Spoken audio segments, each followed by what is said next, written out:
Dreamscape presents A Curious Incident, a Sherlock Holmes bookshop mystery, by Vicki Delany. Narrated by Kim Hicks. Chapter 1. I am not a consulting detective. Can't you at least say you'll try and help her? That would be unfair to her, Jane. I can't give the girl false hopes. I suppose you're right. Poor thing. I wish there was something we could do. I glanced across the room. The little girl was perched on the stool behind the sales counter, watching us, all wide eyes, knees and elbows, long sun-kissed golden hair, and hope.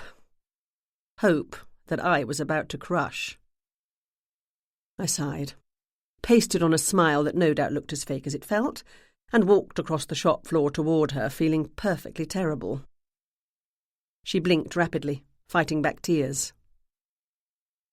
"All I can do, Lauren," I said, "is keep my eyes open." "You'll do that too, won't you, Jane?" "Absolutely," Jane said. "We'll tell all our friends to be on the lookout. Maybe you and your mum can put more posters up around town." I'd seen plenty of those signs over the last 2 days. One hung in my own shop window, another in the window of Mrs. Hudson's, the tea-room next door. "But," Lauren said, her lower lip trembling, "he's been gone for 2 whole days. Aunt Irene said you make it your business to know what others do not. She said you can find out things no one else can. She said you're better than the police. She said—" Mentally, I cursed Irene Talbot. I might have once or twice attempted to help the West London police in the performance of their duties. OK, I solved their cases for them, but they would have arrived at it eventually, I think. Locating a missing house cat is far out of my area of expertise. I'm Gemma Doyle, and I'm part owner, manager and general dog's body of the Sherlock Holmes Bookshop and Emporium, located at 222 Baker Street in West London, Massachusetts. And all I want is to be a shop owner, not a consulting detective. My assistant, Ashley, stood behind the girl making frantic gestures at me. I ignored her. I would not promise to find the blasted cat, because I couldn't. Jane, still dressed in a hairnet and apron, touched Lauren lightly on the arm in a gesture of support. When Lauren had asked if she could meet me, Jane Wilson had come out of the kitchen of the tea-room next door to bring her to my shop. My own cat, Moriarty, was curled up in Lauren's arms. He glared at me, no doubt also telling me to get out there and solve the case. I briefly considered offering Moriarty to Lauren as a replacement for her missing pet. Moriarty and I weren't exactly the best of friends. He was a good shop cat, and generally got on well with our patrons, many of whom adored him. But for some unknown reason, he disliked me intensely, and he never missed an opportunity to let me know precisely what he thought of me. If I sent Moriarty to a new home, he'd find his way back here just to spite me. And the poor child would have lost another cat. "I can pay you," Lauren said, "out of my allowance. What do you charge?" "It's not that," I said. "I'm sorry, but I need to be completely honest with you. I can't do anything to help you." Moriarty, Ashley, Jane and Lauren all looked at me as though I'd promised them a visit from Benedict Cumberbatch and instead sent Great Uncle Arthur wearing a curly wig. "That's okay." Lauren put Moriarty on the counter and gave him a sad pat. She hopped off the stool. "I understand," she said bravely. "I'll go now. Mum will be finished with her lunch soon." "Why don't you give Gemma your phone number and address?" Ashley said. "She can call you if she has any ideas." I threw Ashley a poisonous look which she pretended not to see. Lauren rattled off a number and an address not far from my own house. "I'll take you back to your mom," Jane said. "Come on." She put her arm around Lauren's thin shoulders, and together they walked through the sliding door into the tea-room. Jane turned her head and gave me a glare of disapproval. I am not a consulting detective, I called after them. Moriarty turned his back on me, lifted his tail high and leapt off the counter. He stalked across the room, as disapproving as Jane. "Why am I feeling guilty?" I said to Ashley. "Why does everyone think I can find the cat? The next time I see Irene Talbot, I'm going to kill her." "Poor little thing," Ashley said. "She really is upset." I sighed. "Yeah, I know." "I don't think Irene actually told her to ask you to help find Snowball." "Is that the cat's name?" "Not very original." "The girl's 11 years old, Gemma. Originality isn't a strength at that age." "I suppose not. Is the cat white?" "Didn't you look at the poster in the window?" "I might have glanced at it. As I have no interest in lost cats," I threw a look at Moriarty, who was pretending to ignore me, "I didn't pay much attention." The missing cat poster was stuck to the window, next to one we'd put up yesterday, when a couple of women from the West London Garden Club asked if we'd help spread the word about their annual garden tour. "I thought you noticed everything." Ashley always dressed to suit whatever mood she was in that morning, or what was currently on her mind. Today, no doubt inspired by the garden club visit, she wore a floppy straw hat with a wide ribbon around the brim, a pair of baggy trousers tucked into yellow and purple rubber boots, and a T-shirt that proclaimed "Gardening is life" among a plethora of flowers. "Not everything," I said. "And never info about missing cats, or about garden clubs either, as I have no interest in gardening." "Sounds like Irene's been spinning stories about how her good friend Gemma Doyle is smarter than the police. And when Lauren and her mom came in for lunch and Lauren found out that you work right next door, she decided to talk to you. Smart kid, I'd say." "I liked her," I said. "I'd help her if I could, Ashley. But I never make promises I can't keep." The chimes over the door tinkled. 2 women came into the store, and Ashley and I went back to work. Moriarty did not. His job is to greet customers, but apparently he'd gone on strike today. He stayed in his bed under the big centre table all afternoon, bristling with disapproval. It was late June, and the start of the summer tourist season on Cape Cod. We were busy most of the day as a steady stream of customers came into the shop. Whenever I glanced next door at 220 Baker Street, I could see a line-up at the counter for takeout, as well as people waiting patiently for tables for afternoon tea, Mrs. Hudson's specialty. Every day at precisely 3:40, Jane and I have our daily business partners meeting in the tea room. We sip tea, eat whatever remains of the day's baking, and chat. Occasionally we might even talk about the businesses. Great Uncle Arthur and I own the Emporium, and we're half partners with Jane in the tea room. I run the bookshop, and Jane's the manager and head baker at Mrs. Hudson's. The tea room, of course, is named in honour of Sherlock Holmes's long-suffering landlady. Our shop is dedicated, as the name indicates, to all things Sherlock. The original stories, contemporary pastiche and short story collections, other books by Sir Arthur Conan Doyle, non-fiction relating to the author's life and times, and works of fiction set in Holmes's time frame, sometimes called the Gaslight era. We also stock merchandise related to the great detective, of which there is a substantial amount. Earlier this year, Great Uncle Arthur received an award from an English Holmes Society for helping to spread word of the great detective in North America. The award, an ugly glass statue, currently stands on a top shelf above the sales counter, next to the framed reproduction cover of Beeton's Christmas Annual dated December 1887, in which A Scandal in Scarlet, the first Holmes story, appeared. Today at 3:30, the shop was comfortably busy. "I'm going to skip the partners' meeting with Jane," I told Ashley. "Alert the press," she said. If I did that, Irene would assume I was embarking on a case. Irene is a reporter at the West London Star. "I have to get home and pay some attention to Violet," I said, referring to my cocker spaniel. She's technically Great Uncle Arthur's dog, but he travels a great deal, and most of the dog ownership responsibility has fallen to me. I don't mind. I love Violet, and, unlike my cat, she loves me in return. Our neighbour, Mrs. Ramsbatten, who pops in to give Violet a walk when Uncle Arthur's away, had gone out of town for a few days, and it wasn't fair to Violet to leave her locked up in the house all day. "Why don't you bring her to work with you?" Ashley said. "She's a well-behaved dog."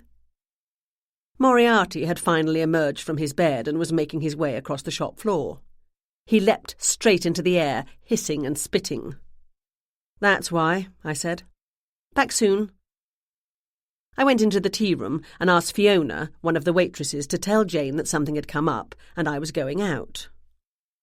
"You should have said you'd help that little girl find her cat," Fiona said. "Does everyone in West London know my business?" "Pretty much," she replied. I walked briskly down Baker Street toward the harbour. The town of West London is situated in the lower Cape area of Cape Cod, nestled between the Atlantic Ocean and Nantucket Sound. It was a perfect summer's day, and the tourists were out in force, popping in and out of stores, lining up for lattes at coffee shops, or enjoying cool drinks on restaurant patios. On Harbour Road, they shopped for or munched on fresh fish, watched seals play in the cool waters under the pier, or explored the grounds of the historic lighthouse. The ocean was calm today, and brilliant white sails and powerful motorboats dotted the water. On the horizon, a cruise ship drifted past. I looked northeast out to sea in the general direction of dear old England, and wondered how my friend Grant Thompson was getting on now that he'd taken up housekeeping with my brilliant, mercurial, single-minded sister Pippa. My mother had reported that Pippa was happier than she'd ever known her eldest daughter to be, and that Pippa wasn't working quite the long hours she always had. That pleased me very much. The cheerful tone of my parents' emails also pleased me. Clearly, they'd recovered from the upsetting events of January during my last visit. I walked down Harbour Road for a few minutes, simply enjoying the break from the shop and the beauty of the day, and then turned inland at Bluewater Place, my street. The 1756 Saltbox House, where I live with great-uncle Arthur, soon came into view. Arthur is one of the world's great travellers, and at the moment he was in Thailand with friends from his Royal Navy days. Or was it Trinidad? I can never get his whereabouts straight. Our garden was a riot of colour and beautifully maintained foliage. No thanks to me. I have a pure black thumb when it comes to gardening. Mrs. Ramsbatten and some of her garden club friends, who had recently moved into apartments but missed their gardens, maintained it for us. For the heavy work, cutting the grass and such, we shared the services of a lawn maintenance company. Butterflies flitted about, drifting from one fragrant plant to another. A bee buzzed past my ear, and a large black crow eyed me from the branch of an ancient oak as I walked up the driveway and let myself into the house through the mudroom entrance. The scent of basil rose from the herb bed Mrs. Ramsbatten and her friends had planted by the door. Violet greeted me with her usual excess of enthusiasm, and I proclaimed my joy at seeing her with a hearty thumping of her rump and sides. Mutual greetings over, she ran in excited circles while I got the leash off the hook, and we set off on our walk. I didn't want to take too much time away from the shop, so rather than getting the car and taking Violet for a good run on a deserted stretch of the coast or along a meandering woodland trail, we stayed on our street. Summer hours at the Emporium are long, and I like to be on hand from opening until closing 7 days a week. It's a long day alone for Violet, but fortunately Mrs. Ramsbatten is happy to pop in and give the dog some attention and a bathroom break. Mrs. Ramsbatten is in her 80s and walks with the aid of a cane, so Violet doesn't get a proper walk, but I'm happy knowing she at least gets a romp in the yard, some company, and a refreshed water bowl. This week, my neighbour was visiting her sister in Sandwich for 3 days, so I was trying to make a point of getting home to Violet at least once during the day. We trotted down the sidewalk, cool in the shade of the green canopy and dappled sunlight formed by the huge trees, some of which were as old as my house. When we reached Mrs. Ramsbatten's yard, Violet jerked at the leash and tried to veer into the garden. I pulled her back. "Your friend's not there, Violet. You'll see her soon." She had done the same thing yesterday, and I assumed Violet was wondering where Mrs. Ramsbatten was. It was nice to think that Violet was fond of the woman. An ageing Ford sedan was parked in her driveway. My neighbour didn't use her car very much these days, if at all, and it was covered by a light layer of dust. 15 minutes later, we retraced our steps, heading home. As we passed in front of Mrs. Ramsbatten's neat white picket fence, intertwined with bushes bursting with red flowers, Violet whined, and once again yanked at her leash. I was about to pull her back, when I had a thought. I dropped my end of the leash. The dog scratched at the gate, and I opened it. Violet hurled herself through it and ran across the immaculate lawn and around to the back of Mrs. Ramsbatten's house. I hurried after her. By the time I reached the backyard, Violet was scratching at the door of the small black and white garden shed, with its cheerful red door and flower boxes overflowing with tumbling ivy and colourful annuals. When I called to her, she turned her head and looked at me. She barked once, then returned her attention to the red door. "What have you got there?" I asked her. I put my ear to the door and listened. Inside, something rustled. Mice, probably, startled by the sound of the dog, or garden implements settling. But perhaps not. I keep a small flashlight attached to my set of keys. I took it out, switched it on, and turned the door handle. It wasn't locked. Slowly and carefully, I pushed open the door of the shed and shone my light in. 2 huge amber eyes stared at me from the far corner. Then the owner of the eyes, a pure white kitten, arched its back and hissed. I'd found Snowball. Chapter 2. Murmuring soft words, I edged into the shed. I closed the door behind me, leaving Violet outside. I didn't want to scare the cat and chance it bolting and being lost again. Frightened eyes stared at me, and she offered no resistance as I scooped her up. The tiny body shivered, and I could feel the bones beneath the skin and fur. Today was Monday. Mrs. Ramsbatten had left on Saturday morning, and by Lauren's account, Snowball had gone missing 2 days ago.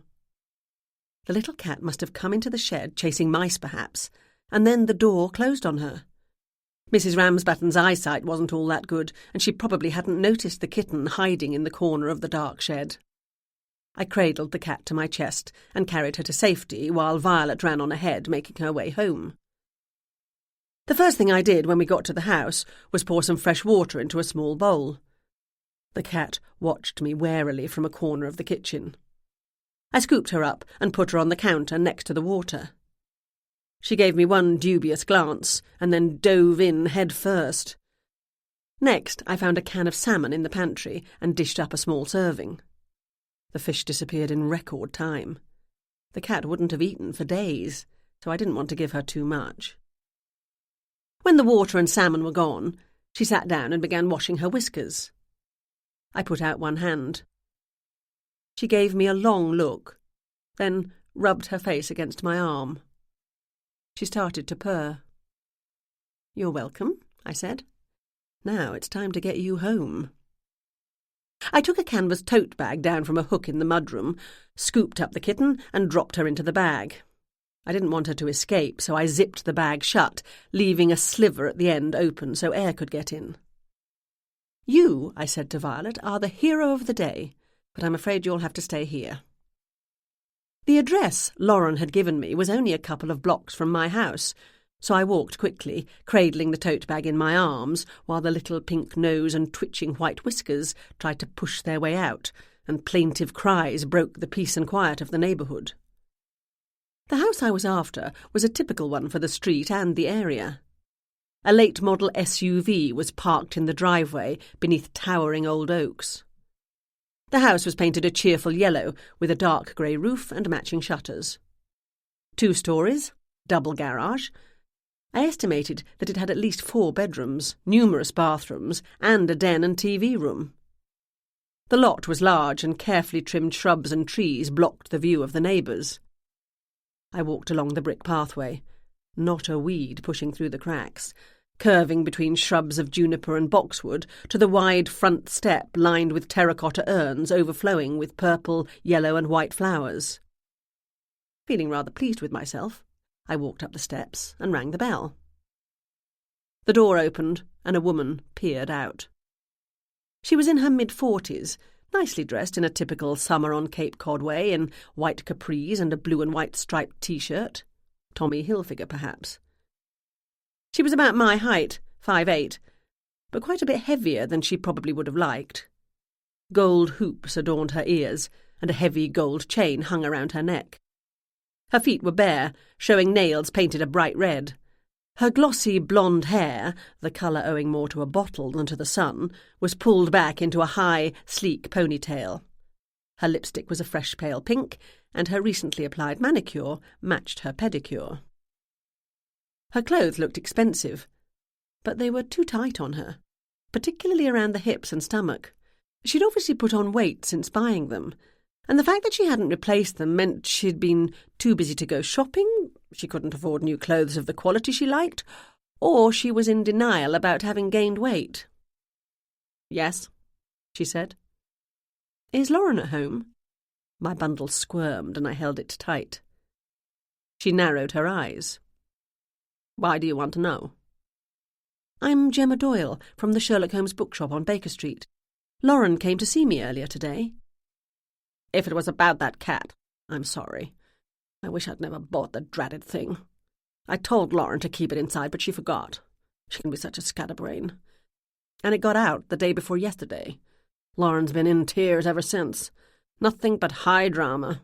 As if I don't have more important things to worry about." "Okay, but I would like to talk to her. May I come in? Are you her mother?"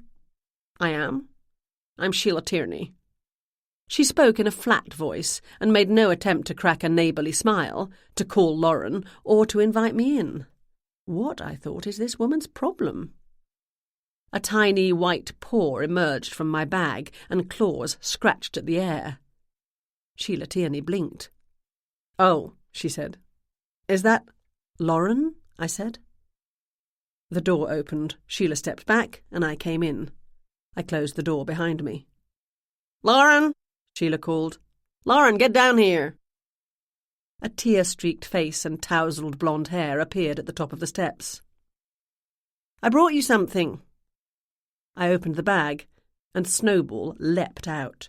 She practically flew across the room. Lauren did fly down the stairs, screaming with joy as only an 11-year-old girl can. She scooped the kitten up and held her so tightly I feared the little cat would be crushed. "You found her!" Lauren squealed. "You found her! I knew you could do it!" Glad to be of help. I was feeling quite proud of myself. I hadn't done anything except follow my dog, but no one had to know that. "Thank you, Miss Doyle. I hate to be rude," Sheila said rudely, "but I'm on my way out." She opened the door. "Wait, wait!" Lauren called. "I said I'd pay you. I'll get your money." "No need," I said. "This one's on me." She gave me a radiant smile. I swear little Snowball smiled also. Sheila pointedly looked at her watch, telling me in no uncertain terms to be on my way. "I'll never forget you," Lauren said in a low voice. I touched my index finger to my forehead. Gemma Doyle, consulting detective at your service. Chapter 3. I am not a consulting detective. "You might not want to be, but she thinks you are," Jane said. I put my elbows on the table and rubbed at my always out-of-control curly dark hair, making it even more out of control. I groaned. I had $10 I didn't want in my pocket, and I'd agreed to do something I knew I'd very much regret. A week had passed since the Snowball incident. I'd proudly told Ashley, Jane, Irene, Moriarty and anyone else who happened to wander within hearing distance how I'd located the missing cat. It's simply a matter of paying attention to your surroundings, I said modestly, and picking up on the small clues. The following day, Lauren had come into the store with a cup of tea and a blueberry muffin for me, along with her thanks. I was touched when Fiona later told me the girl had asked her what I liked for a snack and then bought it for me. Lauren told me Snowball was fully recovered from her ordeal. I thanked her for the treat, waved goodbye and assumed that was the end of that. It wasn't. This afternoon, Lauren returned to the shop, once again wanting to retain my services. This time, she wasn't asking me to locate a missing kitten, but to clear her mother of a murder charge. She had offered me $10 as an advance on my fees. She said she can't pay any more than that now, I told Jane, but as soon as she's old enough, she'll get a job and pay me, with interest. Jane's face twisted in concern. The poor thing. What are you going to do, Gemma? I pushed my plate to one side. We were in the tea room, seated at the small table tucked into a window alcove overlooking the bustle of Baker Street. Mrs. Hudson's closes at 4 o'clock, and the last few customers were finishing their tea and settling their bills. This was a relaxing room, designed to be so. The walls above the white wainscoting were papered in soft shades of sage green and peach. The artwork consisted of paintings of castles and thatched-roof cottages nestled in verdant pastoral landscapes, and a portrait of Queen Elizabeth II was prominently hung on the back wall. Open shelves displayed rows of bone china teacups, teapots, and an assortment of locally sourced jams, jellies and preserves which we offered for sale. The delicious scents of warm baking being prepared for tomorrow wafted from the kitchen. I called Irene and asked her to join us, I said. She'll be able to give us more details than I've read in the paper. I can't imagine Ryan'll be happy to hear that I've been hired to interfere. Detective Ryan Ashburton is the man I love, and I know he loves me.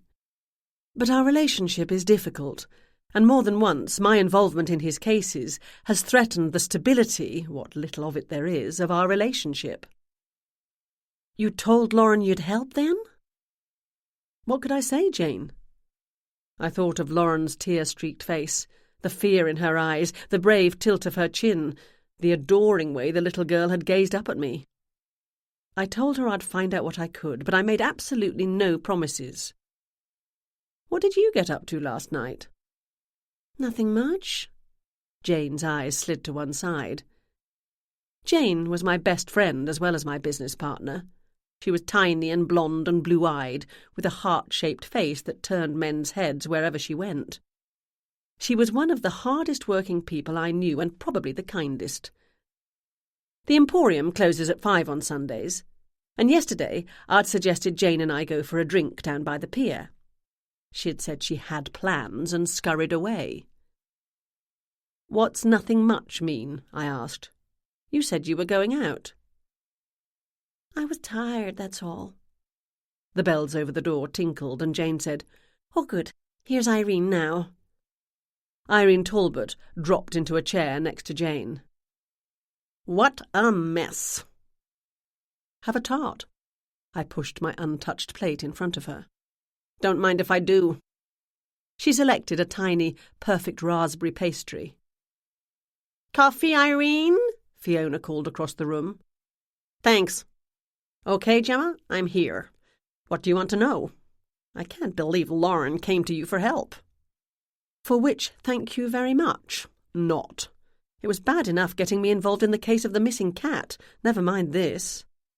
I didn't intend... I waved a hand in the air. No matter, it's done.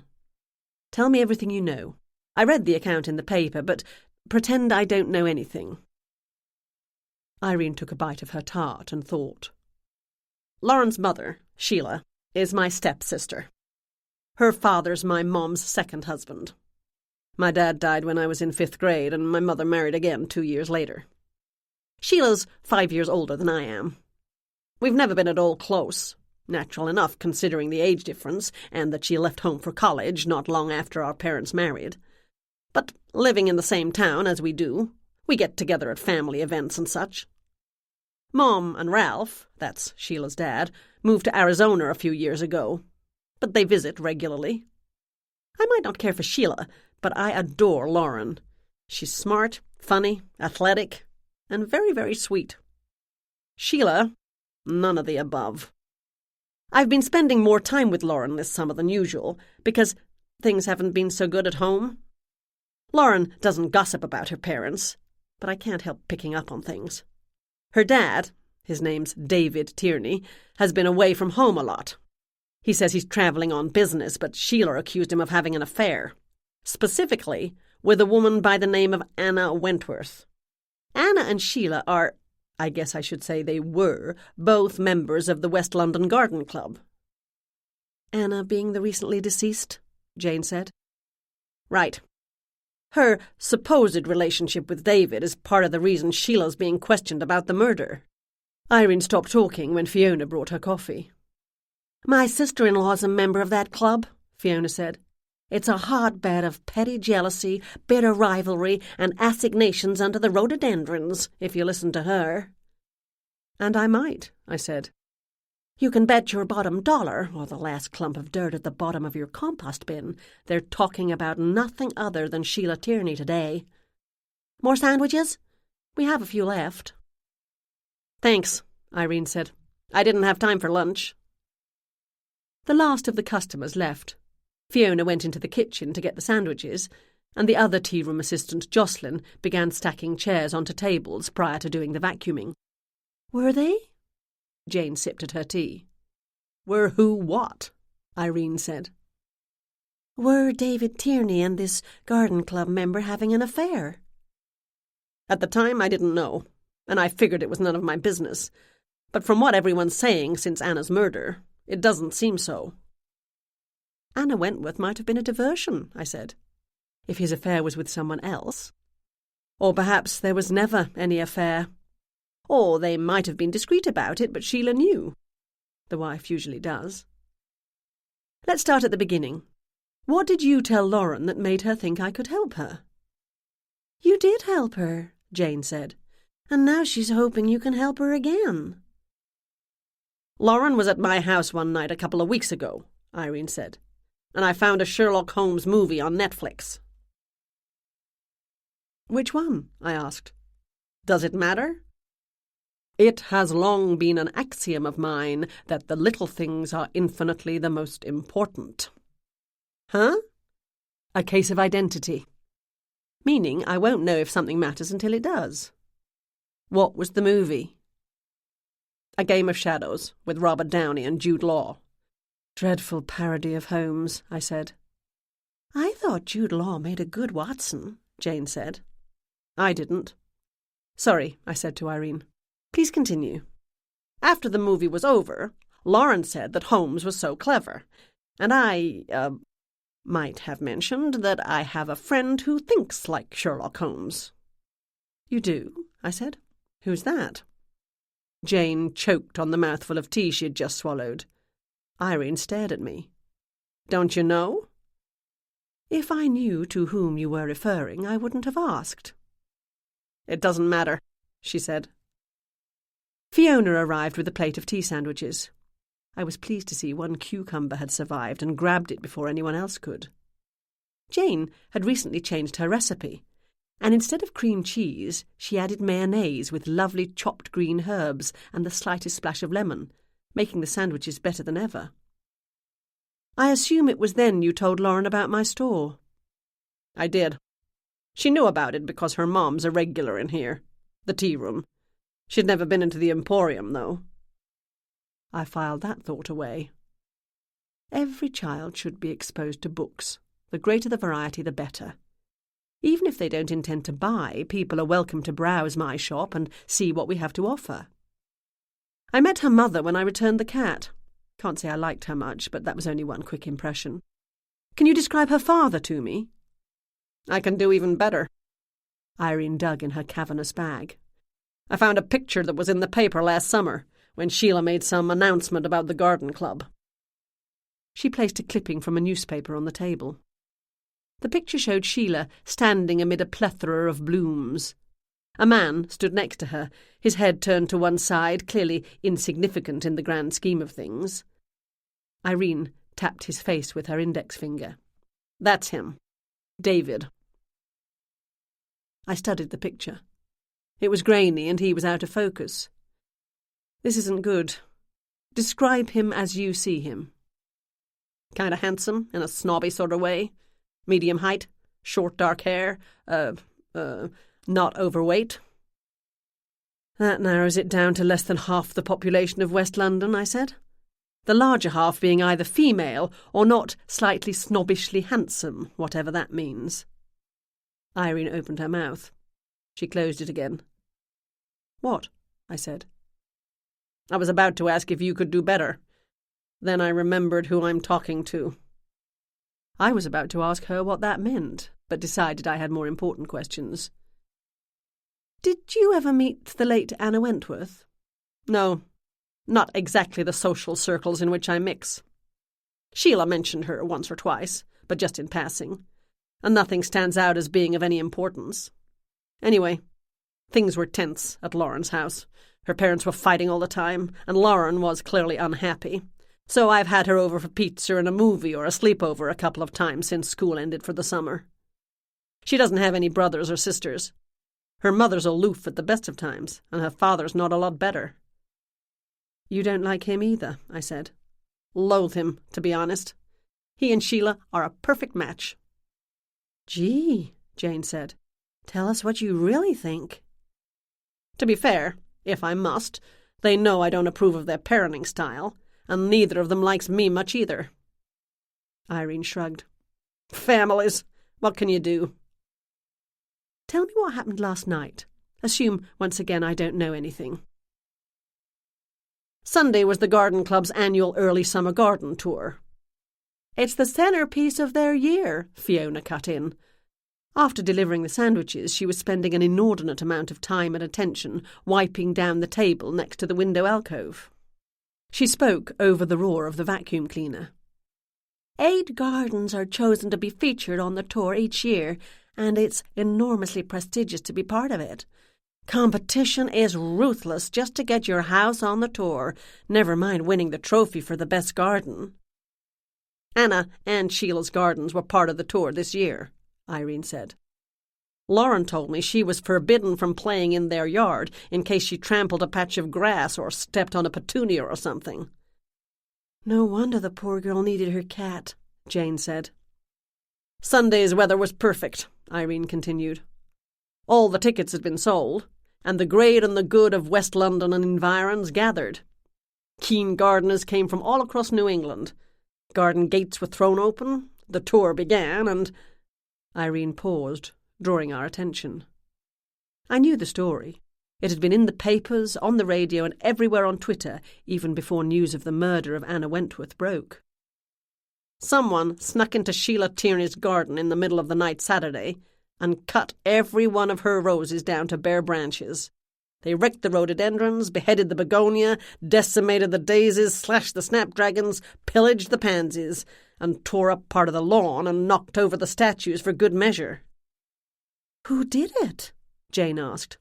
"No one knows. No one confessed. Sheila had a purple fit."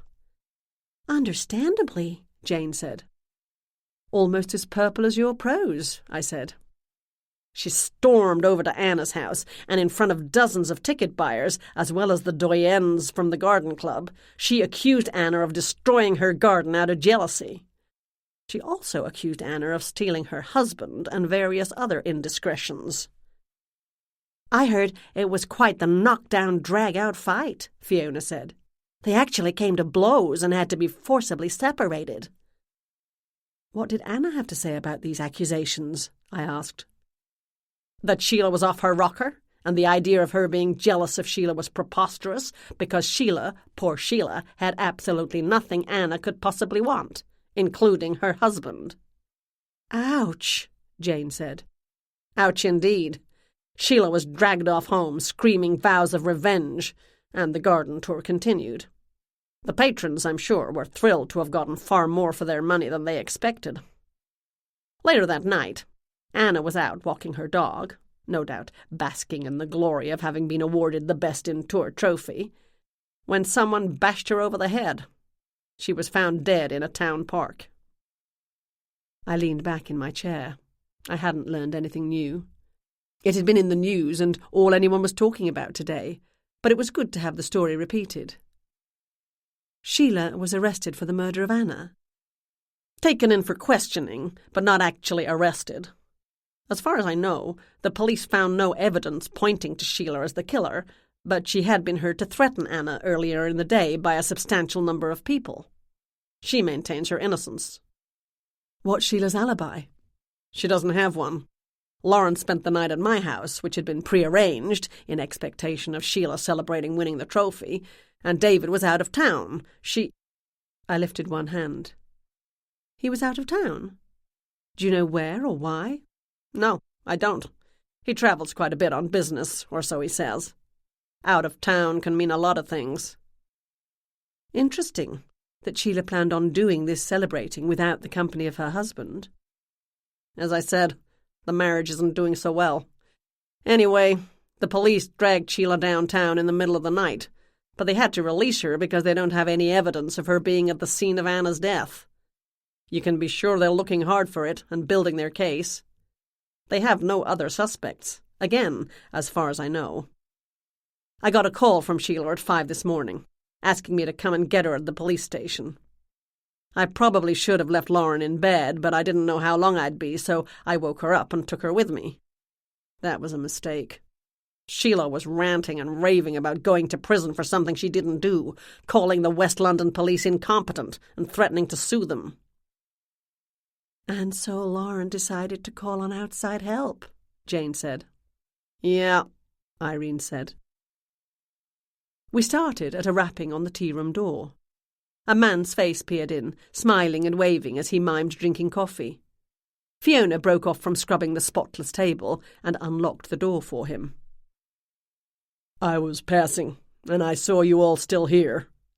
Detective Ryan Ashburton leaned over and gave me a light kiss on the top of my head. Any chance of a cup of coffee for a hard-working cop? I haven't emptied the pot yet, Fiona said. Thanks, he said. I'll have to take it to go. I have an appointment at the bank across the street to look at a suspect's accounts. How's the case going, Detective? Irene asked. Are you going to formally arrest Sheila Tierney? He gave her a tight smile. No comment. He looked tired, I thought, the tender skin under his ocean blue eyes drawn and the stubble on his jaw thick. But he managed to still look mighty good, as he always did, with his 6'3" frame, wide shoulders, powerful arms, strong jaw and high cheekbones. He was dressed in jeans and a black T-shirt under a short leather jacket. One day you'll slip up and tell me all, Irene said.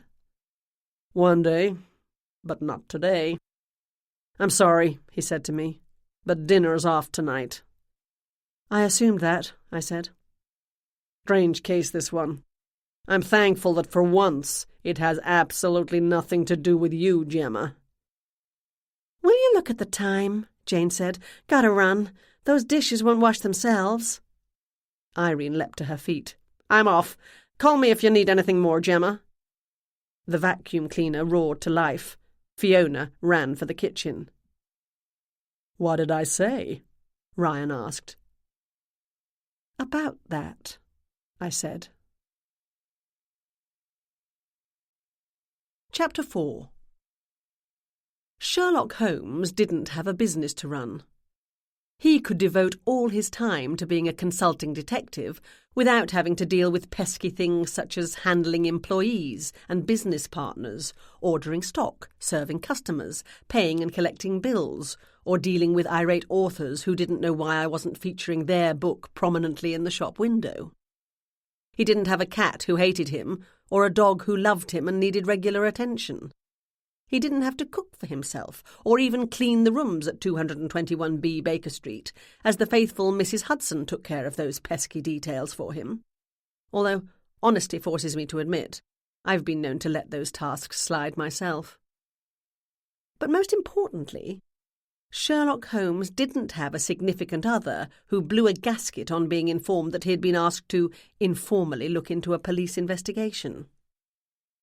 "What could I do, Ryan?" I said after Jane and the others had fled. "The little girl asked me to help." "What could you have done? You could have said no, Gemma." "I did that the first time." Over dinner one evening last week, I'd entertained Ryan with all the details of the adventure of the missing cat. But then I ended up solving the mystery anyway. Lauren Tierney's faith in me is unfortunately now boundless. I gave him what I intended to be a wistful smile. He did not return it. He dropped into a chair. "Aside from anything else, Gemma, I'm afraid you're going to break the little girl's heart." "You think her mother did it?" "I haven't got an opinion yet one way or the other. I don't know much more than what's been in the papers, not that I'd tell you if I did. Sheila Tierney and Anna Wentworth didn't get on, to put it mildly.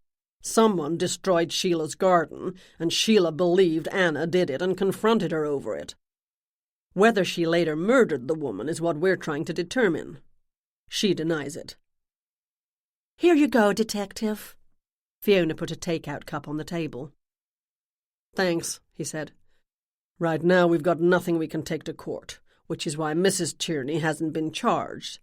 But we're going over the area where the body was found with a fine-toothed comb.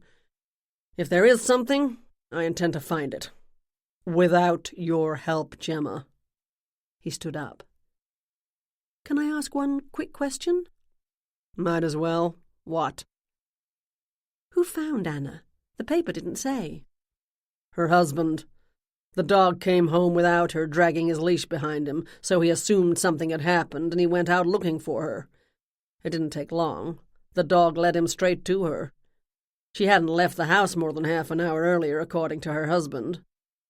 We're talking to anyone who was on that street around that time or might have glanced out their window." "I don't intend to get involved, Ryan. Really. I told Lauren I'd do what I could because I didn't know how to say no. I'll give her my advice. Tell her that I have full trust in the West London police, which is true, and she has to put her trust in you also. I'll give her back her $10 retainer on my services." "You took $10 from an 11-year-old girl?" "I refused, but she left it on the counter. I only saw it later." Ryan left, shaking his head. I watched him cross the street and run nimbly up the steps of the bank. Almost certainly he was checking into the finances of the Tierney family. I sipped my tea and thought about all, precious little though it was, I'd learned about this case from Irene. I'd been totally honest with Ryan. I'd go to the Tierney house and speak to Lauren. I'd tell her to put her faith in the police. But I'm a curious sort, and my curiosity had been roused. This case appeared to have its origins in a ruined garden. So I might see what I could find out about the inner workings of the West London Garden Club. Common or garden gossip, I have found, is often the best way to get at the underlying kernels of truth in people's relationships. I've also found that a surprisingly large number of people who delight in spreading the gossip in their private circles are reluctant to share such details with the police, particularly if the gossip concerns the deceased. All that "don't speak ill of the dead" rubbish. The dregs of tea were cold in my cup, and the sandwiches nothing but crumbs when I finally got up and unlocked the sliding door leading to the Emporium. Several people were browsing, and Ashley was at the non-fiction shelf, helping a customer make a selection among the biographies of Sir Arthur Conan Doyle and the non-fiction books about his era. The customer eventually chose The Wicked Boy by Kate Summerscale and brought it to the counter. Ashley rang it up, popped the book in a paper bag, and waved the customer on her way. "What did you think of Out of Africa?" I asked after the customer was gone. "Loved it," Ashley said. "Then again, I love anything with Meryl Streep." "Hey, how do you know I watched it last night?" I winked at her. My shop assistant did more than dress according to her mood. She changed her entire persona on a daily basis. A couple of weeks ago, I'd overheard her and Fiona discussing the movie. Ashley said she'd never seen it, and Fiona said it was one of her all-time favourites. Today's outfit was one in Ashley's regular rotation: African safari, beige pith helmet, khaki-coloured belted jacket, and sturdy brown hiking boots. It was elementary to conclude that she finally got around to watching Streep and Robert Redford romancing their way around Kenya. "I have to go out for a bit," I said. "Okay, but don't forget I asked to leave early today." "You did?" "Yes, Gemma, I did. I have a doctor's appointment at 5:15. "Are you sick? You don't look sick." "No, I'm not sick. I told you, although I don't have to inform my boss about my medical problems. You know, it's for a renewal of my asthma prescription." I vaguely remembered something about that. I glanced at the clock behind the sales counter. It was 10 to 5. I'd been sitting and thinking in the tea room longer than I'd realised. I didn't have time to do what I needed to do and be back in 10 minutes. The consulting detective business would have to wait for closing time. "Okay," I said. "My errand can wait. See you tomorrow." Even in the summer we have early closing on Mondays. I locked the door of the Emporium precisely at 5 to 7 and headed home. Ryan had not called to tell me he'd solved the case and our dinner date was back on. I hadn't expected him to, but it would have saved me a lot of trouble. I walked past my house without stopping to get Violet. I'd never been inside Mrs. Ramsbatten's home and didn't know if my dog would be welcome. It shouldn't matter. I didn't intend to stay long. I opened the gate in the white picket fence and walked up the moss-lined flagstone path between 2 rows of lush, perfectly trimmed bushes bursting with red blooms. Not an overblown flower or dying bud could be seen. Mrs. Ramsbatten opened the door to my knock. "Gemma, this is a surprise, but a nice one. Please come in. What can I do for you?" She was just shy of 5 feet and almost as round as she was tall, with silky white hair forming a halo around her head, plump red cheeks, warm hazel eyes and rimless glasses. She wore a colourful house dress and had fluffy slippers on her feet. If she ever disappeared in December, I'd assume she'd gone to stay with her husband, Mr. Claus, at the North Pole. I stepped over the threshold into the small, neat foyer. A pie-crust table, dark with age and layers of polish, held a silver platter containing the day's mail, 1 letter and 3 flyers from fast food restaurants. "I wonder if I could have a few minutes of your time," I said. On the way over, I'd debated how to approach the topic I was interested in. As I'd never called on Mrs. Ramsbatten in the 5 years we'd been neighbours, I couldn't pretend to be dropping in for a casual chat. "Of course," she said. "Is everything all right? Arthur?" "Uncle Arthur's well, as far as I know." "He sent me a lovely postcard from Tunisia." That was it. He'd gone to Tunisia. She led the way into the living room and asked me to take a seat. "Would you like a cup of coffee? Or perhaps you'd prefer tea?" she chuckled. "You English and your tea." "No, thank you." I settled into an armchair covered in faded red and gold chintz. The last of the day's sunlight streamed through the large bay window and shone on the row of potted plants lining the window ledge. The room was immaculately clean, and that was no small feat, considering there was enough furniture in here to stock a warehouse. 2 couches, a love seat, several armchairs, a coffee table that looked like it had been carved out of an entire tree, several side tables. Every inch of available space was covered with collectibles.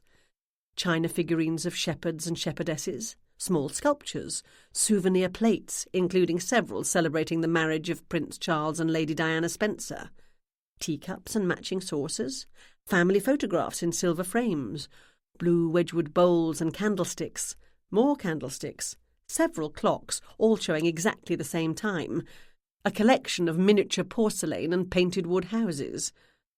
One table appeared to be dedicated to tiny hedgehogs. The walls were hung with a plethora of art, paintings ranging from what looked to my untrained eye to be original works from noted Cape Cod artists, to mass-produced prints of old masters. Not a single speck of dust rested on anything. She must, I thought, spend her entire day, when not working in her garden or ours, dusting. I didn't know where to look first. If anyone was ever murdered in this room, it would take the police months to sort through it all. A gas fireplace, unlit in early summer, filled the far wall. Mrs. Ramsbutton plucked a postcard off the mantel and waved it at me. "See? Here it is. Arthur's always so thoughtful." The mantel was lined with postcards, everything from tropical beaches to roaring lions, dancing Hawaiians, majestic snow-topped mountains, the Blue Mosque, Buckingham Palace, soaring cathedrals and rolling green hills. Some were new and crisp, many yellowing with age. I said. She settled herself in the chair opposite me, folded her hands in her lap and smiled. "First, let me say I was totally devastated when I heard about that poor kitten." "Not your fault," I said. "All's well that ends well." "Yes, but it might not have. She must have run into the shed when I was putting away my basket of tools, hid when she heard me coming, and then I shut the door on the poor dear thing." Mrs. Ramsbutton patted her chest. "So lucky you found her in time. How clever you are, Gemma." "Not me. Violet alerted me, and I simply followed her lead. I took a soup bone out of the freezer that night as her reward." "I'm glad to hear that. Now, what can I do for you, dear?" "You're a member of the West London Garden Club." "Oh, yes. A founding member, as it happens. I was board chair for many years, but I've cut back my participation in recent years, although I'm part of the annual summer garden tour committee." Brilliant. Just what I wanted to know. "I heard there was an incident yesterday."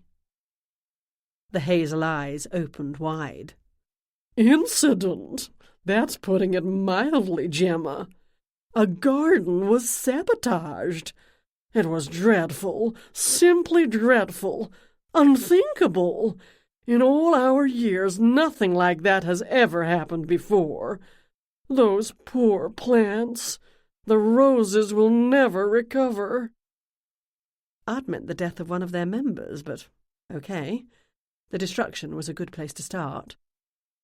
"Do you have any idea who'd do something like that?" "I don't like to name names, dear, but some of our members have been known to let personal rivalry get the better of them." She shook her head. "Never to that extent, though." "It was Sheila Tierney's garden that got hit, wasn't it?" She nodded. "Come to think of it, Sheila's cat was the one locked in my shed, or so I heard." "Sheila's daughter's cat. But yes." "Sheila's a marvellous gardener, but I'm sorry to say she's disproved the point I've always made about gardeners and their gardens." "What point's that?" "I've long maintained that to be a truly first-class gardener, one has to be a good person. Anyone can nurture a plant—" I didn't interrupt to explain that any plant I brought home soon died. "Pull weeds and design a pleasing layout. But to have a truly excellent garden, the gardener must truly love the garden. The garden will then love the gardener in return. Only a gentle, loving, generous person can love a garden the way it deserves, and the garden will respond in kind." "You don't think Sheila's a loving person?" Mrs. Ramsbutton peered at me from beneath her bushy white eyebrows. "No. Thus disproving my theory. She did have a lovely garden." Is it possible, I thought, that Sheila realised at the last minute her garden wasn't going to be the winner, and she decided to save face by ripping it all up and accusing someone else? She would get the sympathy factor, if not the trophy. "Do people think she might have sabotaged it herself?" "Oh, no, dear. No one thinks that. I was simply making a point about the woman's character. She was completely focused on winning the trophy this year. She received an honorable mention when she was last in the tour 3 years ago, so she went all out to make sure she won this year. What about Anna Wentworth? Poor Anna. Such a tragedy. I suspect that's why you're here, dear. Investigating, are you? No, not at all. Just curious. She winked at me. If you say so, dear. I didn't know Anna well. She moved to West London about 4 years ago, and it's taken her time to create her garden. You can't rush a garden, which, in my mind, is the most precious thing about gardening. A garden will be ready when it's ready, and not a moment before. No amount of yelling or badgering or even begging will get a plant to grow or a flower to bloom before it's time. Anna wrote a couple of books on gardening, had what they call a blog, whatever that might be, and occasionally spoke at club meetings around the Cape and beyond. I haven't seen her garden myself, but I hear it's top-notch. This was her first year on the tour, and everyone said she would be the one to beat for the trophy. You haven't seen her garden? You said you were on the committee. I wasn't part of the selection subcommittee. My role was selling tickets and helping with promotion. Yesterday morning, I was touring the first house when I got a call to tell me what had happened at Sheila's. I went there immediately to survey the damage and try to calm the woman down. I have to say, it was far worse than I'd been told. Perfectly shocking. Sheila was not inclined to be calmed. Did she say who she thought had done it? Oh, yes. She told everyone it was Anna and vowed to get her revenge. I'd only just arrived when she ran out of the garden, jumped in her car, and headed for Anna's. She looked, I must say, like a mad thing. Absolutely everyone is talking about what happened when she got to Anna's house. What precisely did happen? Anna was in her garden, chatting to the tour groups, when Sheila arrived. She flew at Anna, yelling and screaming and throwing around accusations. I believe she even accused Anna of sleeping with her husband. Rather than simply turn and go into the house as she should have, Anna foolishly responded in kind and hurled insults at Sheila. Accounts differ as to who threw the first punch, but onlookers had to physically separate them. It was like something out of a movie, one of my friends said. Someone threatened to call the police if Sheila didn't leave, and several people forcibly walked Sheila to her car. She left, throwing threats behind her all the way. Anna was, needless to say, distraught, and had a few choice words to say about Sheila after she left. The garden club doyens had a heck of a time trying to get the tour back on track. Do you think Anna did it? Sabotaged Sheila's garden, I mean? Mrs. Ramsbatten leaned back in her chair and thought. I can't say. I didn't know her well enough. She denied it, of course. Anna is, I should say she was, a member of our club, but she rarely, if ever, came to the meetings or the social activities. Not if she wasn't the featured speaker, at any rate. You said Sheila accused Anna of having an affair with her husband. Is that true? That, my dear Gemma, I wouldn't know anything about. If they were carrying on, they didn't do it in full view of the West London Garden Club. Now, how about that cup of tea? I do an excellent G&T, if you'd prefer that. Chapter 5. My phone rang as I was leaving Mrs. Ramsbatten's house, well fortified with not one but 2 gin and tonics. She did, I thought, as I staggered down the sidewalk, have a heavy hand on the gin bottle. As we sipped our drinks, Mrs. Ramsbatten told me about her life. She had earned several degrees in mathematics, and early in her career she'd worked alongside Admiral Grace Hopper in the development of COBOL, one of the earliest computer languages.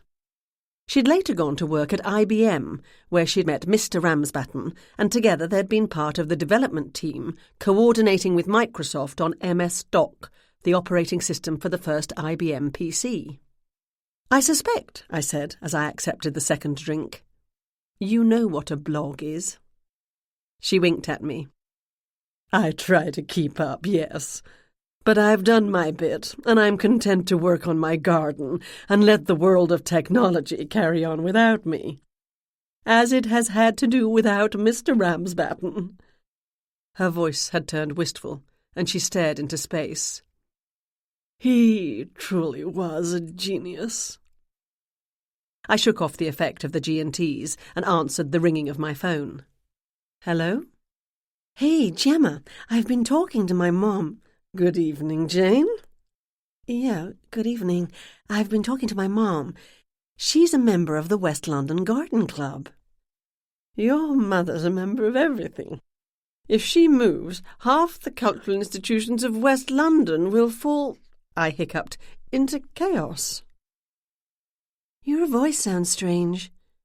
Have you been drinking?" "I had a small tipple with my next-door neighbour."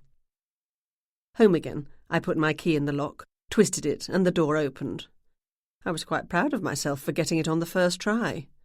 Violet ran in excited circles around my legs. "Mom knew Anna Wentworth moderately well," Jane said. "Did she now?" "I told Mom you're investigating her death." "I'm not investigating." "Whatever. And she said to tell you the garden club has called an emergency meeting for tomorrow evening. You're welcome to come as her guest." "I might just do that. But right now, I want to have a look at the scene of the crime. Scenes of the crimes, I should say. It's 8:30, so I have some daylight left if I go now."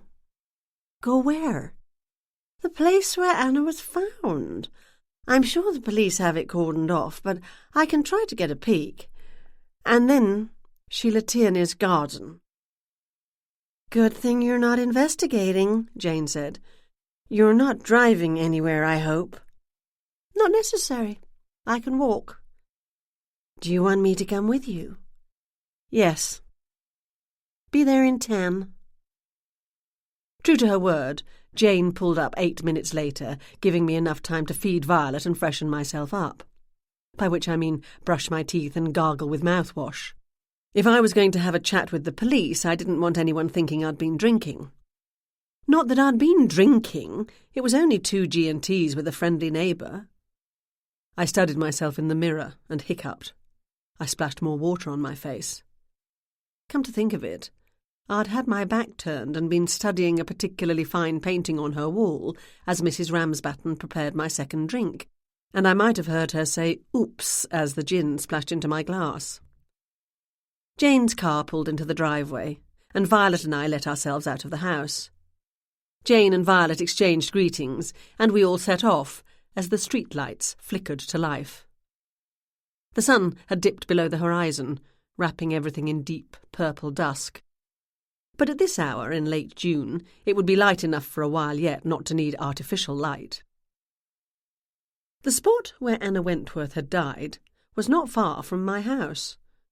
A quiet residential street near a large and grassy town park with a nice children's play area, a scattering of picnic tables and benches, and a thicket of large old oaks and maples. I often came here to let Violet romp off-leash. We saw the red and blue lights as soon as we turned the corner. The park was cordoned off with yellow police tape, and a cruiser and a white panel van blocked the road in front of the treed section.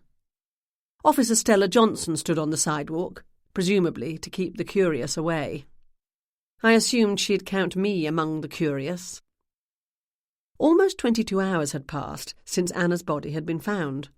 Most of the initial forensic work would have been done long ago, and all the potential clues removed, leaving me precious little to work with. Not that the police were likely to let me work with anything at all. "Engage Stella in conversation," I whispered to Jane as we crossed the road. I slipped the leash into Jane's hand. "Why don't you?" she whispered back. Because my conversational skills are limited and I prefer to divert my attention elsewhere. "Hi, Stella," Jane called. "You have a nice night to stand out here. How's it going?" "Boring," she said. "What are you two doing here?" Violet sniffed at Stella's uniform pants. She bent over and gave the dog a hearty pat. Violet wagged her tail. "Just taking the dog for a walk," Jane said. I edged away from them and stepped ever so casually off the sidewalk into the park. The line of trees came close to the road, and underneath the heavy leaf-filled branches and between the solid trunks, darkness came early. A thin beam of light flashed from inside the copse, and a woman said something I didn't quite catch. I checked the position of the streetlights. This particular spot was exactly halfway between two on this side of the road. The light on the other side was burned out. It would be very dark when the daylight completely faded, and darker still among the trees. "Do you like being a police officer?" Jane asked Stella Johnson. "Not when I have to stand around for hours chasing away nosy citizens," she replied. "Gemma, what are you doing?" "Do you have a dog?" Jane asked. "Violet senses something on your pants." "Yes," she said, "we do. Gemma, you can't go there." I pretended not to hear her and lifted my leg to swing it over the crime scene tape. I put it down again very swiftly when a dark figure stepped out of the night. A bright light shone in my face, and a familiar voice said, "Not you again." "Good evening, Detective," I said. "Enjoying a pleasant chat, Officer Johnson?" Detective Louise Estrada asked. Stella Johnson said. "Never mind. I know what it's like to try to get Gemma not to do something she wants to do." Estrada looked at me. "Take one step closer, and I'll arrest you for interfering with a crime scene." I knew better than to think she was joking. "I assumed you'd be here, Detective, and I thought you might appreciate some help." "Oh, for heaven's sake, I do not want or need help from any passerby. But if I did, rest assured you'd be the last person I'd call." I decided to ignore that comment. "Have you found the murder weapon?" More voices, and two people dressed in white coveralls emerged from the copse. "That's it for now, Detective," one of them said. "We've got everything we need." "Oh, what a nice dog. Can I pet him?" "Sure," I said. "No," Estrada said. "This person has been ordered to leave." Jane straightened her shoulders. "I don't think you can order us to leave the public sidewalk." Estrada crossed her arms over her chest. She was tall and lean, olive-skinned and dark-haired, dressed in a brown leather jacket, black trousers and ankle boots. She managed to look formidable even when she wasn't trying. Right now, she was trying. "I don't think it would be a good idea for you to attempt to imitate your friend here, Jane." Jane deflated. "Sorry."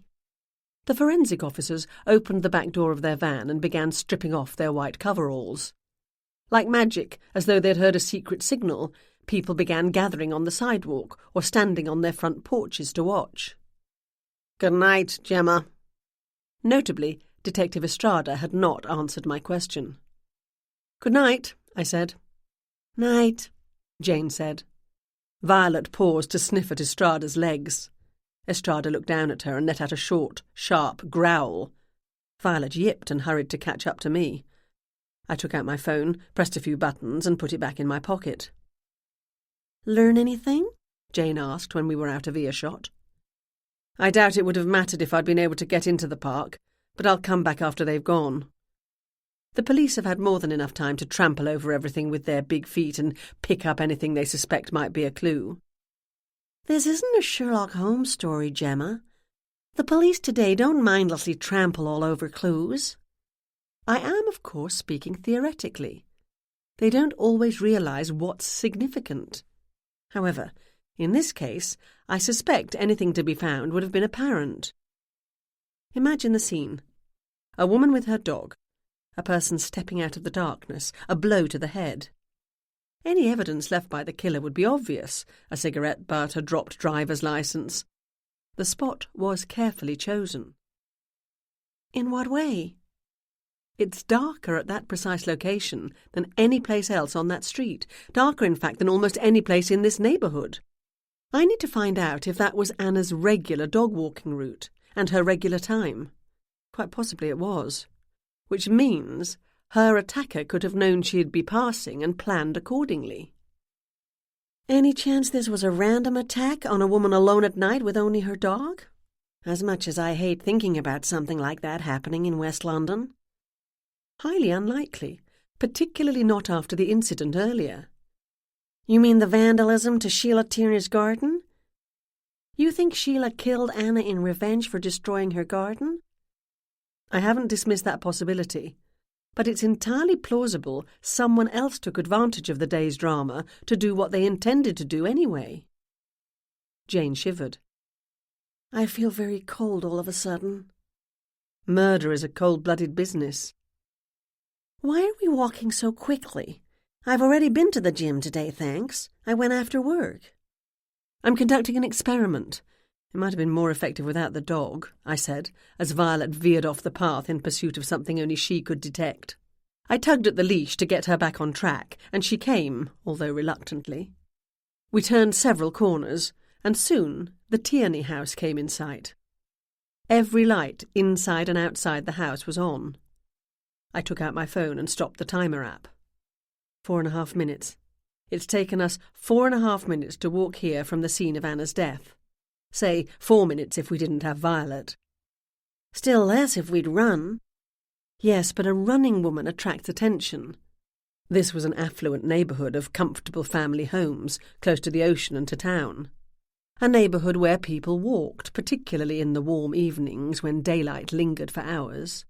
Exercising their dogs, taking their kids to the park before bed, or heading for home from a soccer game, going for an evening stroll, returning from dinner at the pier or a movie in town. Anna Wentworth had died at approximately 10:15, not long after full dark.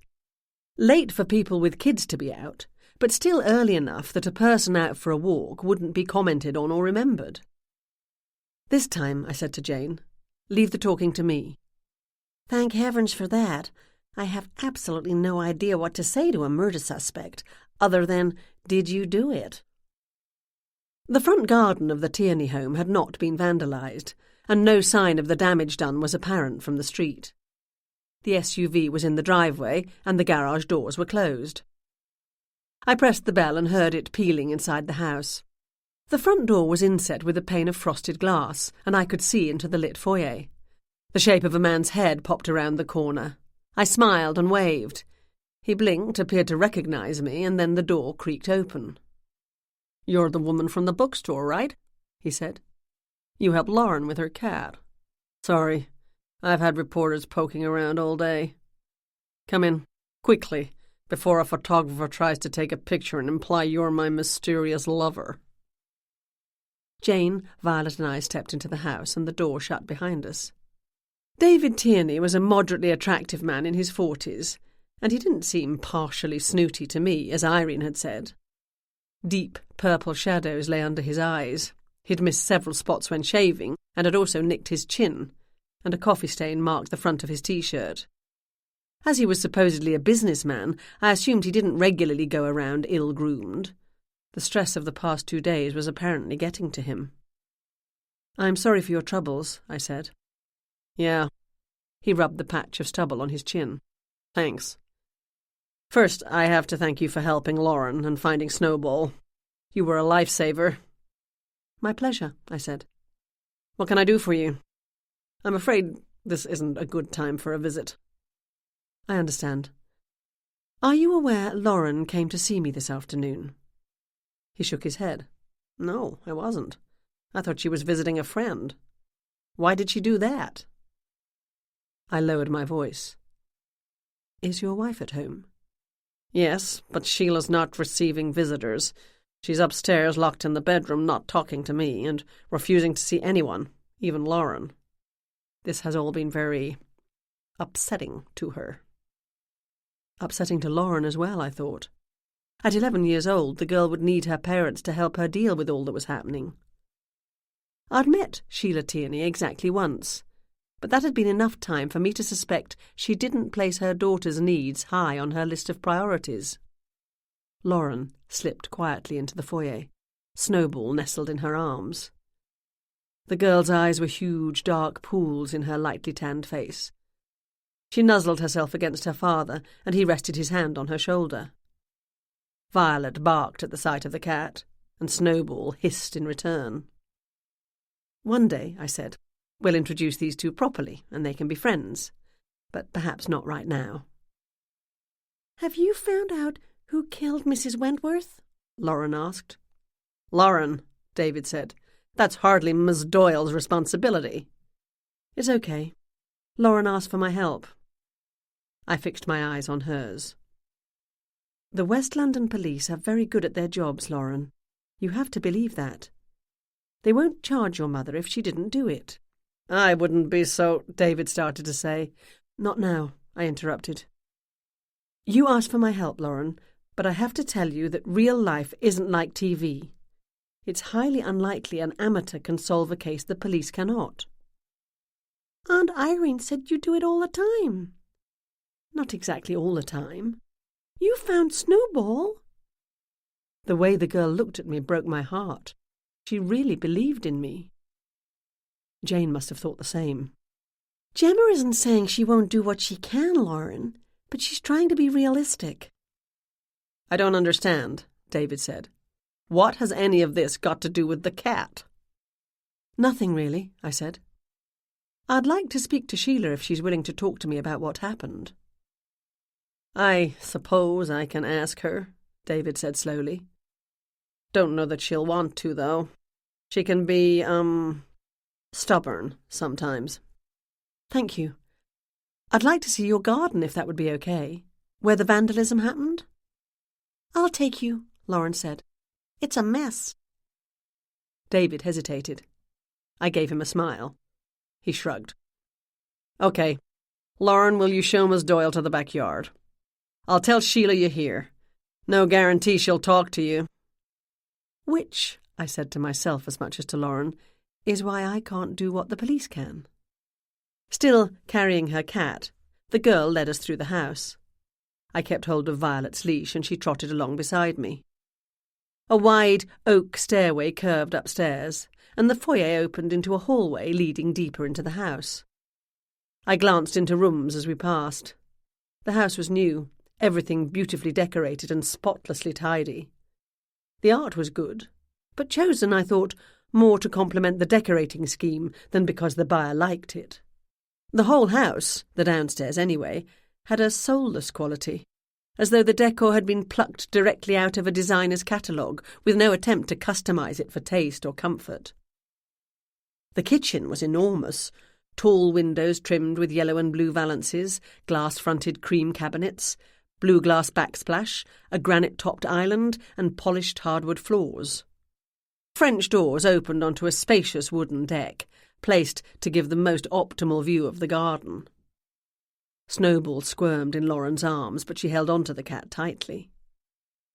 Jane sucked in a breath. It was fully dark now, but the outside lights were strong, and more light streamed out of the kitchen. The devastation was immediately obvious. Naked branches and bare earth, torn flowers scattered across the ground, shredded leaves, holes scratched in the golf course quality lawn here and there, apparently at random. Some large white and grey stones, which had probably been arranged in a deliberate design, were piled in a shapeless clump on the grass, and pottery was either smashed or the vessels tipped over. "Did your parents do anything to tidy up after this happened?" I asked. "No. Mom was too upset all day, and then the police came." "Were you here Sunday morning? Did you see the damage?" "Oh, yeah. I heard Mom screaming, and I thought she was being murdered or something." She ducked her head. "Sorry, that wasn't funny." "I understand." "I came running down the stairs and found her having a total fit." "Had you been outside yourself that morning?" "No. I was told I had to stay in the house when the garden visitors were here. I was still in bed when I heard Mom screaming. I was supposed to go to Aunt Irene's for a sleepover later anyway, so I called her and told her what was happening, and she came to pick me up." Where was your father? He got home this morning, after Aunt Irene and I went to the police station to get Mom. Do you know where he was on Sunday? I had to ask the question, and I hoped Lauren wouldn't realise I was checking on his alibi. She was a smart girl. She shot me a look, but she answered. Something to do with work? He travels a lot. She ducked her head again and stroked Snowball. I see, I said. I'm going to have a look around. You and Snowball stay here with Jane. I handed Violet's leash to Jane, opened the French doors and stepped onto the wooden deck that ran the width of the house. The deck held a table and 8 chairs, a gleaming steel barbecue and a white wicker couch with matching chairs covered with bright blue and yellow cushions. Iron urns and terracotta pots overflowed with lush flowers, tall grasses and trailing vines. The deck area appeared to be untouched, no doubt because the vandal didn't want to get too close to the house. The yard was about 1/5 of an acre in size, and the garden appeared to have been formally laid out in a series of perennial beds interspersed with bushes and trees. I walked across the lawn, taking care where I put my feet. Ryan would have had this area searched, particularly as the vandalism might relate to the murder. But the police didn't have unlimited resources, and the scene of Anna's death would have taken most of their attention. Other than the deck, which had been left alone, the damage was widespread. I studied the garden carefully, but I could see nothing I thought might be significant. The vandal, or vandals, had brought scissors or shears of some sort. Branches of bushes and stems of flowers were cleanly cut. But they hadn't taken down anything more substantial, such as large tree branches. That would suggest they'd carried nothing bigger than would fit in a pocket or tote bag. The dug-up patches of lawn were no larger than a couple of inches across, doable with a small trowel. I could see no noticeable pattern to the destruction, or figure out why some patches of plants had been left alone, while others appeared to have been completely destroyed. I examined the earth in the disturbed flower beds, looking for footprints. It hadn't rained for several days, but Sheila kept her garden watered, and a few imprints of small feet were pressed into the earth. Lauren or her friends, I assumed. A light, round depression about the size of a quarter marked the ground next to some of the prints. I studied the marks carefully, but couldn't guess what had made them unless it had been a toy of some sort. I searched for threads or scraps of cloth that might have become snagged on broken branches, but came up empty-handed. I rubbed my fingers lightly across my right cheek and studied the ruins of the garden for a long time. When I was satisfied I could learn no more, I headed back to the house. There was a savageness to this destruction, shocking in its depth of feeling. Not that I'd thought the mob had put out a contract on Sheila Tierney's garden, but it was clear that whoever had done this had truly hated Sheila. Sheila, or her husband, David. I mustn't forget that David lived here too. Jane and Lauren stood at the kitchen windows watching me. David had joined them, but not Sheila. I noticed some firm patches of bare earth between the flower beds. I asked when I was back in the kitchen. Did the garden have statues? Yes, David said. Sheila likes Greek and Roman-style figures, and we had a few dotted around. Nothing very big, though. The police took them, looking for fingerprints, maybe. Probably. Is Sheila coming down? He shook his head. She's asleep. I left her. It's been a hard day. I'll tell her you were here and suggest she give you a call in the morning. Do you do any of the gardening yourself? Some. I mow the lawn, lug plants around, dig up new beds, trim dead branches, take things to the dump. He smiled, but his smile was strained. I'm not allowed to do much more. Allowed was an interesting choice of words. I let it pass. You and Sheila do the maintenance yourself? Must be a lot of work. His face twisted, and he rubbed at his chin. We used to have a landscaping company that came twice a week, but we let them go. His eyes turned from me and darted around the room, settling on nothing. They, didn't get along with Sheila. He was lying. I filed that thought away and thanked him for his time. "You were outside for a long time," Lauren said eagerly. "I bet you discovered all sorts of things the police missed, didn't you? Like Sherlock Holmes does?" Snowball had disappeared, bored no doubt as no one was paying her any attention. "I'll have to think it all over," I said. "It's quite a mess out there." "I like it." Lauren lifted her chin and spoke firmly. "I'm glad they did it."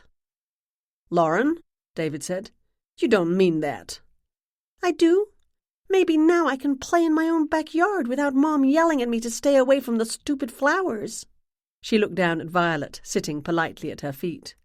"My friend Alice has a dog. When I go over there, we can play with the dog in the yard, throw the ball and everything. No one yells at us if the ball goes into the flower beds and we have to go after it. I hate our garden. I'm glad it's ruined. So there!" She burst into tears and ran out of the room. "I'm sorry," David said. "She's upset. She didn't mean that." "Sure she did," I said. "No child wants to live in a museum. Thanks again for your time." And with that, Jane and I left. Chapter 6. "For someone who insists she's not investigating," Jane said, "you spent a lot of time poking around that garden." What can I say? It presents an interesting puzzle. On the way back to my house, we took a detour to the town park. Officer Johnson and the crime scene tape were gone, and I ducked into the woods after asking Jane to stay on the sidewalk with Violet.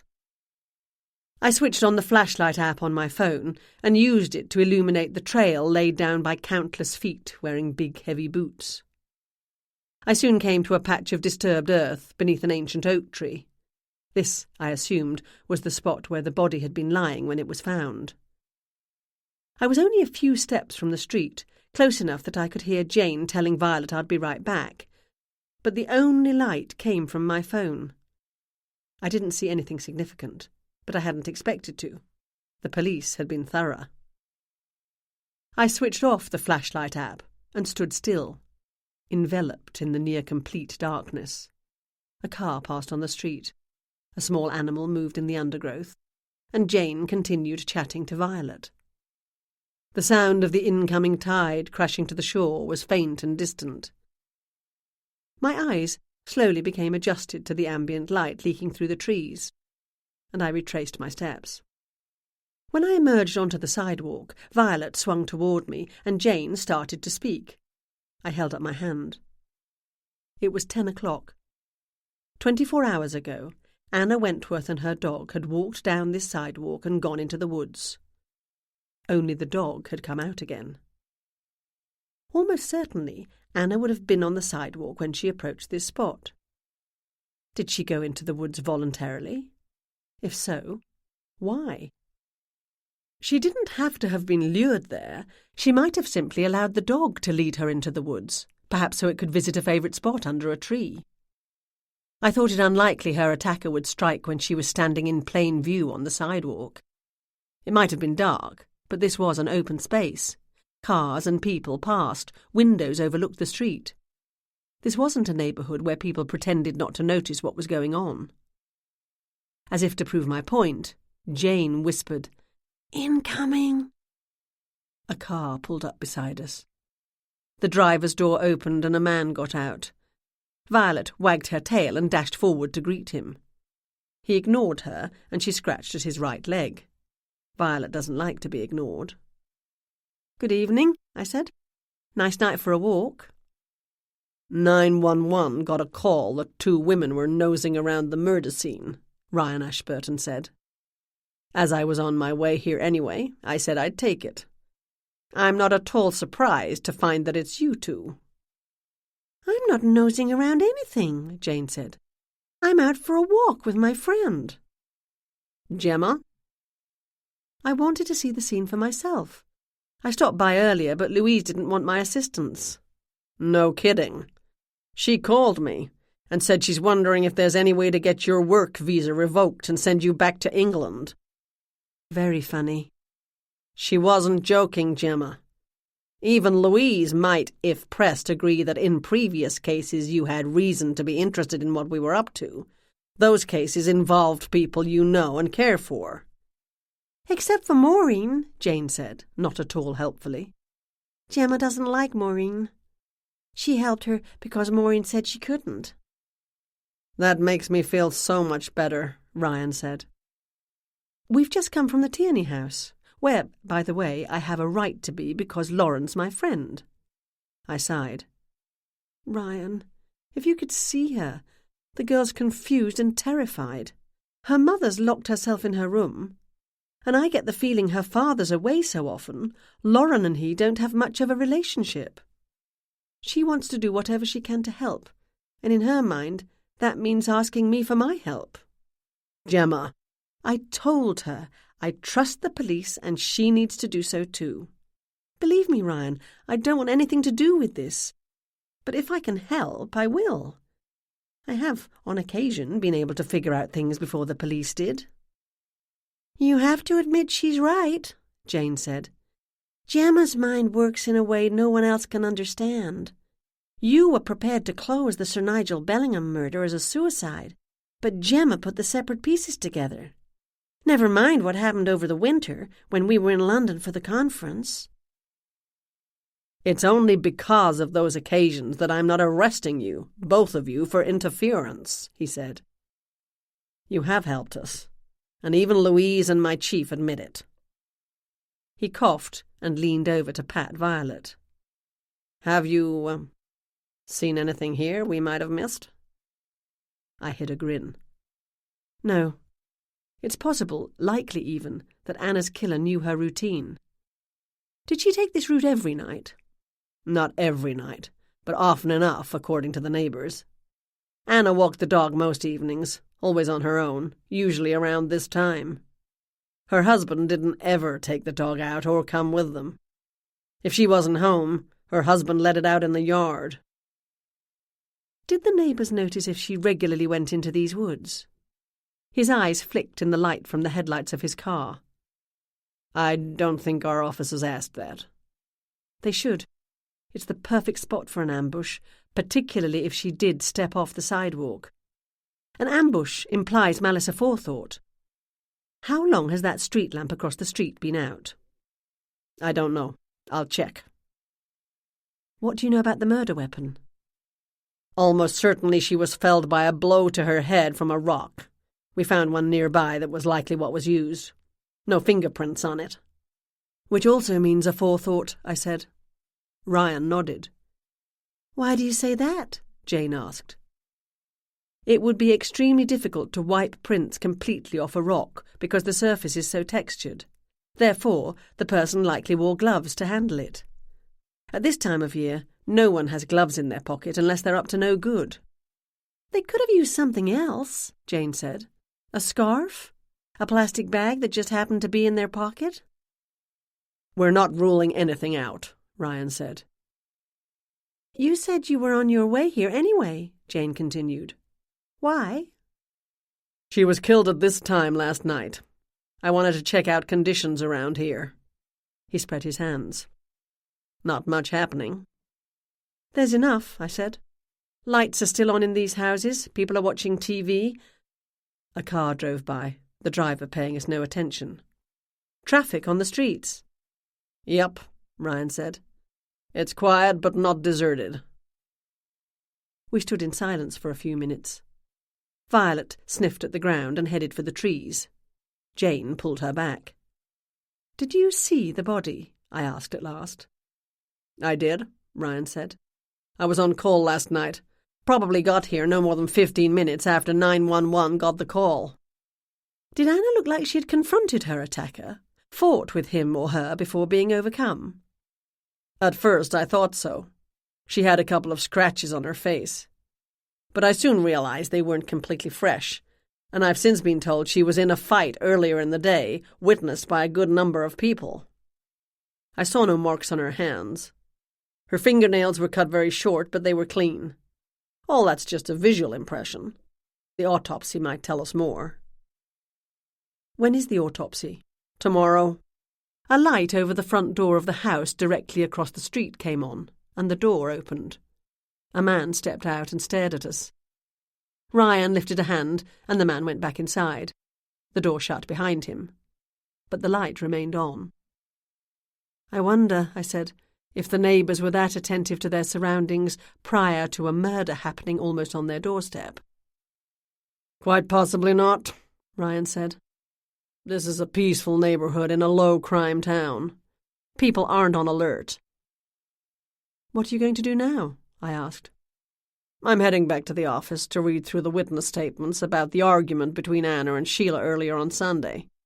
And after that, I hope to get home for some sleep. The autopsy's scheduled for first thing tomorrow." "Will you tell me what, if anything, you learn?" "Nope. I'm off. Jane, see that Gemma goes straight home, will you?" "Huh! As if she ever does anything I tell her," Jane said. When we got to my house, Jane said her good nights and left. I realised I hadn't had dinner and pulled a container out of the freezer. Uncle Arthur's the cook in our house, and he likes to make gigantic servings of stews and curries in the slow cooker and freeze the extras. This one was labelled squash and lentil curry in his large, clear handwriting. I dug further into the back and found a container of cooked rice. Putting the 2 dishes into the microwave was the sum total of meal preparation I felt like doing tonight. The effect of the 2 gin and tonics had worn off long ago, so I took out a bottle of Sauvignon Blanc and poured myself a glass. While the food warmed, I took my drink into the den, found my iPad in the reproduction antique secretary, and curled up in my favourite wing-back chair. Violet ran in ever-decreasing circles on the hearthrug, finally finding the perfect spot on which to take a pre-bedtime nap. This house is far too big for 2 people. But Uncle Arthur and I like to have our own space, so it suits us. His suite is on the upper floor, which, being in a salt box, is only half the width of the house. My bedroom and home office are down the main floor hall. We share the kitchen, living room and den. I glanced at the portrait of a dark-haired opera diva hanging over the fireplace. She had died before I was born, but I've studied her portrait so often that I sometimes feel as though I know her.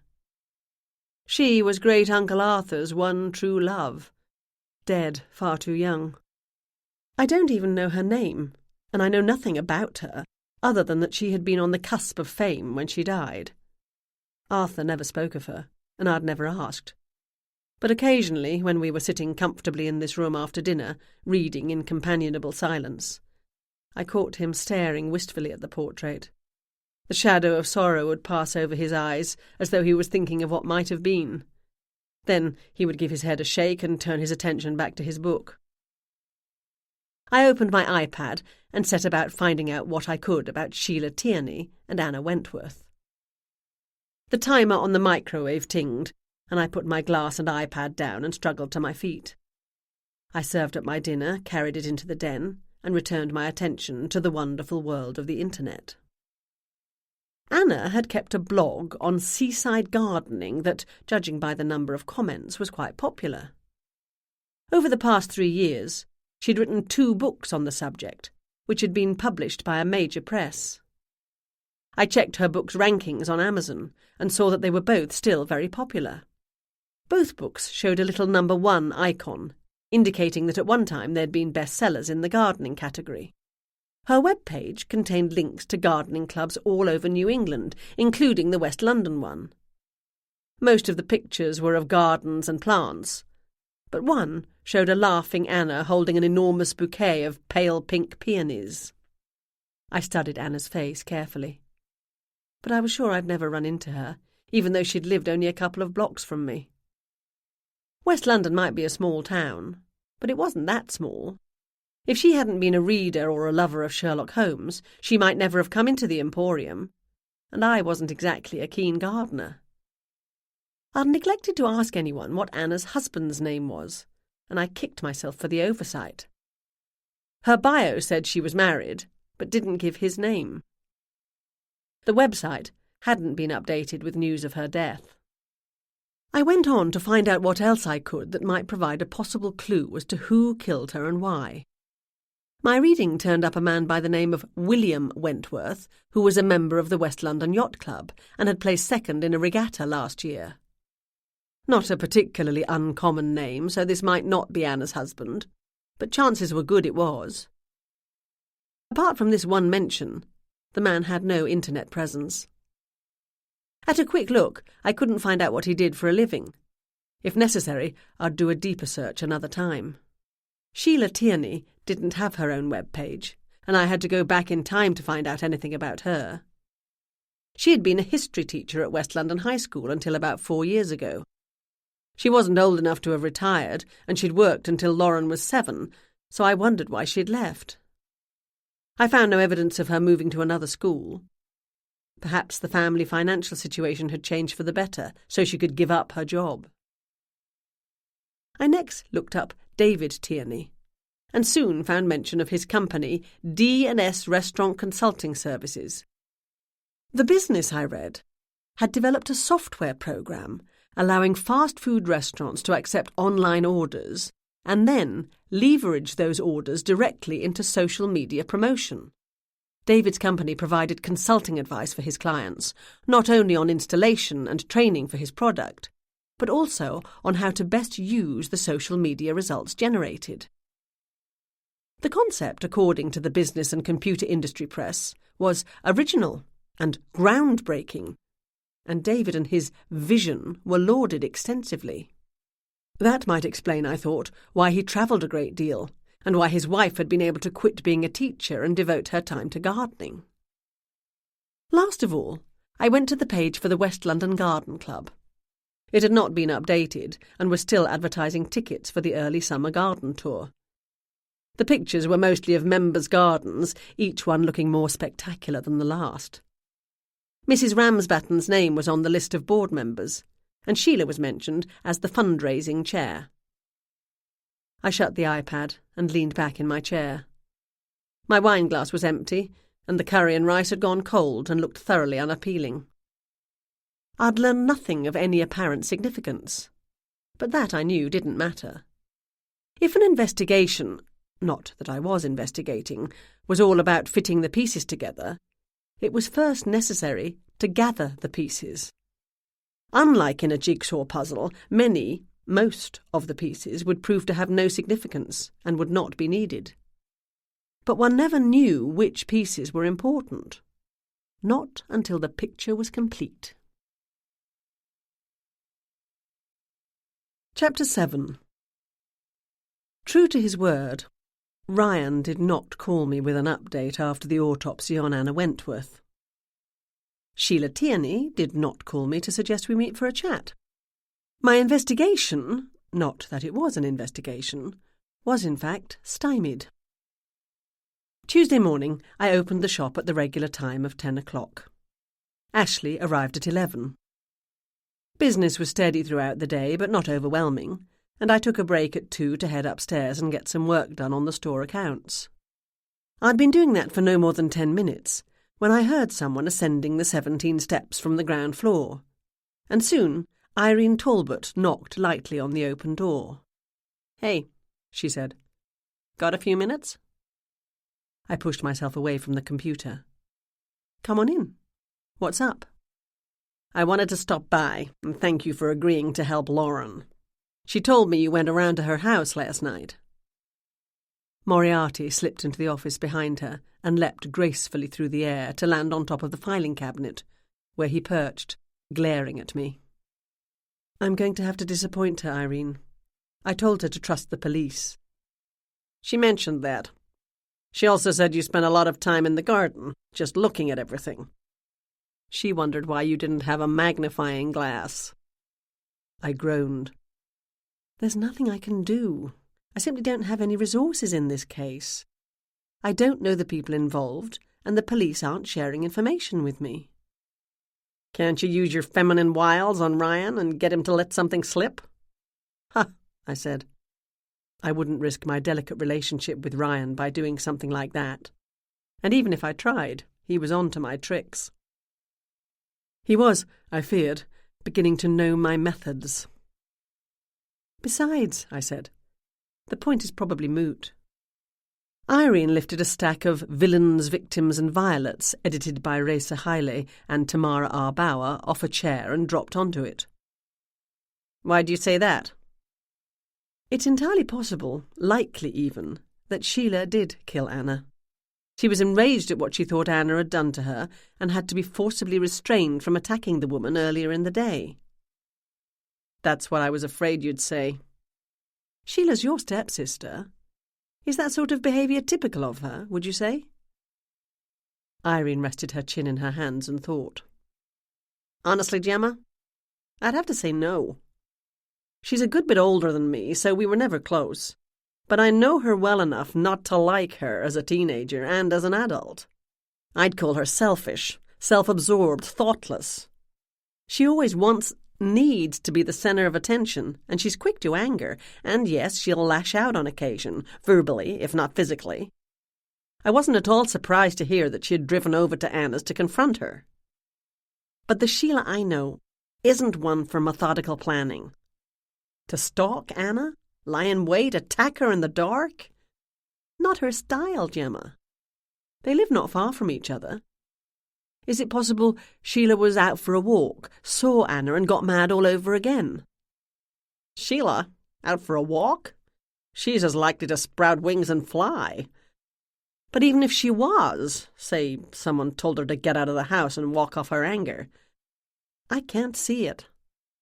From what little I've learned, the neighbours heard nothing and saw nothing, and there were no marks on Anna indicating that she'd been in a fight, since the earlier altercation with Sheila anyway. If Sheila had confronted her again, it would have been up close and personal, and everyone for miles around would have heard the yelling. Plus, I can't see Sheila keeping quiet if she had killed Anna. She'd be far more likely to want to tell the police and everyone else that she was completely justified and then go on to provide an extensive list of Anna's faults. You make a strong case, I said. But the police aren't going to take any of that into account. If you want Sheila not to be charged, you'd better hope she's never been in that patch of woods. As I said, that's unlikely. She isn't one for walking. Whoa there! Moriarty had leapt off the shelf, sailed across the room and landed in Irene's lap. Scared me half to death. Irene patted the general vicinity of her heart, which was probably his intent. She looked at the cat fondly and stroked his back. He purred.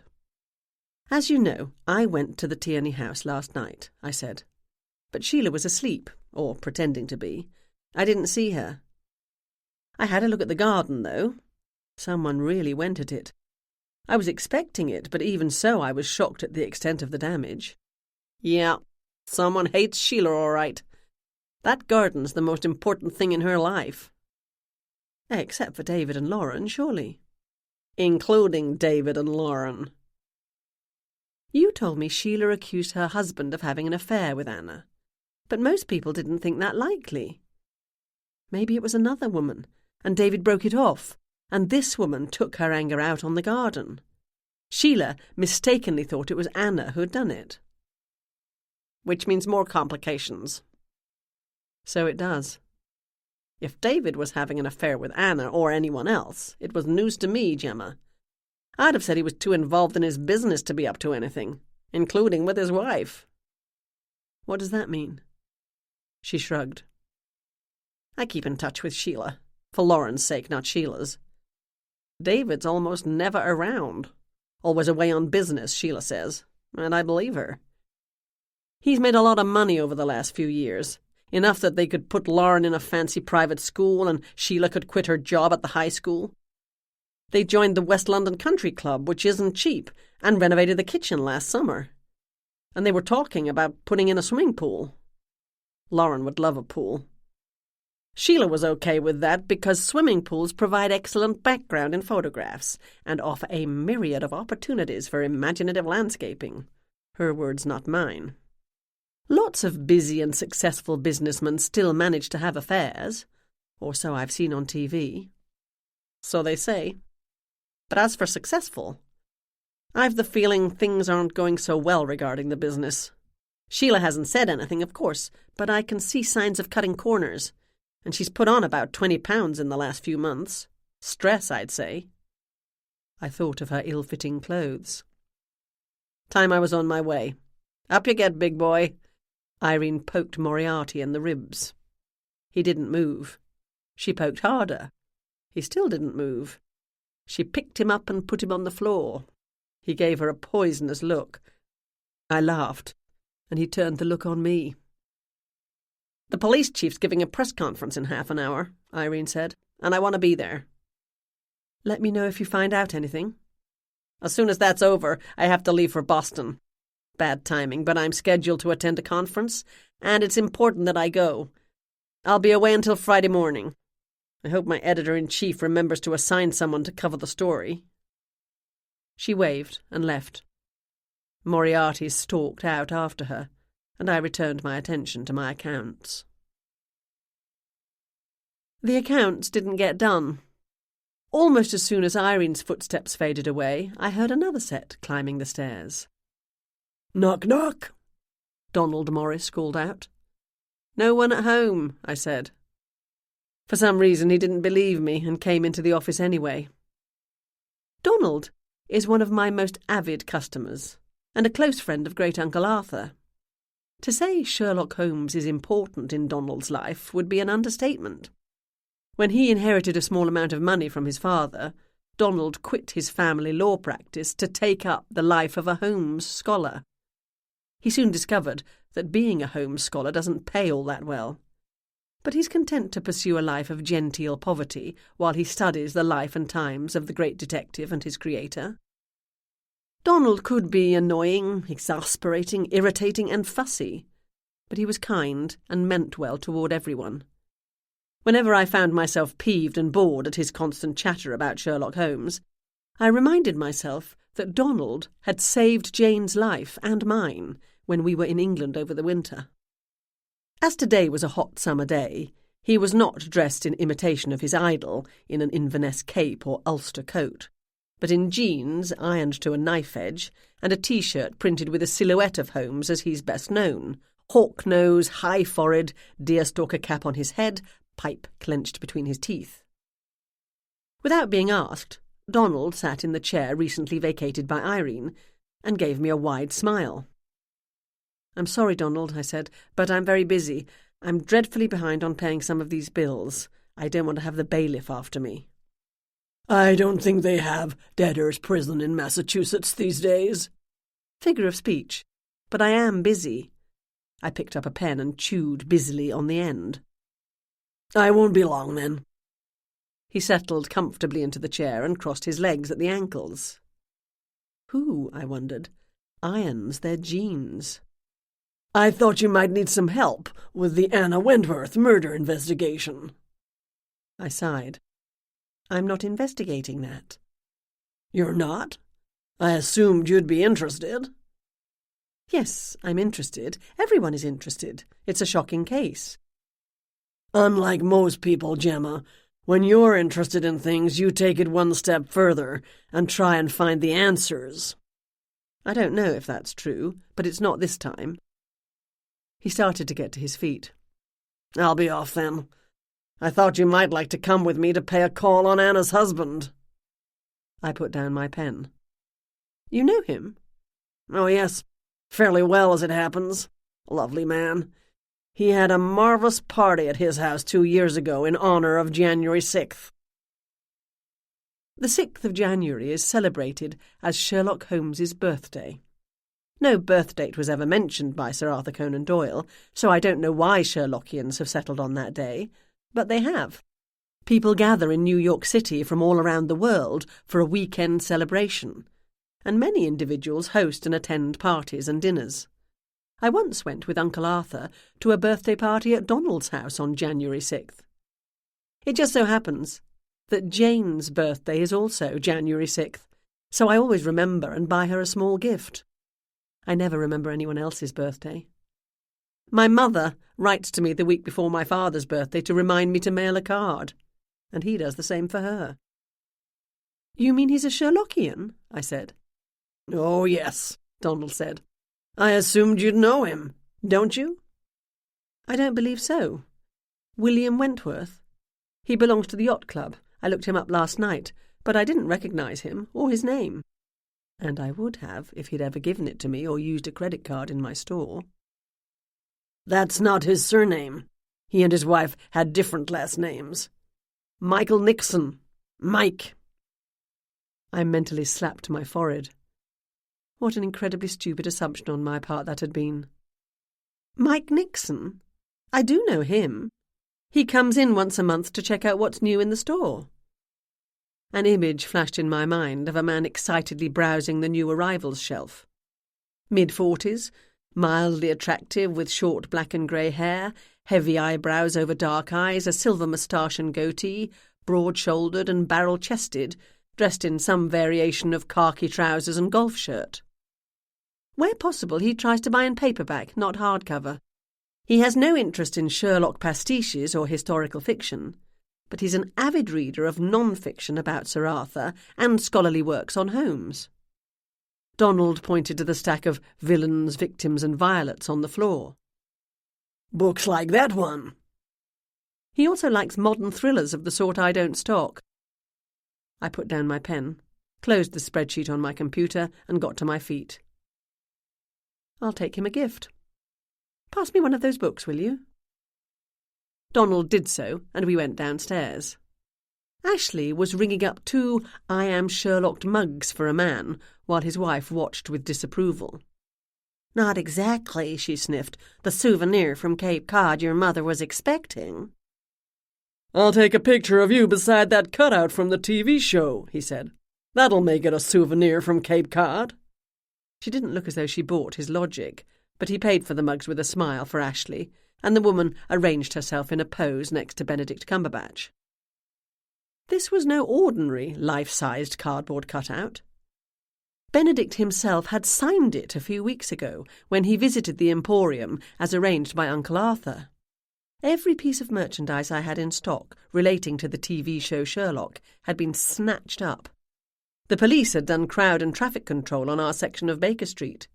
The visit made the front page of most of the Cape Cod newspapers, and we were on the TV news that night. Sherlockians and Cumberbatch fans were still talking about it, and I had trouble keeping anything in stock with his picture on it. I have to admit, if only to myself, my cheek still tingled where he'd given me a kiss of farewell. "I'm going out for a while," I said to Ashley. "Won't be long." She glanced at Donald.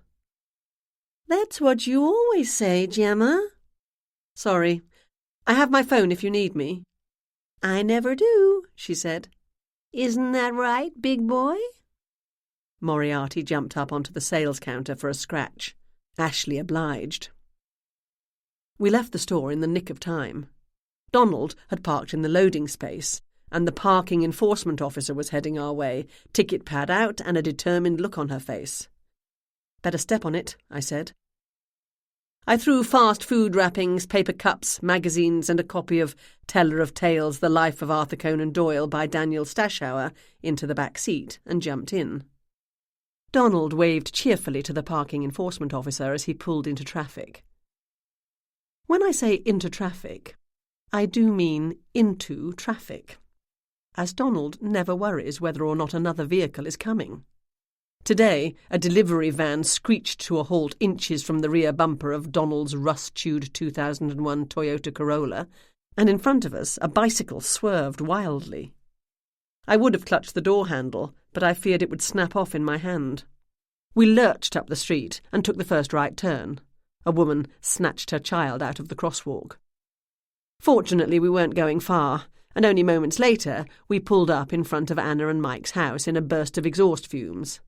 I leapt gratefully out of the car.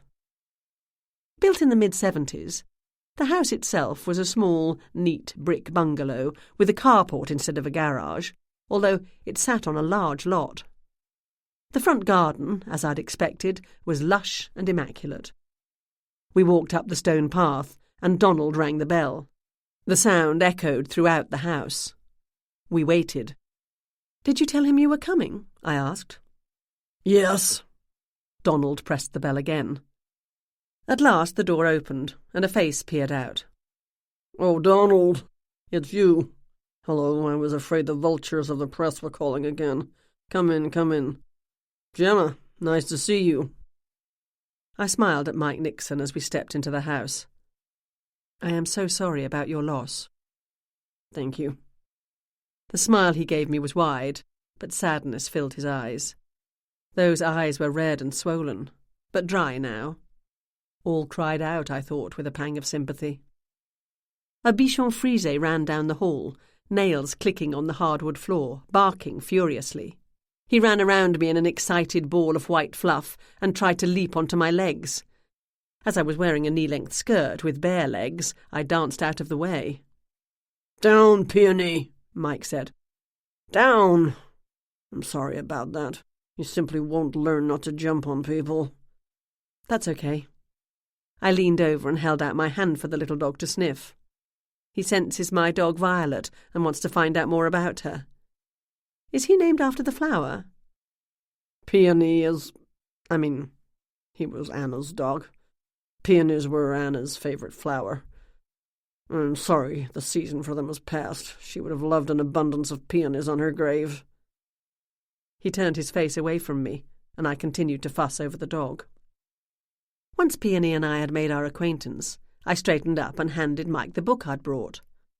A small gift. I don't think you've read this one yet. It's rather fun and makes some original points. "Thank you, Gemma. It's a nice day. Would you like to join me for a drink in the garden?"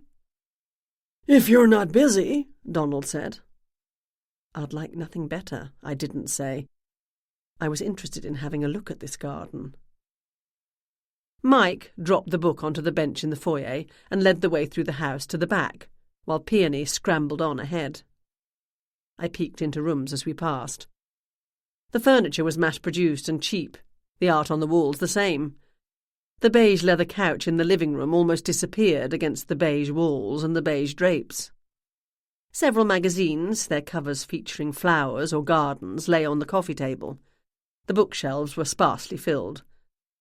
I wasn't able to read the titles on the spines at a distance, but I recognised many of them as coming from my shop. It was possible Anna kept her own reading selections elsewhere, but judging from this room, she wasn't much of a book reader. The carpet beneath the dining room table was faded and worn, not because it was an antique, but because it didn't often get cleaned. A quick peek into the kitchen showed me it hadn't been renovated for several decades.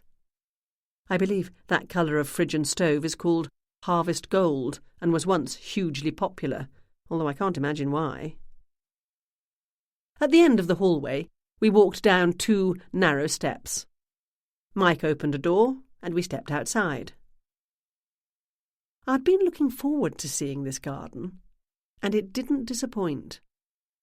The property was about 1/4 of an acre, every inch filled with lush perennials, perfectly trimmed bushes, emerald green grass, and magnificent old trees. More flowers, annuals mostly, filled iron urns, and various stone statues peeked around corners and out from under branches. Birds hopped about under feeders or drank from the artificial pond in the centre of the yard. A grey jay flew overhead and landed beneath a feeder. Snip, snip, snip came from my left, and I turned to see a man in brown overalls trimming a boxwood hedge. Mike gestured to the stone-floored patio to our left, and Donald and I took seats around the glass-topped table beneath an open red umbrella. "Can I offer you something to drink?" Mike asked. "The sun's over the yardarm somewhere." "Water, please," I said. "We don't want to keep you." "I have no place better to be." He swallowed heavily and turned his face away from me. "A glass of water would be nice," Donald said. Mike went to get the drinks. Peony took a seat under the table. Donald and I sat in companionable silence for a long time. Snipping and trimming, the gardener came closer. He was a young man, dark-eyed and dark-haired, his thin face and heavily muscled arms browned by the sun. Peony leapt off the deck and ran over to him. The gardener momentarily stopped his work to give the dog a pat. "Beautiful garden," Donald said at last. "It certainly is," I said. "Anna's pride and joy," Mike had returned. He put the glasses on the table, water for us, a beer for himself. She won Best in Show trophy this year, for all the good it did her. He lifted his glass. To Anna.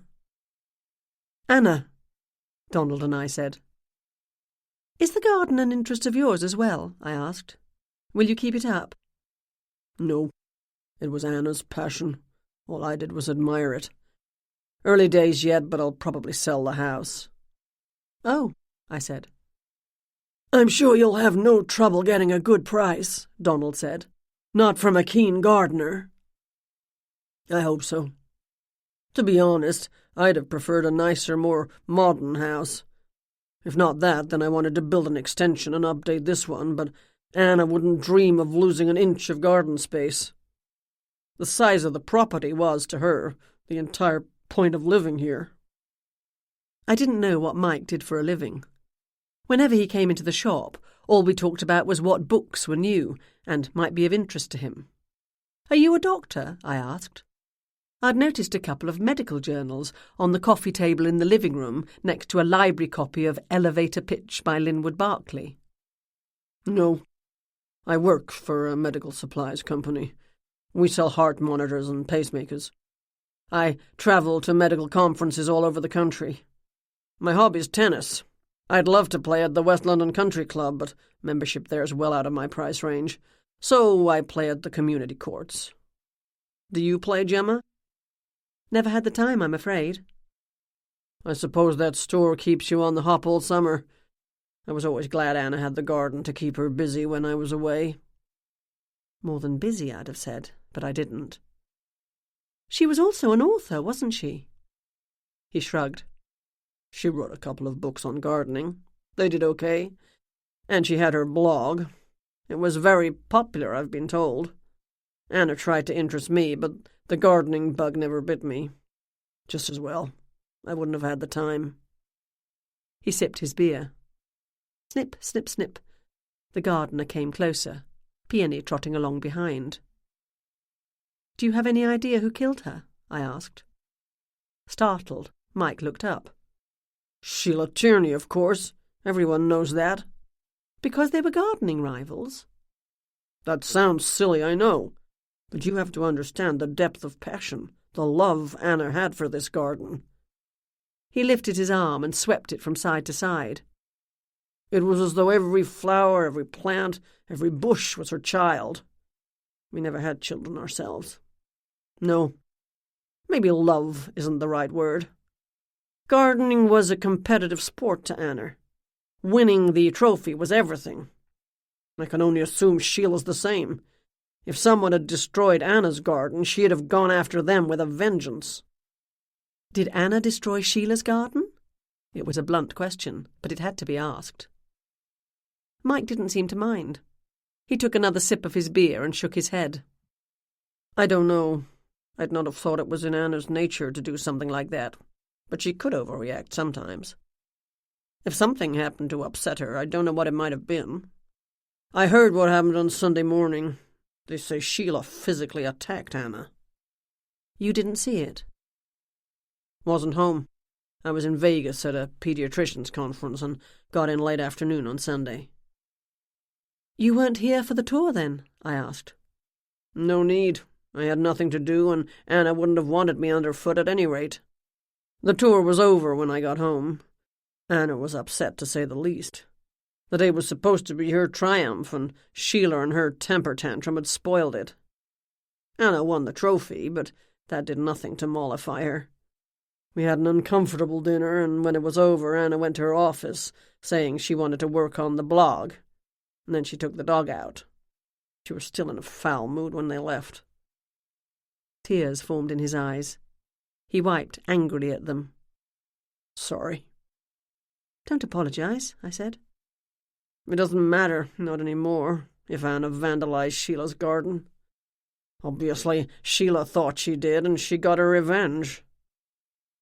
Sheila hasn't been charged, I reminded him. Matter of time, I'm sure. It was Sheila, all right. I never did like her. Cold as ice, that woman. Did you know her well? Not well. She was Anna's friend, not mine. She and Anna were friends? I finished my water. I was interested in what Mike had to say, and it was so very pleasant in this beautiful oasis. We were seated under the umbrella, but the heat of the sun filled the air around us. A yellow and black butterfly fluttered about, darting from one flower to the next. An airplane flew soundlessly overhead, and one bird called to another. A patch of lavender was planted somewhere close by, and its delicious scent drifted toward me. The gardener was working at the edges of the patio now, trimming a lovely full bush about 5 feet tall, covered with a mass of delicate pink flowers. Donald sat silently, looking between Mike and me. Anna and Sheila were good friends for a while, Mike said, popping in and out of each other's houses for coffee and gossip, having us over for dinner, or Sheila and David coming here, the usual sort of thing. Anna was fond of their little girl. What's her name again? Lauren. Right, Lauren. Good tennis player for her age. Mike had a deep, rolling voice, made more powerful by the emotion he was struggling to control. What happened to the friendship? I asked. He studied my face. This might sound like sour grapes, but I never liked Sheila. Sheila's a user, a taker. She uses people and then she throws them away. That's my impression of her, anyway. She and Anna had a huge falling out a few months ago. I never found out the whole story, but Anna said Sheila's jealousy was becoming too much for her to handle. Sheila liked to be the center of attention, and the success of Anna's books and blog was getting her the lion's share of attention in the Cape Cod gardening community. It came to a head, so Anna said, when Sheila contributed something to the blog and the information was incorrect. Anna caught the mistake in time and fixed it, but she believed Sheila deliberately tried to make a fool of her. He drained his glass. "We should probably be going." Donald stood up. I cursed under my breath. I had more questions, such as, did Mike think his wife had been having an affair with David Tierney? Mike also stood. "Thanks for coming." I had no choice but to get to my feet too. Instead of taking us through the house, Mike stepped off the patio and took the flagstone path around it. The little dog didn't try to follow. "I'm going to Boston week after next to have dinner with some of the members of the Speckled Band," Donald said, referring to that city's Sherlockian society. "Would you like to come?" "I would," Mike said, "if I'm free. I've taken time off work, but you'll understand I have arrangements to make, and the police will need to speak to me as they build their case against Sheila." I paused at the corner of the house and turned to take one last look at Anna's garden. The gardener had stopped work and was watching us with his large, dark eyes. He made no move to look away. Peony, the bichon frise, sat in a patch of shade at his feet. I hurried to follow the men. Chapter 8. The emergency meeting of the West London Garden Club would be held at the Harbour Inn at 7 o'clock. Ashley agreed to stay late and close up so I could go to the meeting. At 6:45, I was standing in front of the Emporium. Traffic was heavy on Baker Street as tourists headed for dinner or returned to their hotels after a day spent exploring the seaside. Across the street, a face appeared in the window of Beach Fine Arts. I smiled and waved, and the face retreated. I might have saved Maureen McGregor from being sent up the river for murder last summer, but you wouldn't know it by the way she treated me. Then again, Maureen was an equal opportunity curmudgeon. She didn't like anyone. I thought about up the river, meaning to the big house, that is, prison. I like that expression. Leslie Wilson's car pulled up to the curb with Jane in the passenger seat. I jumped into the back. "Step on it," I said. "Step on what? And why?" Jane said. "We've plenty of time." "I'm trying out my American expressions." "Okay, but we don't say step on it if we're not in a hurry." "Whatever." "Leslie," I spoke to Jane's mother, "what's the word in the hood about the Wentworth dame being knocked up?" Was she? Leslie replied in a shocked voice. Did the autopsy reveal that? That's usually a precondition for undergoing an autopsy, isn't it? I said. Being dead. If you're going to show off your Americanisms, Gemma, Jane said, you have to get them right. Knocked up means made pregnant. You're thinking of knocked off, which means killed. Oh, right. In English, proper English, as spoken by Her Majesty the Queen's loyal subjects, knocked up means woken up. All highly confusing. Like what you call biscuits, which aren't biscuits at all. If I guess correctly, Leslie said, you're asking me what people are saying about the death of Anna. The answer is that the general opinion is Sheila did it. Anna ruined her garden, they had a fight, and Sheila was dragged away. She then went home, spent the rest of the day nursing her grievances, and went out later and finished the job. Do people believe Anna destroyed the garden? My friends don't know. They're all in some sort of shock. More shocked at that, I'd say, than at the killing. None of them can believe a gardener as expert as Anna would have deliberately destroyed one, no matter who it belonged to. People can do strange things when they're angry or consider themselves to be provoked, Jane said. True enough, I said. Did you hear the chief's press conference? Leslie asked. I caught some of it on the news on the radio. Irene sent me a text, I said. Nothing we didn't know. Killed by a blow to the back of the head by a blunt instrument. No signs of a struggle. People asked to come forward if they were in the vicinity of the attack at the time. No arrest has been made at this time, but they are confident that blah, blah, blah. Which usually means they haven't got a clue, but in this case, I think it means they're focusing on Sheila Tierney, who, according to her stepsister Irene Talbot, wouldn't have done something like that. At least, not in that manner. We arrived at the Harbour Inn. The parking lot was filling up and people were streaming inside.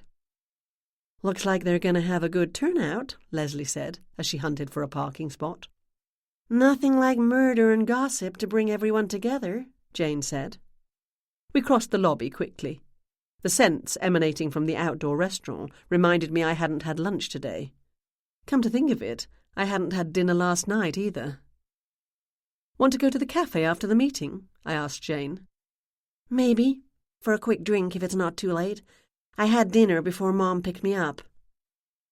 The garden club meeting was being held in one of the conference rooms, and we could hear the excited buzz before we even reached the hallway. At 5 to 7, the room was almost completely full. Brian, the owner of the inn, was bringing in extra chairs. Standing room only, Jane said. Not for me. Leslie dashed to snag a chair in the centre of the middle row of seats. I'll stand, I said. The better to be able to see everyone and everything. I wasn't the only one with that idea. I smiled at Ryan Ashburton, standing on one side of the double doors, and pretended not to see Louise Estrada on the other. The room was a sea of grey and dyed blonde hair, and 3/4 of the people here were women. Almost everyone was over 60, although I did see a handful of people in their 40s or 50s. People with full-time jobs and school-aged children didn't usually have the time to take up a hobby as demanding as serious gardening. Most of these people were well-dressed and groomed, and I saw more than a few tennis bracelets, diamond earrings, expensive Italian loafers, and designer jackets. I spotted Mrs. Ramsbutton in the front row, chatting to the woman next to her. Officer Stella Johnson's grandmother, a regular card partner of Uncle Arthur, was here, as were a number of customers of the Emporium or Mrs. Hudson's. 4 people, 2 women and 2 men, were at the front of the room, standing behind the long table draped in a white cloth that had been prepared with microphones, pads of paper and pens, glasses and water jugs. They talked in low voices and threw anxious glances at the restless crowd. Finally, they pulled out their chairs and sat down, and an expectant hush fell over the onlookers. The older woman rapped the gavel on the table. If the meeting can come to order, thank you. I see some new faces in the crowd, so let me introduce myself. I am Patricia Markham, the chair of the board of the West London Garden Club. In a moment, Mr. Levy will present the preliminary report from the garden tour.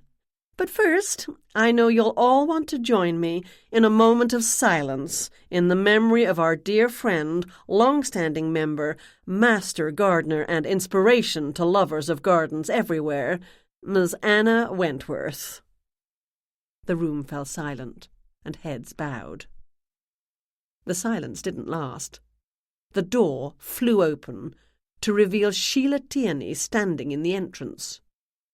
She paused for a moment, giving every head time to lift and turn, and then she walked down the aisle, eyes fixed straight ahead, as slowly and graciously as though she were at church and this was her own wedding.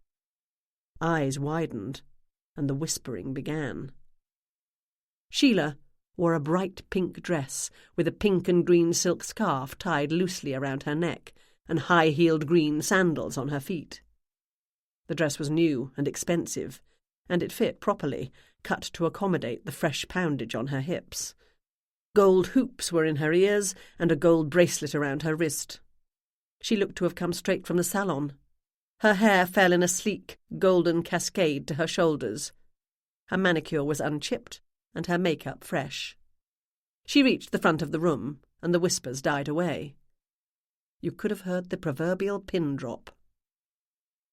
"It would appear," she said to the people at the front table, her voice pitched to carry, "you forgot to leave a seat for me." "I didn't know you'd be able to make it," the woman with the gavel said.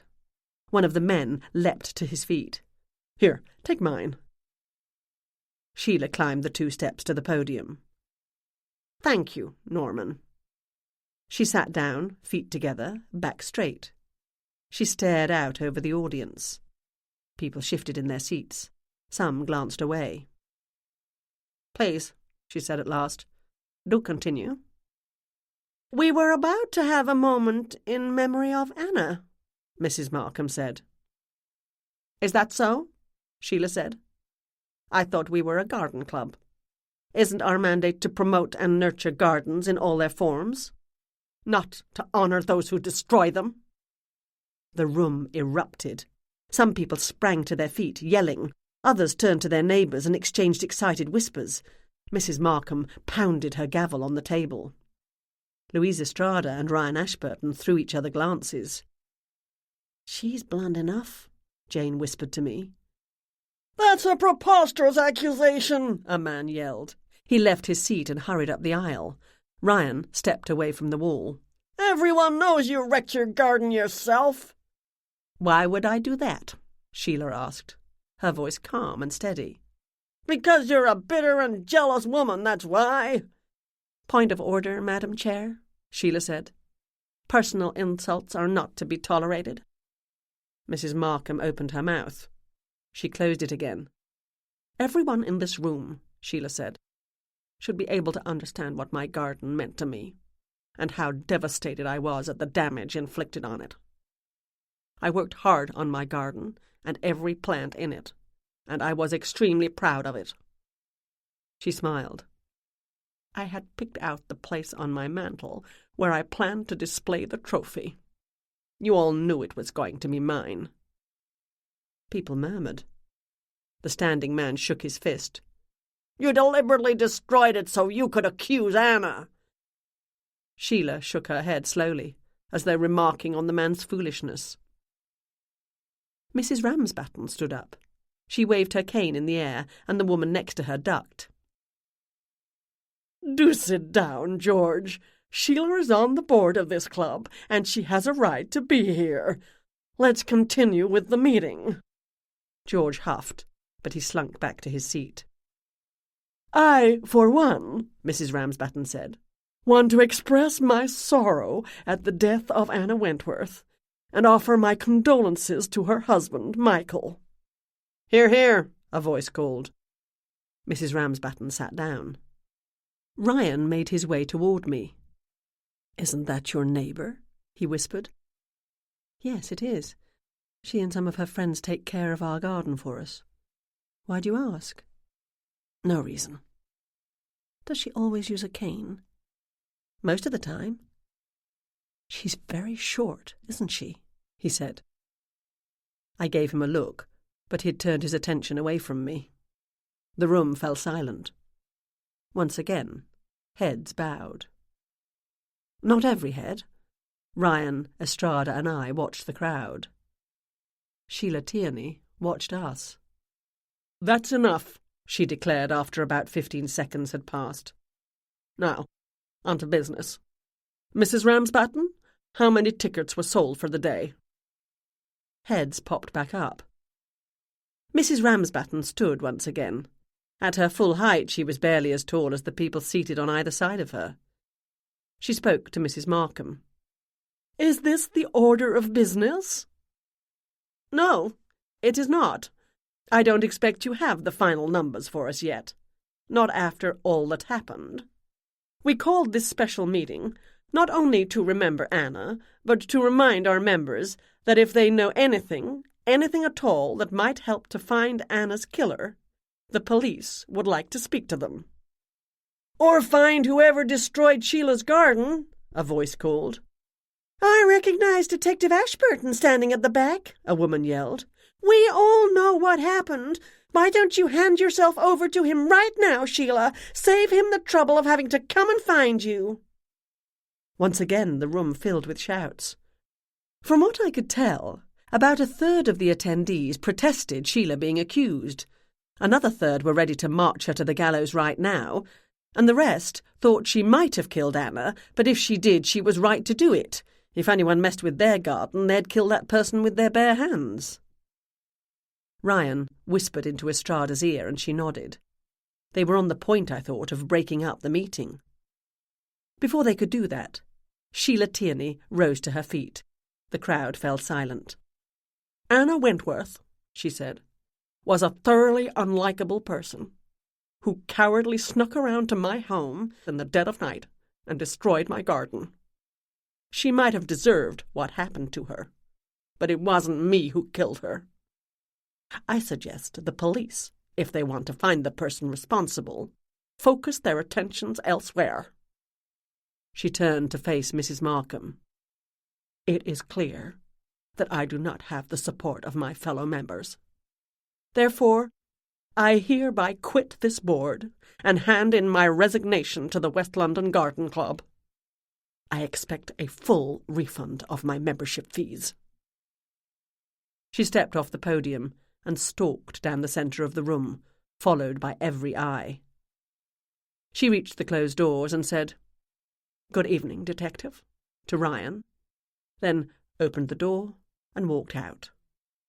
The door closed silently behind her. A shocked silence lasted for about 2 seconds, and then pandemonium erupted. Estrada slipped out of the room. "That was well worth the price of admission," Jane said. "What do you think she was playing at?" "Irene said Sheila loves to be the centre of attention," I said. "Maybe that's all it was. Maybe she did think she'd find some support here, or maybe she hoped to set the cat among the pigeons and confuse everything." "She certainly did that." Mrs. Markham pounded the table with her gavel. No one paid the slightest bit of attention. Ryan walked to the front of the room, then turned and faced the crowd. He didn't have to say a word. All conversation halted mid-sentence. "Thank you," he said. "I'm Detective Ashburton of the WLPD. I'm investigating the murder of Anna Wentworth. If any of you have any information, anything at all you think pertinent to our inquiry, I'd like to talk to you." "Arrest Sheila Tierney," a voice called, "and be done with it." "I'm afraid it doesn't work that way," Ryan said. "As we are obviously not going to get any further work done," one of the men behind the table said, "I suggest we adjourn and table discussion of the tour to the regular meeting." "I second that," someone called. Hands shot into the air. Mrs. Markham gave the table one sharp rap and said, "Motion carried. Meeting adjourned." People bounded to their feet. Some gathered in excited circles to talk, while others headed for the doors. A good number made a rush for Ryan. Leslie Wilson remained in her seat, talking to her neighbour, and Louise Estrada slipped back into the room and made her way toward us. "What brings you here tonight, Gemma?" she asked. "We came with Leslie Wilson. She's a member of the club." "Yeah, she said. "I'll totally buy that." "It's true," Jane protested. "Mom drove." "She might have driven you, but I doubt your intense interest in gardening brought you out." "I always enjoy a nice garden," I said. "You have no reason to be interested in this case, Gemma. You have no connection with any of the parties involved. Stay out of it." "What makes you think I don't know these people?" "You think it wasn't one of the first things I checked?" I wasn't sure what I thought about that. The first time we met, Louise Estrada had accused me of killing a woman. Our relationship had gone steadily downhill since then. She resisted what she considered my interference in police matters, what I call helping, and she didn't trust me not to have ulterior motives. My on-again, off-again, on-again relationship with Ryan Ashburton didn't help things. Louise had complained to the chief of police that I had undue influence on Ryan. At first I wondered if Estrada wanted Ryan's job and was out to undermine him any chance she got. But over the last few months, I'd thought she and I were starting to trust each other. Although she'd never come right out and say so, she seemed to appreciate my insights in the Lamb-Dumont cases last summer. Apparently, I'd been wrong. "If you start interfering in this investigation in order to show us up, Gemma," she said, "I will see that you're charged. Have a nice evening." I watched her make her way toward Ryan and his crowd of eager-to-help citizens. "She certainly told you," Jane said. So she did. "You still want to stop for a drink?" "I could use something to eat," I said. "I doubt Ryan will be able to join us. Talking to those people is going to be a waste of time, but I understand it needs to be done. In this sort of law-abiding, tax-paying, respectable crowd, anyone who had anything to say would have contacted the police already. I noticed most of the people around Ryan are women. Fancy that." "Why don't we have something in the bar here," Jane said, "rather than go to the cafe?" "I like the Blue Water Cafe," I said. "And I like it too. But you always have an ulterior motive for wanting to go there. Just so you know, Andy's gone to his parents' place for a couple of days. His brother and his family are visiting from California." "How do you know that?" I asked. She winked at me. "Because, Gemma, when I was out with him on Saturday night, he told me." I gaped at her. "You were out with Andy? Like on a date?" My wildest dreams were coming true. "And you didn't tell me?" "Yes, Gemma, we had a date. Your dreams for me might be coming true. And I'm telling you now, we've had a couple of casual dates. So, early days yet. We went to a bar to listen to live music and out for a coffee after, and we both enjoyed the evening so much we want to do it again as soon as he's back. We've known each other for years, it seems like forever, but now I'm seeing him in a totally different light." She blushed prettily. I was thrilled. Our friend Andy Whitehall was the owner and head chef at the Blue Water Cafe, a restaurant by the harbour. He adored Jane, and always had, and I figured he was perfect for her. But she had always been oblivious to his intentions, as she dated one unsuitable, in my opinion, man after another. "Ready to go?" Leslie tucked her arm into her daughter's. "We thought we'd stop for a drink and maybe something to eat first," Jane said. "Is that okay with you?" "Sure." In the summer months, the restaurant at the Harbour Inn expands onto the veranda, giving a fabulous view down the hill and out to sea. I hesitated at the French doors leading outside. It was a beautiful night, warm and clear, and almost every table was taken. "You two don't want dinner, and I don't mind having something light. So why don't we go into the bar instead? Easier to get a table." A good number of club members had the same idea as us, and the bar was filling up. I snagged a small round table and comfortable leather chairs in the far corner of the room, and we settled ourselves. I wanted to quiz Jane on every detail of her date with Andy, but I didn't know if she'd told her mother about that yet. Even I can be circumspect sometimes. Not that Jane wouldn't have done the same to me. She had initially been more keen on Ryan and me getting back together than I had. About that, I had to admit, she had been right. The waiter arrived, and we placed our drink orders. I accepted a bar snacks menu. "That was interesting, to say the least," Leslie said. "I've never seen many of those people before." "They're not club members?" I asked. "Most of them probably are. Not everyone attends every meeting. Some members don't go to any, but they pay their dues to get the newsletter and be on the roster for garden visits. No one checked memberships at the door, so I suspect we also attracted a fair share of the nosy and the ghoulish." "I didn't see anyone from the paper," Jane said. "Irene's gone out of town for a few days," I said. "Some conference or other. The paper probably didn't have anyone else to send, or they didn't think it worthwhile." The waiter brought our drinks. A soft drink for Leslie, who was driving, and wine for Jane and me. We clinked glasses, and I opened the menu. "Calamari looks good. I'll get that plus the bruschetta.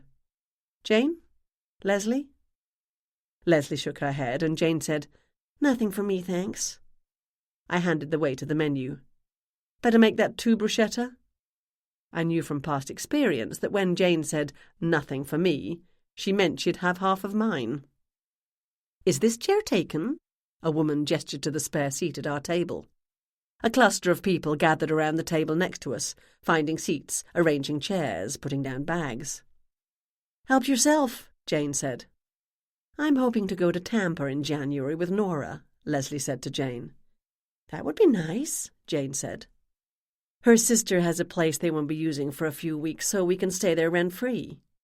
The bar was open to the lobby, and I saw Ryan and Louise Estrada walk by.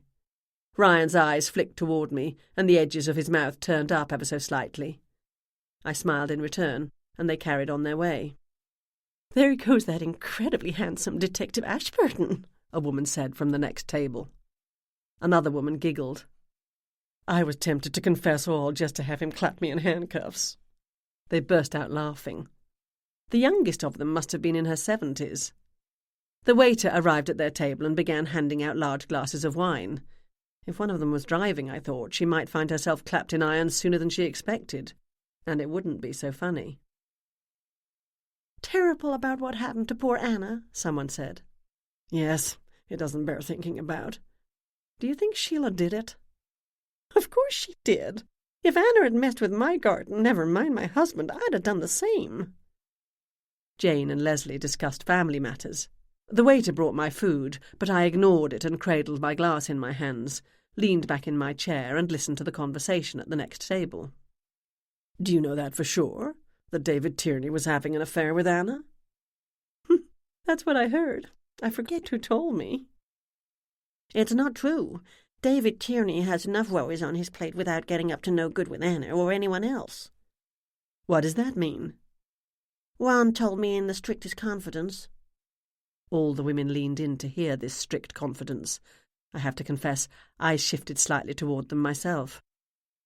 "David's about to go under. He came to the bank last month asking for a loan so he could make his next payroll. Another loan. Ron had to turn him down.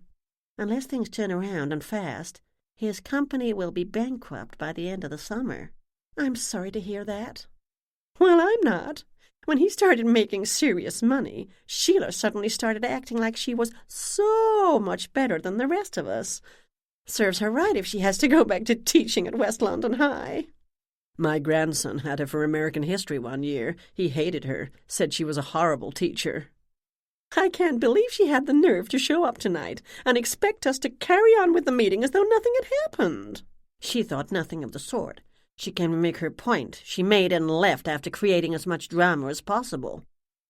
"I know this is going to sound inappropriate considering the circumstances, but do any of you know if Manuel's looking for work?"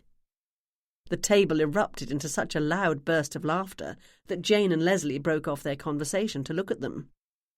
"What's so funny?" the woman who'd asked the question said. "I'm sure Manuel will be looking for work. I can't imagine Mike Nixon's going to keep him on." "Why not?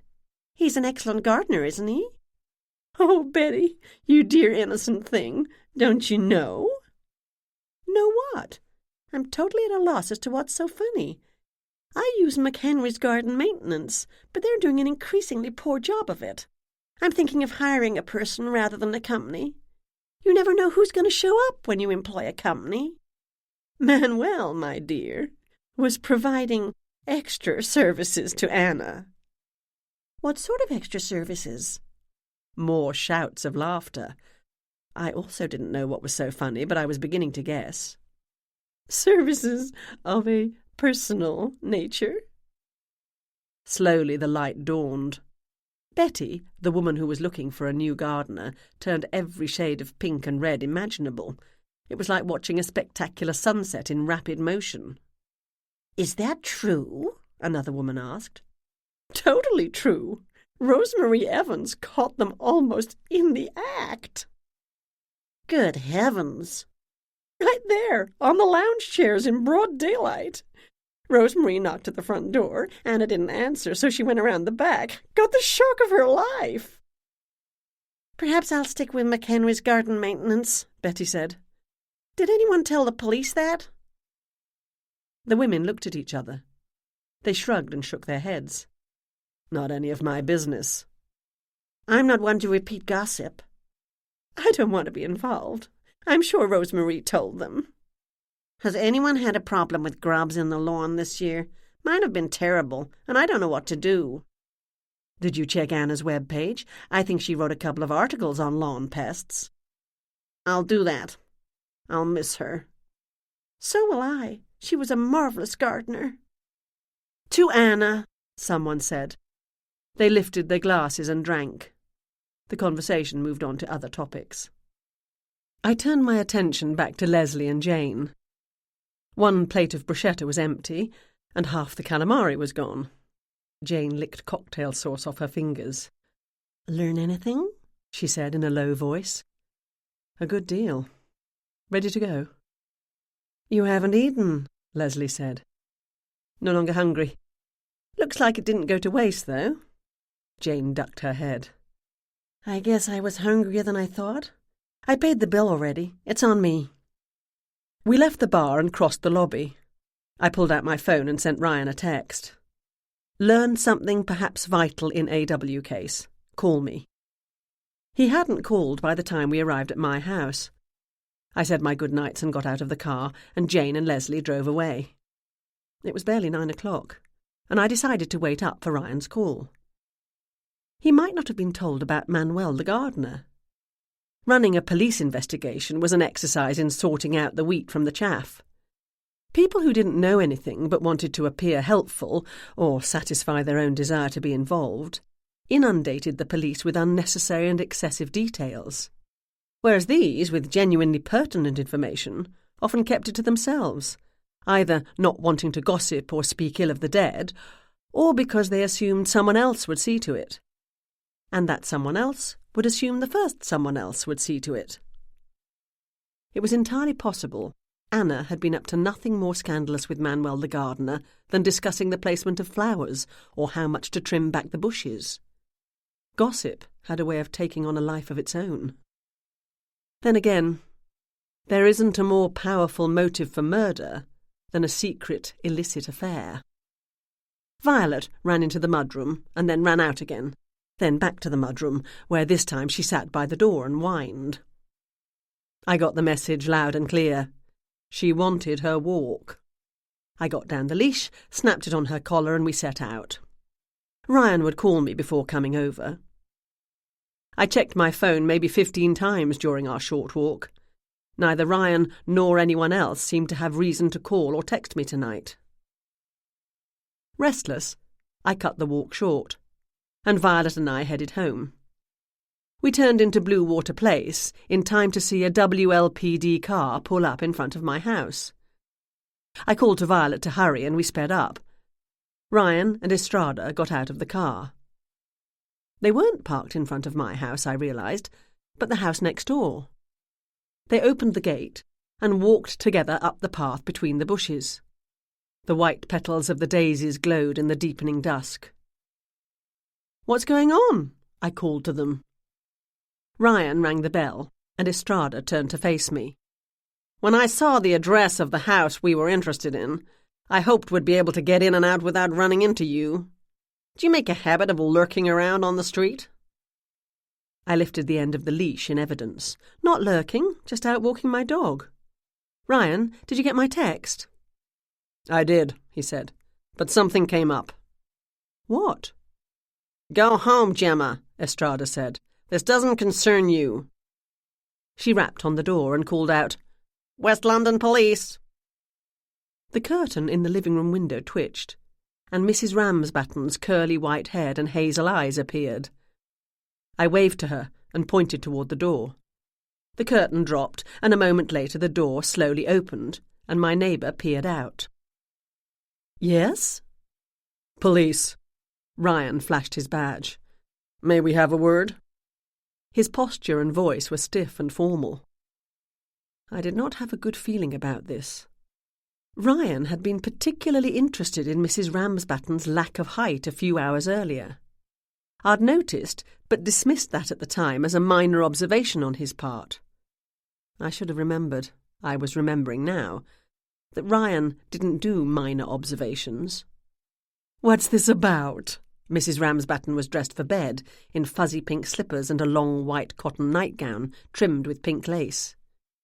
I'd prefer to discuss it inside, Ryan said. She threw me a confused and frightened look. I'm sure it's nothing, I said. Routine inquiries. Probably to do with the garden club meeting. Mrs. Ramsbatten edged back. Ryan and Estrada entered her house. Violet and I stepped forward. Estrada whipped round. Thank you for your time, Miss Doyle. Your assistance will not be needed. I'd like her to stay, Mrs. Ramsbatten said. It wasn't easy, but I refrained from giving Estrada a smirk as I marched into the house. Violet followed me, and Mrs. Ramsbatten showed her guests to the living room. Ryan's eyes opened wide, and Estrada said, Goodness, what a lot of things you have. Would you like a cup of coffee, officers? Mrs. Ramsbatten asked. Gemma, tea? Or maybe a nice G&T? No, thank you, Estrada said. This isn't a social call. My neighbour slowly sat down. None of the rest of us did. Violet ran in excited circles, not knowing what to sniff first. You were at the meeting at the Harbour Inn earlier this evening, Ryan said. That's right, my neighbour said. I'm a long-time member of the garden club. You had a cane with you. May I see it? Comprehension dawned behind her eyes. She understood why they were here. What will happen if I say no? I'll ask a judge to issue a warrant first thing in the morning, Estrada said, allowing us to search this house for any cane or similar object, as well as shoes or boots. I'm confident of getting it. Will it be necessary to secure the warrant, Mrs. Ramsbatten? My neighbour gave me a pleading look, as though asking me to intervene. Tears welled up in her eyes. What have you done? I said. I didn't mean any harm. I couldn't sleep. I often don't these days. Old bones, you know. I was excited about the garden tour. I decided it wouldn't hurt to have a sneak peek at Sheila's garden. Everyone said it would be the one to beat this year. I was surprised at that. She threw me a look. I didn't believe Sheila could be such an excellent gardener, so I wanted to see for myself. You're talking about Sheila Tierney? Ryan asked. Mrs. Ramsbatten nodded. I sat down. Fortunately, a chair was right behind my legs.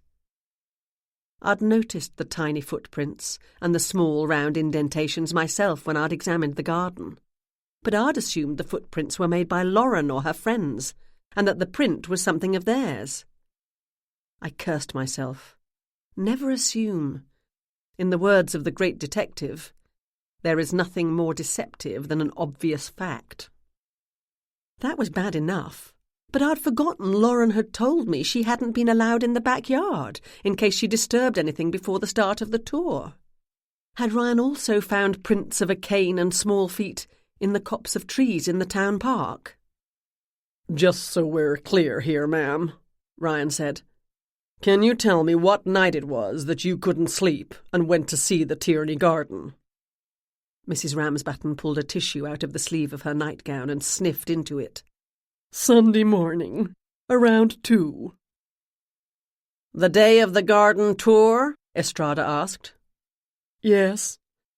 The house was in darkness when I arrived, except for a light over the front door. I parked on the street, let myself through the gate, and went around the back. I particularly enjoy a garden at night. All the plants at rest, sleeping peacefully, waiting for the sun to peek over the horizon. Small nocturnal animals moving around, others rustling in their sleep. So delightfully peaceful." "Spare me," Estrada said. "Why didn't you tell us this? You had to have known the police were asking for information in this case, and that we believe the vandalism to the Tierney garden is related to the murder of Anna Wentworth." Mrs. Ramsbatten threw me a glance. "I didn't think it mattered. I didn't want to waste your time. I saw no damage. The garden was, I have to admit, spectacular. I admired it and left. I saw no one else." "We wasted valuable police time trying to identify the marks left by your cane," Estrada said. "Not to mention prints of your feet on patches of ground. We first thought the prints were made by Lauren Tierney, but they're smaller than hers. We've had officers visiting Lauren's friends' houses comparing shoes." Mrs. Ramsbatten hung her head. "I didn't think it mattered. I didn't see any damage when I was there." "We'll decide what matters," Estrada said. "Sorry," Mrs. Ramsbatten mumbled. "Did you go to the park on Northland Street on Sunday evening?" Estrada asked. Mrs. Ramsbatten's head popped up. "No. No. Why would I go there?" "It was a nice evening on Sunday," Estrada said. "Nice night for a walk." "No." "We now have to go back to the park and search it again. If we're going to find evidence of your footprints and cane, it would be better if you tell us." Estrada towered over her, but Mrs. Ramsbatten straightened her shoulders and lifted her chin. Mrs. Claus staring down an impudent but very tall elf. "I can promise you, Detective, I have not been to that park for several years." "We'll see if that's true," Estrada said darkly. "If we find—" I stood up. "It's all out in the open now. No harm done. I'm sure you'll want Mrs. Ramsbatten to think very carefully about what she saw, if anything, when she was at the Tierney home. Maybe someone lurking under a street lamp or something. Ryan, as long as you're here, I learned something earlier. Ryan ignored me." "You say you drove to the Tierney house?" he said to Mrs. Ramsbatten. Mrs. Ramsbatten folded herself into a tiny ball of pink, white and grey. Her nod was almost imperceptible. "What did you drive there in?" Her voice was very low. "My car." "You mean your 2005 Ford Fiesta?" "Yes." "The one with the vehicle permit that expired 3 months ago? Did you have with you the driver's license that was not renewed 6 months ago because you couldn't pass a vision test?" "Yes." Oh dear. Chapter 9. Ryan advised Mrs. Ramsbatten to sell her car as soon as possible. He also told her he'd have uniformed officers looking out for her driving it, and if they found her doing so— He didn't finish the sentence. I was relieved that they didn't arrest her for driving without a license, or for vandalism either, never mind murder. "Batty old lady," Estrada grumbled as we walked down the sidewalk. "She's not batty in the least," I said. "Just unable to sleep and interested in gardens, and hoping no one would ask to see her driver's license at that time of night. You won't find any evidence of her being in the park. Even if she wanted to vandalize Sheila's garden, she had no reason to kill Anna, and she certainly wouldn't be capable of sneaking up on and overpowering a larger and much younger woman. Maybe she's not as frail as she seems, Estrada said. She's been living next door to us since we moved in, gradually slowing down as the years passed. She's frail. You said, even if she wanted to vandalize the garden, Ryan said. What did you mean by that? Nothing. He studied my face. Estrada looked from one of us to the other. What did you mean by that, Gemma? Ryan repeated. Mrs. Ramsbatten isn't terribly fond of Sheila. By not terribly fond, you mean, Ryan said. Doesn't like her. It would seem not many people do. Even her students at the high school didn't, or so I heard. You seem to be hearing a lot about this, Estrada said. Can't help it. A branch of the West London grapevine runs directly through the tea room and from there into the Emporium. There's a lot of ground, though, between disliking someone and murdering them. Anyway, Anna was murdered, not Sheila. There was no moon that night, Ryan said. It was dark and the attack swift. We're not yet positive Anna was the intended victim. That complicates things. I never met Anna. Did she and Sheila look alike? Sheila's a good deal taller and heavier, Estrada said. Anna was slight, around the size of your friend Jane. Easy to overpower in the dark, then. Estrada said nothing. Be that as it may, Ryan said. I don't like to have valuable police time wasted, and your neighbor wasted a heck of a lot of hours. What did you want to talk to me about? Did I? You called me, said you had something to tell me. I glanced at Estrada, whose head was cocked to one side as she listened to us. I'd dropped Violet's leash and she trotted down the sidewalk and turned into our driveway. Garden Club gossip says Anna was having an affair with her gardener. His name's Manuel something. Quite a handsome young chap. How do you know that? Estrada asked. What he looks like, I mean. I paid a condolence call on Mike Nixon, and before you ask why I did that, he's a regular customer at my shop, and Donald Morris, whom you know, is a friend of his. Donald invited me to come with him. We sat outside on the patio, and the gardener was at work. We've spoken to Manuel. For a police detective, Louise Estrada had a surprisingly open face. I could tell the news of this supposed affair had come as news to her. Then again, maybe she thought I could read her mind, people do sometimes, and tried so hard to cover up her reactions she overcompensated. I don't know if it's true or not about the affair, I said, but I thought you might be interested. Dare I ask how you know about this alleged affair? Estrada asked. I told her what I'd learned in the bar of the Harbour Inn. You always make a habit of listening to other people's conversations. Don't you? I said. I am employed by the citizens of West London to do precisely that, she said. You are not. I wasn't listening at keyholes or wiretapping phone conversations. I was in a public place, and the people next to me were freely talking. Thanks, Gemma, Ryan said. We have interviewed the gardener. He said nothing about any affair or any sort of personal relationship between him and Miss Wentworth. So we'll go back and talk to him again. If he also wasted our time, Estrada said, he'll be very sorry.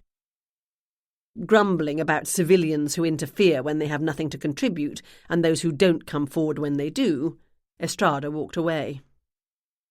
Good night, Gemma, Ryan said. I can't be mad at you for coming to your neighbour's aid when you saw us arrive, or for telling us what you heard in a public conversation. But I will be if you keep interfering. I'll stay out of it.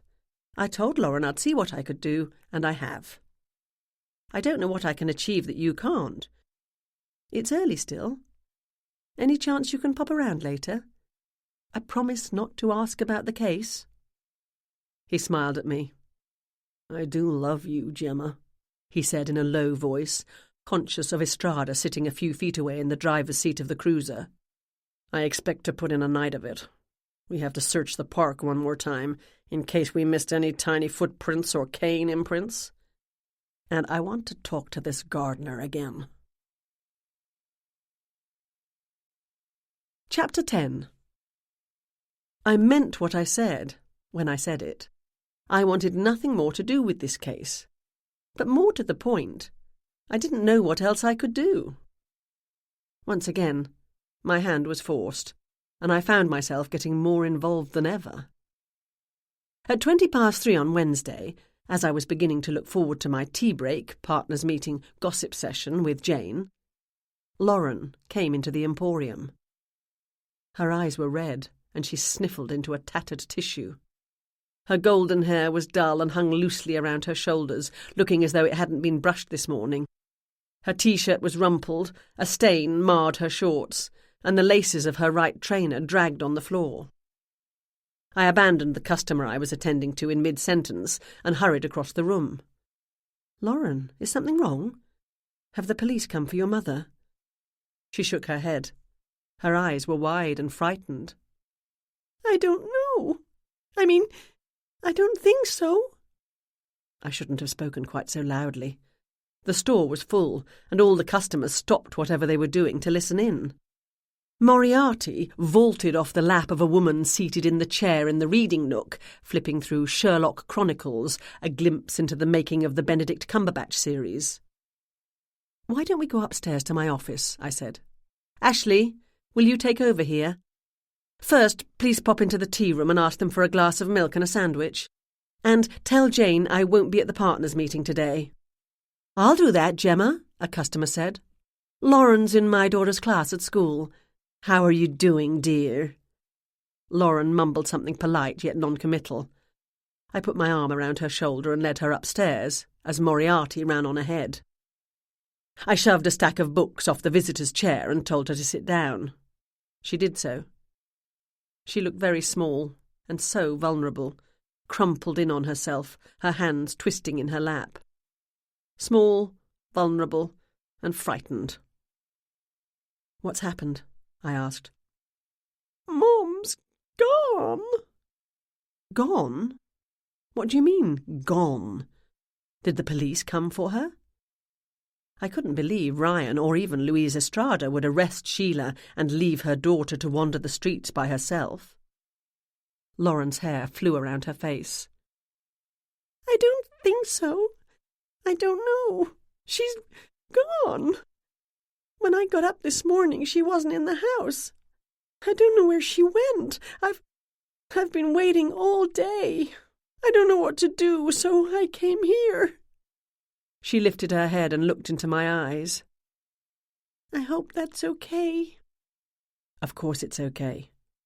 Where's your father?" "Away on business." "He went away while his wife's under suspicion of murder?"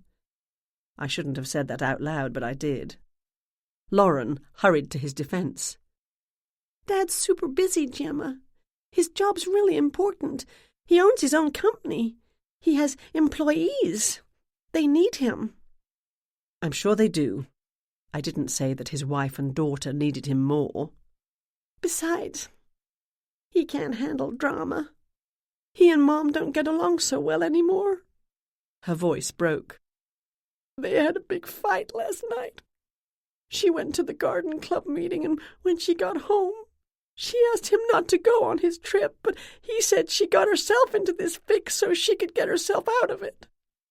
He grabbed his bags and left for the airport. Snowball and I went to bed. And when I got up, Mom was gone too." "She didn't leave you a note or anything?" Another shake of the head. Moriarty jumped into her lap. He nudged her arm with his head and she stroked him. He purred and curled into a contented ball. "This is a nice cat. What's his name?" "Moriarty." "Like the bad guy in Sherlock Holmes." "Yes. You know that?" "Everyone knows that. I wanted to come and see Benedict Cumberbatch when he was here, but Mom was busy." "Is he going to come back?" "Probably not. I have a picture of him that he signed for me." Would you like it? She gave me a tight smile. Yes. Ashley slipped into the office, carrying a white paper bag. Here you go. She put it on my desk. Anything else? No, I said. Thanks. If you need anything. Thanks. She left, and I ripped open the paper bag. Here, have something to eat. Oh, look, you got roast beef on a baguette. That's my favourite. Lauren held out a shaking hand. I put the food in it and placed the cup of milk on the desk. Would you like some? She asked politely. I had a late lunch, I lied. She took a small bite. Maybe your mum left you a note and it blew away or something. Where might she have gone if she was upset? Her parents' place? A girlfriend's? My grandparents live in Arizona. We don't see them much. I can't think of any girlfriends. The only real friend Mom had was Anna, but, well, they haven't been friends for a while. How about your Aunt Irene? Why don't I call her now? She's away. Some journalism conference in Boston. Doesn't matter. Mum wouldn't have gone there. Did she take her car? Lauren ate steadily as she talked. I checked. It's in the garage. At that moment, my phone rang. I glanced at it and was relieved to see Irene's number. I gave Lauren a thumbs up and answered. Irene, hi, Gemma, thank heavens you're there. I need your help. What for? Sheila sent me a text early this morning. I had my phone off and the message somehow disappeared. I only saw it now when I got a text from someone else. Sheila's left home, and she needs me to go around and get Lauren. I called the house, but no one answered. Sheila's not picking up either. It's almost 4 o'clock, but she might be sleeping or not answering. I need you to go over there and... It's okay, I said. Calm down. Lauren's here. We're at the store. An enormous sigh came down the line. Oh, thank heavens. Is she all right? Perfectly fine. Eating a roast beef sandwich as we speak. I smiled at Lauren and got a shy grin in return. She took a sip of the milk. I don't suppose you know where David is? Irene asked. Out of town, according to Lauren. Sheila? That remains unknown. I can't believe she'd do something like that. Run off in the middle of the night and expect someone to rush over and take care of her daughter? David's no better. Most spineless man I've ever known. In fairness, it doesn't sound like he knew she was going to do a runner. I'm sick and tired of being fair to either of them. Thanks, Gemma. I know Lauren's in good hands with you. With me? Aren't you coming to get her? Lauren watched me with her dark, intelligent eyes. I've a dinner meeting with some people I really want to meet, Gemma. People who might be influential in my career. Then tomorrow, a couple of prominent journalists will be speaking at the conference. You don't mind looking after Lauren, do you? I'll be home first thing Friday morning. Maybe even tomorrow night, if things wrap up in time. Great, thanks. I owe you one. That you do, I said, conscious of Lauren listening to every word. Do you have any idea where Sheila might have gone? We aren't close, as I told you. To be honest, Gemma, I don't know much about her life outside of Lauren. Give my love to Lauren. Tell her I'm learning so much about what's happening in the changing media world, and I'm excited about it. Send me that text, will you? I want to see it. Okay, bye. She hung up. I put my phone away and smiled at Lauren. Irene's, caught up in her conference. She'll be home on Friday. In the meantime, if your mum doesn't come back, you can stay with me. Would you like that? She nodded. Okay. I bet you have some good books. That I do. We need to go around to your house and collect a few of your things. In the meantime, why don't you go downstairs and pick out a few books to take with you?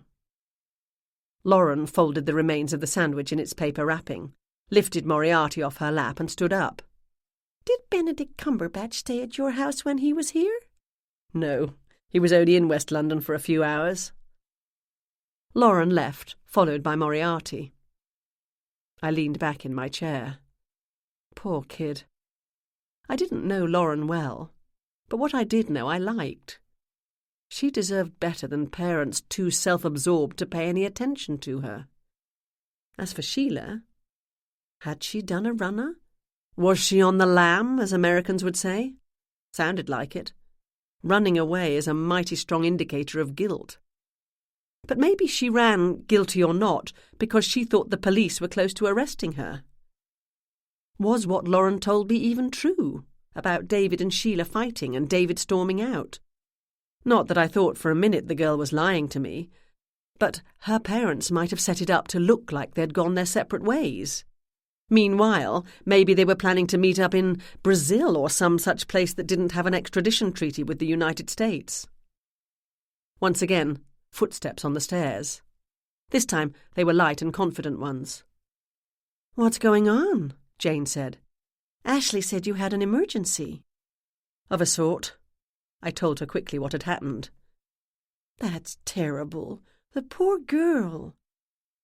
I could have told her to call her friends and ask for a place to stay for a couple of days, but I didn't have the heart. How humiliating would that have been? I bet her mother's the topic of a lot of whispered conversations at her friends' houses. "Probably a good thing school's out for summer vacation," Jane said. She doesn't need to walk the hallways while everyone's speculating as to whether or not her mother's a murderer. She can stay at my house until Irene or one of her parents gets back. I won't have to miss any time at work. She can sit in the reading nook with a book while I'm here. "She's welcome to come next door for lunch or a snack," Jane said. I might ask her to help out around the store. It would take her mind off things. What's the time now? "Almost 4. We close at 7 tonight. I'll take Lauren to her house, get what she'll need for a few days away, and then head to my place for dinner. Do you want some help? I have a gym class at 5:30, but I can come back." "Thanks. I don't know much about looking after preteen girls." "You think I do?" "You're invited to have dinner with us. I'll find something in the freezer. In the meantime, I don't want to, but I fear I have to do my civic duty. The police are sure to have told Sheila not to leave town. Ryan needs to know she's skipped out." "I'll be back before you close the store, and we can walk over to Lawrence together." Jane waved goodbye and left. I opened my phone. The text from Irene popped up on the screen, and I read it quickly. Sheila's message had been sent at 5 a.m. "I have to get out of here. Everyone's talking about me, accusing me, blaming me. Take care of Lauren for a few days. Thanks." No mention of where she planned to go, even if she had a plan, or if anyone was with her. If Sheila doesn't want people talking about her, I thought, she shouldn't have shown up at the garden club meeting last night and pretty much dared them to talk about nothing else. Was she deliberately that manipulative? Or did she want to cause a fuss and was surprised when her attempt at taking over the centre of attention backfired? Right now, however, her thought process didn't matter one little bit as far as I was concerned. I called Ryan and got voicemail. "Hi, it's me. You told me not to get any further involved in the Wentworth murder, but something happened that is totally out of my control. Really. Lauren Tierney showed up here a short while ago. Her mother appears to have skipped town.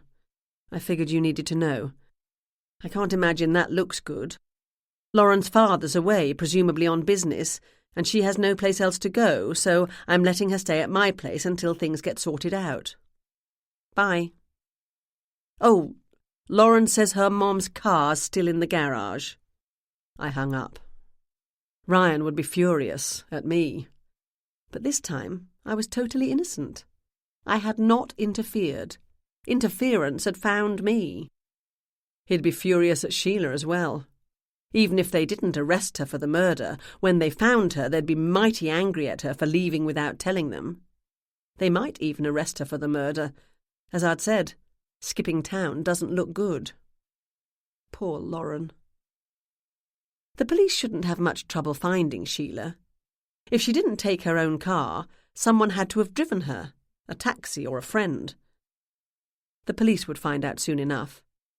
It's mighty hard to disappear in the modern world, not without a lot of shady contacts.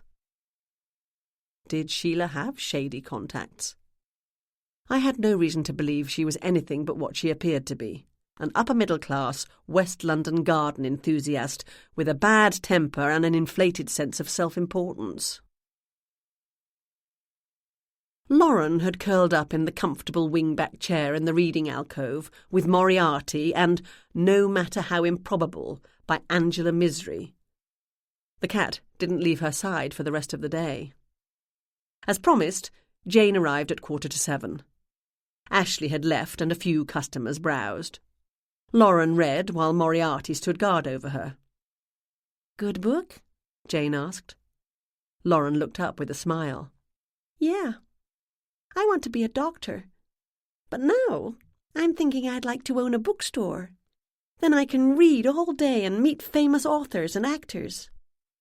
"While you sip champagne and nibble on bonbons," I said. "What's a bonbon?" "A small chocolate. You may notice I don't have any lying around for me to nibble on as I work. Speaking of work, tomorrow I'll put you to work, stacking the shelves and packing up books to be returned because they didn't sell. That'll put you off owning your own shop." It would certainly put her off owning a store in which the storage rooms are on the upper floor and there's no lift. "Closing in 10 minutes. We'll stop in at your house and then go to mine." "Can I take this book? I'm almost finished, and I can't wait to find out what happens." "Sure," I said. The last customers of the day were 2 older women dressed in sensible shoes, black socks pulled up to their calves, and lurid Bermuda shorts with T-shirts in clashing colours. Their hair was thin and their noses bright red, the result of too much time spent in the sun. One of them put a Sherlock Holmes finger puppet on the counter, and I went to the cash register to ring it up. "Such a charming little town," the elder of the women said to me. "But sadly, nothing is as it seems these days." She tut-tutted in disapproval. "We heard you had a gruesome murder recently." The other woman shivered with delight. I gave them a sharp look. "I didn't have anything of the sort. That'll be $7.15. One woman laboriously counted out the money in dollar bills and coins, while her friend said, "I mean your town, of course, not you personally. Did you know the dead woman?" "Bless her," she added quickly. I did not. I stuffed the puppet into a bag and shoved it at them. Disappointment crossed her face. "I heard she was murdered by a garden club rival. Imagine caring so much about a garden. The woman must be insane. Is she going to plead diminished responsibility, do you think? Have you seen that garden?" Lauren had stood up, ready to leave. Her lip trembled as she listened to the conversation, and tears welled up in her eyes. "If you like that book," Jane said quickly, "Gemma can recommend lots more." Moriarty leapt onto the top of the shelf nearest the door. "I don't know about any garden," I said, "and I don't pay attention to scurrilous gossip. If, however, you like tales of murder so much, maybe you should consider buying a book next time you're in a bookstore, or can't you read?" "What kind of a question is that? Of course I can read." "How about you?" I said to the other woman. She blinked. "Brilliant," I said. "This is a bookstore after all. We sell books. But not today, and not to you. Goodbye, we're closed." "You're mighty rude for a store clerk. I have half a mind to tell your boss." "You do that," I said. "Come on, Nancy, let's go. Never mind her. She's English. You know what they're like. She doesn't know any better." "Cheerio," I said. They headed for the door at a rapid trot. Moriarty took one giant leap off the shelf and flew across the room, passing inches in front of their faces. The women screamed and batted at the empty air, tripping over themselves in their haste to get out the door. "We could have recaptured the colonies, you know," I called after them, "if we'd wanted to. We decided not to bother. We had an empire to build." Moriarty looked at me. I looked at him. I lifted my right hand. He lifted his right paw. We gave each other a mental high five.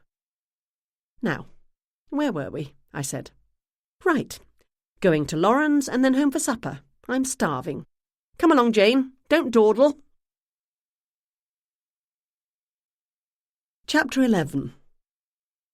As we walked, I asked Lauren if her mother ever went away for a few days, maybe for some me time. Nope.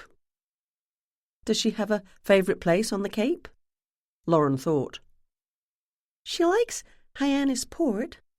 Last year she wanted to move there, but Dad said we couldn't afford it. Any place in particular in Hyannisport? Nope. We went there for lunch once after shopping. It was super nice. I don't remember the name of the restaurant, though. Near the harbour. Your mum's on the board of the West London Garden Club. Does she belong to any other groups or organisations? Nope. She used to be a high school teacher. Does she keep in touch with the people she worked with there? No, she hated that school. Says it was the worst 5 years of her life. What school do you go to? Jane asked. West London Prep. Jane and I exchanged glances over Lauren's head. A private school, very snooty, I'd heard, not to mention expensive. Do you like it? Jane asked. It's okay. You said your mum doesn't have any close friends, I said, but she was active in the garden club. She must have had people around to talk about gardening or organising the tour, stuff like that. Sometimes, Lauren said. She liked talking to people about gardening, mostly because they'd tell her that her garden was the best. More glances between Jane and me. Lauren was not presenting her mother in a particularly good light. Other than that, she didn't like the people at the club much. She was really mad over the winter when someone suggested having the annual meeting at the beachfront hotel because it's cheaper than the Harbour Inn. Mom said she wouldn't step foot in the beachfront. Lauren sighed. Mom likes nice things. I hope she's someplace nice now. She'll be home soon. Jane rested her hand lightly on Lauren's shoulder. I wasn't so sure. I have tennis on Saturday. It's the tournament, and it's really important I go because it's a doubles game. I hope Mom or Dad is back in time to take me. They will be, Jane said. If not, Irene or I will see that you make it, I said. Lauren had a key and she let us into the house. Snowball ran to greet us the minute she heard the door opening, and Lauren bent down and scooped the kitten up. She peered at me over the ball of squirming white fur and pink ears. I can bring Snowball, right, Gemma? She's never been alone overnight, except when she was locked in that shed. She'll be extra super good, won't you, Snowball? The cat meowed in agreement. What could I say? The only cat Violet had ever met was Moriarty. That meeting had not gone well, and I feared Violet had been traumatised for life. Even now, years later, she cowered against my legs, shivering with terror if a cat crossed our path on our walks. "Do you have a carrying basket?" I asked. Yes. Lauren ran for the stairs. I'll be right back. No hurry. Bring enough clothes for several days. Don't forget your toothbrush. I strolled down the hall and peeked into rooms. What are you doing? Jane asked. As I have been invited in, I intend to see what I can see. You mean you're searching for clues? If you want to put it like that. The den's the best place to find papers and such. What did Ryan say when you called him? I left a message, but he hasn't returned it. I would have thought he'd want to talk to Lauren to find out if her mother gave any indication of where she might have gone. Although I can tell him that she didn't. Did you call Lauren's dad? No, I should, but I don't want to bother. By bother, I mean bother me, not him. I'd happily bother him, the fool. She's such a nice girl. She is, I said. Whereas Anna had put all her time and energy into her garden, neglecting the interior of her house, Sheila's home was recently updated and well furnished. The couch and love seat in the living room were light green leather, the coffee table made of wood and glass, the paintings bright and cheerful. A stack of gardening magazines sat on a side table next to a brown leather chair. Another side table held pictures in silver frames. No overlit school portraits of Lauren, no dated wedding pictures, no blurry photos of family gatherings.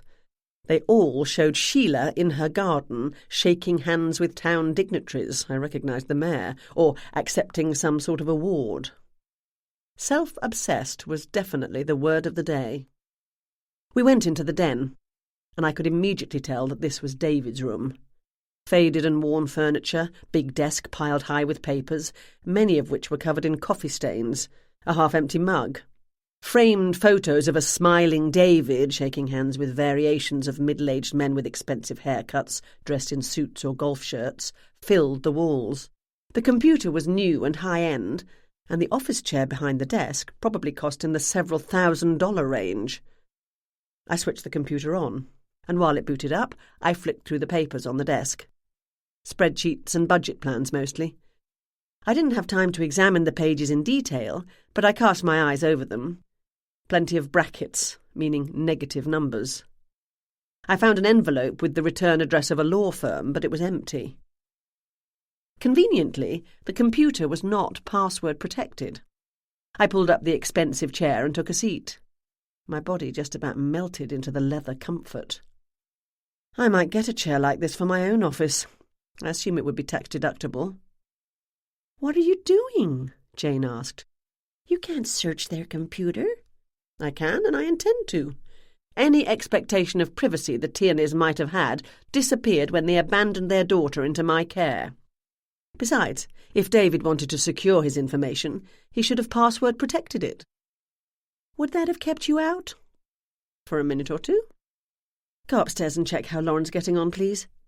If you can stay in her room with her, that would be good. I want to have a look around the house." I opened computer files at random and scanned them quickly. They confirmed what I'd learned earlier in my search of the internet. David Tierney's company sold software he'd developed himself that took online orders for fast food restaurants. The program then used the orders to somehow assist with using social media to generate more sales. I wasn't entirely sure how that would work. If I put my customers' data on the internet, I'd hear about it soon enough. But that didn't matter now. David had 2 full-time permanent employees, and he used contractors and other consultants as required. His computer files were neat and well organised, which made it easy to snoop. His office was in the nearby town of Chatham, but it appeared as though he did a lot of work on this computer. It didn't take me long to realise David was in financial trouble. Severe financial trouble. Going back month by month, I could see the negative numbers on his balance sheets growing steadily. 6 months ago, he got a big influx of cash, perhaps a bank loan, but that almost immediately disappeared into the sea of red ink. I flipped to the folder labelled Personal and discovered that he'd taken out a second mortgage on this house 6 months ago, which would explain the fresh cash. It was unlikely David's financial situation had anything to do with the death of Anna Wentworth, although I wouldn't rule anything out. But it would explain the tension between David and Sheila, which Lauren had commented on, and the fact that Sheila, who liked nice things, couldn't buy new clothes when she'd put on weight. I opened his email program. There was far too much for me to read in a short time, so I searched for a few key words. Garden brought up an email from Sheila sent last week, reminding him, more like ordering him, to be out of the house all day Sunday. Interesting, I thought, that they communicate by email. Anna Wentworth and Mike Nixon produced no results. One email subject line was "Final Warning." I opened and read it. The letter was from an independent contractor David had hired to do a job, telling David, in very blunt, very non-legal terms, that if he didn't pay monies owed by the end of the month, the matter would be handed over to the lawyers. Last of all, I found an email folder organised by month. It was a record of airline, train and hotel bookings, and there were a lot of them. David appeared to travel to all parts of the United States and took trips several times a month. A year ago, he had flown business class and stayed at luxury hotels. That had changed over the last few months to economy seats on red-eye flights and chain budget hotels. How angry might he be at his reduced circumstances? Had he asked Sheila to economise, and she had refused to do more than not buy a new pair of shorts? Maintaining gardens of garden tour quality wasn't cheap. Might he have taken his anger out on his wife's garden? The police would have asked David if he knew anything about the destruction to the garden. I had to assume he'd denied doing it. If he'd confessed, they wouldn't still be looking into it. I leaned back in the comfortable, ergonomically correct chair and thought. I crossed my legs, and my foot hit something. I peered under the desk.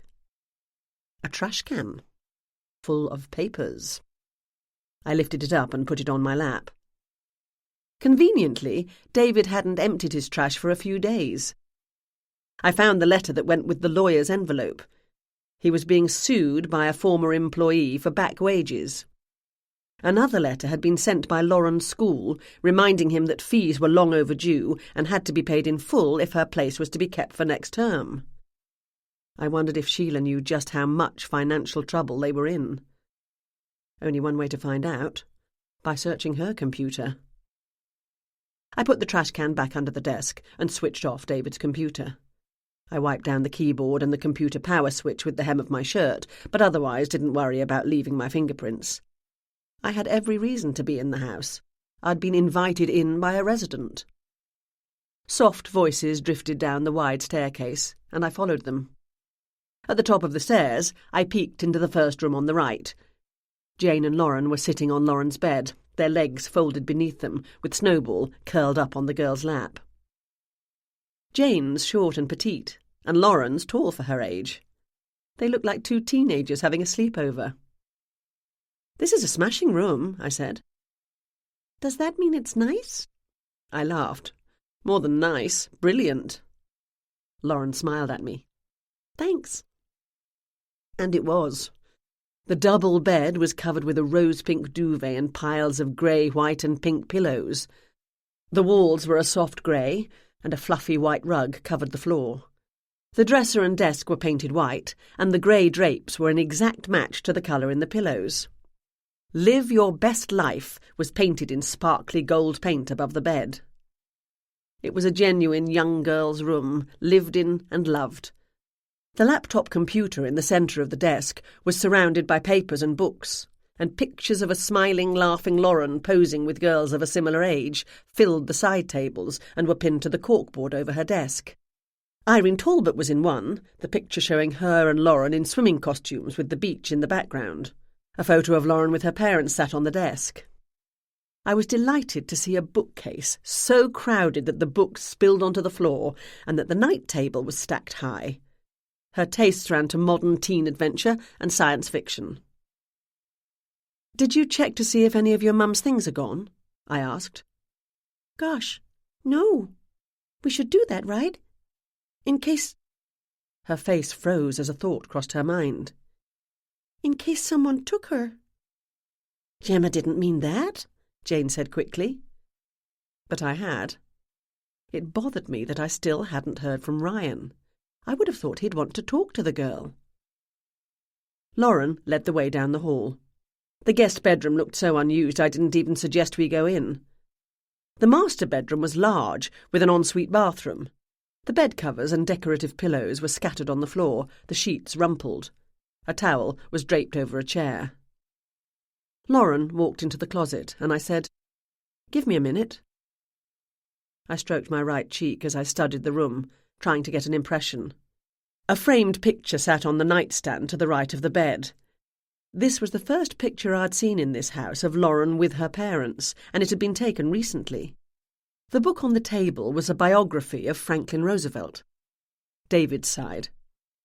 Sheila's night table had a book on formal gardens of Great Britain, as well as a catalogue from a travel company.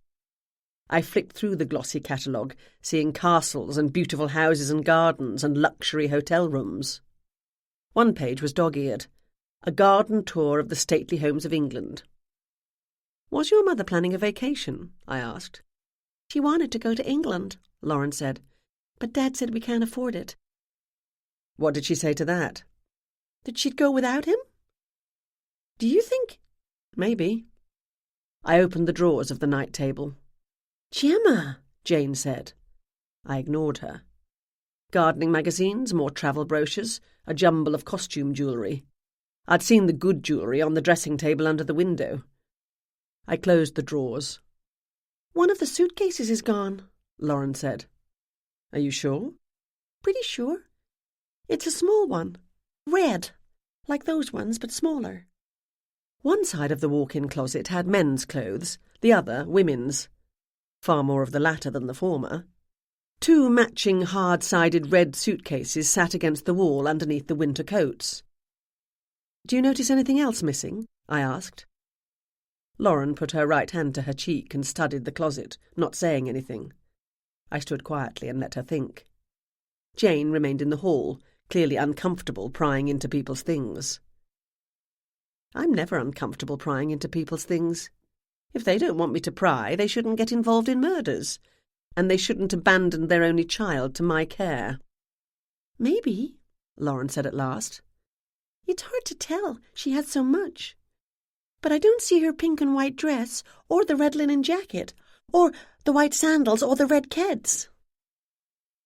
How about the number of items? I asked. Is this the normal amount of clothes to be hanging here? Lauren thought. I don't come in here much, but I don't think so. There's a space there. So there is. 5 hangers were empty. I'm pretty sure her jeans are gone. She only has 1 pair. Plus her blue sweater, and the white capris with gold stitching on the hem and pocket. Well done, I said. You've a good eye for detail. She beamed at me. Let's check the bathroom, I said. The master bath was all shades of grey and cream with gold accents. A giant round tub filled the centre of the room. A glass-enclosed shower stall was against one wall, and his and hers sinks lined the other. The soap dishes were of heavy grey stone, and the towels and the rugs were thick and fluffy. Lauren pulled open a drawer next to the sink. Oh, yeah, a lot of her makeup's gone. And her travelling toiletry bag isn't here either. Not proof positive that Sheila had left under her own free will, but combined with the early morning text to Irene, the missing suitcase and empty hangers in the closet, close enough. Do you know where she keeps her passport? I hadn't seen it among the detritus of her night table. Lauren shook her head. Have you packed your overnight bag? Yes. Get Snowball into her carrier then and we can go. She ran off, and I began opening drawers in the bathroom. Candles and matches, bottles of bubble bath, jars of skin lotion, fancy scented soaps, an assortment of different-sized fluffy gold towels. Cold medicine, cough syrup, a half-empty bottle of headache tablets. I wouldn't know if they actually were headache tablets without having them tested, but for once I decided to take something at face value and put the cap back on the bottle. What are you looking for now? Jane asked. I won't know until I find it, and I'm not finding anything. I don't see shaving equipment or men's deodorant in here. David must use another loo. Why do you suppose they make different deodorants for men and women anyway? So that a married couple will buy 2 bottles, not 1? 2 more doors led off the hallway, and I headed for them. The first was another bathroom, obviously used by the man of the house. A quick search turned up nothing out of the ordinary. Lauren screamed. Snowball screeched. Something fell to the floor. Jane whirled around. Lauren, are you okay? She doesn't want to go into her carrying case, Lauren cried. Ouch! That hurt! More screeching, more screaming. Perhaps you should try to help, Jane, I said. I never take Moriarty to the vet myself. That's strictly Uncle Arthur's job. He comes back covered in scratches, but he always tells me all has gone well. Perhaps I should. Jane ran off. The second door led to, as I'd hoped, a study. 2 paintings hung on the walls, both watercolours of lush gardens at sunrise. The wall behind the desk was filled with framed photos of Sheila admiring plants. Every book on the shelves had to do with gardening. I read the spines quickly and noticed that 2 of the books were by Anna Wentworth. A dust-rimmed empty space took up the centre of the big desk, almost certainly where the computer had sat before being confiscated by the police. A chair, matching the one in David's office, had been shoved up against the wall. I rounded the desk to have a look at the picture in the silver frame beside where the computer had been. A photograph of Lauren among Sheila's things. At last. I was so pleased to see it I felt tears gathering in my eyes. The girl's smile was huge, her eyes full of the sort of joy that should be a child's whole life. I'd seen that joy when I'd returned Snowball, but not again. I hoped it would return, and soon. I checked the dustbin under the desk. Empty. I dropped into the chair and looked around, studying the room. Even in the absence of the computer and the trash, I should be able to find something that would give me a peek into the state of Sheila's mind. Judging by the pattern in the carpet made by the wheels of the chair, Sheila sat here a good deal, and had done so within the last few days. The photo of Lauren was recent, perhaps taken this spring. The flowers in the glass vase on the windowsill were fresh, and judging by the lack of dust on the package, the ream of computer paper next to the printer had recently been opened. I ran my fingers over the printer. The tray had no dust on it, but the crevices at the back were thick with it. I opened the desk drawers. The police had been here before me, so I didn't expect to find much. The top drawer contained a jumble of envelopes, pencils, pens, yellowing papers, paper clips, elastic bands, return address stickers, a stapler and box of staples, a broken ruler, all the usual junk found in an office desk. Come to think of it, the top drawer in my desk at the Emporium contained much the same stuff. The next drawer held a stack of papers. I pulled them out and flicked through them. The text was double-spaced and wide-margined, probably printed on the printer next to the desk. It looked as though Sheila was writing a book or a series of articles, all to do with gardening, of course. Her name was printed at the top of every page. I saw chapter headings such as Maintaining a Successful Seaside Garden and Tough Plants That Thrive in Your Sandy Soil. The topmost pages were crisp and clean, but as I dug down they seemed older, although none of them were crinkly and yellowing. The oldest, I estimated, had been printed 2 or 3 years ago. Was Sheila writing a gardening book? It looked like it. I glanced at the bookshelf. My eyes settled on Anna Wentworth's books. If Anna was being published, and Sheila wanted to be but was not, all the more reason for Sheila to be resentful of her former friend. I didn't find a passport. If Sheila wanted to go on a tour of the stately gardens of England, she'd need one. Either she'd taken it with her, or the police had confiscated it for the time being, or maybe it was someplace I hadn't yet searched. The screaming and screeching had died down, to be replaced by a low, rhythmic whine. Snowball was ready to leave.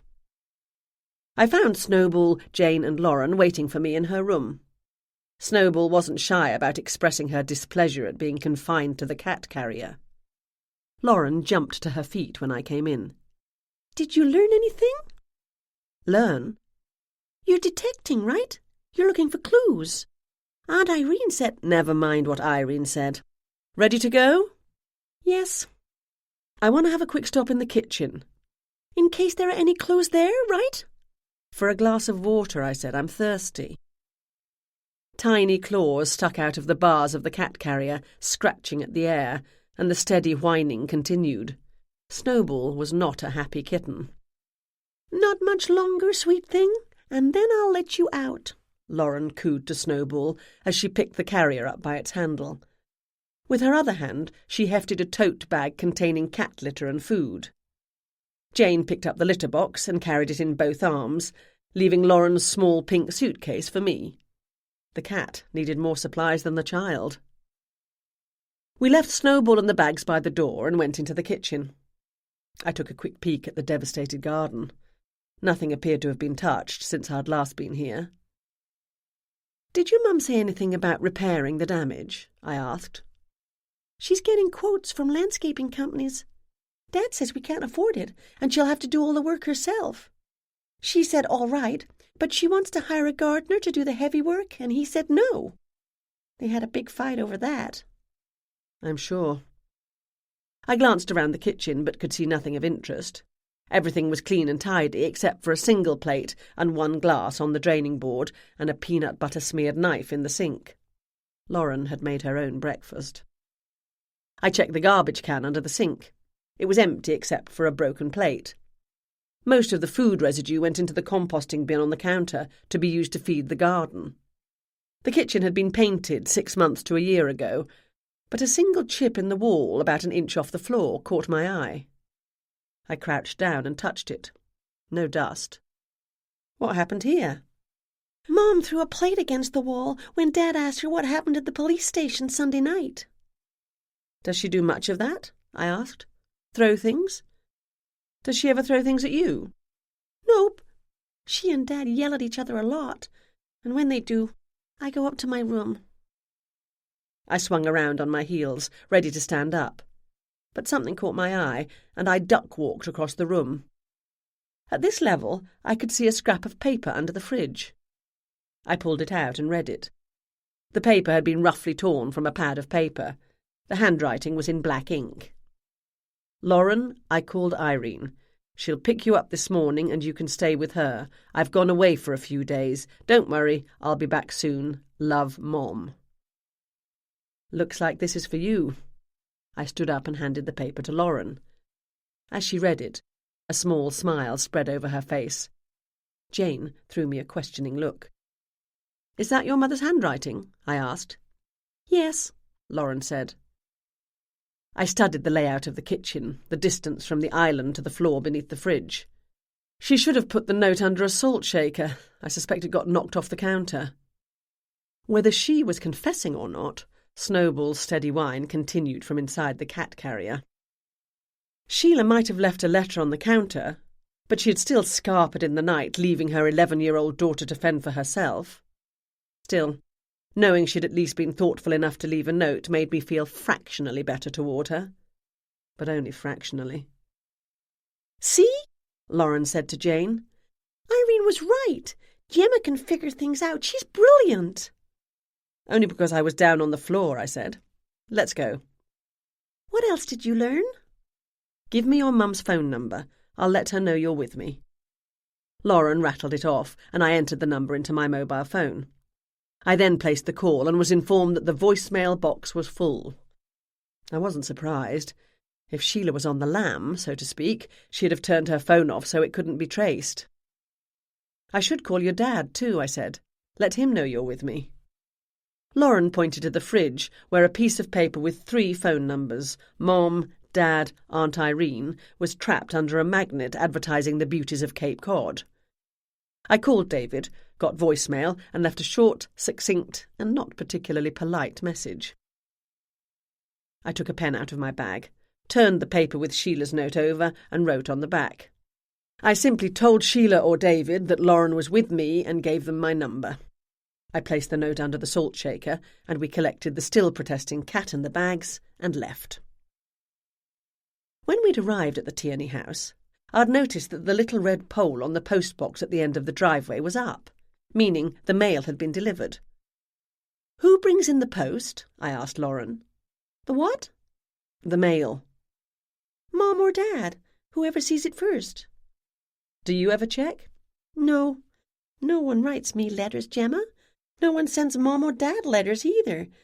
They always complain that all they ever get is bills and flyers. And Mom's gardening magazines." I opened the flap of the box and peered inside. It was stuffed with the aforementioned bills and flyers. I took them out and flipped through them. One of the flyers featured a picture of a hamburger and fries that appeared to be made of plastic and offered me a 2-for-1 deal. This same advertisement had been in my own mailbox on Monday, meaning no one had brought in the mail since the weekend. Fair enough, considering the Tierneys had more important things to worry about. Among the plethora of papers that would go directly to the recycling bin, I found an envelope. A plain, white envelope, business letter-sized, mass-produced, cheap and flimsy. It was sealed but had not been properly addressed and didn't have a stamp, meaning it had been hand-delivered.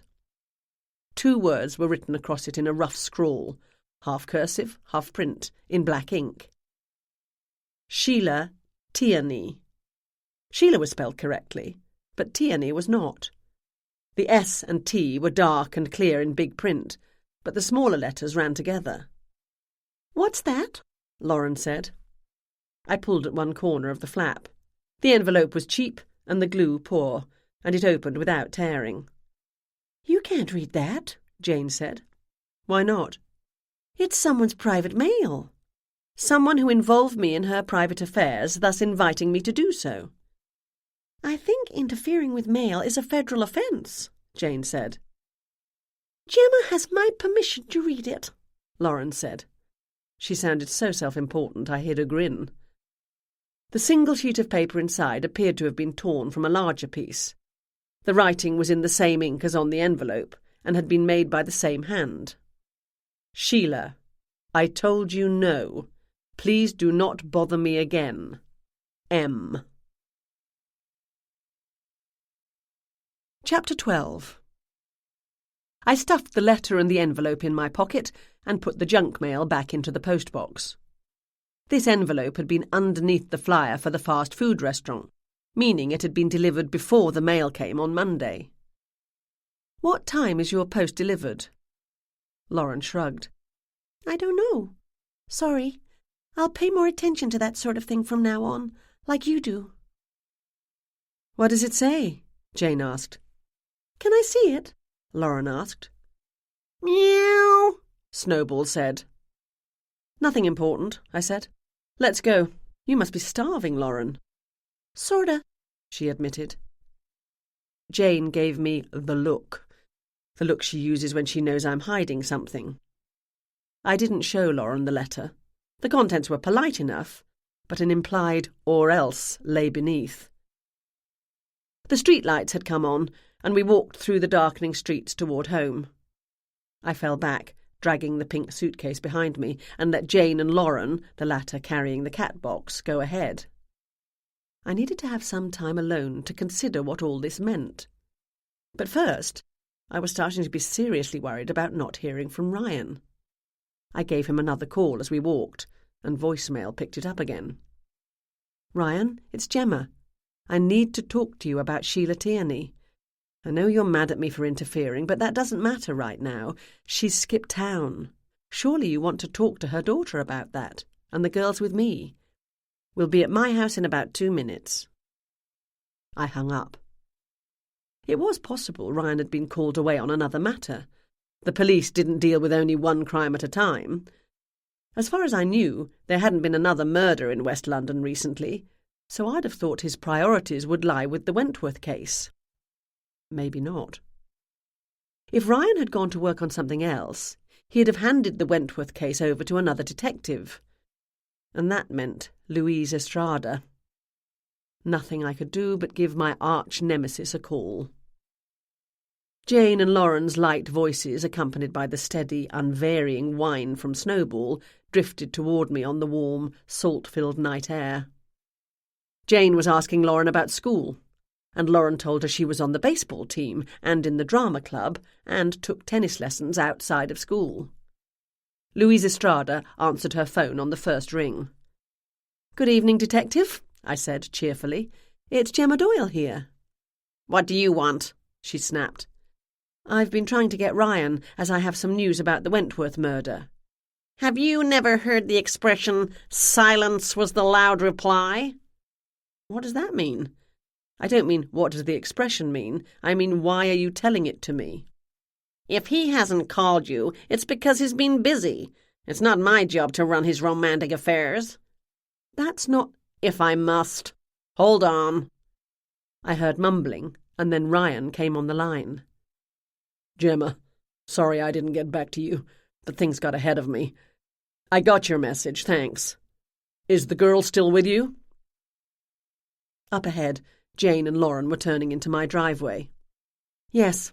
I went to her house to get some of her things and found a note her mom left her saying she'd be away for a few days. The cat had knocked the note to the floor and it went under the fridge." "Why were you looking under the fridge?" I wasn't actually looking under the fridge, but I was crouched down on the floor and— "Be right there," he called to someone. "Sorry, Gemma. Gotta run. Talk to you later. Are you going to be home tonight?" "I should be. Lauren's staying with me." "If I get a chance, I'll drop by. Would that be okay?" "Yes, but—" The call disconnected as he hung up. I unlocked the back door and we went into the mudroom. Violet came running toward us, all ready to offer profuse greetings to our visitors. She did a double take as she caught sight of the cat carrier, smelled the animal inside, and heard the increasingly frantic cries coming from within. "You have a dog," Lauren said. "That's smashing. Snowball loves dogs." "Has she been around many dogs?" Jane asked. "No, but I'm sure she'll love them. Can I pat yours?" "Why don't you put Snowball down first?" I said. "I'll put Violet into the yard and you can open the carrier. Let's let Snowball explore her surroundings for a few minutes before introducing them." "Okay." I had to force Violet out the door. Once that was done, I slammed it behind her and said, "You can let Snowball out now." Lauren opened the door of the carrier. A streak of white fur, accompanied by a screech loud enough to wake the dead, flew across my kitchen and disappeared into the hallway. Lauren ran after her. "I don't suppose you want a child and a cat," I said to Jane. "I'd love to take her home, but she won't want to go with me, not when she can stay here." "Why? Looks to me like you two are getting on great." Jane grinned at me. "You're her idol, Gemma, not me." "Rubbish." "You haven't noticed?" "Noticed what?" "You are so amazingly observant about other people, but totally oblivious to anything that concerns your own life. Lauren's already taking on an English accent. Everything's smashing and brilliant, and she strokes her cheek when she's thinking in a way that is totally you." "Rubbish," I repeated. "You're imagining things." "I am not, Gemma. She wants to be you." I thought about that for a moment as I consciously folded my hands together behind my back. "What's for dinner?" Jane asked. "I have absolutely no idea." "In that case, let's order a pizza. Kids love pizza." "You love pizza?" "What a coincidence," Jane said. "You make the call while I show Lauren to the guest room. First, though, I'll let Violet in. I hope we're not going to have running battles throughout the house all night." I opened the mudroom door and the dog came in. She ran directly to the open cat carrier, took a couple of sniffs of the air, and charged out of the kitchen, her nails scrambling on the tile floors. I followed the sound of Lauren's voice. An almighty shriek sounded, a dog yelped, and Violet hurtled past me, heading back toward the mudroom. I found Lauren and Snowball in the den. The cat was crouched on the top of the bookshelves, eyes narrowed, tail twitching slowly, back hunched, fur standing at attention. "Your dog came in," Lauren said, "but Snowball yelled at her and she ran out again. Do you think I should bring Violet back and introduce them?" I had images of emergency calls and racing ambulances. Probably not a good idea. Let them find their own way, as and when and if they like. Jane's ordering pizza and it'll be here soon. Let me show you to your room. I live with my Uncle Arthur, but he's away right now. His rooms are on the second floor, so please don't go up there. We left Snowball perched on the bookcase. By the time Lauren had settled herself in, the pizza had arrived. As we ate, she chatted happily about school and her friends and her plans for the future. "Time for me to be off," Jane said, as I was putting the last 2 slices of pizza in the fridge for breakfast. "Come into the tea room tomorrow, Lauren, and I'll show you what I do all day. Do you like to bake?" "I don't know. I've never tried." "You've never tried? You mean you and your mom don't make Christmas cookies or birthday cakes?" Jane looked truly shocked. "That's what bakeries are for, Mom says." "Wow, you really have had a deprived childhood. It's time you learned. See you tomorrow, Lauren. Night, Gemma." "Good night," we said. When Jane had gone, I turned to Lauren. "What time do you normally go to bed?" Her eyes flicked to the side. "At 11 o'clock?" "No, I mean what time do you normally go to bed, not what time do you want to go to bed tonight?" Her eyes narrowed as she studied my face. "How do you know that wasn't true?" "I have my methods." I wasn't going to tell her that not only had she avoided looking at me when she lied, but she'd spoken more formally than she usually did. If she hadn't been lying, she would have just said 11. "I think now would be a good time," I said. "It's late and you've had an emotional day. Get yourself ready and settled, and I'll come in and say good night. You can read for as long as you like once you're in bed. Did you bring the book you got at the store?" "Sure." She ran off, Snowball cradled in her arms. While we'd been eating, the little cat had ventured cautiously into the kitchen. Violet, who had been curled up under the table with one eye watching for the intruder and the other for falling pieces of pizza, had scrambled to her feet and barked. Snowball hissed in return and jumped onto the table. As Jane snatched her plate out of the way, Lauren, without being asked, lifted Snowball off the table and put her on the floor. For the remainder of the meal, Violet and Snowball eyed each other warily. A truce appeared to have been called. I could only hope, as between Louise Estrada and me, it would continue. My phone rang as I was rinsing the plates and putting them in the dishwasher. "Sorry about earlier," Ryan said. "Louise was breathing down my neck and I couldn't talk." "Where is Sheila Tierney?" I asked. "Why do you think I know?" "Because it's totally obvious." That neither Ryan nor Louise Estrada had reacted when I told them Sheila had apparently disappeared, or had bothered to question Lauren as to the possible whereabouts of her mother, or had searched her house for clues to indicate whether or not she'd been abducted, made it apparent they knew exactly where she was. She had not been arrested because they couldn't keep that secret. It was unlikely they would have allowed her to leave West London, so she had to be somewhere in town. "She left her 11-year-old daughter wandering the streets," I said. He sighed. "Yeah, I feel bad about that. I thought the kid was being looked after by Irene. I should have checked." "Irene's out of town, and Sheila didn't even bother to ask if she'd be okay taking the girl. I don't think I like Sheila Tierney very much, but I do like Lauren a great deal." "Likeability doesn't come into it," he said. "It would make life a good deal easier if it did." He chuckled. "I've done all I can do here for today. Can I pop around for a drink?" "As much as I'd like that, I don't think it would be a good idea. Not tonight.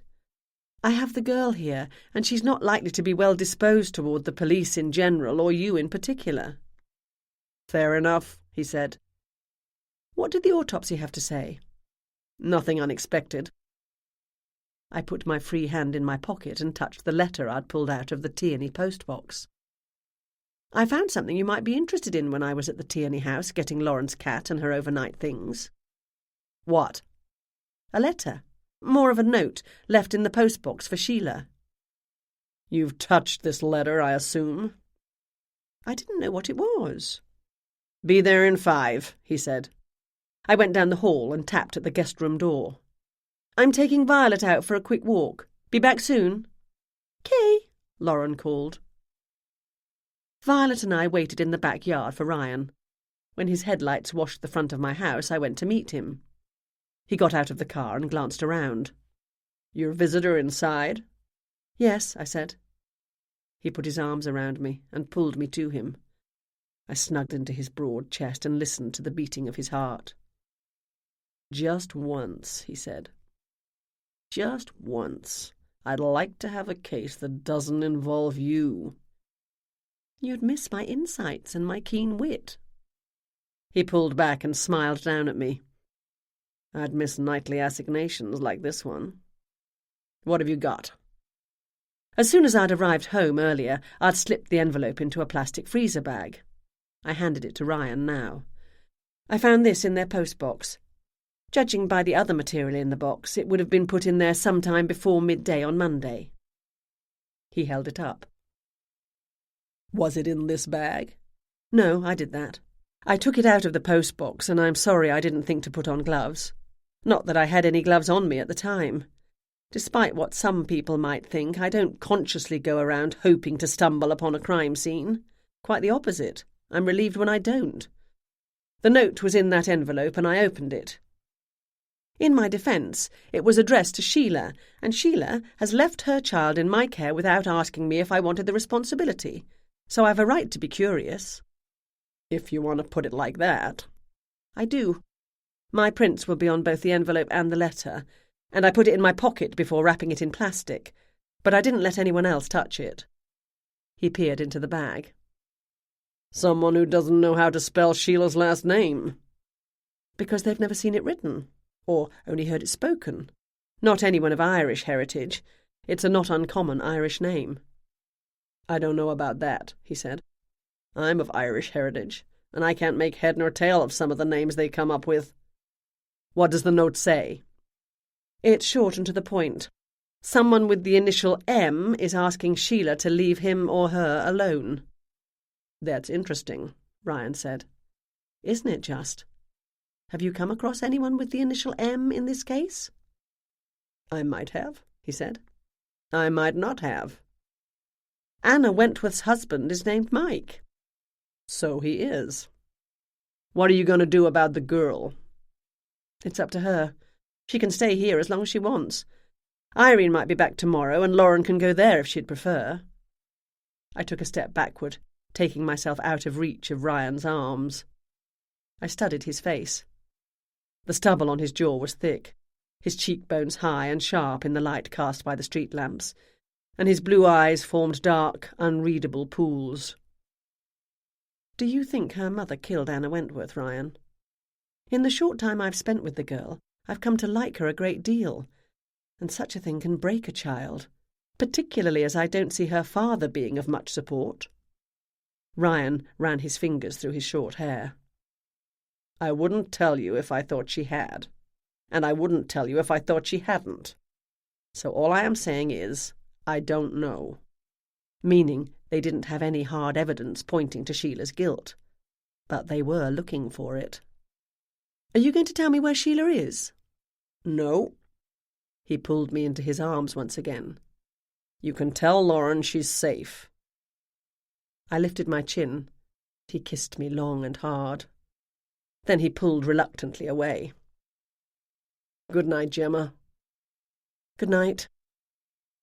He got into his car, gave me a wave, and drove away. I watched until the red lights turned the corner, and then called to Violet, and we went inside. Lauren was sitting at the kitchen table, dressed in her pyjamas, Snowball on her lap. Why were you kissing him? He's with the police. He's also my boyfriend. He's a good man. He says you're not to worry, your mum's safe and she's not been arrested. She just needed some private time. I thought you were in bed. You shouldn't be spying on people. Hardly spying, as you were standing right there in the middle of the driveway. I have the right to know what's going on. I couldn't argue with that, so I didn't try. Go back to bed. I'll be in to say good night in a minute. If you need anything in the night, help yourself. Thanks, Gemma. She got up and left, carrying her cat. My phone rang once again. It was a number I'd called recently. David Tierney. Is that Gemma Doyle? He said. Yes. David, where are you? Why haven't you called me before now? Sorry about that. I've been in meetings all evening and I just checked my messages. What's happening? You've been in meetings? It's almost 11 o'clock. Important business meetings don't always follow the clock. Important business meetings held in a bar, judging by the slur in his words and the roar of men's laughter in the background. Is Lauren there? He asked. Yes, she's here, with me, at my house. Are you aware Sheila's gone somewhere? Not until I got your message. I can't believe she'd skip out like that. No clearer indication of guilt, is there? Not exactly a subtle question, but he'd opened the door so wide I'd be a fool not to walk through it. Do you think Sheila killed Anna? What? No, of course not. She's just impulsive. She doesn't always think things through.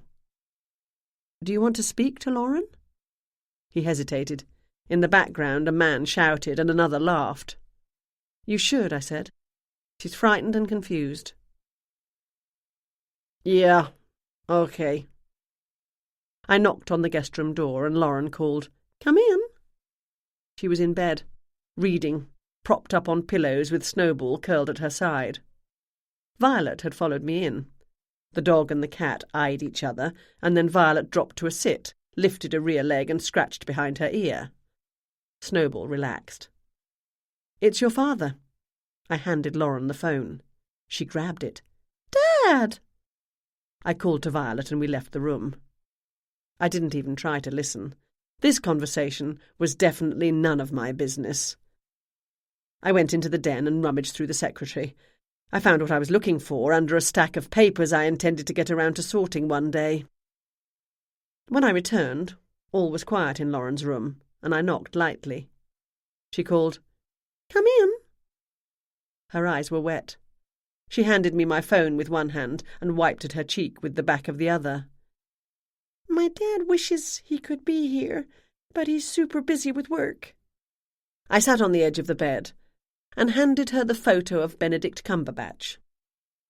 "Here you go. It's signed to me, but you can have it if you like." She gave me a strained smile. "Thanks. Are you sure?" "Absolutely. I want you to have it." "Thanks." She showed the photo to Snowball. Snowball didn't seem overly impressed. I'm not accustomed to dealing with children, so I decided to talk to Lauren as I would any other person. "Where's your dad? Did he say when he's coming home?" "Raleigh, North Carolina. He's going to try to get a flight tomorrow." I'll believe that when it happens, I thought. I gave Lauren a smile, but even I could tell how fake it was. I was absolutely furious with the man. His wife in hiding because everyone thought she was a killer, his daughter forced to stay with a virtual stranger, and he was hanging out in a bar in Raleigh, North Carolina, probably telling all his mates how hard done by he was. "Irene will be back soon, but if you'd rather stay here, you're welcome. It won't be much longer, I'm sure, until your mum comes home. A lot of things have been happening to her, the garden, the death of her friend. She's had some heavy stuff to deal with, and she doesn't want to bother you." "But I want to help," Lauren said, "if they'll let me.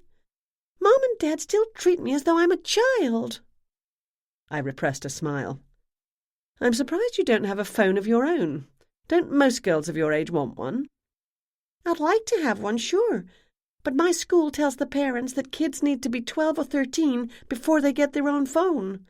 Not many of my friends have one." Wise school, I thought. "Do you like your school?" "It's okay. I used to go to the public school. This one's better." I thought of the letter from the school on David's desk, telling him to pay up or Lauren wouldn't be welcomed back. "My best friend's named Brooklyn. She's gone to Quebec for the summer to learn French. I wanted to go too, but Dad said we can't afford it." "Sounds like your dad can't afford a lot of things." She shrugged. "That's okay. Brooklyn said she'll help me with my French when she gets back." Snowball shifted position and wiggled her tiny body between us. Violet put her chin on my leg and wagged her tail. She and Snowball had accepted each other. "See?" Lauren said. "I told you they'd be friends. Friends are important, aren't they, Gemma? You and Jane are friends, right?" "We certainly are," I said. "My mom hasn't been happy since she and Anna stopped being friends." "Were they good friends?" "Yeah. Anna was at our house a lot of the time, or Mom went over there. Anna always brought Peony when she came to visit. Peony's her dog, and she'd let me play with him. I was hoping we could get a dog too, but Mom says a dog's too much responsibility, even a small one like Peony. They mess in the garden. Mom doesn't like that." "When did Anna and your mother stop being friends?" "I don't remember exactly, but it was before school let out. Anna came to our house one day, and they had a big fight, and Mom started throwing things. She broke a plate that belonged to her grandmother, and then she got all mad at that." "What did they fight about?" "The book." "What book?" I asked casually, as though every neuron in my brain hadn't pricked up. "Some dumb gardening book. I was in my room with Brooklyn and Madison. She's my other best friend. It was real embarrassing. But Madison said that's nothing. Her mom fights with her sister all the time. And her aunt once came round with an axe and chopped a hole in the front door 'cause her mom wouldn't let her in." I didn't know any girl named Madison, but if ever I made her acquaintance, I'd be sure to stay well away from her family. "Sometimes," Lauren said in a low, sad voice, I think my mom loves gardens more than she loves me. I reached out and folded the girl in my arms. I'm sure that's not true, I said, thinking that it probably was. I struggled to come up with something more cheerful to talk about. I heard you tell Jane you're in the drama club at school. Have you been in any plays? She pulled out of my arms and looked at me with sparkling eyes. Oh, yes. We did The Importance of Being Earnest last year. I was just an extra because I was only in 6th grade, but Mom said it's important to start off by getting familiar with being on the stage before having lines to say. She helped me with my makeup and told me how to walk and how to stand. That was fun. Was your mother an actor? Lauren shook her head. No, but when she was a teacher at West London High, she was in charge of the drama club there. She taught American history, but she didn't like it. She complained about it all the time. When Dad's company started making enough money so she could quit, she was really happy. When was this? Lauren shrugged. A couple of years ago. She quit the garden club last night. I wasn't surprised. She's been saying mean things about them for a long time. What sort of things? She says the West London Garden Club isn't serious enough. But Anna said it was important for them to have local connections. Mum thought they were cheap. She doesn't like cheap things. I refrained from comment. Like the time the club wanted to move their meetings from the Harbour Inn to the beachfront hotel? Mom went to the hotel to check out the meeting room and took me with her. I thought it was okay. They were only going to have a meeting, not live there. But she was horrified. She said the whole place smelled like bleach and disinfectant, and she walked around with her nose in the air, sniffing all the time. She said it would do the image of the club no good to be seen there. Mom cares about her image. Lauren yawned. Time for me to go to bed too, I said. Do you want me to turn out your light? She put her book and the photo of Cumberbatch on the nightstand and wiggled further under the covers. Yes, please. Gemma? Yes, love? Good night. Good night, Lauren. I called to Violet and we slipped out of the room. I turned the light off as I went. Chapter 13. The next morning, I skipped the leftover pizza and took ingredients out of the fridge and pantry to make a hearty, traditional English breakfast for Lauren and me. When the sausages were grilling and the bacon in the oven, I knocked on her door. Time to get up. Breakfast in 15 minutes, and then we're going to the Emporium. Muttering came from the other side of the door, so I knew my house guest hadn't absconded in the night. I went back to the kitchen to finish cooking. I heard doors opening and water running, and 10 minutes later, Lauren came in. She'd tied her long hair into a high, bouncy ponytail and put on shorts, a t-shirt and white trainers. She looked rested and refreshed, ready to dive eagerly into another day. Whereas I probably looked anything but. I'd sat up for a long time last night, thinking things over. I had sufficient information to start tracking Sheila Tierney down and to begin formulating some theories about the death of Anna Wentworth. Sheila would not want me tracking her down, but I didn't much care what the fool of a woman wanted. Ryan wouldn't want me doing that either, but I didn't intend to tell him. Lauren and I had agreed that Snowball's food and water dishes could be kept on top of the chest freezer in the mudroom to keep them out of reach of Violet. And the first thing Lauren did before coming to the table was to refill the bowls. While Snowball ate, Lauren settled herself at her place. She eyed the mountain of food on the plate in front of her. Gee, Gemma, that's a lot. Is it? That's what English people eat for breakfast.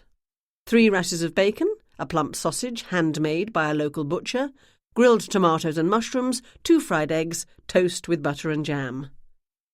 I usually have cereal, she said. Oh, I have some muesli in the cupboard if you'd prefer.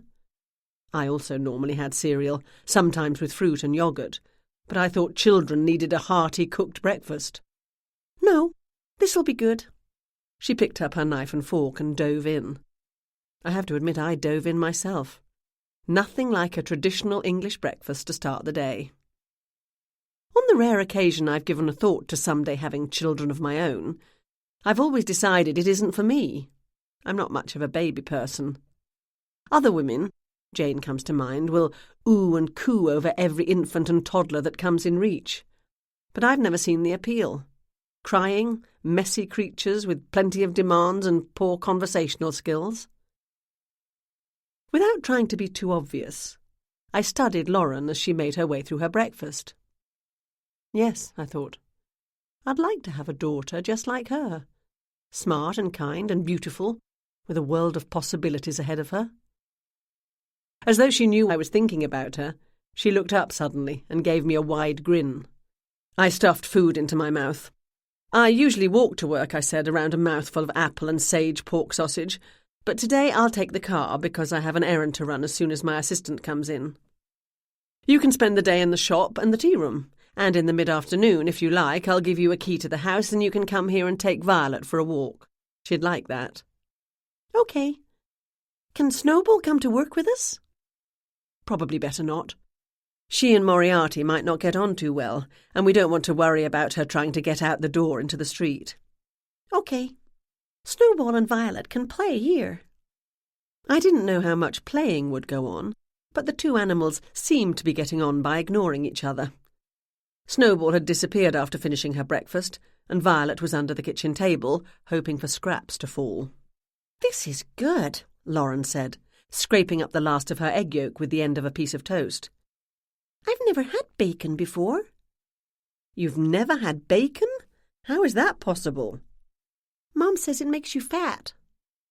"In my house you can have a treat now and again." I brought up a mental image of Sheila.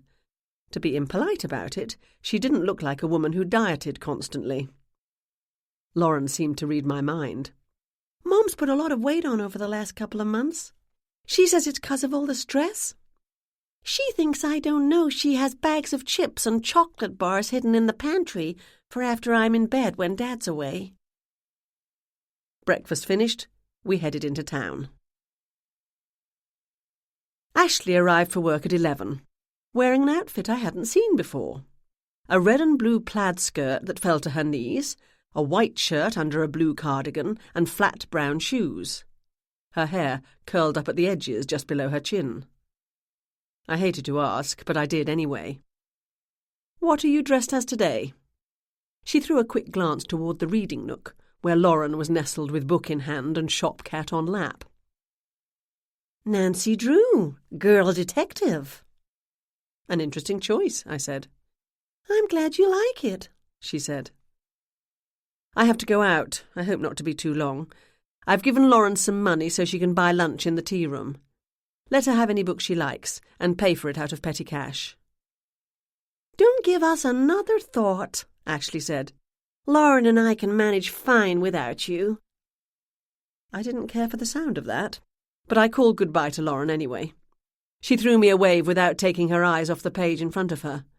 Moriarty ignored me, as was his custom, unless it was dinner time. My first stop was the West London Library. The woman behind the circulation desk gave me a big smile when she caught sight of me and cheerily said, "Good morning, Gemma. What can we do for you today?" The library and I often work together when authors who write the sort of books I feature come to town, or a local author has a new book out. I didn't carry any of Anna Wentworth's books, and that was an oversight on my part. I usually do what I can to help promote local writers, even if their books don't suit the mandate of the Sherlock Holmes Bookshop and Emporium. "Morning, Teresa. Do you have anything by Anna Wentworth? She wrote a couple of books about gardening." "I know the ones you mean. I'll check if they're in." She turned to the computer. "Terrible about what happened to her." "It is." "Her books are very popular, and we often have a wait list. But you're in luck. Her second, Foundations of a Cape Cod Garden, is available. Can I find it for you?" "Please." I soon had the big book in hand. The cover picture showed a line of wheat-coloured pampas grasses outlining a flower bed, with the open ocean calm and peaceful in the background. I thanked the librarian and left. The back of the West London Library has a pretty little garden with picnic benches where office workers often sit to enjoy their lunch. It was a nice day, warm and sunny but not too hot, so I took a seat and flicked through the book, seeing plenty of pictures of beautiful flowers and lush gardens. The book seemed to be organised around problems. Chapters had names such as sandy soil, salt spray, heavy foot traffic. One was titled Dangerous Plants. I scanned a few paragraphs at random. I don't know much about gardening, and I don't know anything about writing gardening books, but the prose was clear and well presented. If I had a problem with my sandy soil, I could see this book coming in handy. If I had a problem with sandy soil and didn't have Mrs. Ramsbatten and her team to deal with it, that is. The word peony caught my eye, and I remembered that was the name of Anna's dog. I admired the pictures of the tall, bushy plants, the lush pink and white blooms. Come to think of it, I had one of those in my backyard. I'd never known what it was called. I turned to the back leaf. I'd never met Anna Wentworth, but I'd seen a picture of her in the West London Star. This one was more of a glamour shot, professional lighting, head cocked in a stiff pose, pasted-on smile, hair and makeup perfect. Nothing of her personality came through. The author bio mentioned that she lived in West London and was a popular author, blogger and lecturer on all things gardening. I closed the book, got into my little red Miata and headed to the outskirts of West London. I had a pretty good idea of where to start my search for the elusive Sheila Tierney. Ryan knew where she was, so considering she was still the prime suspect in a murder investigation, she was almost certainly in West London. She had, according to her daughter, no friends, so it was likely she wasn't close enough to anyone to ask them to give her shelter in their home. I'd texted Irene this morning to inquire whether she had heard from her stepsister. No had been the reply.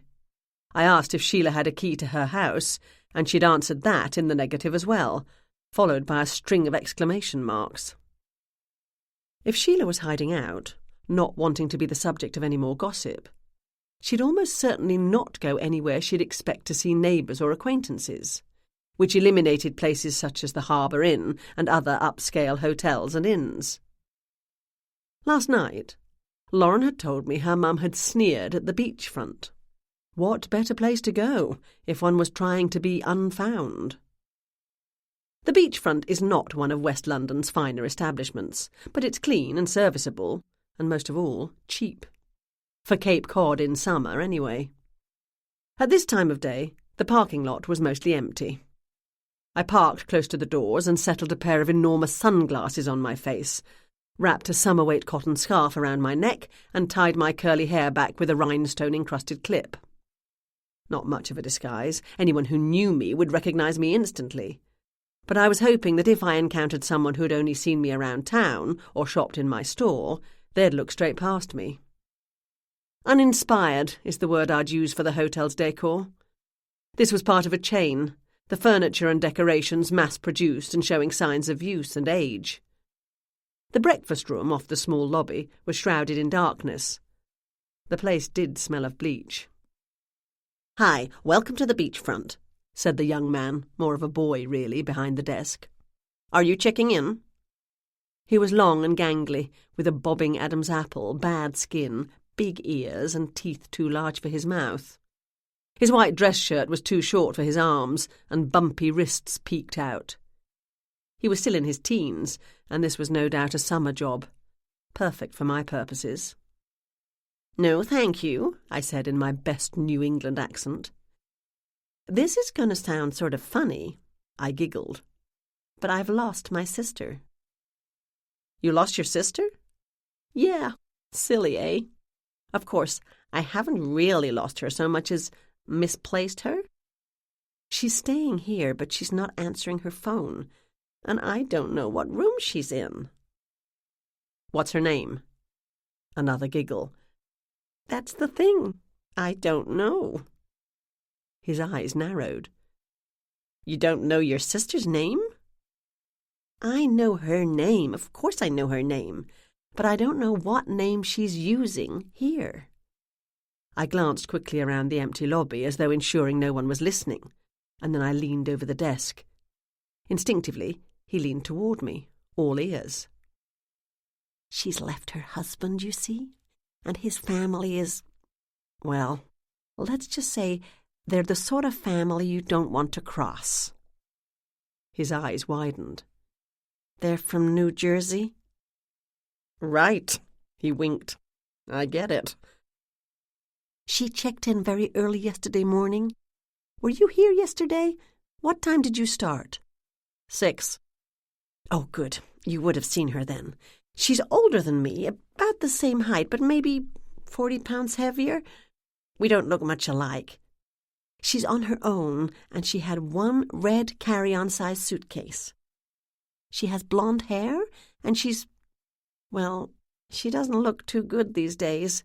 Things have been rough, you know. She's kind of tired-looking."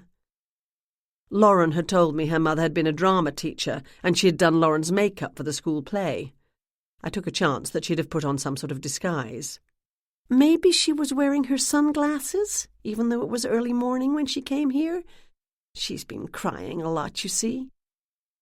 "I think I know who you mean," he said. "I checked in a woman on her own, and she had a red suitcase.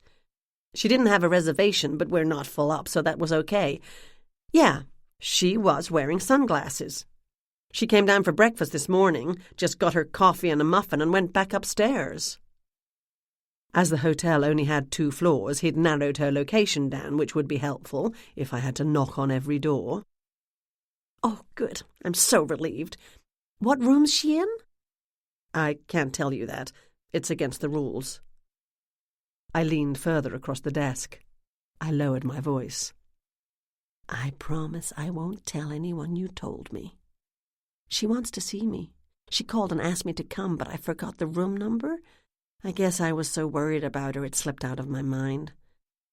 I attempted to look plaintive and slightly absent-minded. He hesitated.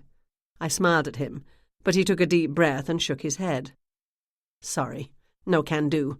The boss is very strict about that." He put on a serious expression. "Okay, I understand. Can you call her room and tell her I'm here?" "Yeah, I can do that. No problem." He pressed a few keys on the computer, then picked up the phone on the desk. I smiled as he pushed buttons. I kept smiling as the phone rang on the other end. "Hi, it's the front desk. Your sister's here. You should give her a call. Bye." He hung up. "Sorry, not answering." "That would be because she's afraid someone tracked her down. That's just like Susan. Is she using her real first name?" He glanced at the computer. "Yeah." Another guess on my part. When people use a fake name, they almost always choose one that has their initials. Easier to remember that way. Susan, Sandra, Sophie. I simply chose the likeliest option. Susan Turner would be my next guess.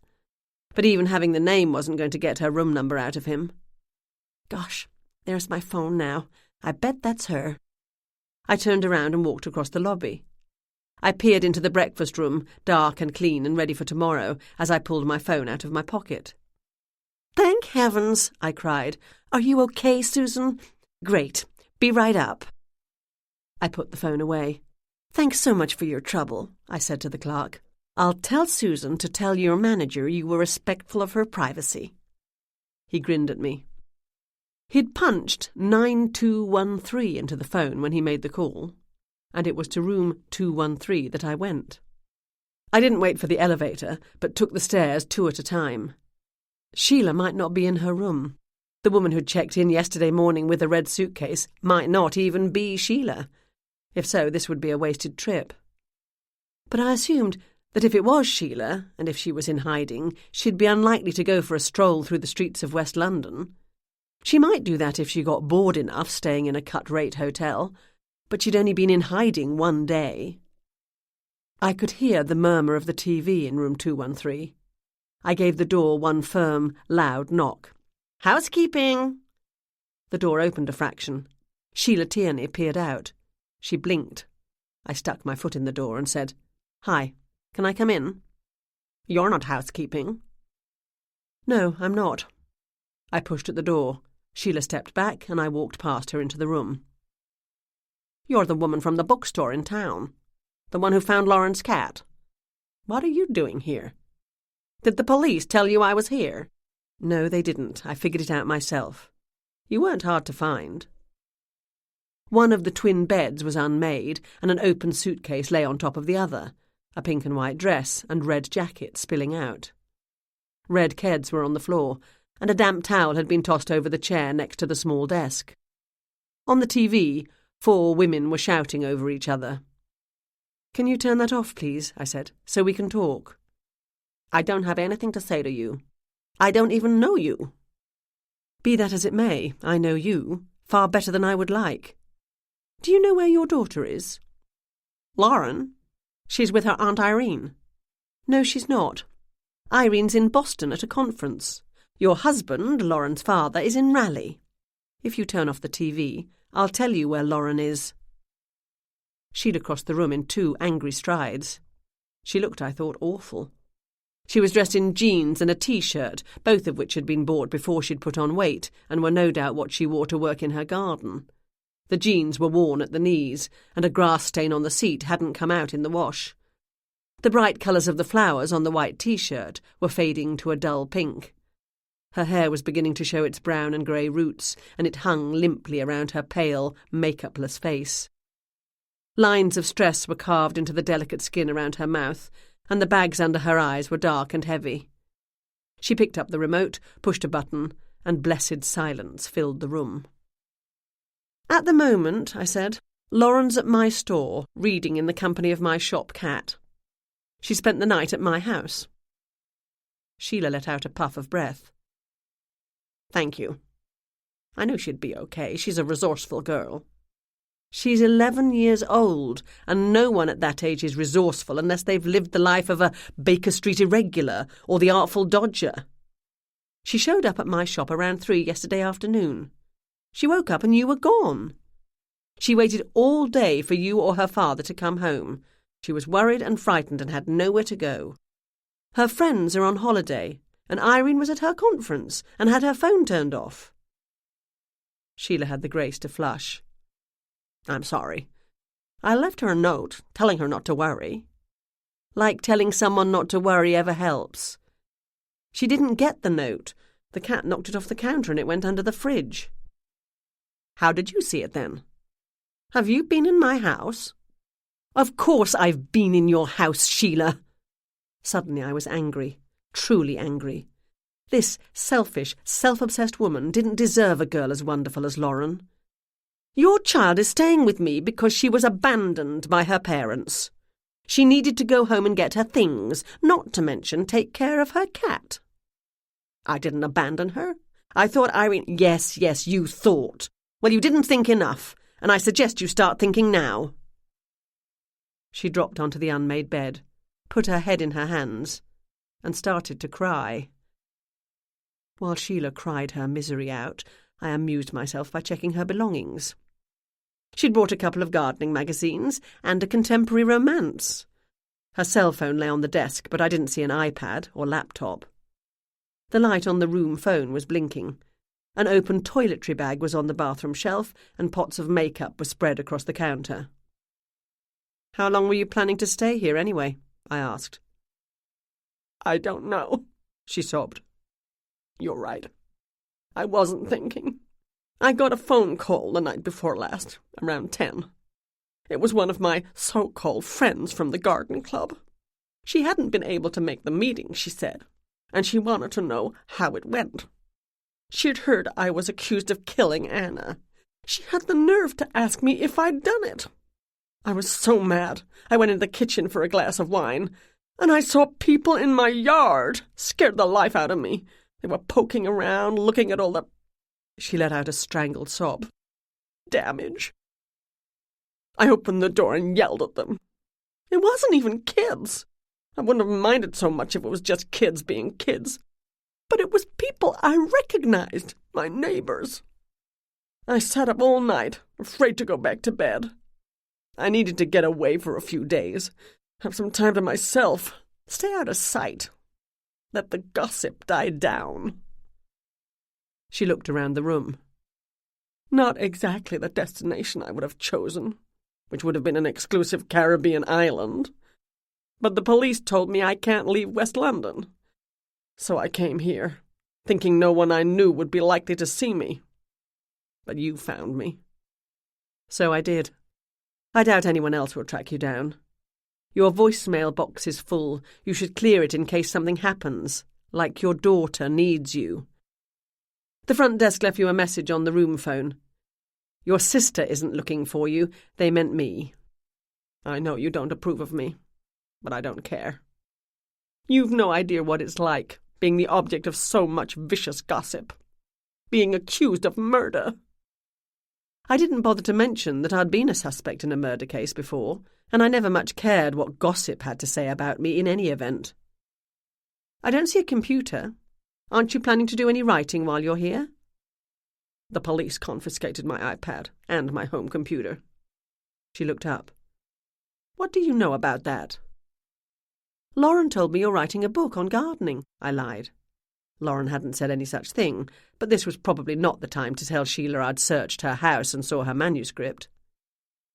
"I don't think Lauren knows you've already been published. You and Anna Wentworth." "No one knows. How do you?" "I make it my business," I said, "to know what other people do not." I'd only had time for a quick glance at the manuscript in Sheila's drawer and at the book I'd taken out of the library. But the similarities had leapt out. The chapter headings were different, Anna's shorter and punchier. But the themes were the same, and some of the lines were identical, word for word. "Anna and I co-authored her second book," Sheila said. "But you didn't get any credit for it. Your name's not on it. Everyone in town thinks Anna wrote it on her own." Sheila threw up her hands. "That was Anna's idea. Of course it was Anna's idea. And I, idiot that I am, believed her. I'm a gardener. I make things grow. I can make plants not only grow but thrive where no one else can. I'm not a businesswoman, and I know absolutely nothing about the publishing world. Anna said that in order to capitalize on the success of her first book, moderate though that had been, the publisher insisted that only her name be on the cover of the second book. Anna also said it would be okay if the contract was in her name. Better not to confuse things." I said nothing. "The book has done really well. It's far outsold Anna's first book, and because of that, sales of the earlier book went up. When I asked to see the royalty statements for our book, she wouldn't show them to me. She said she was giving me half of what she got, but that it wasn't much. Not after the agent took her cut and we paid the photographer. I didn't believe her." "Your husband's in business. Surely he told you that you needed to get something in writing."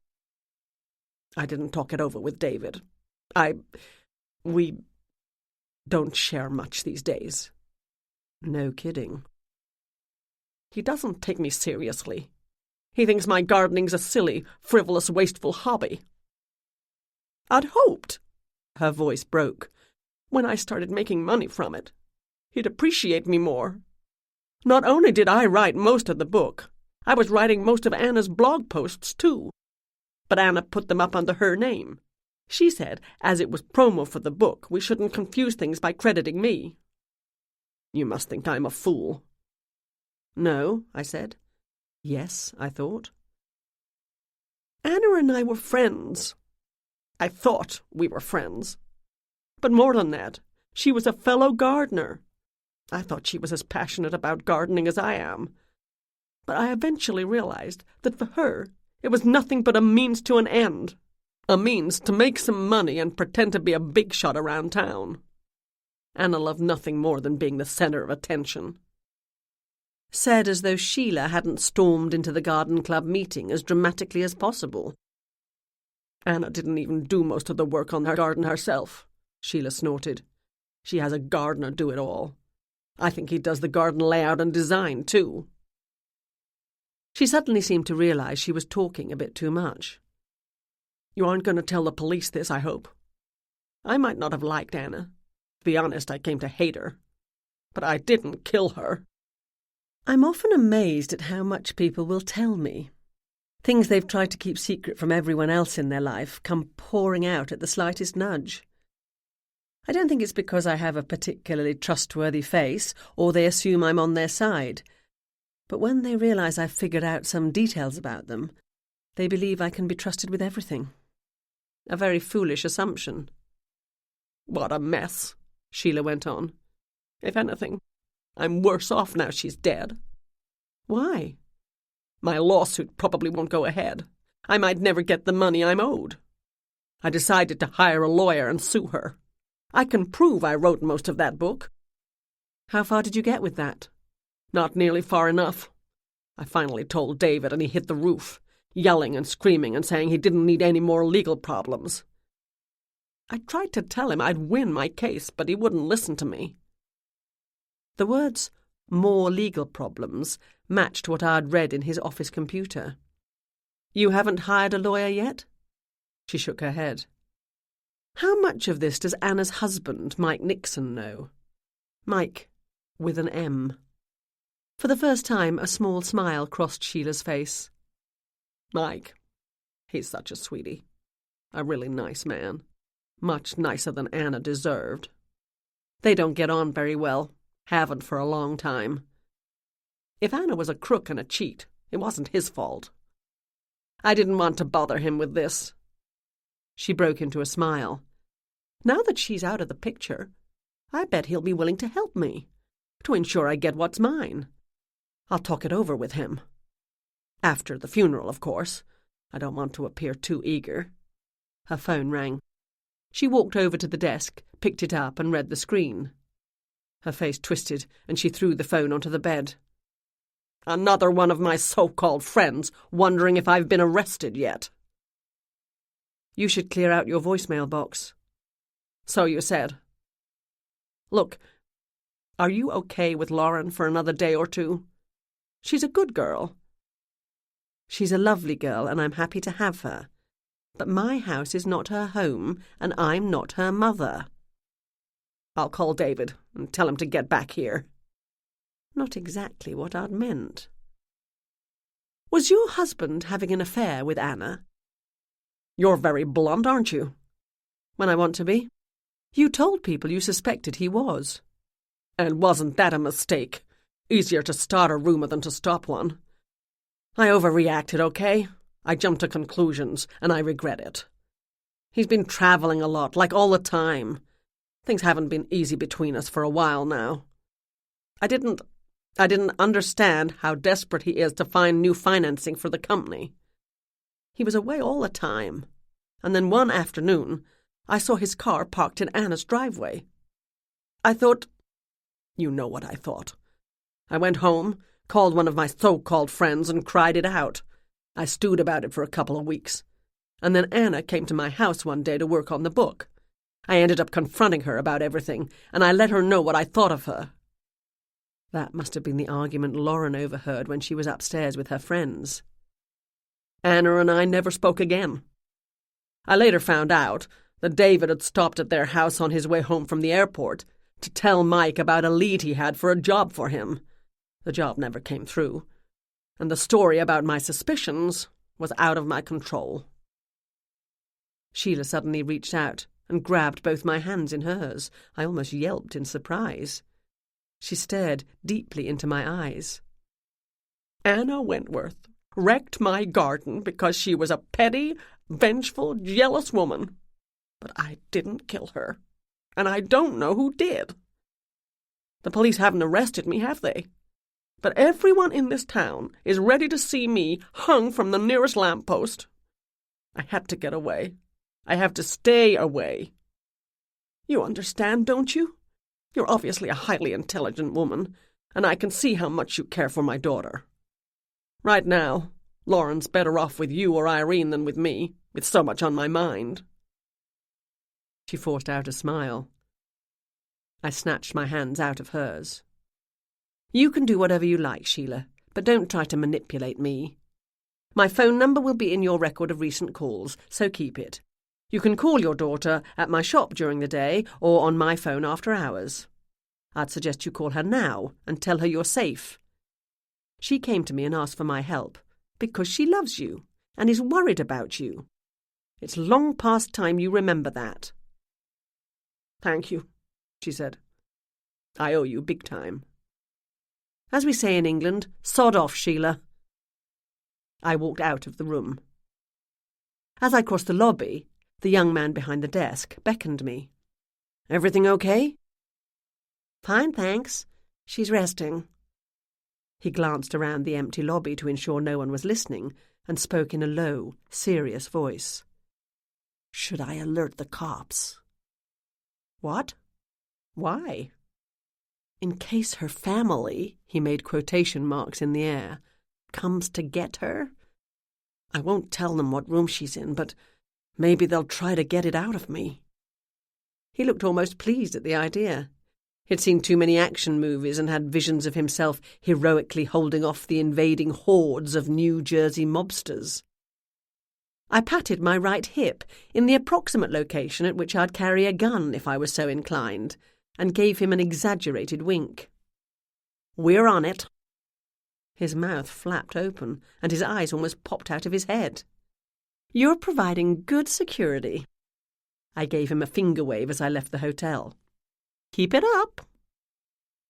I drove back to Baker Street, full of thought. Sheila had played the poor, persecuted me card to the hilt.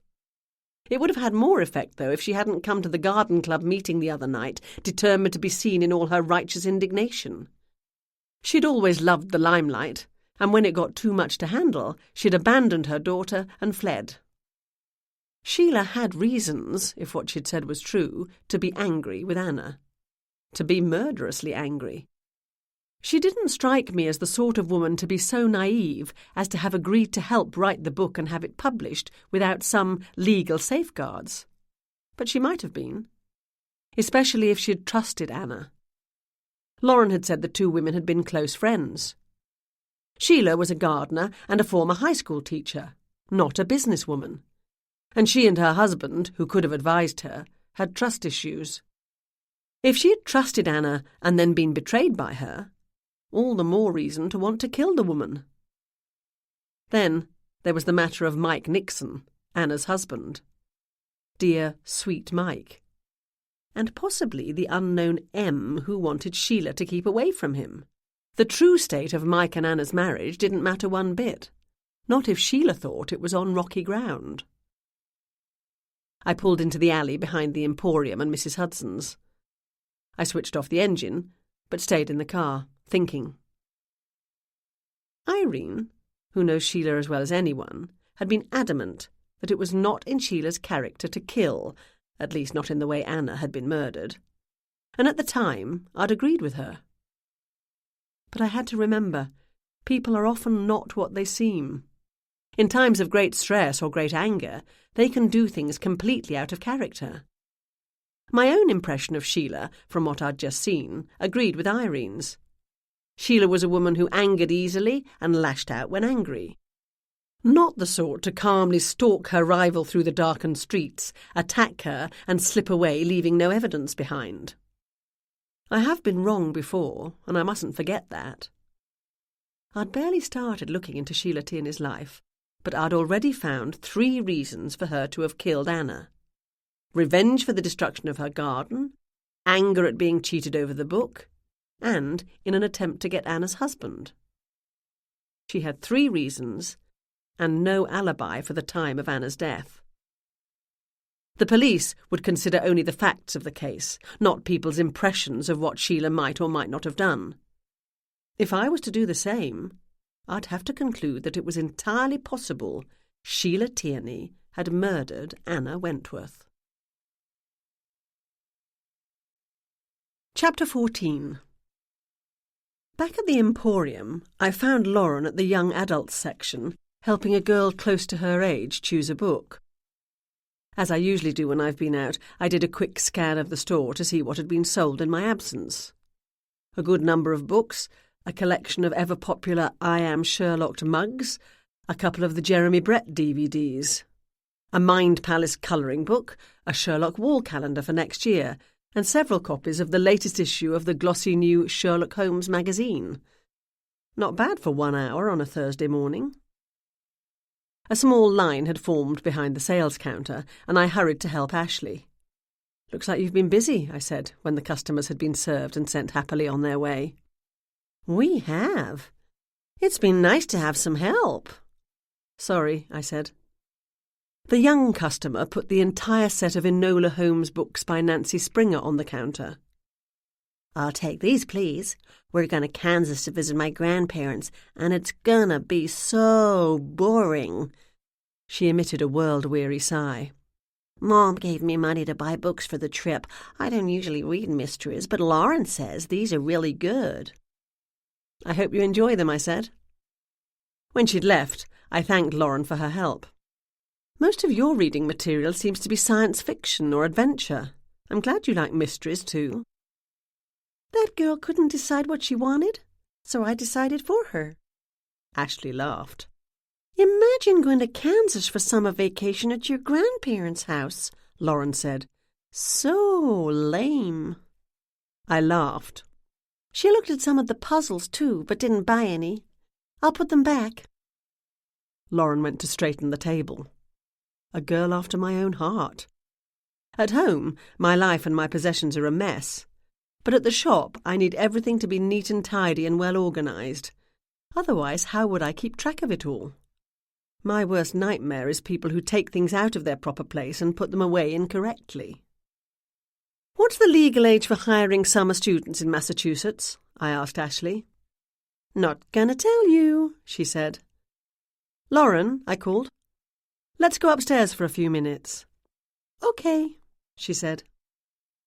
We climbed the 17 steps to the upper level while Moriarty ran nimbly ahead. "Did you get yourself something for lunch?" I asked. "No, we've been so busy." I hid a smile. "It's been smashing helping out here, Gemma. Absolutely brilliant." "I'm glad you're enjoying it. But now that I'm back, you can get yourself something for lunch, and then go to the house and take Violet for a walk. First, go around to the house next door, the one to the west, and introduce yourself to Mrs. Ramsbatten. If she sees you with Violet, she'll wonder what's going on."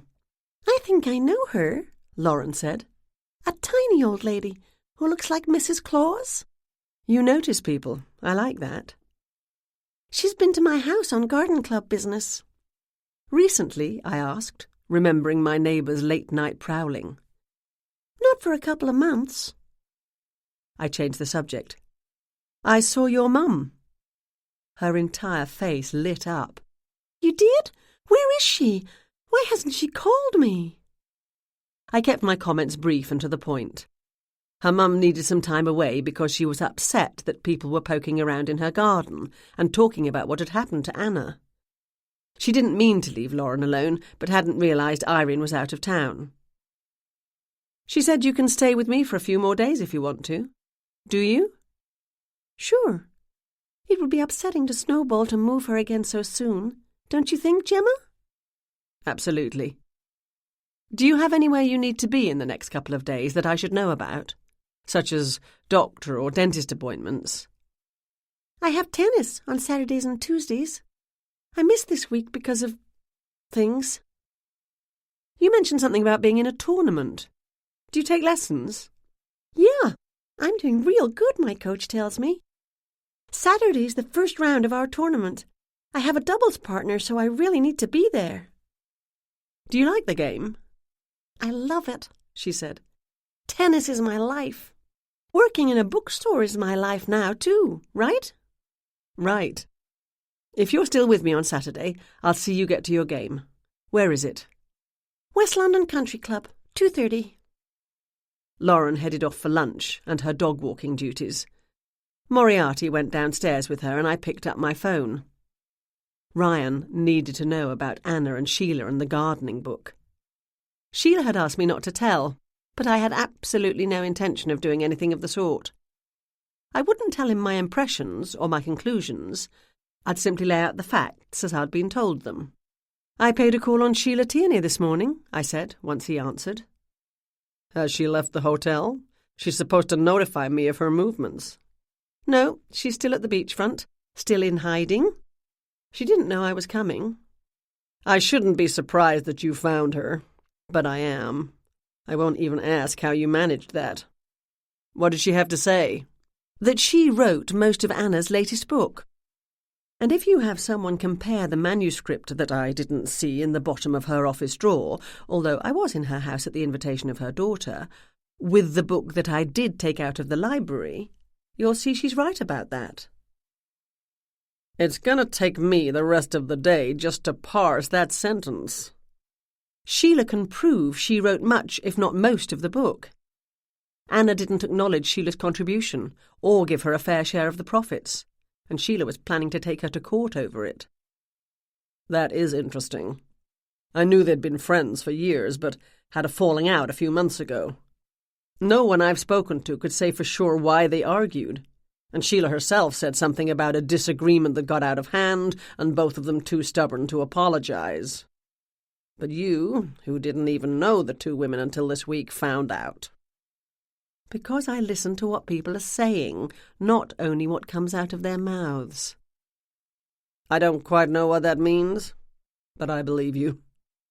Sheila would have realized that being cheated by Anna might be interpreted as potential grounds for murder, so she didn't want to admit outright what happened between them.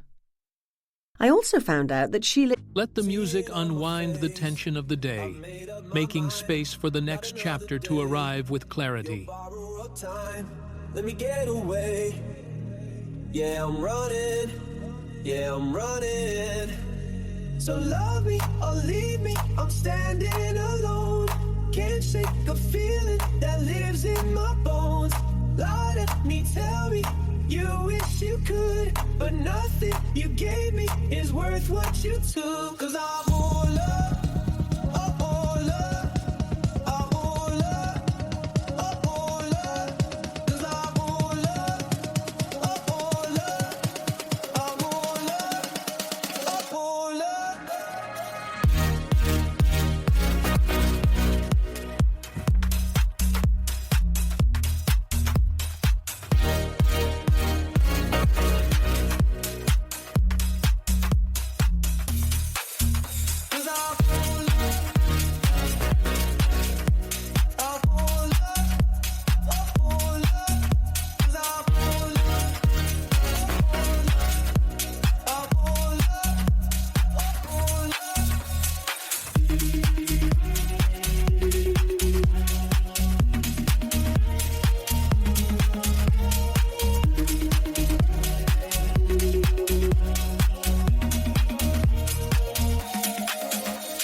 Sometimes out alone, but it keeps wheeling. The mother willows, I can feast my time. Yeah, I'm running. Yeah, I'm running. So love me or leave me, I'm standing alone. Can't shake the feeling that lives in my bones. Lie to me, tell me you wish you could, but nothing you gave me is worth what you took. 'Cause I won't love.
Is fond, might be the best word, of Mike Nixon. The word she used when talking about him was sweet. Might be interesting. What was your take on him? I thought for a while. I don't have much of a take. He's been in the Emporium a few times, But we didn't talk about anything other than books. Outside the store, I've only met him once. But I liked him. I felt sorry for him. He seemed to be genuinely grieving Anna and confused at his loss. That, of course, doesn't mean anything. Anything else? No. Lauren's going to stay with me for a few more days, at least until one of her parents wants to claim her. Thanks, Gemma. Take care. Don't I always? He hung up with a bark of laughter. I went downstairs to spend some time on the shop floor. I believed Sheila might have killed Anna, but it wasn't my job to prove it either way. I'd told Ryan what I knew, and I trusted him to put the pieces together. At 22 minutes to 4, as Lauren was ensuring the books on the bottom row of the gaslight shelf were properly filed alphabetically by author, I said to her, "Jane and I have a partners' meeting at this time every day." "You can set your watch by it," Ashley said. "I do, rhetorically speaking, as I don't wear a watch, and if I did, it wouldn't need setting." I ignored my assistant. "Do you want to join us?" Lauren grinned at me and leapt to her feet. "Yeah, that would be good. Are you partners? I didn't know that." "We're business partners. My great-uncle Arthur and I own half of the tea room. Jane owns the other half." "Cool." We went into Mrs. Hudson's to find Jane seated at our favourite table in the window alcove. The tea room closes at 4, and only a few guests remained, lingering over the remains of their afternoon tea. Jane smiled at us as we approached the table. "How was your day as a shop clerk?" she asked Lauren. "Brilliant. I'm going to own a bookshop when I finish college." "Did you go to university to learn how to be a bookstore owner, Gemma?" "I went to the School of Hard Knocks," I said. "What does that mean?" "It means I learned on the job. I used to have a mystery bookstore in London before I came to Cape Cod to help Uncle Arthur run the Emporium." Jane checked the time on her phone as Lauren asked, "What does your uncle do?" "As little as possible. He's what we call a silent partner." I suppressed a shudder as I thought back to January, when Uncle Arthur and Ashley ran the shop while Jane and I were in London. I'd been lucky to have a business to return to. He'd made it up to me by inviting the son of long-time friends to drop into the Emporium for a visit. That son goes by the name of Benedict Cumberbatch. As well as the life-sized cutout in the Emporium, a photo of Benedict as Sherlock, signed to Jane and complimenting her on the quality of her scones, now hung in pride of place next to the shelf of assorted tea paraphernalia we offer for sale. Fiona put a plate on the table. Today we had egg and salmon tea sandwiches, as well as raspberry tarts, mini coconut cupcakes, and bright red macarons. We always got the day's leftovers at the partners' meeting, one of the joys of being a silent partner in a tea room. And I am very much a silent partner. Unless I'm making a traditional English breakfast, a kitchen is not my natural habitat. The teapot and 2 place settings were already on the table, and the scent of warm, spicy Darjeeling rose from the pot. "Would you like something to drink, Lauren?" Jane asked. "Can I have tea?" "Another cup and plate, please, Fiona." Jane checked the time again. "And maybe a few more sandwiches, as we have a guest?" "I have nothing of significance to report," I said as I poured my tea. "So you'll be able to meet Andy for your walk and picnic at 4 as planned." "How do—" "Never mind. I don't want to know how you know." "Sure you do. Andy went away for a few days to visit his family. But it would appear he's now back, unless you've found another beau." "I haven't." "Glad to hear it. You're checking the time, as though anxious that time is passing, although I'm not at all late. You've refreshed your makeup and brushed your hair, which you never do after work. And if I'm not mistaken, you're wearing nicer trainers than the old ones you wear in the kitchen, but not the flimsy sandals you put on if you're going to the shops on the way home. You've pushed aside the food plate, although you always have something at our meeting, which indicates you're planning to eat shortly." Jane shook her head. Lauren looked under the table, checking out the aforementioned shoes. "We might be going to a restaurant for an early dinner, you know," Jane said. "No, Otherwise you'd have better shoes and you'd have changed into a fresh outfit, not kept on your work jeans. A walk after work is romantic. A picnic, even better. Okay. He's bringing the food and drink, and I've done some desserts. I mentally slapped my forehead. I missed that. Macarons. You don't normally make them. You've been trying something new, and the beginning of the season is not the best time to experiment. The red colour is presumably intended to be romantic. Andy's working tonight, so we're having an early date. A walk in the woods, and then a picnic. Jane sighed happily. I tried one of the macarons. Absolutely delicious. The deep red colour came from fresh raspberries. My mom says I can't date until I'm 14. Lauren selected a salmon sandwich. If I were your mother, it would be 25, I said. Jane caught my eye and then raised one eyebrow and jerked her head in the direction of Lauren. I nodded and lifted my thumb to indicate all was okay as I picked up my teacup. Sheila had called the shop earlier in the afternoon, asking to speak to her daughter. I'd sent Lauren up to the office to take the call, and when she'd come back down 20 minutes later, she'd been smiling. The Emporium closes at 9 on Thursdays, so night was gathering as Lauren and I walked up Blue Water Place to my house. She seemed to have enjoyed her day and chatted happily about the delights of working in a bookshop. I hope you're not too hungry, I said to her. It's late for someone of your age to have dinner, but I like to relax over my meal at the end of the day, not wolf it down on a quick dinner break and then hurry back to the shop. I had plenty to eat at tea, with you and Jane, Gemma. Those sandwiches were so good. Glad to hear it. That is, after all, the purpose of afternoon tea, to tide one over until dinner time. I let Violet into the enclosed yard, and Lauren fed Snowball and cleaned the litter box. Important tasks done, I took a beef stew out of the freezer and reheated it in the microwave, while Lauren threw vegetables together to make the salad. When dinner was over, we washed up, and then took Violet for a walk. Lauren had given the dog a good long walk in the afternoon, so we didn't stay outside for long, and were home before 10:30. I sent Lauren, yawning heavily, off to bed along with Snowball, who was also yawning heavily, despite having not spent the day working. I was settling myself down in the den with my book, when Jane called. "How'd it go?" I asked her. "Heavenly," she breathed. "I can't believe Andy and I have been such good friends all these years, and I didn't realize how absolutely marvelous he is before now." It was an effort, but I refrained from saying I told you so. "Did you just get home? I thought Andy had to work." "He did. I went around to my mom's after, and then I thought you'd be busy having dinner and stuff." Which I was. Lauren's in bed now. "How's that working out?" "Having her here? It's been marvellous. It's fun to see the store through eager young eyes."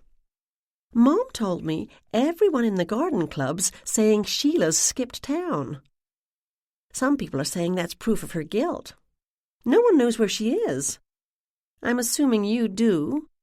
"I do. Ryan knows, so she's not proving she's guilty of anything. She doesn't want to talk to anyone, and the fact that the garden club people know she's not home is proof enough that they've been going around there, probably under the pretext of offering sympathy." "That sounds about right.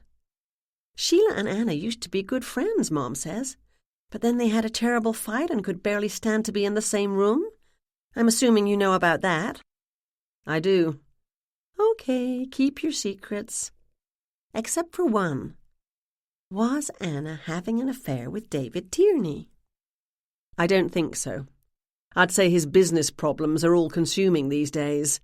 More likely, I thought, that Sheila wanted an affair with Anna's husband but was getting nowhere on that front." I sucked in a breath. "What?" Jane said. "You've thought of something, haven't you? I love it when that happens, even though I never have a clue what it was I said." "You reminded me of something. Good night. Gotta run." When Sherlock Holmes was faced with a complicated case, he lit his pipe, or prepared his 7% solution, then either played his violin or leaned back in his comfortable armchair at 221B Baker Street, closed his eyes and considered the case.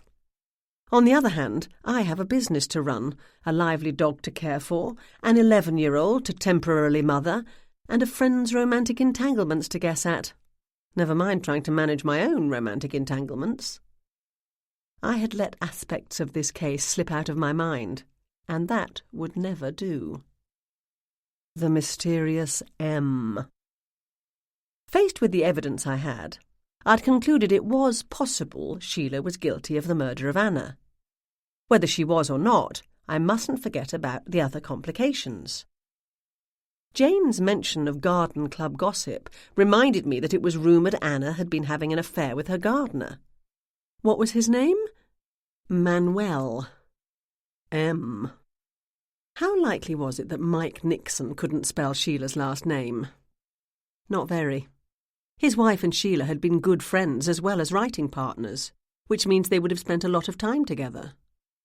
If Mike had sent the note, he might have deliberately misspelled her name, but I could see no reason for that. How likely would it be that a man like Mike Nixon would stick a note in the post box anyway? Surely, if he wanted to tell Sheila to back off, he'd have sent a text.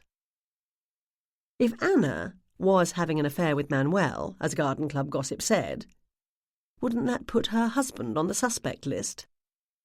Did Sheila want the gardener for herself?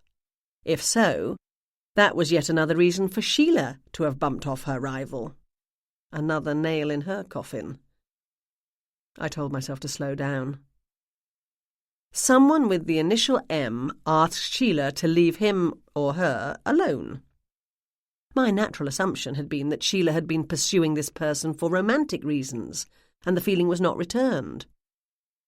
I suppose it could be about something else, like Sheila wanted them to cut her lawn, but who slipped a note worded like that one into a mailbox to refuse a job cutting grass? Do not bother me again, it had said. I didn't know everyone in Sheila's life.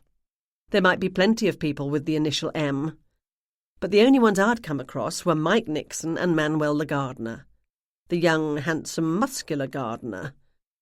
Sheila had been quick to jump to the assumption that her husband was having an affair. Was that guilt talking? Because Sheila was having an affair herself, or she wanted to? Which brought me to another train of thought. I put my book aside and got my iPad out of the reproduction antique secretary. Divorce laws were loosening by Sherlock Holmes's time, but before then, ending a marriage might well have been a matter of murder, and often was.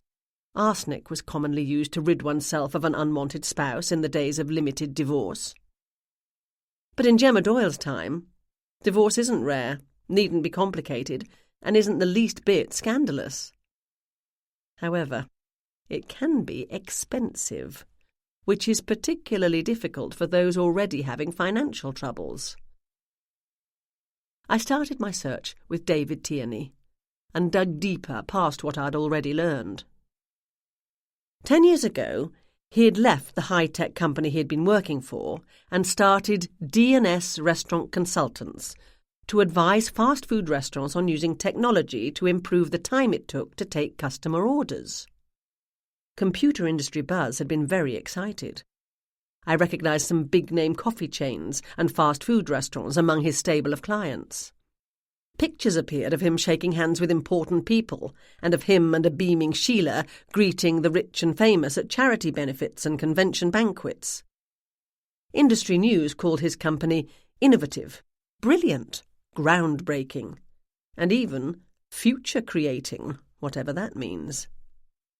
Over the previous year, things started going downhill, and, like an out-of-control toboggan on a snowy hill, fast. As I'd deduced from the contents of David's computer, his company was in severe financial difficulties. He'd vastly overextended himself, taken on too many clients too fast, promised more than he could deliver, and had then been forced to hire staff who didn't have the cutting-edge qualifications he needed. He'd failed to complete some contracts and had done a shoddy job on others.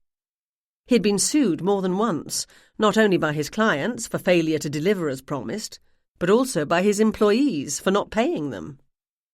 He was searching for fresh funding, basically carrying his begging bowl all around the East Coast in search of new investors. His recent history should have been the kiss of death to any attempts to rebuild the company. That he hadn't been outright shown the door by prospective partners was because his work was still being called original and potentially groundbreaking, although no longer future-creating. It was obvious that if anyone did go into partnership with him, that person would take control of almost everything, and David would be relegated to being a junior partner, if that. I own one bookstore in conjunction with my great-uncle, who is almost 90 and would rather be at sea than worrying about the business, so I'm not exactly a titan of industry. But if David Tierney asked for my advice, it would be to consolidate what he had and simply get the job done. Take contracts he could handle on his own with 1 or 2 assistants and do them. He might even take the time to help his wife manage a fledgling career as a gardening guru. But none of that would bring in the kind of bucks that led to charity benefits and shaking hands with the CEO of the world's largest coffee chain. Nor would it bring in the sort of money needed to allow his wife to spend all her time in her garden, or put a child in private school, or pay for membership at the West London Country Club. About the last thing in the world David Tierney needed right now was a drawn-out, bitterly contested divorce. If Sheila had been murdered, David would be at the top of my suspect list. But Sheila hadn't been murdered. Anna had. If David and Anna had been involved, so what? Once again, this wasn't Sherlock Holmes's time, where a spurned lover might have threatened to sue David for breach of promise or destroy his reputation. I then went on to see what I could find about Anna's husband, Mike Nixon. Was everyone in West London minutes from penury? It still surprises me sometimes what a person with a bit of internet knowledge and a suspicious mind can find out. Sherlock Holmes had to send the Baker Street irregulars fanning out across the back alleys and waterways of London, as well as dispatching a flurry of telegrams to all parts of the Empire and beyond. I could simply curl up in my favourite chair, my dog at my feet, a cup of tea at hand, and dig deep beneath the public surface of the internet. Mike Nixon had told me he was a medical supplies salesman. Turns out he's actually an out-of-work medical supplies salesman and had, according to the resume he was currently sending all around Massachusetts, been out of work for more than a year. In fact, he was no longer sending his resume out and seemed to have given up trying to find work. Instead, he'd become a frequent visitor to Las Vegas. I've never been to Las Vegas, but from what I've been told, it's not the best place for someone short of funds to spend their time. Mike Nixon was another man who couldn't afford an acrimonious divorce. Rather than there being a reason for him to want to kill his wife, it was quite the opposite. Anna's books and blog seemed to be, from what I could find, the couple's only source of income. If Sheila went ahead with her lawsuit and was successful, she might have done some damage to Anna and Mike's precarious finances. But again, Sheila hadn't been murdered. Anna had. Had Anna been mistaken for Sheila? I couldn't see it. It was night time, yes, but not completely dark. Still, a nervous person, a moment of panic, a mistake. I picked up the phone and called Ryan. Ashburton, said a sleepy voice. Hi, it's me. Hope I'm not disturbing you. Gemma, is everything okay? Yes, all's fine. Just a quick question. Gemma, it's 3:30. It is? Yes, it is. And honesty forces me to tell you that I got to bed finally around half an hour ago. And I have a meeting with the chief at 7 tomorrow. This morning. Sorry. Never mind, my question can wait. I'm awake now. You might as well spit it out. Are you sure? Gemma. Okay. What did Anna Wentworth look like? I mean her body shape, not her face. I've seen the photos that were in the paper, but it can be hard to tell the actual body shape. Louise told me she was about Jane's size. Is that true? I won't even ask why you want to know. Anna was 5'3" and weighed 120 pounds. She played tennis regularly and was, Apparently good at it. Thanks. You can go back to sleep now. Like that's likely to happen. I love you, Ryan, I said. I really, really, really do. Hearing that was worth waking up for. I could hear the smile in his voice. Good night, Gemma. Good night. So, Anna was a good bit shorter and much thinner than Sheila. Unlikely anyone would mistake one for the other in the dark, no matter how nervous they were. Plus Anna was with her dog, walking near her home as she did most evenings, and there was no reason Sheila would have done that task for her. I closed my iPad, called to Violet, and we went to bed. Chapter 15. Sheila Tierney came out of hiding on Friday. I don't know if she was bored at the hotel or had simply gotten over her snit and dared to show her face in public again. Probably both. Or maybe she missed her daughter. She arrived unannounced at the Emporium at 2:00. Lauren had spent the morning in the tea room, helping Jane in the kitchen. She came back after lunch to tell me she'd decided she wanted to own a bookstore where she would serve afternoon tea to the customers. She could do that between her games on the professional tennis circuit and her medical studies. "I'm here," Sheila announced as she stepped into the bookshop, dragging her red suitcase behind her. Lauren squealed and practically flew across the room. Sheila wrapped her arms around her daughter and held her close. She wore the red and white dress and had done her hair and makeup as normal, no longer trying to be in disguise. "Ready to go home?" she asked when Lauren released her. "Oh, yeah." Lauren turned to me. "Is it okay if I go home now, Gemma? I've enjoyed working here, but my mom—" "Off you go," I said. "You're welcome to drop in any time." "We have to go to Gemma's house and get Snowball, Mom." Sheila looked at me. "Would you mind giving us a lift?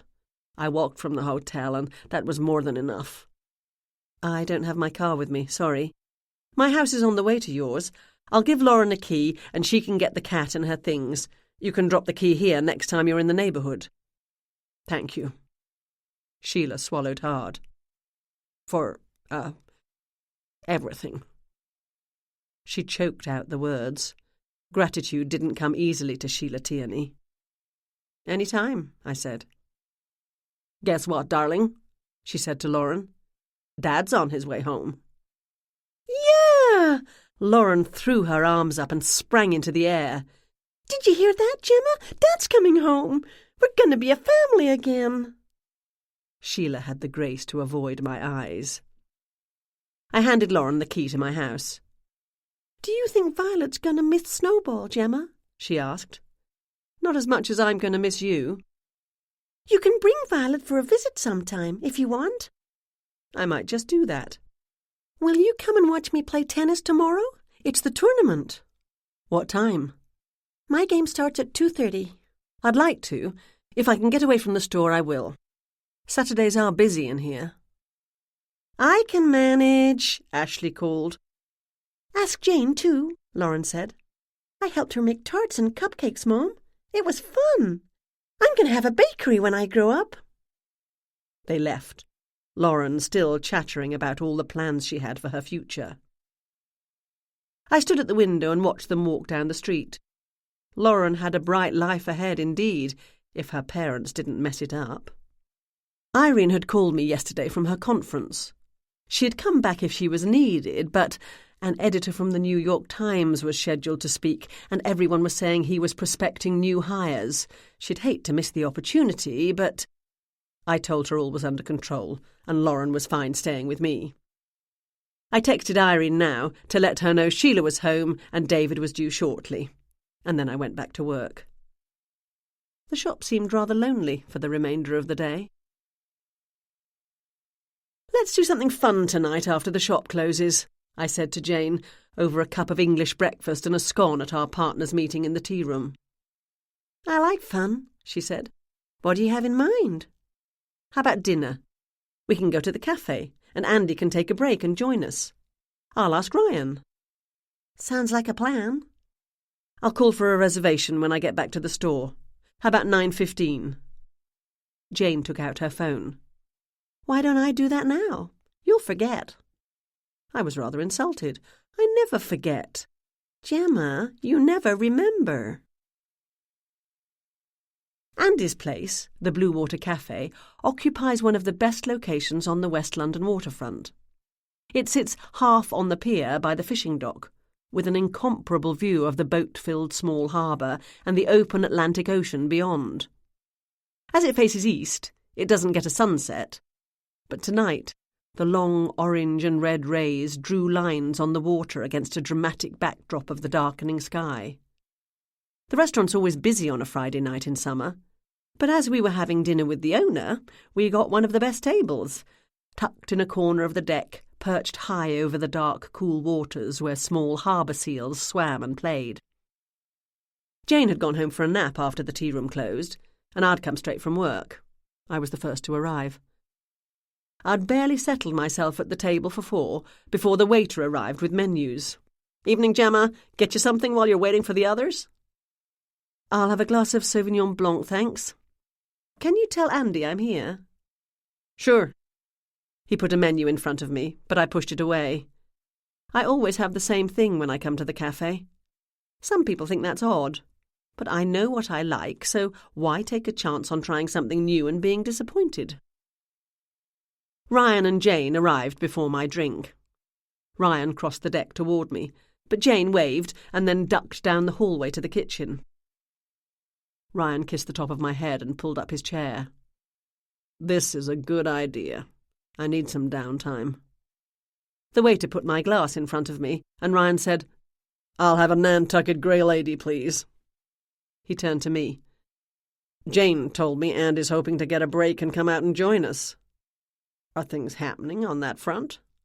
"Yes, and I'm delighted. Jane's blissfully happy, and I know Andy's the perfect man for her." "You aren't interfering, I hope." "Me? Perish the thought." I refrained from saying that all my interfering had come to naught, and they'd found each other only after I'd given up. I decided not to speculate as to if there was a deeper meaning to that. "I'm glad for them, and I hope it works with their crazy schedules. I can't imagine a tougher life than being a chef in a top restaurant," said the man who solved murder most foul for a living and often went days without sleep. Speaking of going without sleep, I remembered last night with a twinge of guilt. When the poor man did manage to get to bed, someone had woken him up. I smiled at him. He smiled back. "You don't look too bad," I said.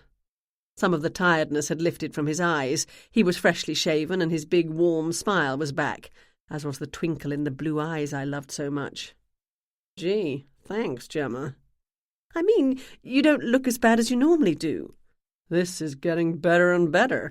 I floundered, "you look like you've had some sleep on the job. Sleeping when not working, on the job, with Louise. At night time. Sleeping at night time and not with Louise." I firmly shut my mouth. "I'm glad we cleared that one up at least." His beer arrived and he lifted his glass. "Cheers, as they say in England." "Cheers." We clinked glasses and grinned at each other. "In answer to your inelegantly put question, I did get home and catch a few hours of sleep before coming here. I needed it, because someone disturbed me during the night." "Sorry about that." "Not a problem. I've been woken up by less pleasant people. I assume you know Sheila Tierney has left the beachfront hotel and gone home."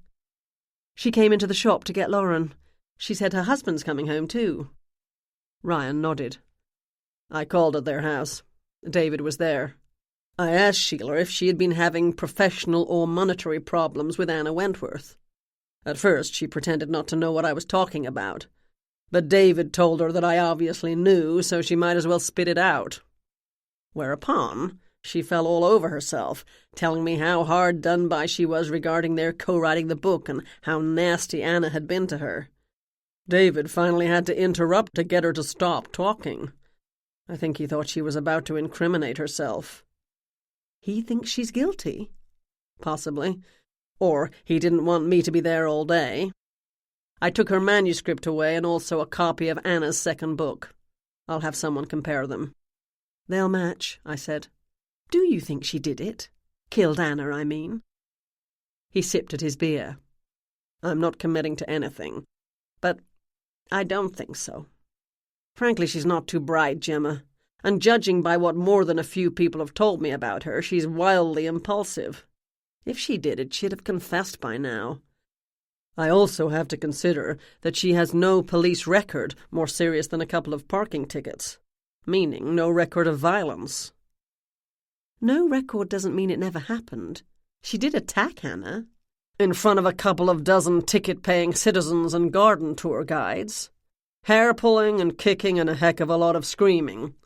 From all accounts, Anna gave as good as she got, and more than a few witnesses implied Anna egged Sheila on.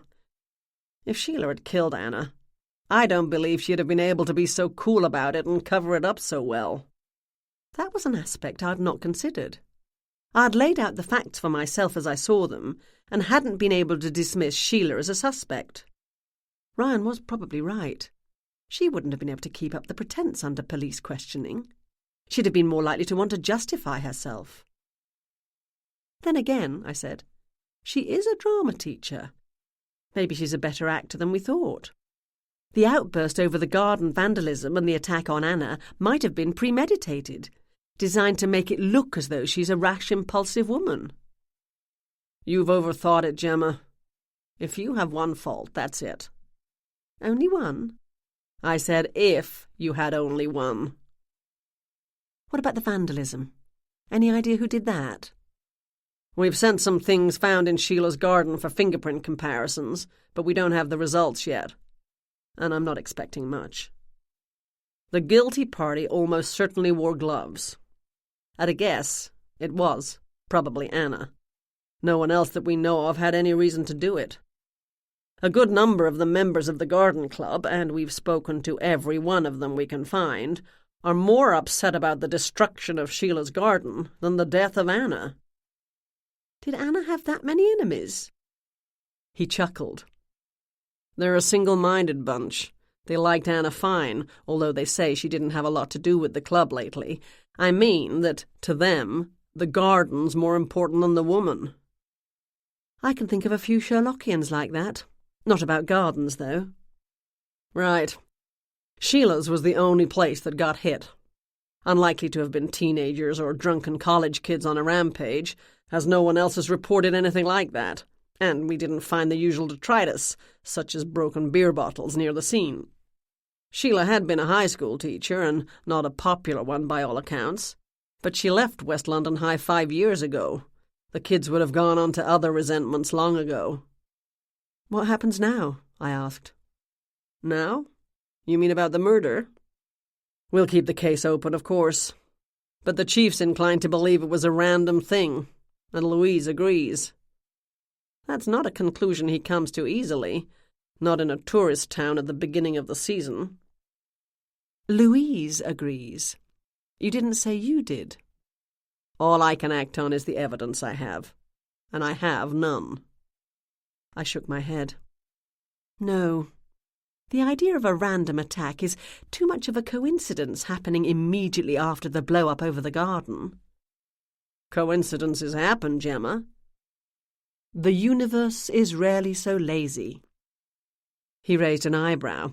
"Not Sherlock Holmes, I hope. I can't take the advice of a fictional detective to my chief as a reason for me to keep investigating." "Holmes, yes, but not an original. The Sherlock TV show." "Sorry we're late." Jane slipped into the chair beside me, and Andy took the one opposite. "Last-minute problem in the kitchen." "Everything under control?" Ryan asked. "Yeah." Andy glanced around the restaurant deck. Even this late, every table was taken. The soft white fairy lights on the railing broke the dark, and candles burned in hurricane lamps on the tables. Waiters carried plates piled high, people chatted and laughed, glasses and cutlery clinked, and marvellous scents filled the air. Ryan spread out his arms, taking it all in. "I don't know how you do it, Andy. Running this place, keeping everything moving smoothly and everyone happy."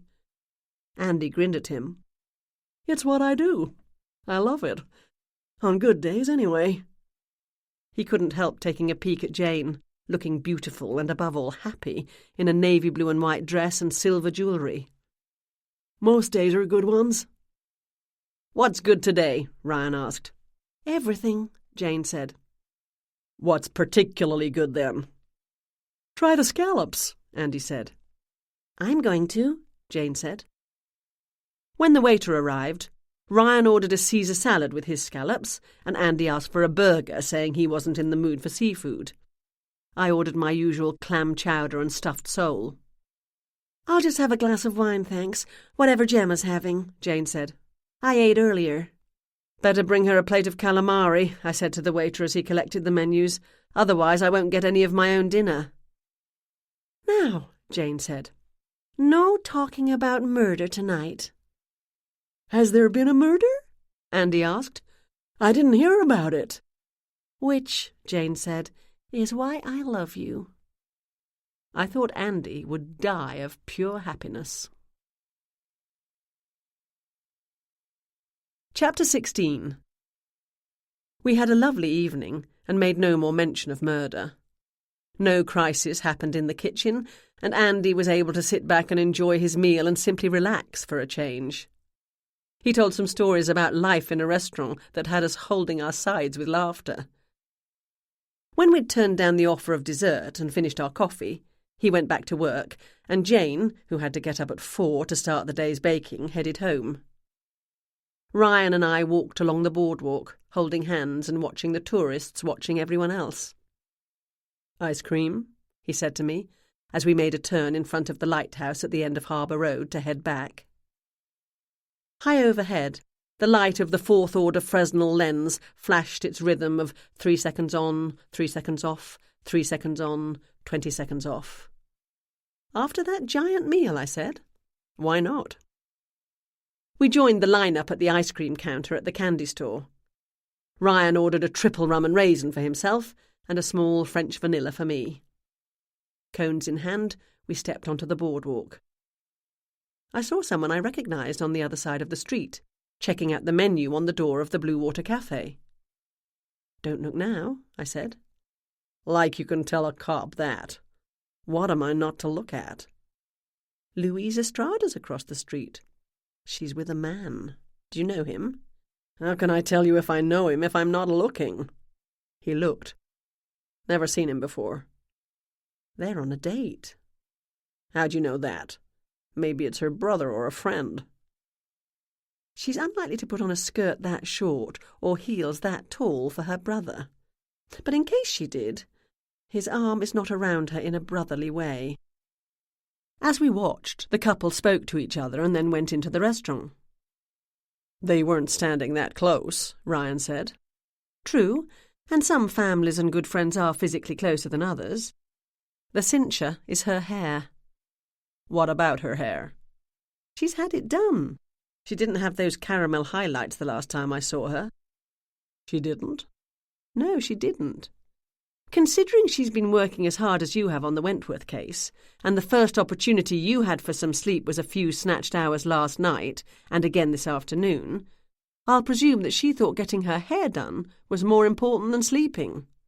Therefore, it's elementary to conclude she's done herself up for a date." "Should I say something tomorrow? Tell her it looks nice?" "No, that would make her suspicious." Crime doesn't stop in West London just because the police have a murder to investigate. Ryan got a call first thing the following morning about a boat stolen from the Cape Cod Yacht Club. Once he'd left, I put the coffee on and took Violet for a walk. Another beautiful Cape Cod day. I love living on the Lower Cape, but I only wish I could enjoy it more. Summer, of course, is the busiest time at the shop, so I rarely get the chance to escape for more than a few hours at a time. I'd love nothing more than to grab Jane and jump in the Miata and drive up the coast with the roof of the car down and the salt wind blowing through our hair. But that's unlikely to happen. Jane works even harder than I do. Over the winter we have time to catch our breath, and we went to England this past January, but winter's not the same. Long walks in the crisp winter woods can be fun, and it's lovely and quiet when the tourists have left. But one doesn't exactly enjoy running barefoot across frozen sand with gay abandon or splashing through ice-rimed water. Which put me in mind of Andy. Jane and Andy. If their relationship moved up to a more serious level, as I suspected it soon would, Jane would have even less time for me. I didn't mind that. I wanted her to be happy. Jane had, in my humble opinion, horrible taste in men. She went from one unsuitable boyfriend to another, and the only saving grace was that none of them lasted long. Andy, on the other hand, was genuinely nice and perfect for her. I hoped he'd last.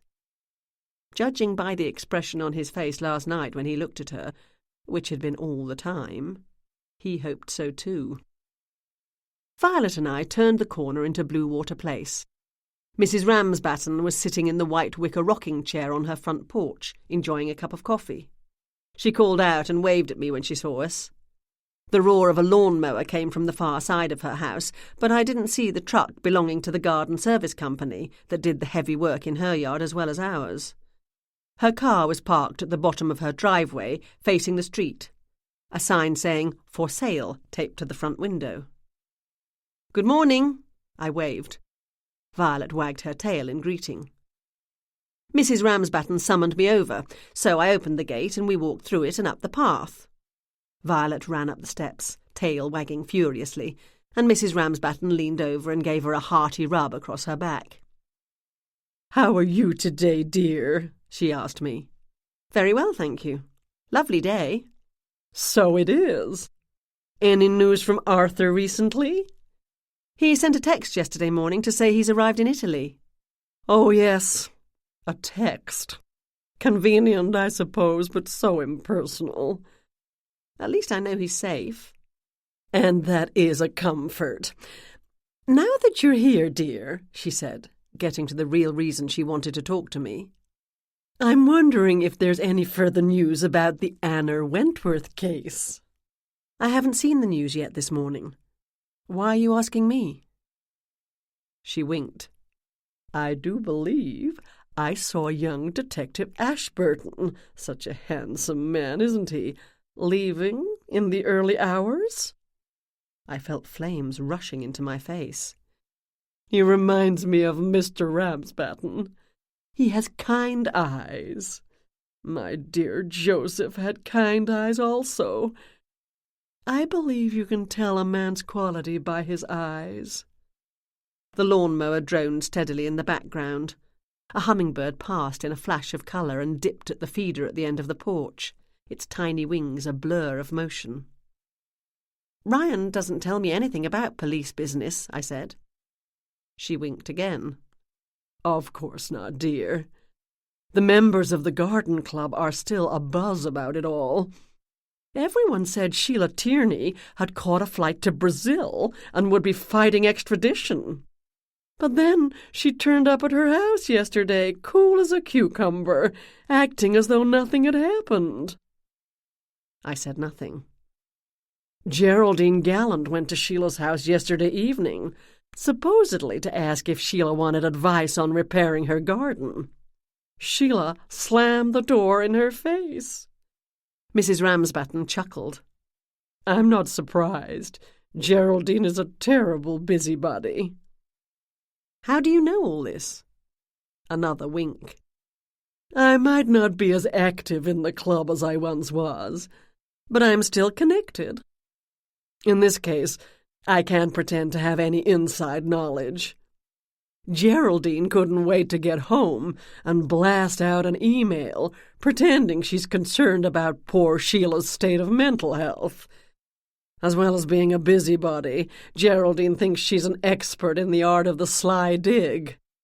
Before the door shut on her, she managed to ask Sheila if she needed any professional advice now that Anna was no longer available for private consultations." "Did Anna do much of that? Private consultations?" "She did some landscape design work, I believe.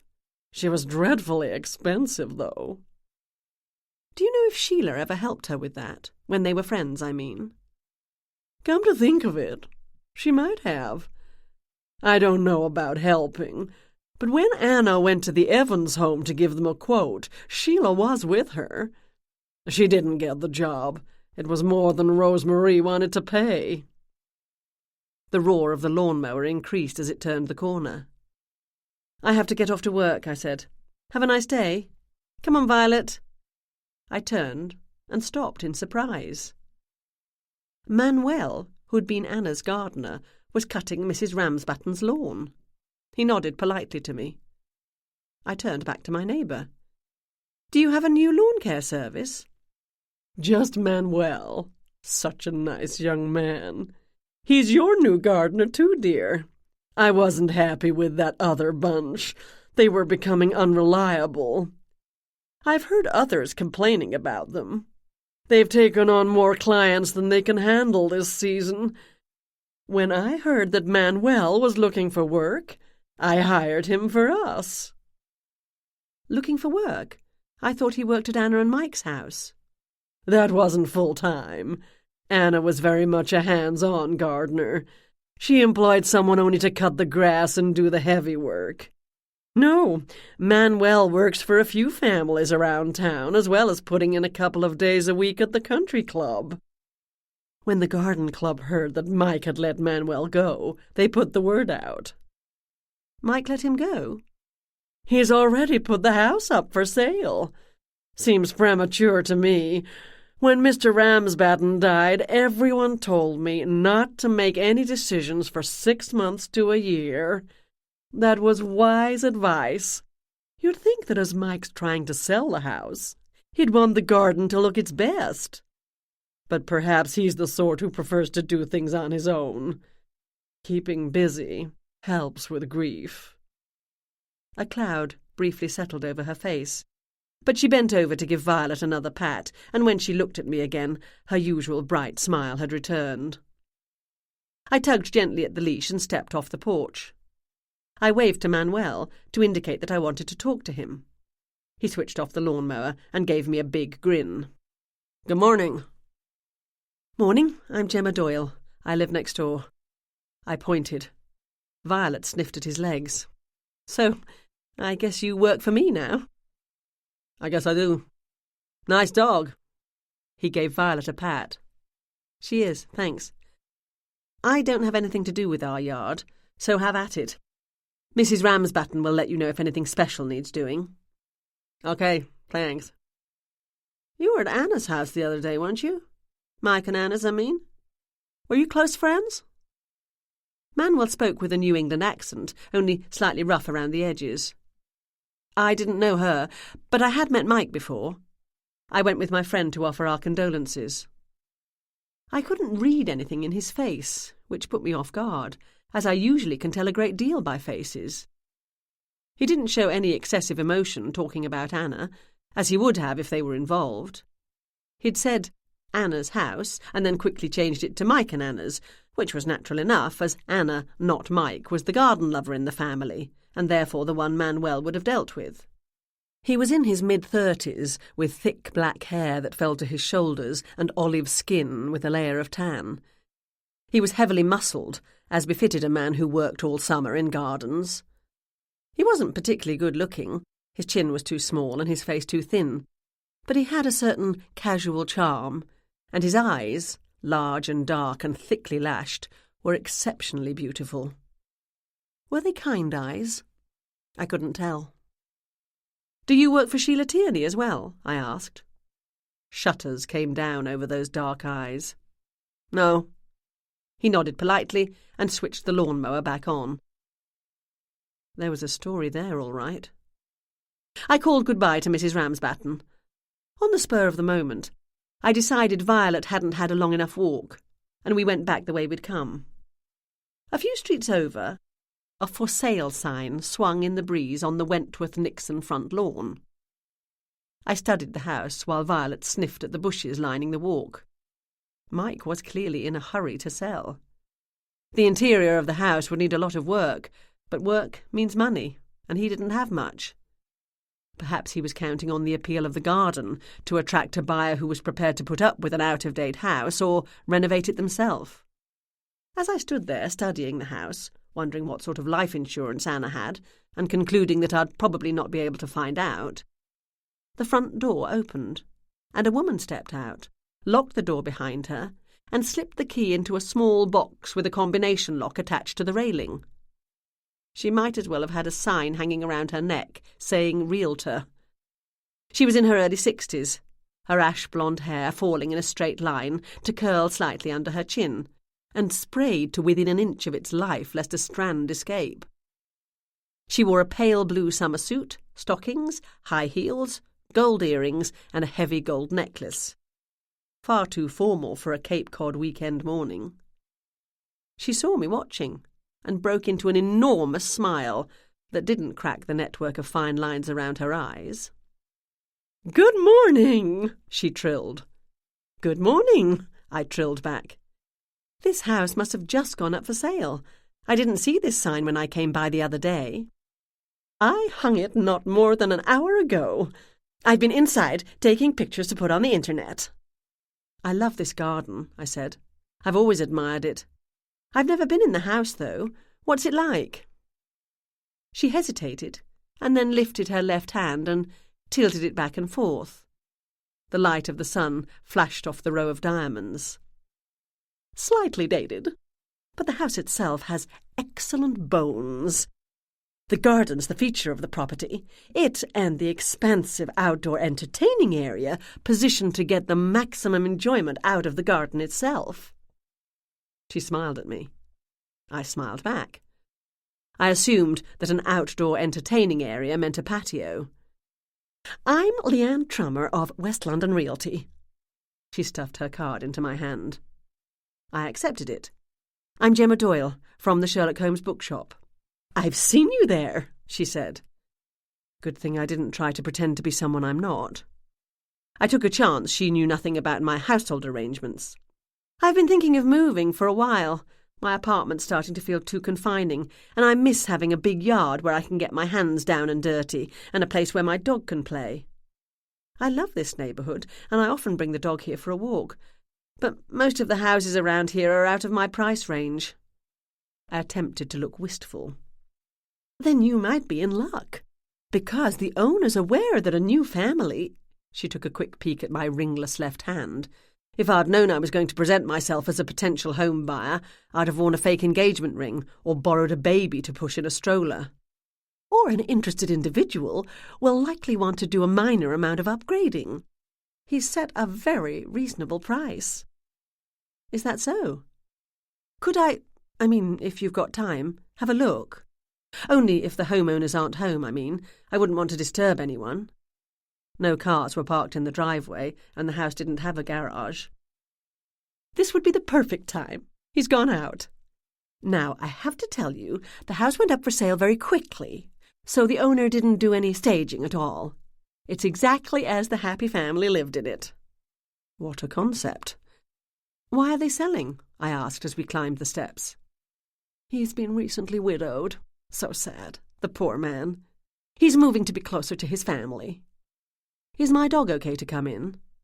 She glanced at Violet for the first time, and then looked quickly away, obviously not a dog person. "Perhaps not. Now, I love dogs myself, can't get enough of them, but the homeowner doesn't have a dog himself, so we don't want to get fur into things." "He doesn't have a dog?" I'd seen a dog here myself. A little white ball of fluff named Peony. "No," Leanne said. "I would have thought with this larger yard it would be perfect for a dog." "Perfect, yes. The property sits on 1/4 of an acre, delightfully large for this part of town, isn't it? So much room in the back for the dog to run, and it's all fenced, as you'll see. No work at all to get him settled in." She forced a smile at Violet. "My dog's female." I tied Violet to a railing as Leanne unlocked the door. The house smelled of cleaning supplies, and everything was tidy. I assumed a storage locker somewhere was stuffed full of trinkets and excess furniture. I walked quickly through the house, trailed by the realtor, chatting away about the excellence of nearby schools and the proximity to the shopping district, and also about the quiet streets and friendly neighbours. Rather than hope I wouldn't notice the fading linoleum flooring, stained broadloom and outdated colour of the fridge and stove, she told me how easy it would be to upgrade because, as she said, the house had good bones. I would have preferred if she'd left me alone to snoop, but she didn't so much as pause for breath. Not a trace of Peony, Anna's bichon frise, remained. If I hadn't seen the dog on Tuesday, I wouldn't have thought an animal lived here. Obviously he didn't any longer, and I briefly wondered what had happened to him. I stood at the windows in the TV room, looking out over the garden. Less than a week had passed since the tour, and everything was still immaculate. It truly was a stunning garden. If I was looking for a new house, and if I had the time and the money and the interest to keep a garden up, I'd consider buying it. "Thanks for your time," I said, when we were outside on the porch and I was freeing Violet from the railing. "I'll be in touch." She whipped out her phone. "Let me take your number." "I'll call you, why don't I? This house won't be on the market for long, you know. This neighbourhood is highly desirable." I waved goodbye over my shoulder. Chapter 17. At 2:30 I walked into the tea-room kitchen. Mrs. Hudson's had been satisfyingly busy all day, and every time I stole a quick look outside, I'd seen a line of eager afternoon tea drinkers patiently waiting for a table. Jane was folding dough to make scones, and Fiona was taking dishes out of the dishwasher. The scent of something truly marvellous wafted out of the oven. "Hey!" Jane wiped at her face with a floury hand, leaving white fingerprints behind. "Good day?" I asked. "Oh, yeah," Fiona said. "We had a full house almost all day. Soon as the breakfast eaters left, the lunch crowd arrived, and then the afternoon tea people descended." I grabbed a poached chicken sandwich off a nearly empty platter and popped it into my mouth. I'm never too proud to eat leftovers. Not Jane's leftovers, at any rate. "How about you?" Jane patted the dough out with her hands and then picked up a round cookie cutter and began cutting shapes. "Delightfully busy, considering it's such a nice day, so you'd think people would prefer to be at the beach. But who am I to chase them away? I'm going to pop out for a while. Want to come?"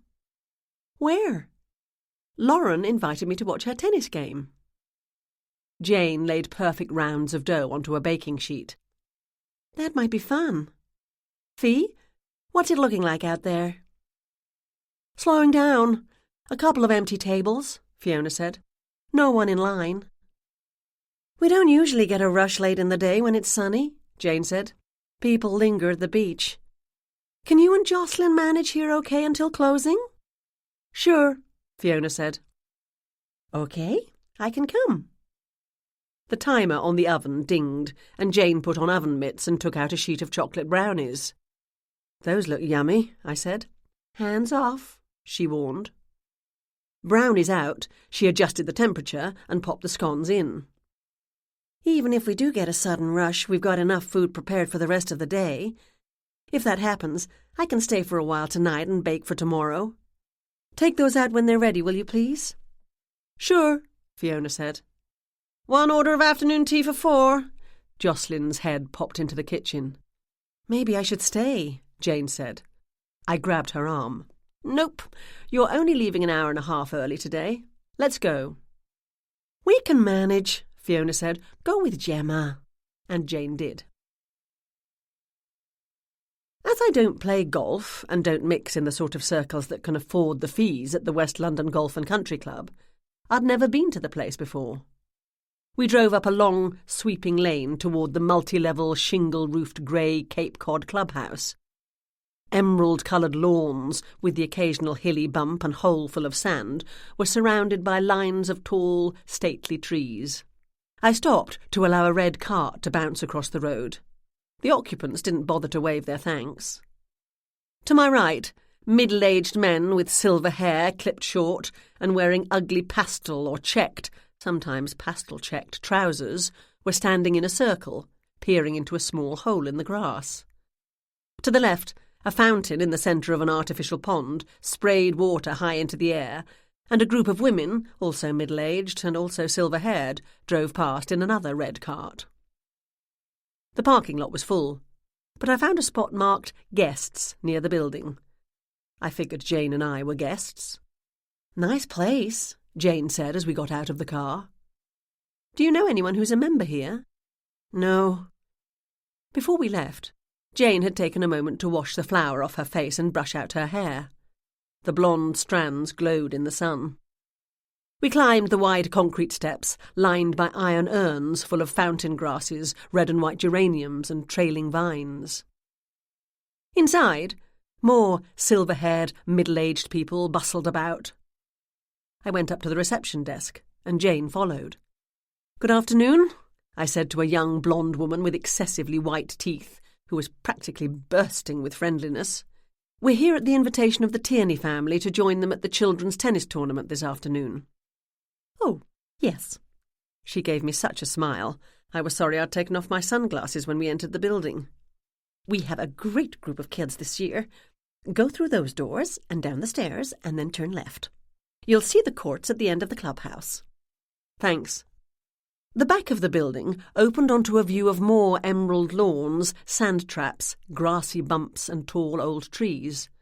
The sparkling blue waters of Nantucket Sound spread out in the distance. A long veranda dotted with red umbrellas was to our right. People sipped drinks, and young, fresh-faced waitstaff, clad in black shorts and white T-shirts emblazoned with the club logo, ferried food and drink to members relaxing after their game. "I think that's a state senator over there."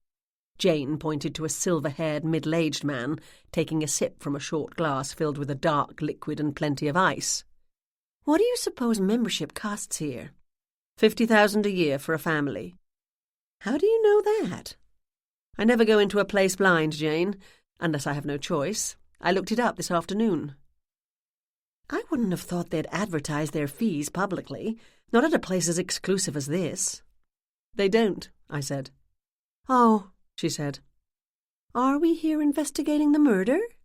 I thought we'd come to see Lauren play tennis." "I can do two things at once, but no, I'm not investigating. I'm leaving it in the capable hands of the police." "That won't last long," Jane mumbled. "You can't leave a question unanswered." I declined to reply. She was probably right. "I wonder if these people sometimes get each other mixed up. Do you suppose one of the wives ever goes home with a man who's not her husband, and doesn't realise it until she notices that he's not snoring nearly as much as usual? Or they meet friends here for dinner, and in the middle of the meal wonder why the friends are talking about their son the oncologist instead of their daughter the brain surgeon.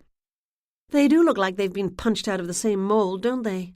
Sort of like the boy and girl sugar cookies I make for Valentine's Day." We found the tennis courts with no difficulty. There were 3 courts, and doubles games were taking place on them all. Lauren was in the centre one, partnered with a skinny boy about her age. 2 girls made up the opposite team. Lauren was bent over, swinging her hips back and forth, her eyes focused on the ball in the opposing player's hand. The girl served, and Lauren ran forward, ponytail flying, short white skirt twirling. She hit the ball with a resounding whack and returned it over the net, where, despite a flying leap from the other player, it hit the ground and bounced. A man wearing white trousers and T-shirt and a red cap, with the golf club logo, stood on the sidelines watching every move. He shouted, "Game!" A man and a woman paced alongside the courts. I assumed they were the coaches. Lauren threw her arms into the air, and the boy grabbed her around the waist. She hugged him back, while the opposing players looked gloomily on. When Lauren and her partner separated, she caught sight of Jane and me. She yelled and waved her racket in the air. I waved back and gave her a thumbs up. The players changed sides. "Have you ever played tennis, Gemma?" Jane asked. "Once or twice." "I assume that means you've played at Wimbledon." "Never quite got that far. Not to centre court, anyway." "I see people we know. Let's go and say hello." A line of Adirondack chairs, painted in primary colours, was arranged along the edge of the court so parents could cheer their young players on. Behind the chairs, a small table had been set up under a red sun umbrella, with freshly baked biscuits, what in America they call cookies, and icy pitchers of minty lemonade and iced tea. David and Sheila Tierney gave us genuine smiles when they saw us. "Gemma, how nice of you to come. Lauren was hoping you would." Sheila was once again made up and accessorized, and some of the shadows were gone from her face. Nothing had happened in the police investigation as far as I knew, but I suppose every day you weren't in jail was a good day. "I wouldn't miss it," I said. "Sorry we're late." "Running your own business," David said. "Your time's never your own." I introduced Jane. "Of the Heavenly Scones," Sheila said.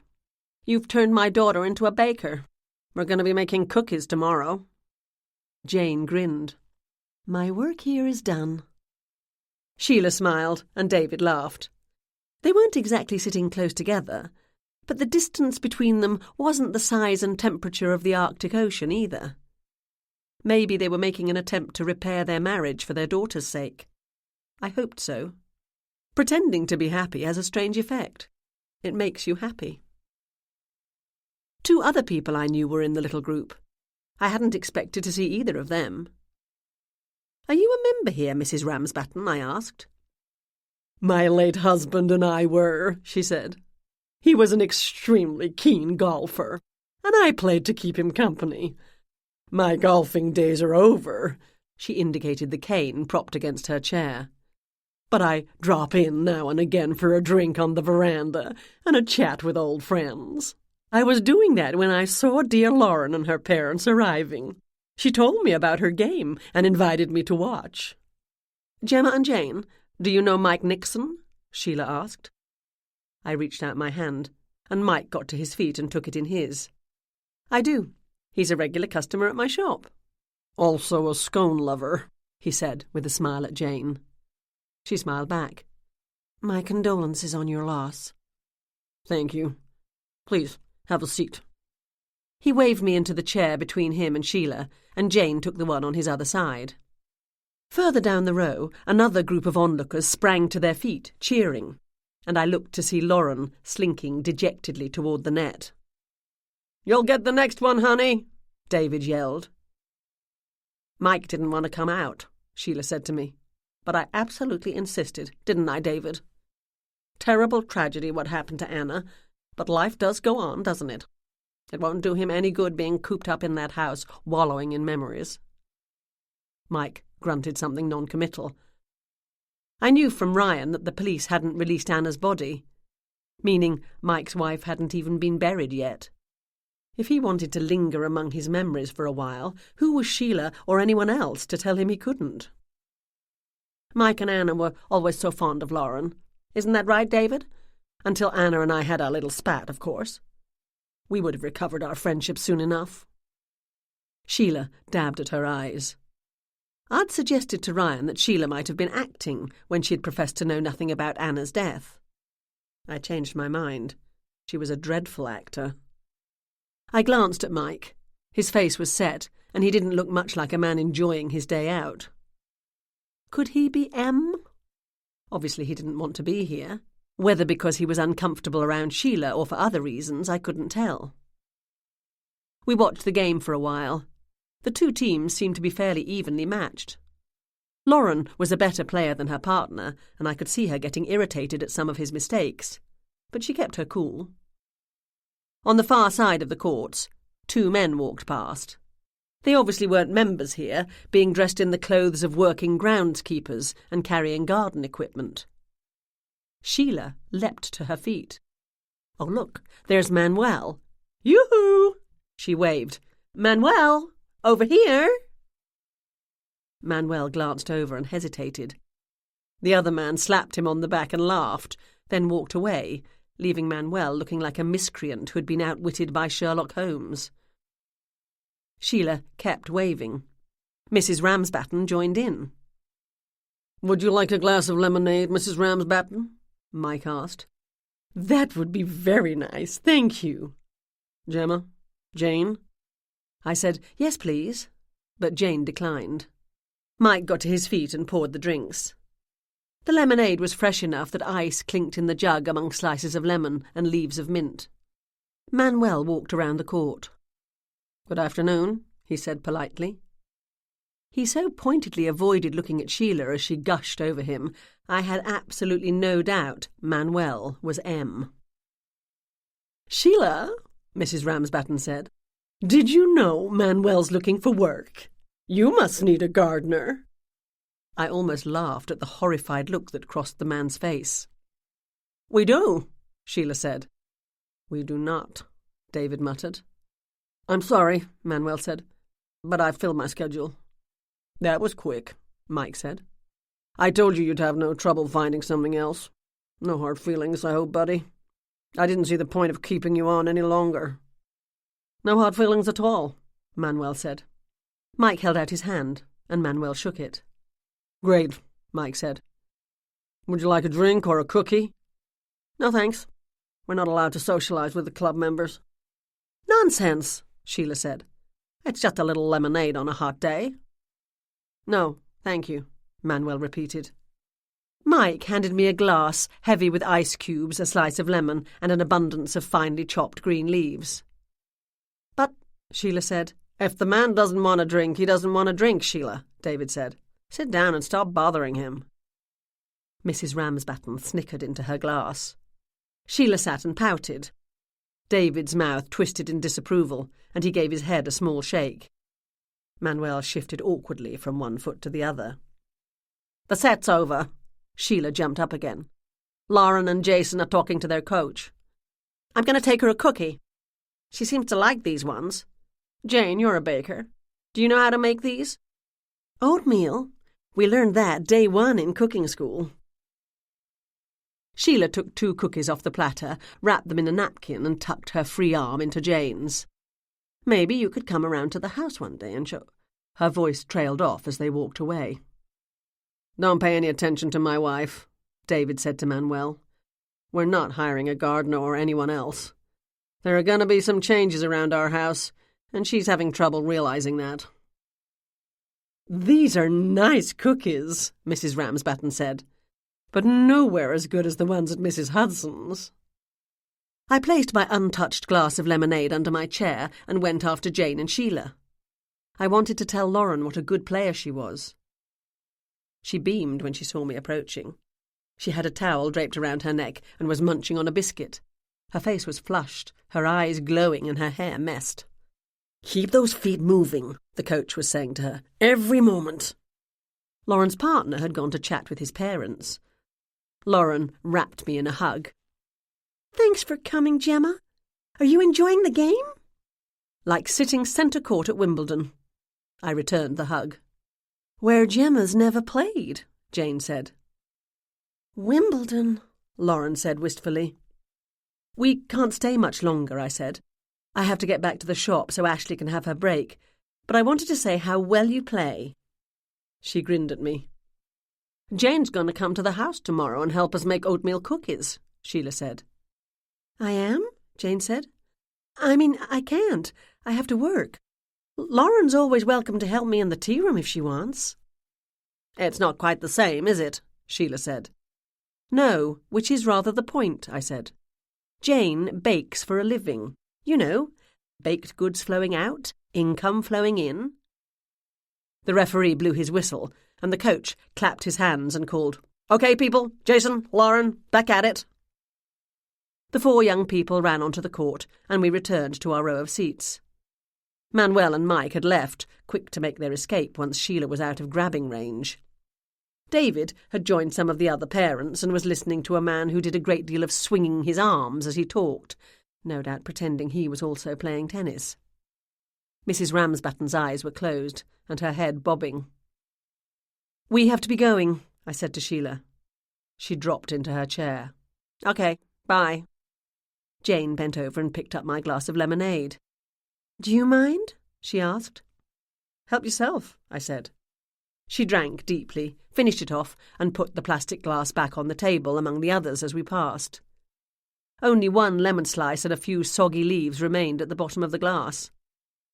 "Do you think Sheila's a bit bossy?" she asked me as we crossed the floor of the clubhouse. "A bit? She's a total control freak." "But you don't think she killed Anna?" I thought it possible for a while, but I've changed my mind. I explained my reasoning to her. Although I have been wrong before. Not so as anyone ever notices. I didn't bother to point out all the occasions on which I had been wrong. Are you coming to Baker Street, or do you want me to take you home? I asked her. I'll go back to work. If they had many customers after we left, I'll need to get some prep done for tomorrow. You seeing Andy tonight? No, Saturday's the busiest night of the week at the restaurant. I might drop in on my way home, though, and have a cup of coffee while I watch him cook. Nothing sexier than watching a man cook, I said.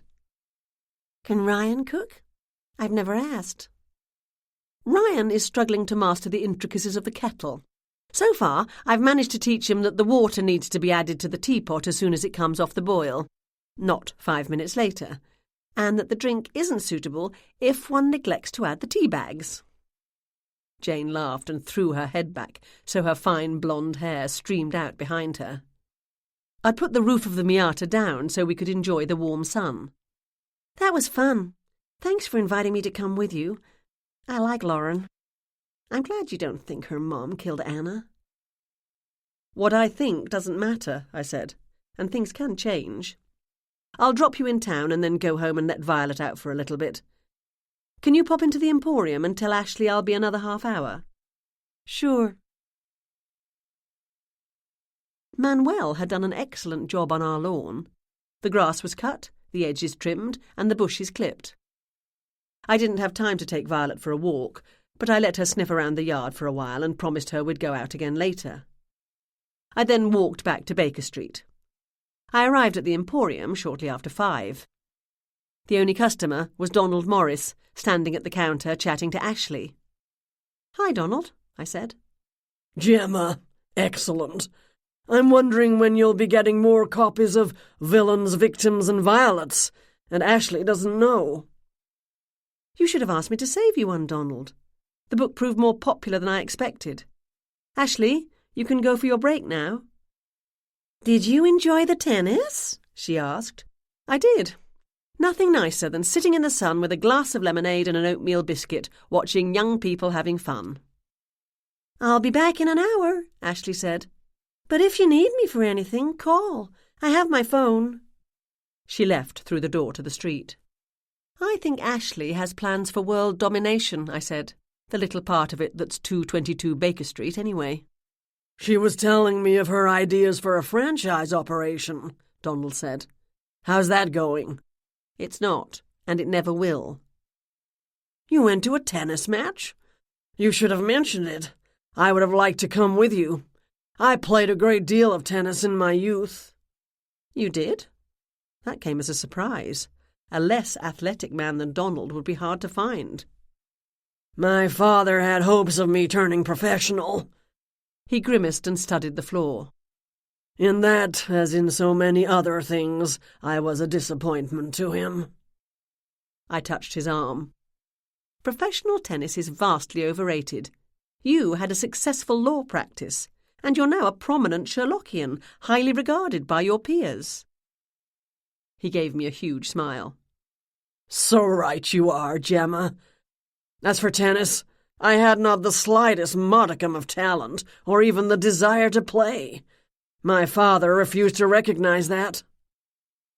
"I have the book you're after on order, but I can request a rush shipment if you like." "Thank you. I'm thinking of going to that conference on the West Coast, but—" His voice trailed off, and I turned to see what had distracted him. Jane stood at the closed sliding door between the shop and the Emporium. She knocked on the glass. Her hand shook. Her face was excessively pale, and she didn't look too steady on her feet. I ran over and unlocked the door. She almost fell through it, and I grabbed her arm. "What's the matter? Are you okay, Jane?" "I don't feel too good." "You need to sit down." "I just need a minute. It's too hot in there." Donald took her other arm, and we walked an unsteady Jane across the floor to the chair in the reading nook. Moriarty came out from his bed under the centre table to see what was going on. "Donald," I said, "run into the tea room and get Jane a glass of water." He let go of her arm and stepped back. Beneath his thick glasses, his eyes were wide with concern. "It's okay," she said. "I felt dizzy for a minute there. No need to fuss." "Sit down," I said. I... She groaned, leaned over, and in one great burst threw up the entire contents of her stomach.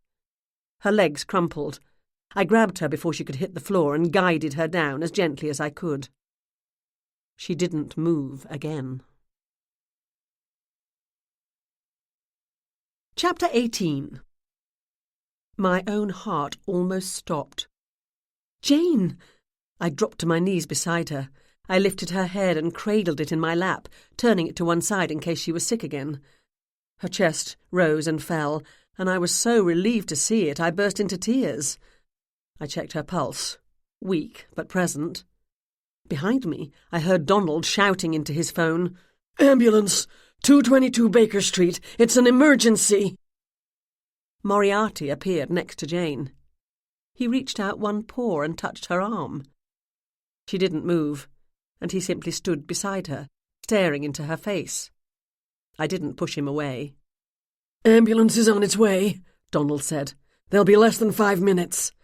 "Thank heavens." "Is she—" His voice shook. "She's breathing." I touched Jane's soft cheek. Her eyes were closed, but her chest continued to rise and fall, and a pulse beat in her neck. "I'll go with them to the hospital. Can you mind the store until Ashley gets back?" "Of course, Gemma." "You better go into the tea room and turn the oven or stove off. She might not have done that." "Don't worry about the store," Donald said. "I'll clean up, too." The blessed sound of an ambulance getting closer and closer. Donald ran into the street to guide them to our door. And then they were lifting me to my feet, asking me to step aside. Moriarty slipped back under the table. Quickly and efficiently, one of the medics checked Jane's vital signs, while the other spoke to me. "Do you know this woman?" "Yes, I know her very well. We're business partners and friends. Best friends." "Did she hit the floor hard or strike her head or anything?" "No, I caught her." "That's good. Does she have a history of fainting?" "No, not at all. She came in here, said she wasn't feeling well, and she didn't look well. She was pale and unsteady on her feet." "Do you have any idea what might have happened? Something she ate, maybe?" I shook my head and wrapped my arms around myself. I was suddenly very cold. They loaded Jane onto a stretcher. She moaned, but didn't regain consciousness. I followed the stretcher into the street and hopped into the back of the ambulance. I sat on the hard bench as we sped through the streets, siren blaring, red lights flashing.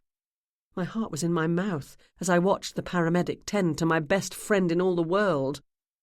I felt totally helpless. Is she going to be okay? I didn't get an answer. I called Jane's mom first, and then Andy. Leslie answered, and I told her what had happened, trying hard not to sound as though I was panicking. I left a message for Andy to return my call as soon as possible. Fortunately, West London's a small town, and it wasn't far to the hospital. The ambulance stopped, the doors flew open, and the stretcher was unloaded quickly and efficiently. I jumped out to see Jane disappearing through the swinging doors. I followed her in, but I could go no further. "If you can have a seat, please," a nurse said politely but firmly. "We'll let you know when we have news." I dropped into a chair. My phone rang. Andy. I took a deep breath before answering and told him I was at the hospital because Jane had taken ill. Nothing to worry about. When I finished, I realised I was speaking to dead air. I waited. West London is a busy place in the summer months, and the hospital is no exception. Andy arrived first, dressed in his chef's whites, his eyes wild and his hair standing on end. He dropped into a chair beside me. "What happened, Gemma?" "I have absolutely no idea." "Is she going to be okay?" "I'm sure of it," I said, knowing no such thing. Whatever it was, we got it in time. Leslie arrived and took the chair on the other side of me. She gripped my hand. Time passed slowly, but eventually the doctor came out. Leslie, Andy and I rose to our feet as he approached. We put our arms around each other. I studied the doctor's face, searching for a sign, good or bad. But he was an older guy, and had probably spent a lot of years giving news to families, and he knew how to keep his face impassive. "Miss Wilson is resting comfortably," he said. Leslie let out a low moan. Andy breathed. "We'll be keeping her overnight for observation, but she should be able to go home tomorrow." "Thank you, Doctor," I said. "Are you her mother?" he asked Leslie. "Yes." "A nurse will take you through to her." "What happened?" Andy said. "I saw her last night and talked to her on the phone earlier today. She didn't say anything about being sick." "I suspect food poisoning," the doctor said. "We'll run some tests." "Food poisoning? That's not possible," I said. "Are you the person who came in with her?" "Yes." "I'd like a word."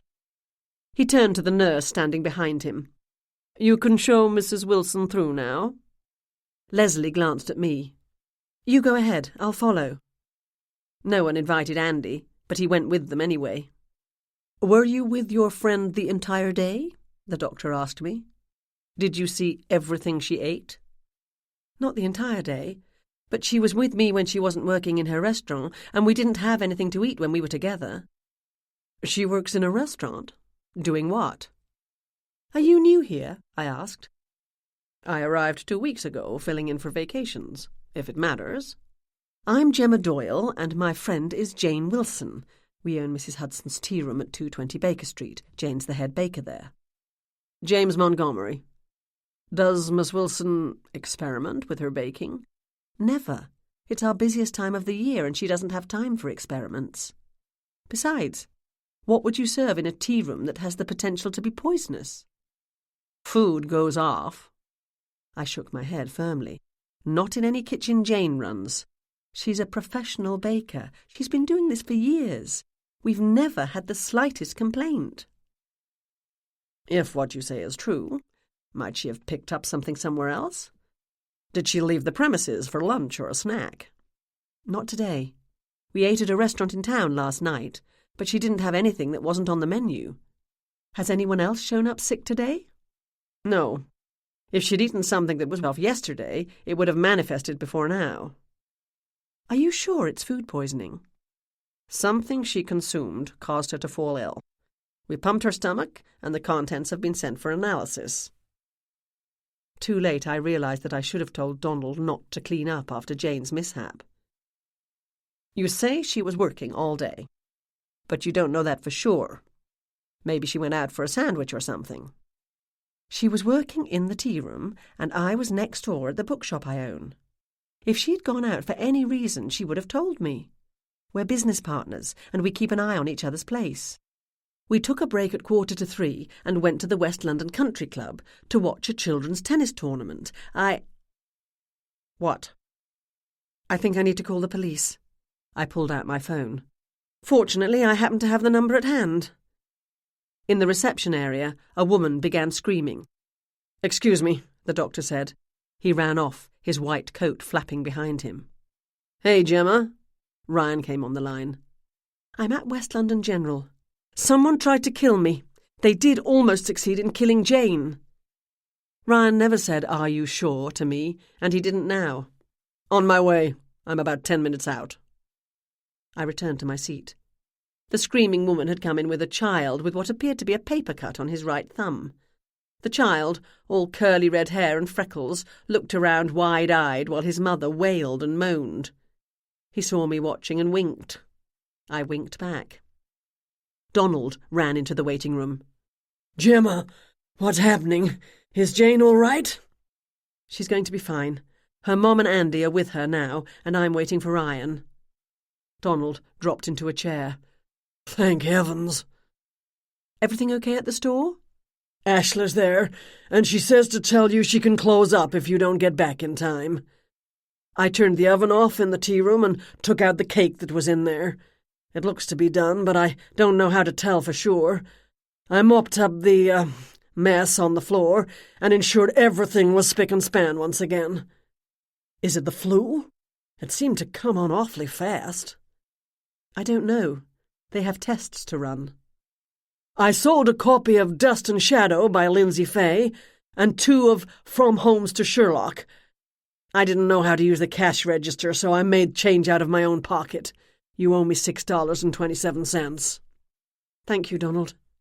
And 1 copy of The Sign of 7. The customer had no cash and wanted to pay with a credit card, but I didn't know how to take that.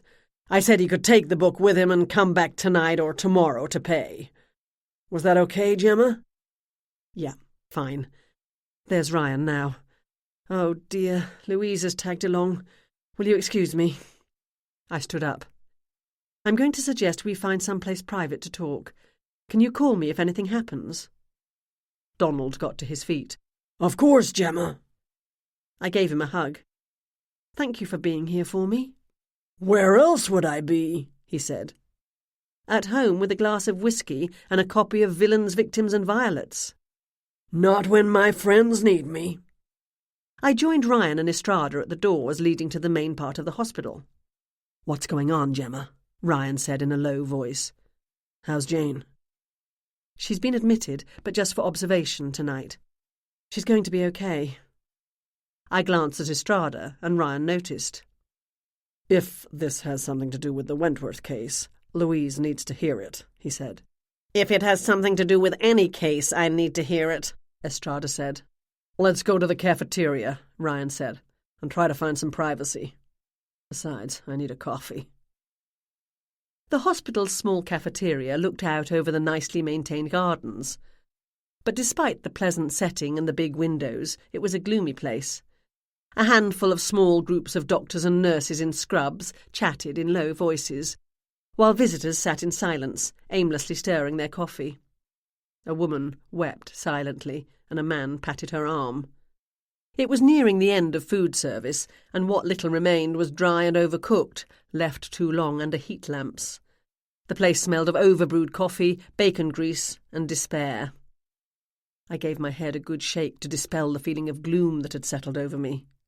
Jane was going to be all right. That was all that mattered. You okay, Gemma? Ryan said. I gave him a weak smile.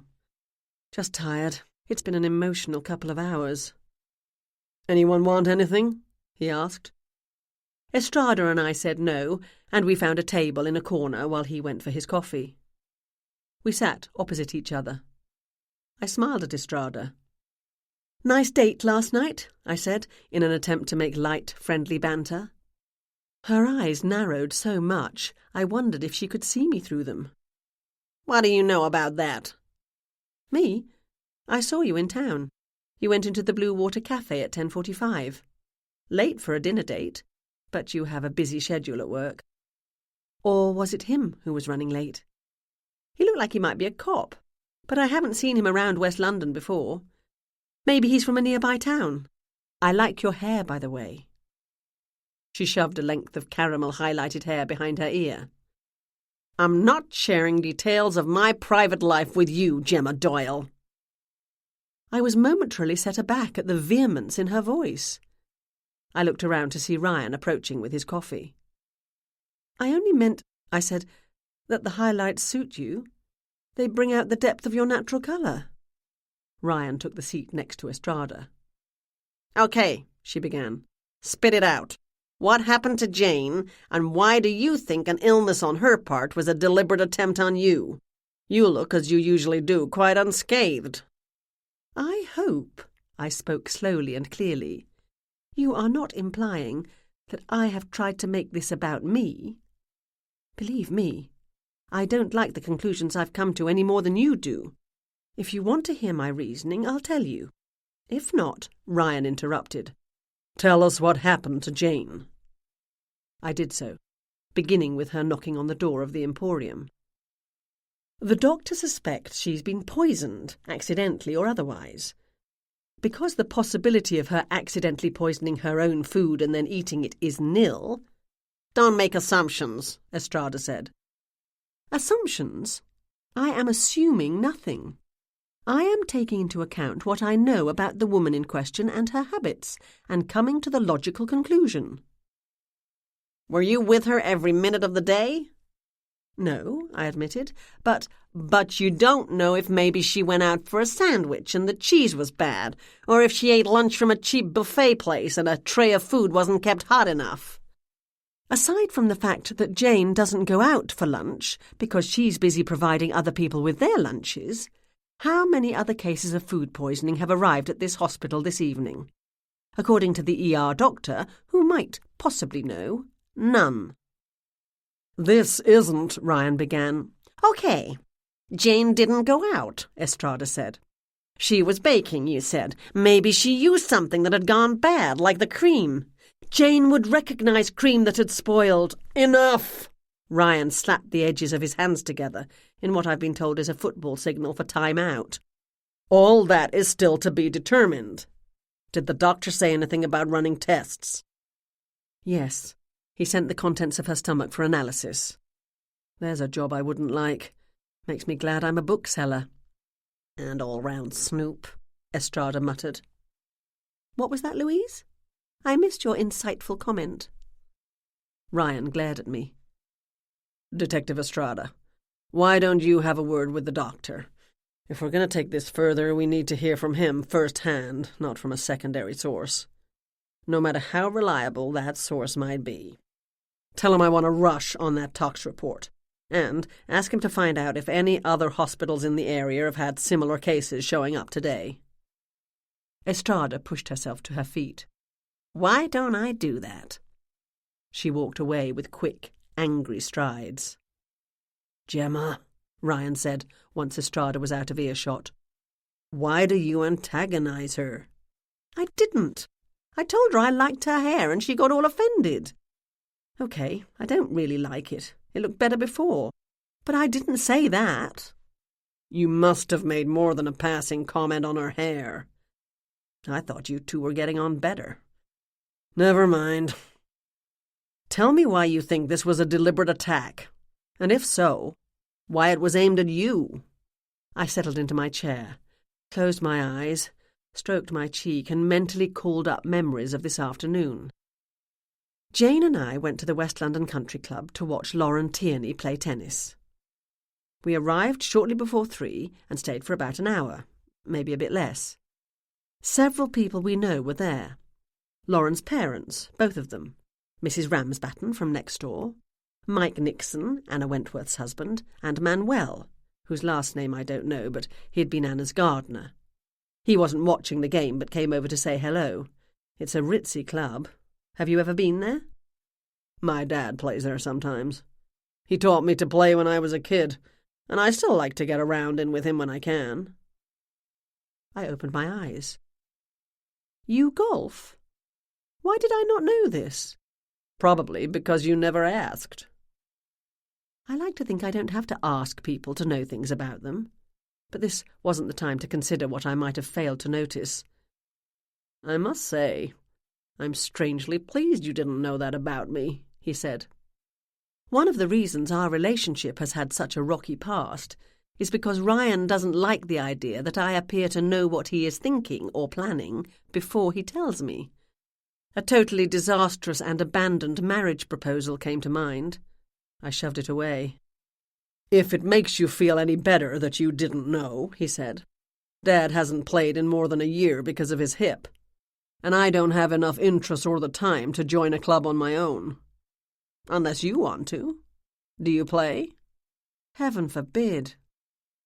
Back to the subject at hand. What happened at the club? A few refreshments were laid out for the spectators.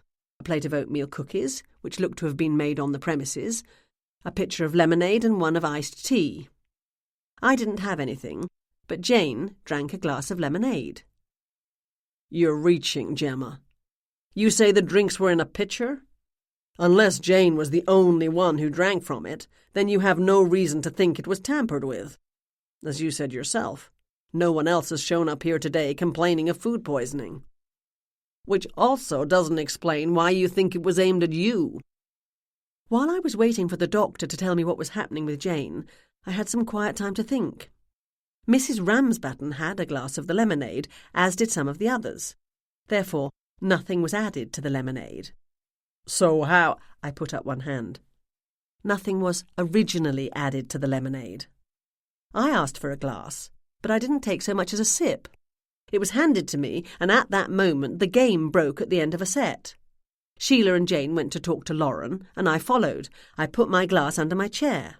Untouched. When we got back, Jane asked if she could have it, and I told her okay. She drank it all, and then we left. Who poured the drink for you? Mike Nixon, which means nothing, as it was unattended for about 5 minutes. When we returned to our seats, Mike and Manuel had disappeared, and David was talking to another group of people. Only Mrs. Ramsbatten remained in her seat, but she had dozed off. Jane didn't say anything about the lemonade tasting bad? It didn't look funny? No. Many poisonous substances don't change the appearance or even the taste of what they've been added to, which is what's so dangerous about them. In this case, the pitcher and then the glass contained more than lemonade. There were slices of fresh lemon and a lot of mint leaves, at least what looked to be mint leaves. Green stuff anyway, chopped into fine pieces. And you think?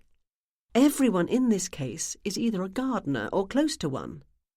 You and I both know the common garden is full of deadly substances, if one knows where to look. Chapter 19. Ryan sipped his coffee.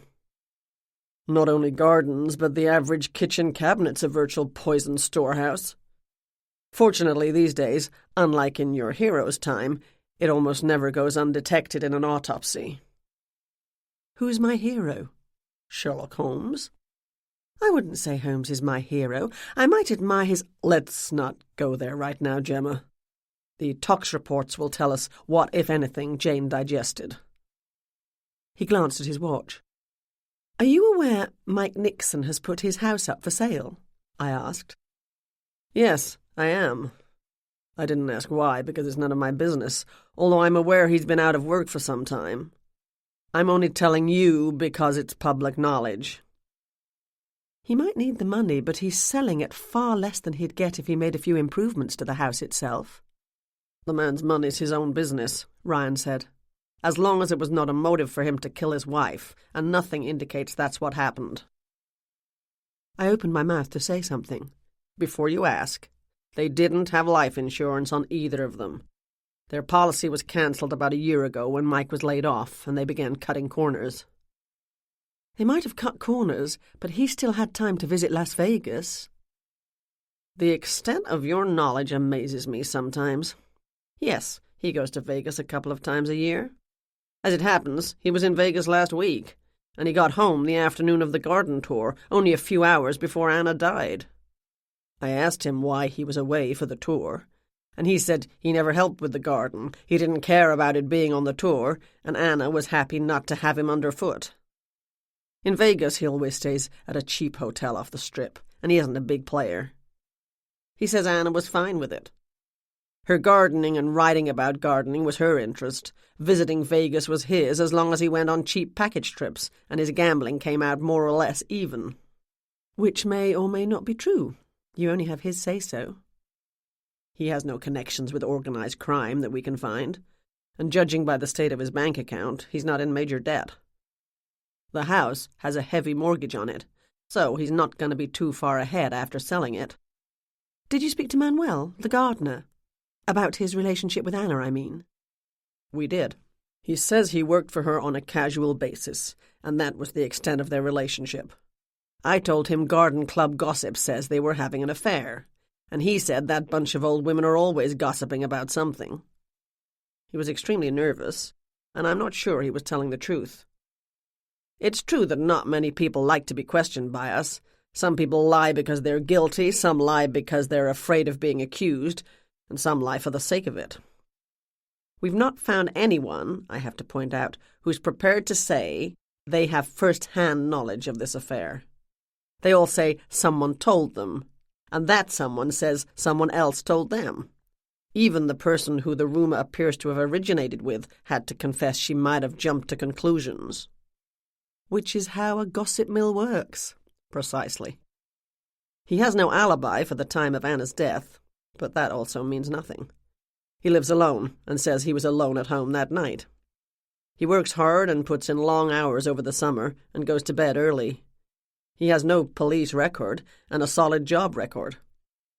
I asked him if he has any idea who might have killed Anna, and he said it must have been a random attack. I'm convinced he's the mysterious M who warned Sheila to stop bothering him. Perhaps.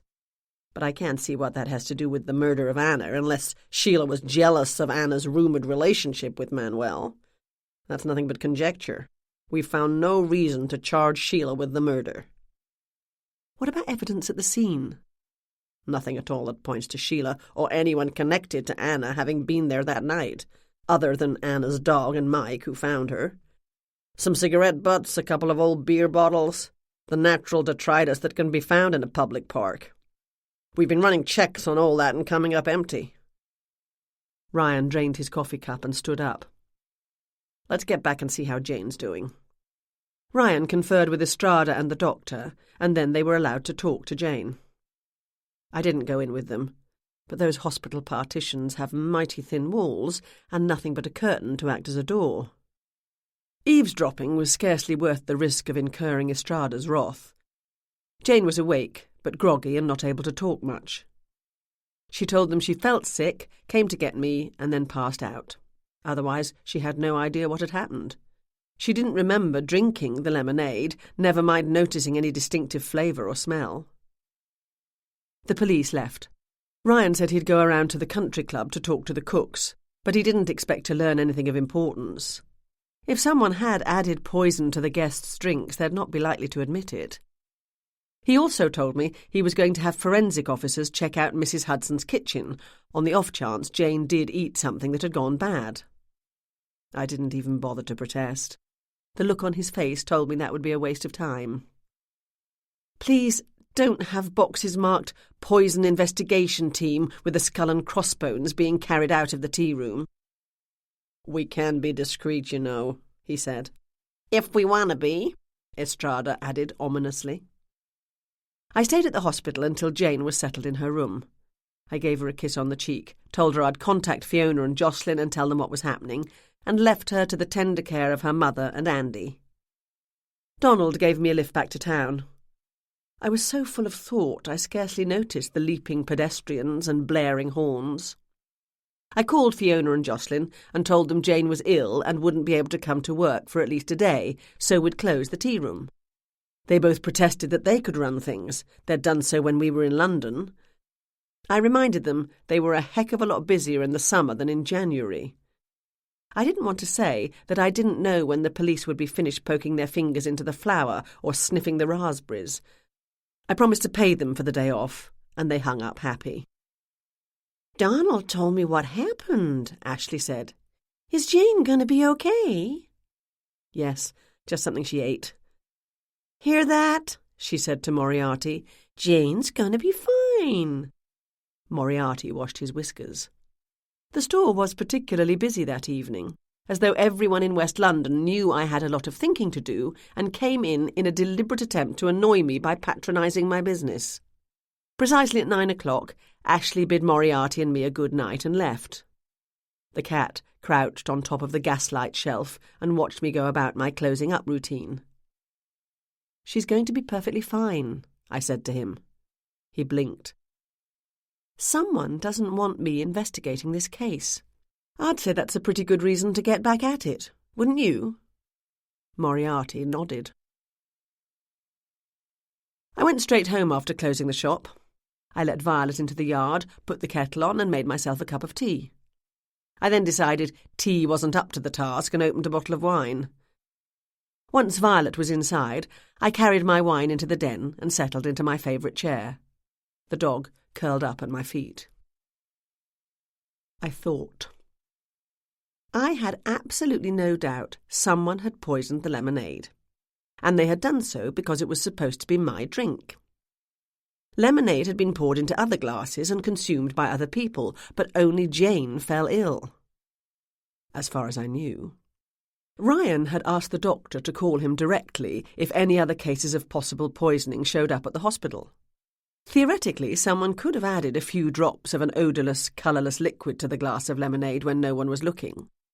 But until I found out for sure, my working hypothesis would be that all of the green leaves in the glass were not mint. The police had sent someone around to the golf club to collect the garbage from the kitchen and the bar, if it hadn't been picked up yet. As they were looking for a specific item, chopped and mushy green leaves, it shouldn't take them too long to find what they were looking for. If it was to be found. A lot of ifs.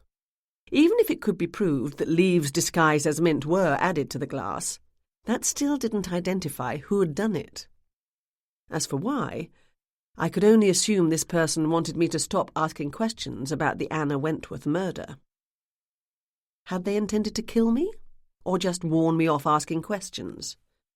They weren't aware that I had stopped asking questions and decided to leave the matter in the capable hands of the WLPD.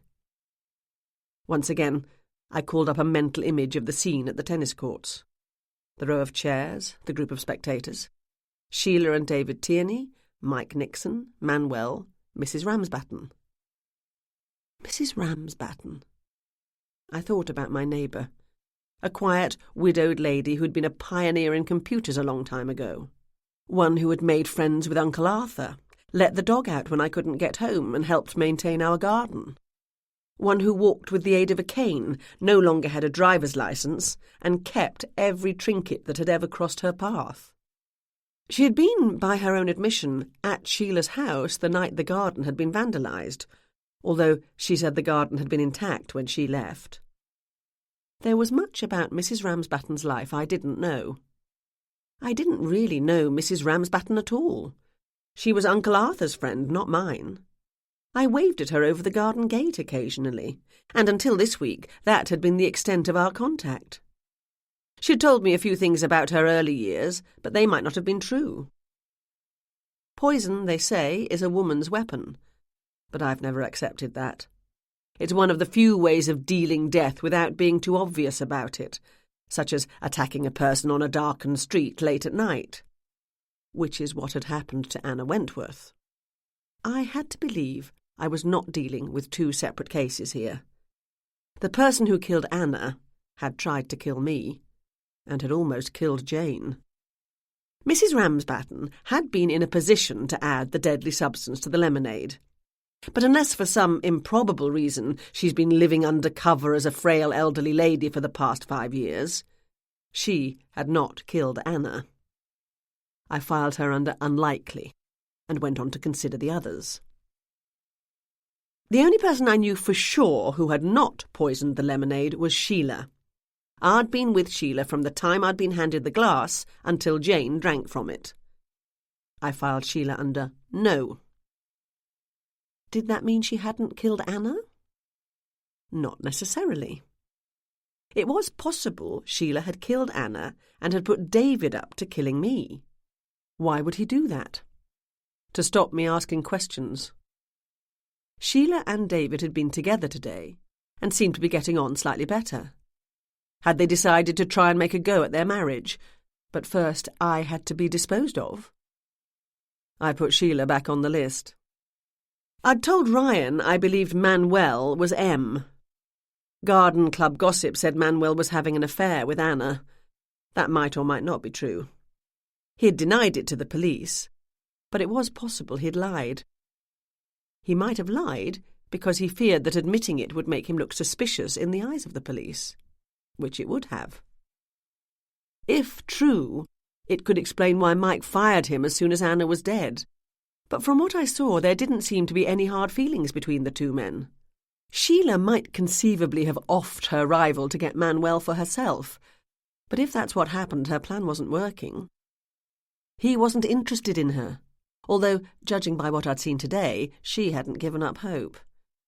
David either hadn't noticed his wife's attitude towards the gardener, or he hadn't cared. Ryan had told me Mike and Anna didn't have any life insurance, and their house was heavily mortgaged, meaning Mike wouldn't come into a lot of money because his wife had died. Manuel? I simply didn't know enough about Manuel to make any educated guesses. I didn't know anything about him at all. I reached for my phone, As I pressed the button to activate it, the time display caught my eye. 1:26 a.m. Perhaps my phone call could wait until tomorrow. The moment I woke up the next morning, I fumbled for my phone and sent Jane a text. Still alive? When I came out of the shower, I read the reply. I'll let you know later. Have they said when you can come home?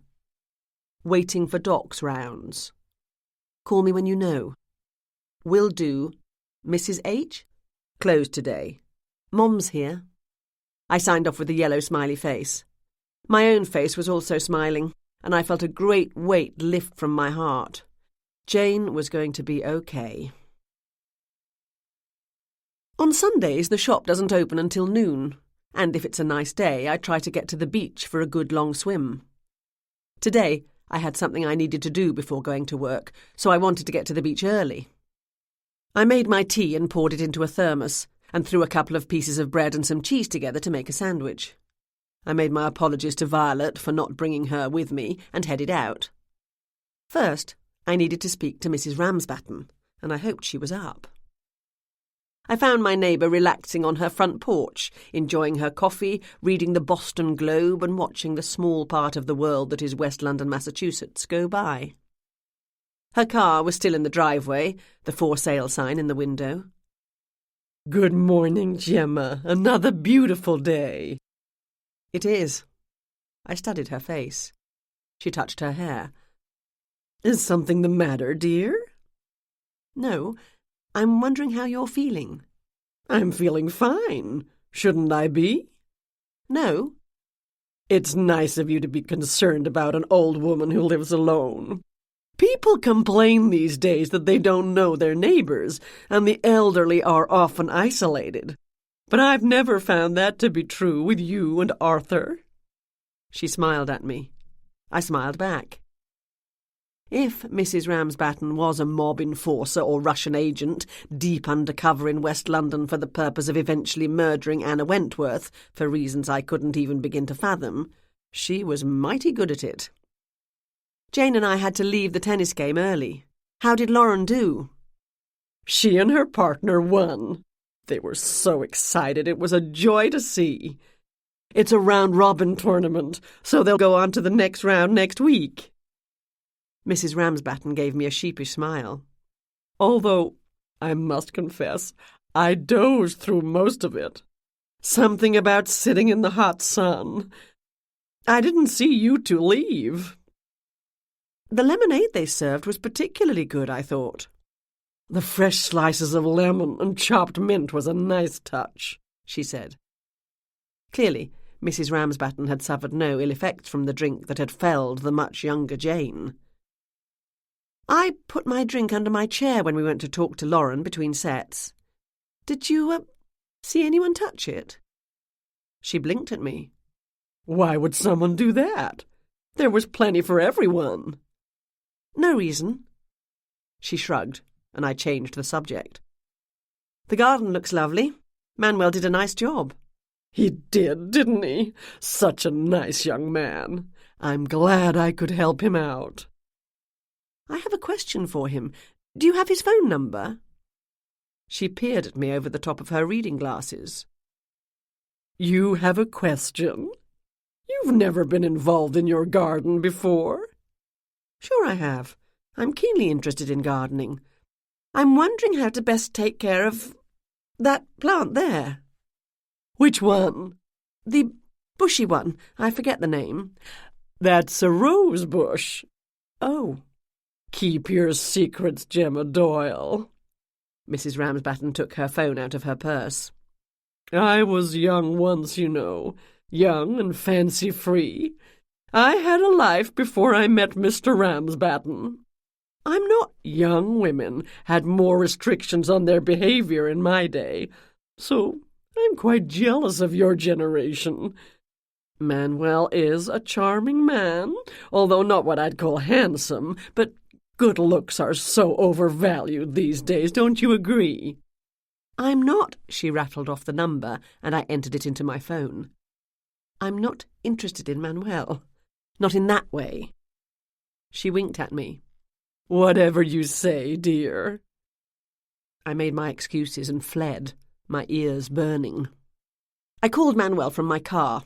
Voicemail answered, and I left my name and asked him to call me when he had a chance. I swam for half an hour, and then enjoyed my picnic breakfast while sitting on my towel, watching the beach come to life. As I was getting into the car, my phone rang. "Hi, Manuel. Thanks for returning my call." "Not a problem," he said. "What can I do for you?" "I'd like to talk, if you have time to meet me today." His voice turned wary. "Talk about what?" "Let's discuss that in person. I can come to where you are." "I'm working all day." "Where?" "Here and there. Not at the golf club." "What's this about? Is there a problem with the work I did in your yard the other day?" "It's not about that. Everything looks nice. It's about Anna Wentworth." "Anna?" "I help the police with their inquiries sometimes, and I have a few questions." "I didn't know her very well," he said cautiously. "Sure you did," I said, "which is why I want to talk to you." He paused for a long time, then sighed into the phone. "Okay, I guess. I can come to your house around 4. Maybe not a good idea to meet a murder suspect alone in my house. Normally I'd ask Jane to be my wingman. Not possible today. "I'll be at my store all afternoon. Why don't you come there?" "I suppose I can do that. The bookstore on Baker Street, right?" "Yes." "See you at 4 then." He hung up. I was unlocking the front door of the Emporium and flipping the sign to open when Jane called to say she was home and her mother had put her to bed. She was, she said, feeling fine. I didn't believe her, so I had her put Leslie on the line. "She's tired," Leslie said, "and slightly wobbly, but that's all. Nothing a day in bed and a nice bowl of homemade chicken soup won't fix." "Call me if you need anything. Tell Jane that too." "I will," she said. I made another call. "Donald, you did such a great job of minding the store yesterday in an emergency. I was hoping I could call on you again." "Any time, Gemma. It would be my pleasure. Did the purchaser of the Sign of Seven stop by to pay?" "Not yet. How about coming in at 3:45 for about an hour? I have something to attend to, but it's Ashley's day off, and Mrs. Hudson's is closed because of Jane being sick." "I'll be there," he said. In between helping customers and calling to check on Jane, I spent the rest of the day thinking. I didn't come up with any conclusions and was becoming increasingly frustrated. Donald arrived 5 minutes early, dressed for the occasion, if not the weather, in his Inverness cape and deerstalker hat.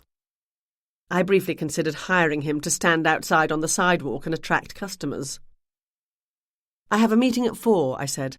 "My guest and I will talk in the reading nook, but I'll need you to keep an eye on the store and help any customers."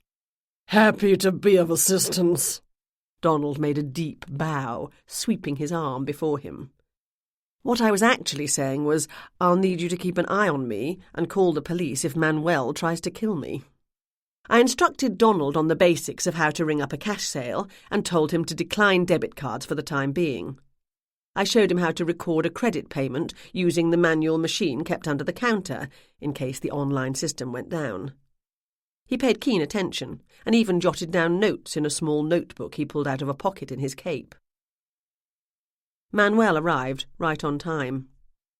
He'd come from work in his gardening overalls and heavy boots, but his face and hands glowed pink from a recent scrubbing.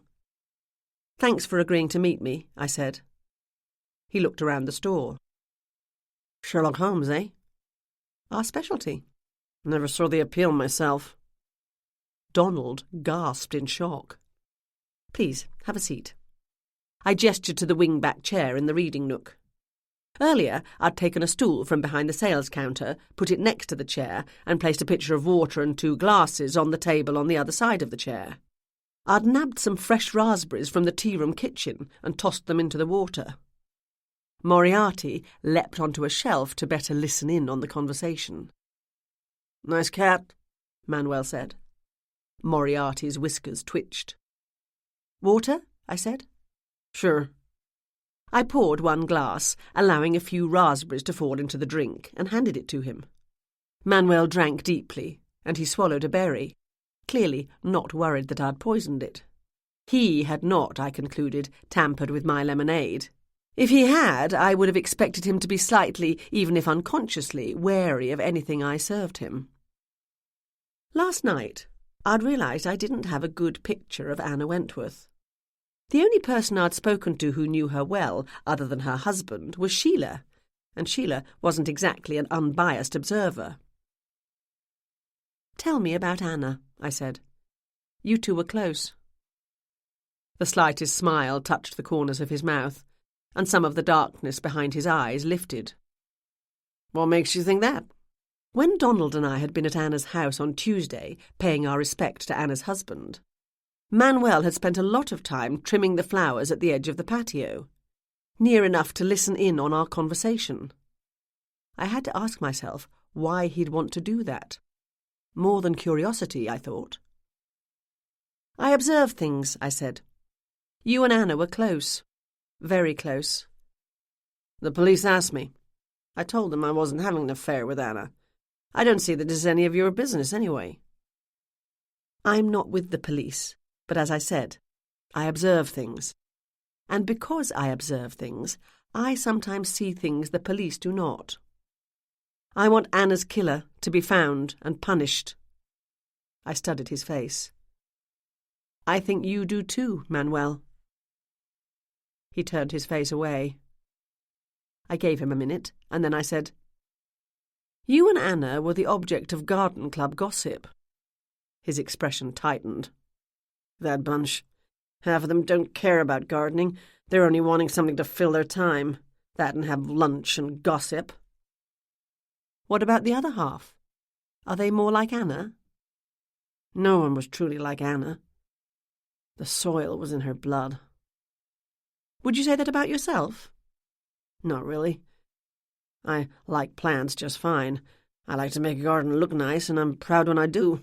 But it's a job to me. I'm self-taught, and I've learned a lot over the years. My clients often ask my advice about the proper placement of plants and what sort of growing conditions they need. I'm happy to help, but personally, I'd be okay living in an apartment in the city." "Did you help Anna with her garden?" "Didn't need to. She'd consult with me sometimes, but she knew far more than I did." He paused. "And?" I prompted. He said nothing for a long time. Moriarty perched on the shelf and watched, his tail flicking back and forth. In the background, Donald chatted to customers. A woman asked if she could buy the signed, life-sized cutout of Benedict Cumberbatch, and Donald told her it wasn't for sale. "I suppose you'll tell the cops anything I tell you," Manuel said. "I know you lied to them. They don't like that. But they're unlikely to do anything about it unless you deliberately withheld evidence. I won't tell them anything you tell me in confidence, unless I think it pertinent to the investigation of her murder." He sighed. Secrets are sometimes hard to hold. I'd told him I knew his secret, and he was relieved at the chance to let it out. "It's not pertinent, but they'll think it is. Yes, Anna and I were close. More than close. We were planning to get married." "Married? Wasn't she married already?" "Haven't you heard of divorce?" "Yes, but—" "So, for once the garden club gossip was right. This spring was all about getting ready for the garden tour. As soon as that was over, she was going to kick her good-for-nothing husband to the curb and file for divorce." I wondered if that truly was Anna's intention. She wouldn't have been the first woman to string a lover along with no intention of ever leaving the wronged husband. Whether it was true or not didn't matter. All that mattered was that Manuel believed it was. "Won't happen now, will it?" His dark eyes filled with tears. He poured himself another glass of water as an excuse to look away from me. "I loved her a great deal." Did Mike Nixon know this? Spouses often know without being told, don't they? I overheard them arguing a week or so before she died. Something about going to court. He said he couldn't afford a court case. That's what I think he said, anyway. I was outside and they were in the kitchen, so I didn't get all of the conversation. Even after that, he was never anything but formally polite toward me. Maybe he genuinely didn't care what she got up to, like she said.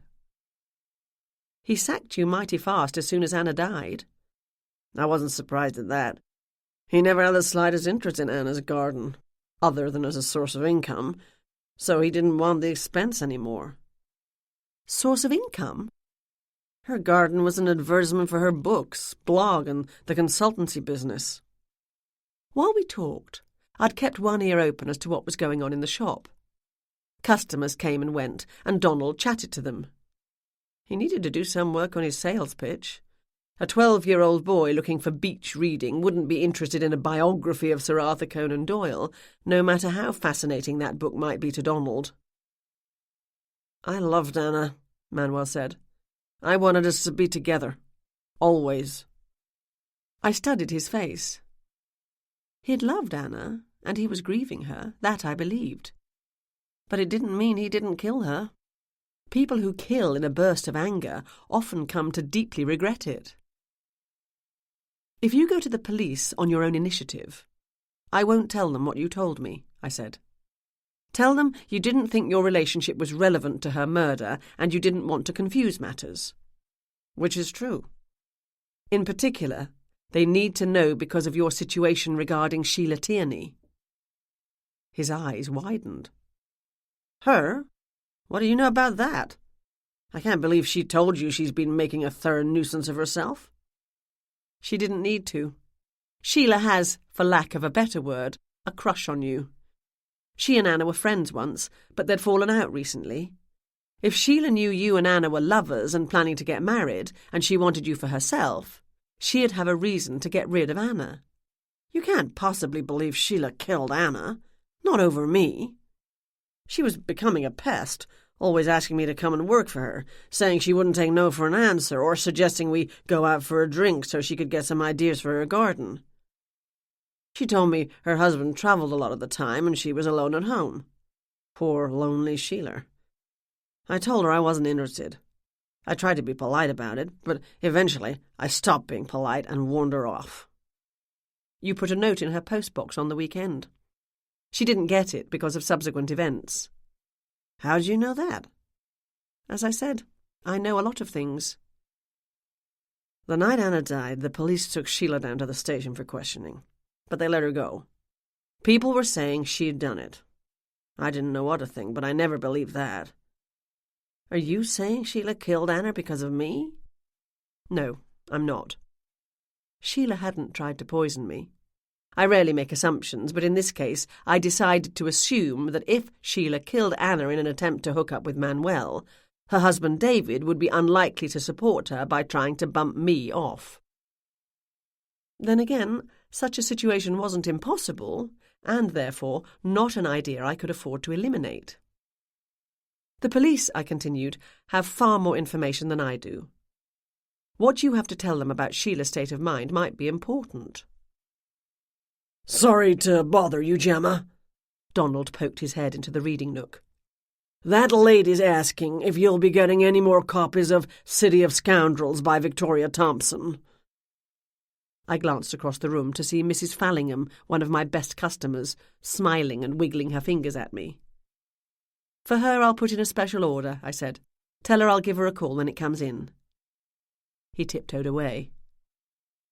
By the time I turned back to Manuel, he'd stood up. I'll talk to the cops. I'll see you next Wednesday. What's happening on Wednesday? That's the day I work at your house. Oh, right. Manuel left, and I joined Donald at the sales counter.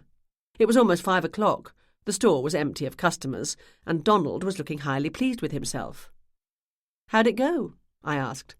Extremely well. How much did you sell? I didn't actually sell anything, Gemma, but plenty of people said they'd come back. A woman was interested in a romance novel, and I showed her Volume 1 of the canon, the one that contains A Scandal in Bohemia, but that wasn't quite what she had in mind. We stock gaslight mysteries, Donald. Plenty of them have a strong romance angle. Did you tell her that? He blinked rapidly. Why would I do that? She's going to think about coming back to get Volume 1. Once she's started the canon, she'll be hooked for life. The mother of a young boy who was looking for a book said if he ever had a school project on Sir Arthur, they'd know where to come. Thank you anyway, Donald. Always happy to be of help, my dear. During the times my expertise wasn't required, I had a chance to study the layout of the store. You don't have a lot of space, but I'm thinking if you get rid of those books over there, he indicated the gaslight shelf, which don't have anything to do with Holmes or Sir Arthur, you'd have more room for additional volumes of the canon or books on Conan Doyle himself. Really, my dear, do you need to stock so many mugs and puzzles and other foo-for-all? I'll keep that in mind. Will you look at the time? Almost 5. No need for you to stay any longer. I edged towards the door. He followed me. Did you learn anything useful? Nothing I didn't know already. But it can be helpful to have my impressions confirmed. Chapter 20. The shop closes early on Sunday. After bidding Donald adieu and locking up, I went over to Jane's. Andy opened the door to my knock and let me in. I found Jane sitting in her living room, her feet on a stool, mug of tea in hand, looking totally adorable in a pink dressing gown. Her face was scrubbed clean and her hair piled loosely at the back of her head. I gave her a kiss on the cheek. You look good. I feel perfectly fine, Gemma. She gave Andy an affectionate smile. Everyone needs to stop fussing over me. Neither Mom nor Andy will let me do so much as make myself a piece of toast. You had a scare, he said. And now I'm recovered. Gemma's here, so you can go to work. I'm not sure, he said. But I am. Off you go. She made shooing gestures. You'll call me if you need anything, Gemma, Andy said. Or if there are any developments. Sure, I said. You mean if I feel sick again, Jane said, which I can assure you I won't. Andy gave her a chaste little kiss on the top of her head, and I walked him to the door. Now, you'll call if... Bye. I slammed the door. Enough of this tea, Jane called. There's a bottle of wine in the fridge. Help yourself and bring me one. I carried 2 glasses into the living room. I wasn't planning on staying long. Do you need me to? I handed her a glass. No, but don't tell Mom or Andy you've left me alone. Shall I order something in for dinner? No need. Mom stocked the fridge with more than I'll eat all month. You're lucky to have people around you who care so much. Jane gave me a radiant smile and lifted her glass. I am lucky, and I know it. Cheers. Cheers. We clinked glasses. Jane took a sip and then said, So, who tried to kill me? What makes you think anyone did?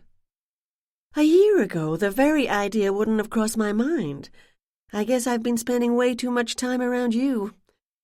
The doctor was full of questions about where and what I'd eaten, and he was specifically interested in the lemonade I had at the tennis game. Then Ryan and Louise came in and asked the same thing. So I'm assuming the lemonade was poisoned somehow. It was full of stuff, slices of lemon and some herbs or leaves. How did it taste? It tasted like lemonade, lemony. The leaves were mint, I think. Obviously, you think there was more in there than lemonade. I do. So who tried to kill me, or at least make me sick? No one. It had to have been aimed at me. The glass had been poured for me, if you remember. I don't remember, but that doesn't matter. Who gave it to you? Mike, which doesn't mean he added the whatever it was. I put the glass down and left it unattended for several minutes. Mrs. Ramsbatten was there the whole time, but she fell asleep. As for who it might have been, I don't know, Jane.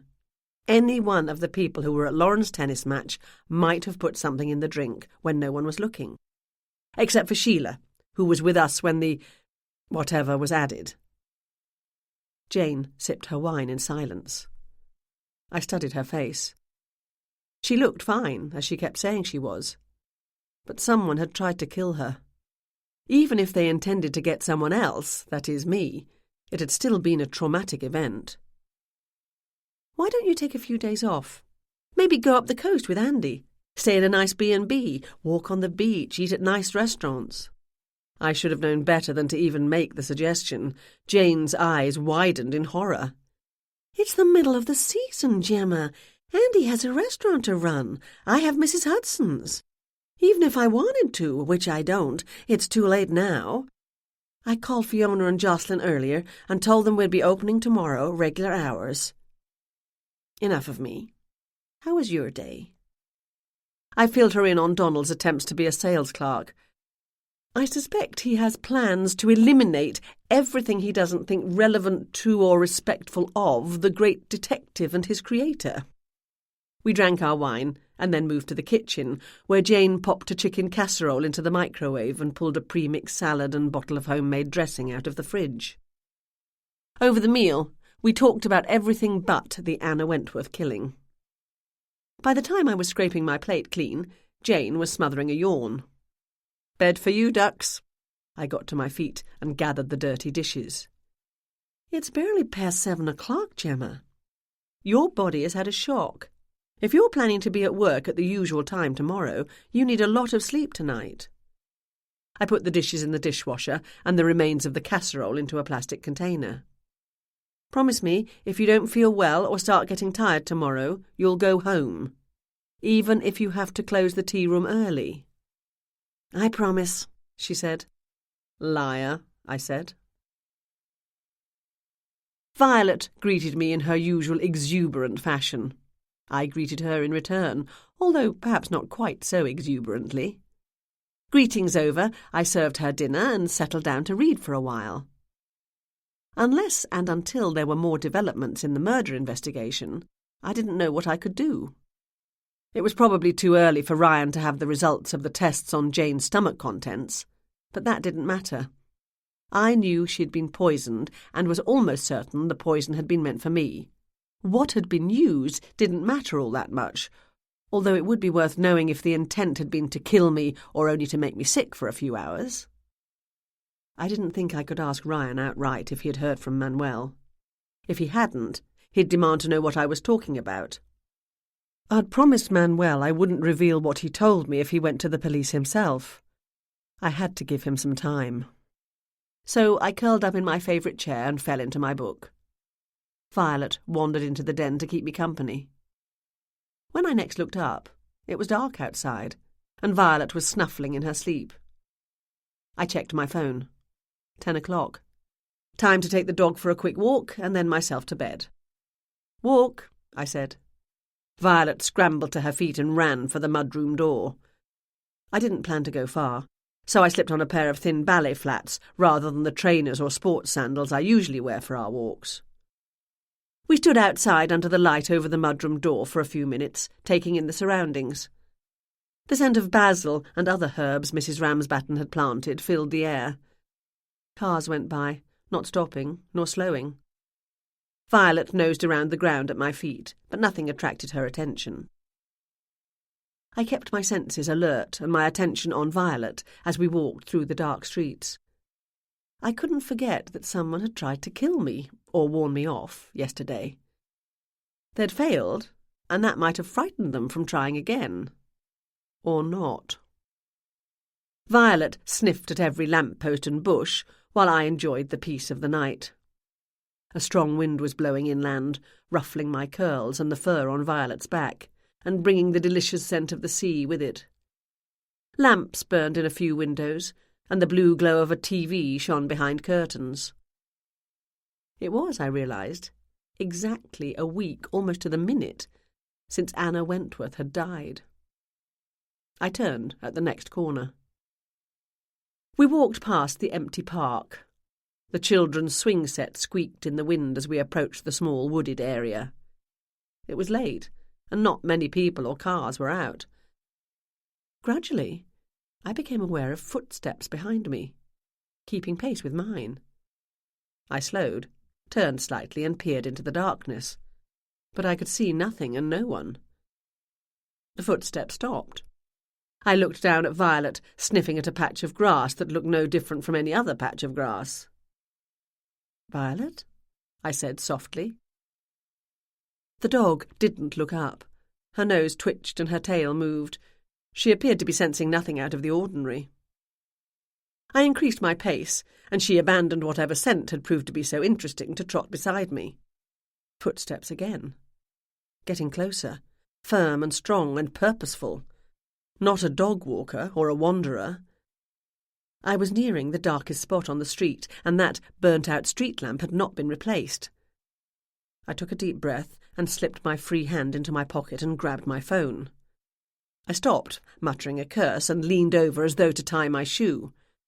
I took a deep breath, summoned all the energy I could. Then in one swift movement, I stood upright and whirled around, the hand gripping my phone held out in front of me, the other holding the leash loose. "Nice night, isn't it?"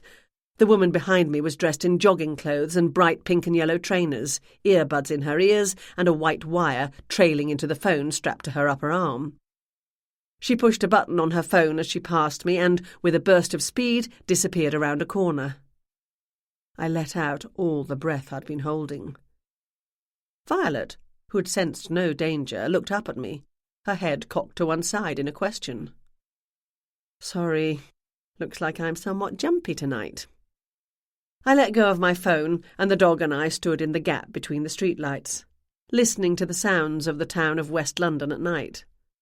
The sky was clear, with no moon, and even in the reflected glow of the city, a scattering of the brightest stars shone in the sky. I stepped off the sidewalk and entered the darkness of the woods. Violet ran ahead of me as far as the leash would allow her, sniffing the ground. The lights and intermittent noises of the street fell behind us. A small animal scurried through the undergrowth and dead leaves, and small branches crunched under my feet. Violet woofed softly. I didn't switch on the flashlight app on my phone. I wanted to experience the dark. I wanted to feel what Anna Wentworth had felt in the moments before she died. I was concentrating so hard on my feelings of darkness and solitude, I didn't watch where I was putting my feet. I stepped on the edge of a small rock and it slid out from under my foot, throwing me off balance. I grabbed at a branch, missed, and getting no traction from my shoes, fell backward.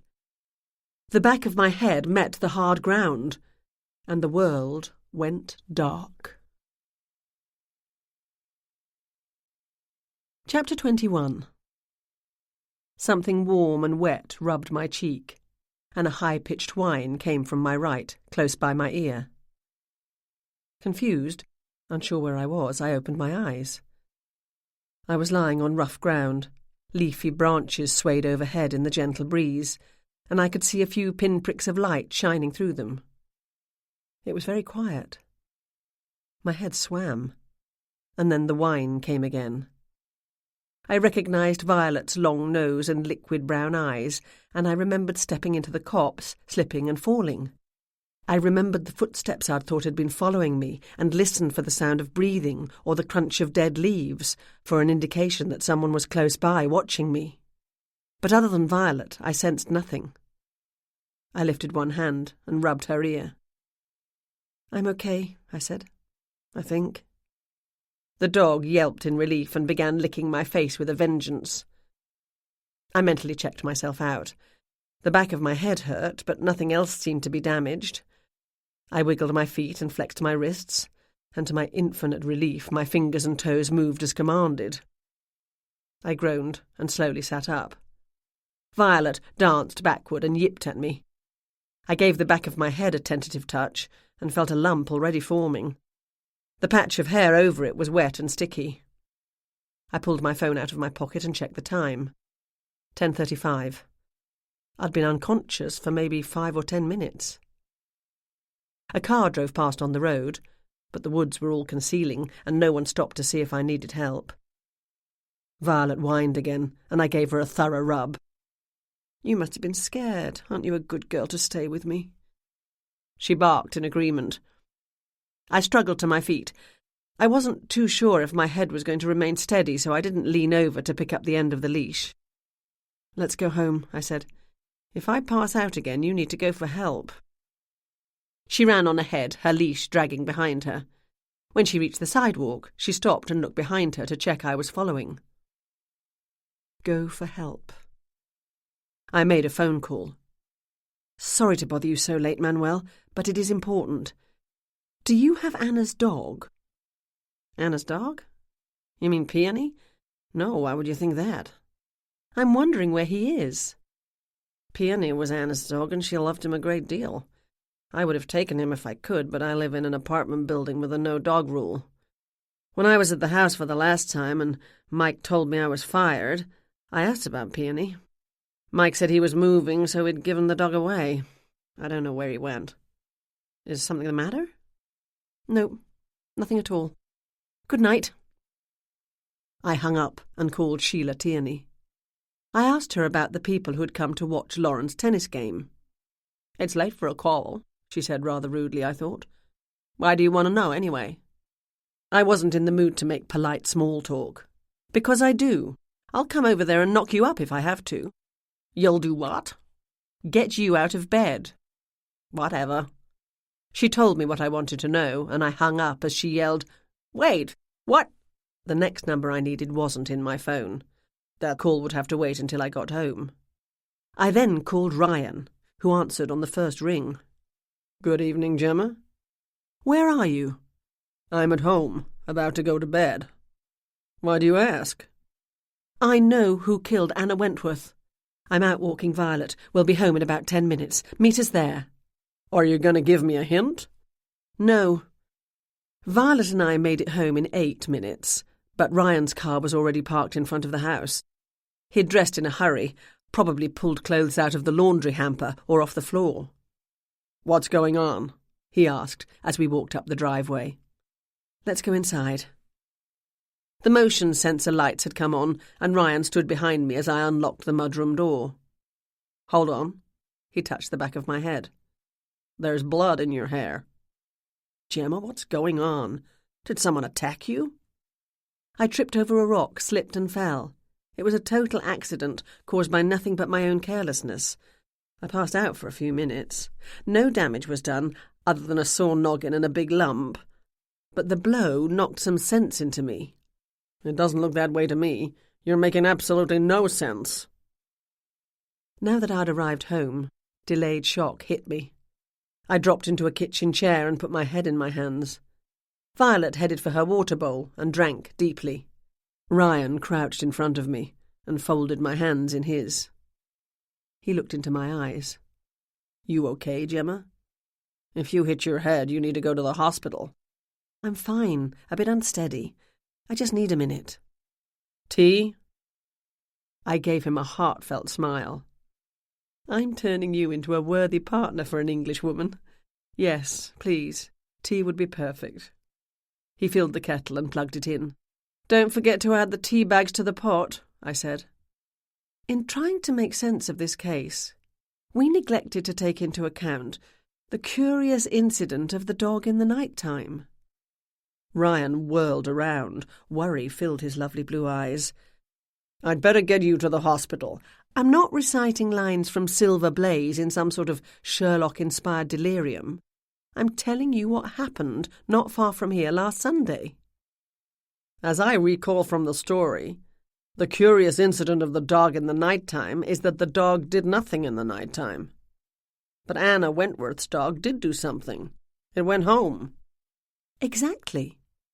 And I realized a few minutes ago, when Violet stayed by my side when I was unconscious, that her behaviour was the norm for a loyal dog. Leaving their owner lying on the ground and trotting off happily home would have been a curious thing for a dog to do. I was out cold for maybe 5 or 10 minutes. He sucked in a breath. "That's a long time to be unconscious, Gemma." "Never mind that now," I said. "Okay. I'll worry that you need urgent medical attention later." Sarcasm does not become you. I suspect If I'd been unconscious all night, Violet would not have left my side. She put her chin on my lap and I rubbed her ears. That's entirely possible, but not necessarily applicable to Anna's dog, which is what I assume you're trying to get at. Your dog didn't have anyone to go to for help. Arthur's away. Violet's never been to my place. She might not know how to get to Jane's or Irene's on foot. Anna's dog went home to her other owner. Anna's dog. That's the entire point, Ryan. The dog was not Mike's dog. Mike didn't like the dog. The first thing he did after Anna died was get rid of it. I glanced at Violet, her huge brown eyes so full of loyalty and, dare I say it, love. Poor Peony. His owner dead and him abruptly sent to an uncertain fate. I shoved aside a thought of the dog, wondering what was happening to him and why Anna hadn't come to get him. No, that dog would not have left Anna's side after she fell. Which means he didn't go home, alert Mike that something was wrong and lead him to his wife's body. Mike didn't need the dog to take him to Anna because he knew exactly where she was. He killed her. He would have realized that no matter how careful he was, he would leave some DNA or other evidence in the woods along with his wife's body. I'm assuming you found such. Ryan nodded. What better way of accounting for his presence than pretending to find her? He would have told you he'd dropped to his knees beside her, wept and wailed, and cradled her lifeless body in his arms as he vainly attempted to perform some sort of resuscitation. He couldn't say he'd gone looking for her when she didn't come home, as the body was out of sight of the road, and she hadn't been gone all that long anyway. He couldn't leave her there for an appropriate length of time, as someone might come across her and call 911, and after the police and ambulance arrived, he wouldn't have been allowed anywhere near. Ryan put a cup of tea on the table in front of me. I picked it up and cradled the warmth in my hands. Hold still. Let me have a look at this. He separated the strands of wet hair and touched the lump with gentle fingers. It didn't hurt too much. He dabbed at it with a warm cloth as he spoke. Suppose I buy that. And I am buying it because you're saying it, but not everyone will. Why? Why did Mike Nixon kill his wife?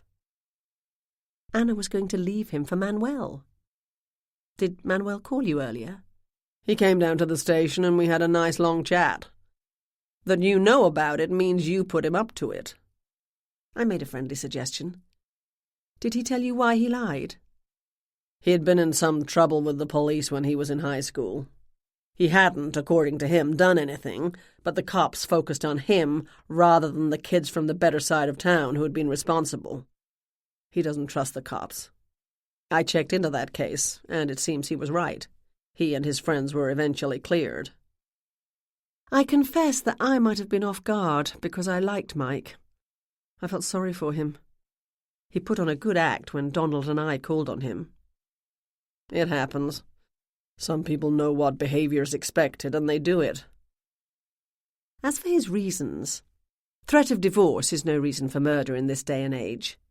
But financial ruin is. Mike's only source of income was Anna's gardening books. That was threatened by Sheila's proposed suit against her. Manuel overheard Mike and Anna arguing about a court case. He thought they meant the impending divorce. But I don't think that was it. Mike knew Sheila was planning to sue Anna. Anna probably would have settled before it went to court. Sheila's case is pretty solid because she still has the manuscript pages she wrote. She can sue Anna's estate even if the woman herself is dead. Ryan gave my head a final pat. I'm no doctor, but my diagnosis is that you're going to live. He took a seat opposite me. Glad to hear it, I said.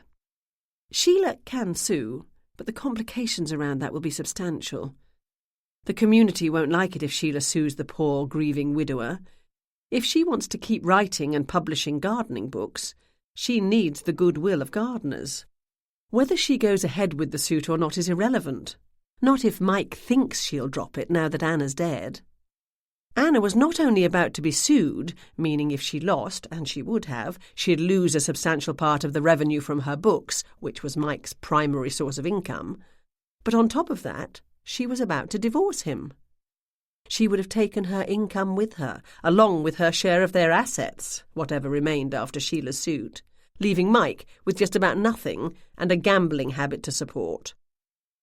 You told me he doesn't have big losses in Vegas and travels on cheap package deals.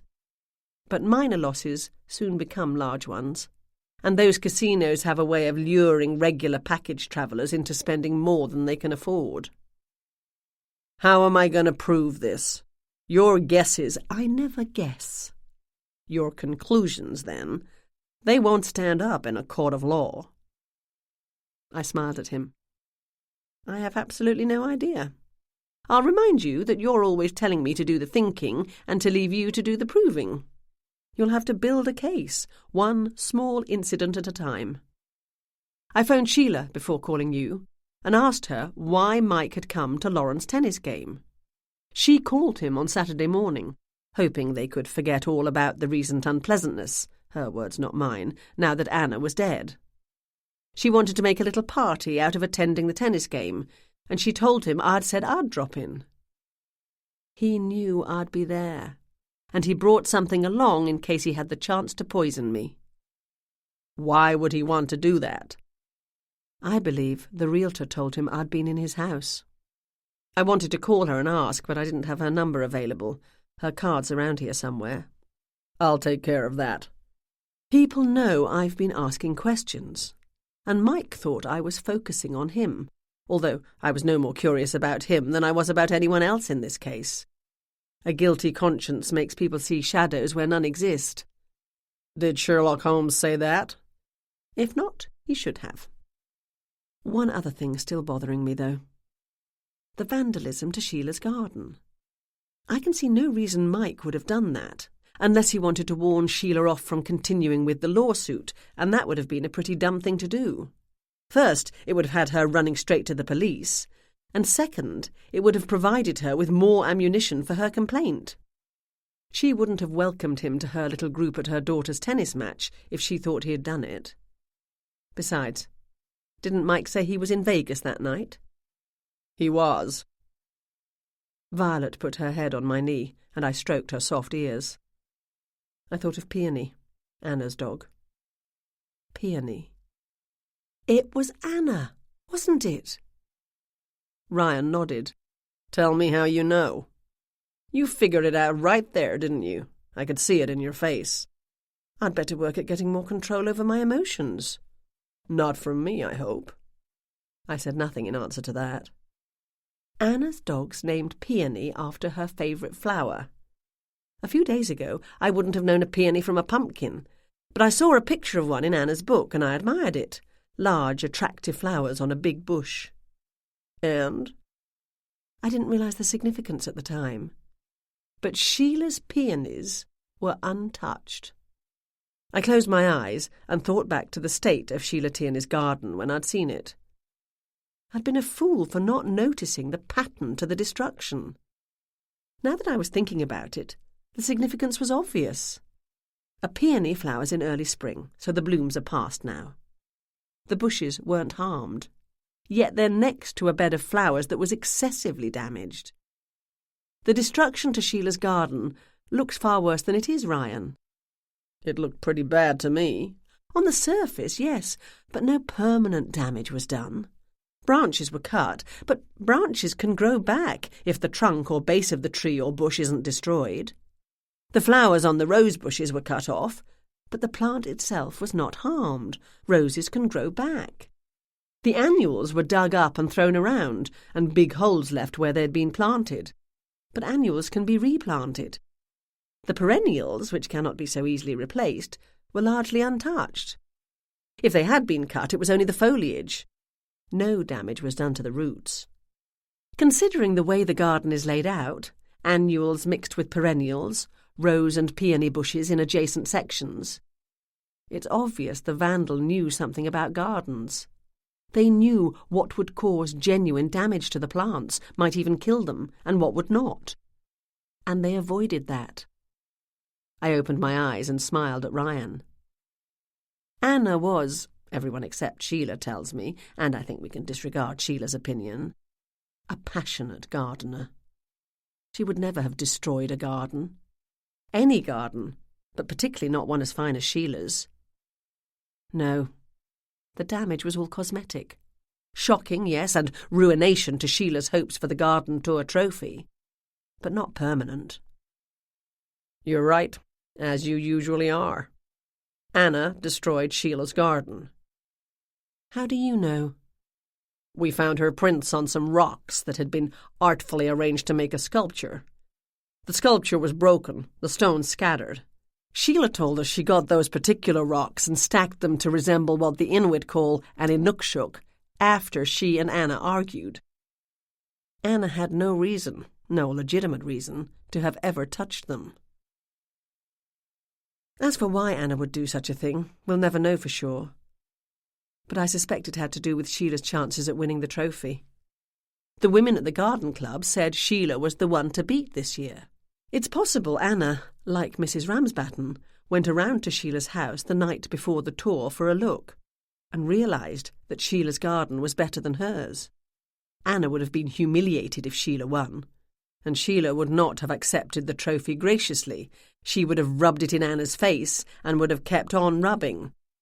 It might even have provided more ammunition for her intended lawsuit. What does all that have to do with the murder of Anna? It can't be a coincidence. Anna died the night after she wrecked Sheila's garden. Mike must have been wanting to get rid of her for some time, but he didn't know how to accomplish that. The husband's always the first suspect, as everyone knows. When Mike heard about the very public fight between Sheila and Anna, he grabbed the opportunity to frame Sheila. Sending an innocent person up the river didn't seem to bother him too much. He told me he didn't like her. He called her a user. It might have worked if he'd been a bit smarter. Planted something of Sheila's at the scene, for example. But he wasn't a bit smarter, and he didn't have time to think it all through. If I may make a suggestion, you need to find someone who originally told you they saw Mike hurrying through the streets in search of Anna. It's entirely possible they got the time wrong. It's also possible your well-meaning officers asked the neighbours if they saw a man with a dog. I suspect that if the dog hadn't been mentioned, the potential witnesses wouldn't have brought it up. We try very hard not to put ideas in people's minds, but somehow things slip through. Ryan stood up. Looks like I have a long night ahead of me. I don't want you on your own tonight, Gemma. You did have a blow to your head. I don't think Jane's up to looking after you, and her mother's busy fussing over her. There's Irene, but she'll be wanting to make a story out of it. Who can I call at this time of night? I knocked lightly on the guest room door. The sound of a passing freight train came from within. I knocked again, this time with enough force to rattle the wood. Donald! Donald, time to get up! Breakfast is ready! The train snuffled and snorted, and then came a mumble that I took to be a vague understanding. Violet trotted after me into the kitchen. Sausages were sizzling in the frying pan, bacon cooking in the oven, eggs scrambled in a bowl waiting to be added to the frying pan, and bread was in the toaster. The table was set for two, with butter, jam, marmalade, tomato salsa and pickles in place. While I waited for Donald to make an appearance, I sipped my tea and checked the online news. Nothing from the police about an arrest in the Wentworth murder. Ryan and his team would be combing through every detail of Mike Nixon's life and asking him a lot of hard questions.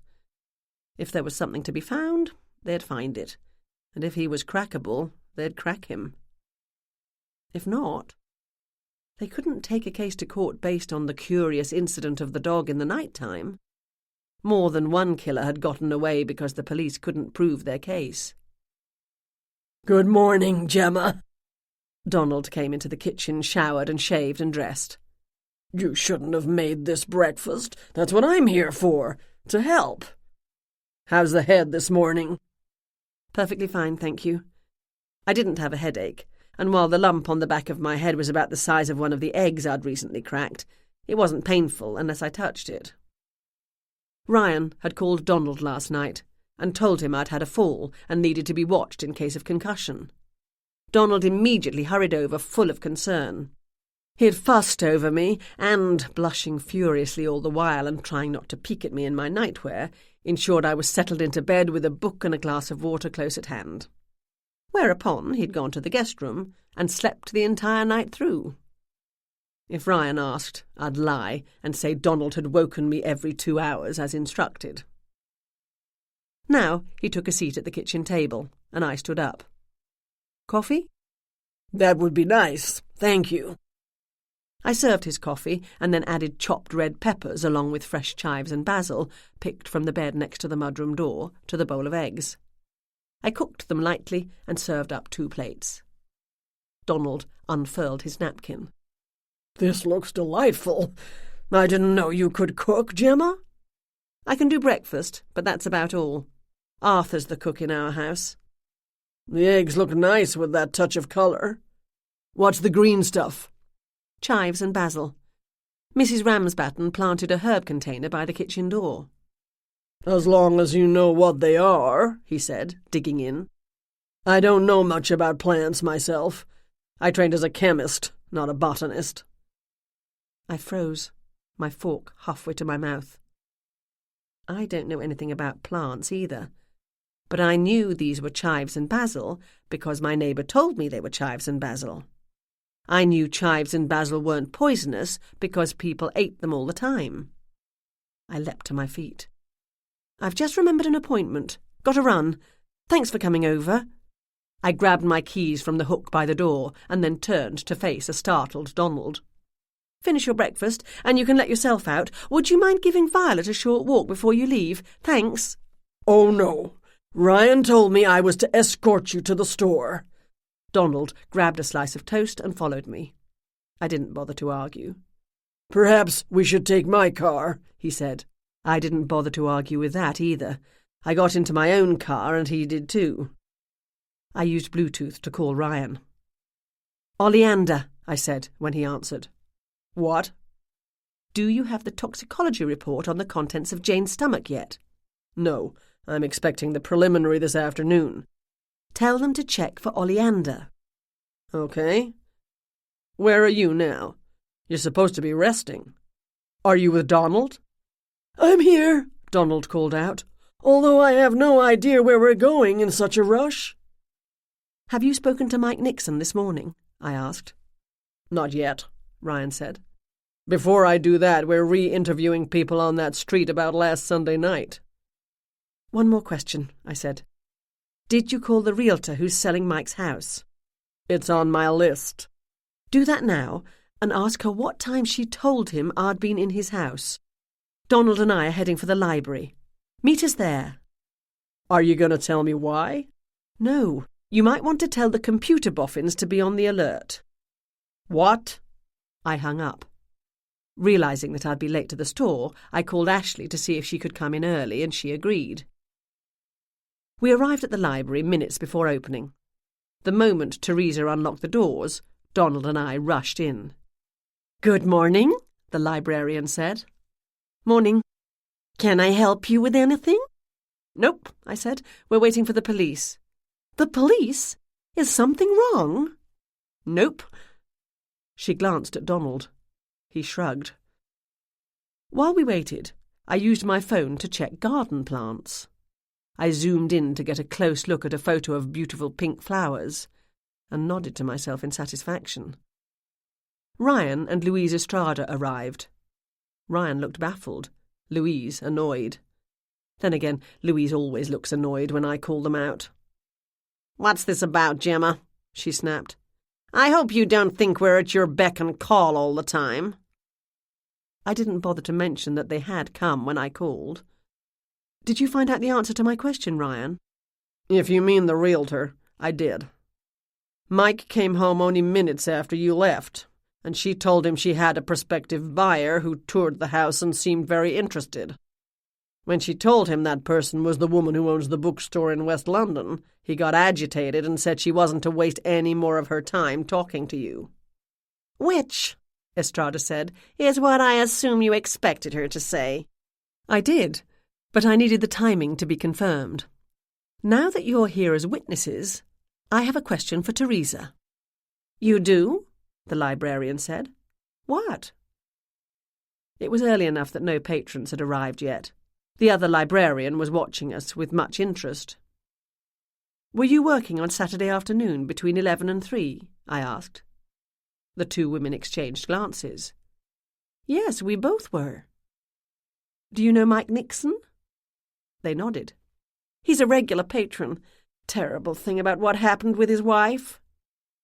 Did he, by any chance, come in on Saturday and use one of the computers? I can't say for sure, Teresa said. Saturday afternoon's our busiest time of the week.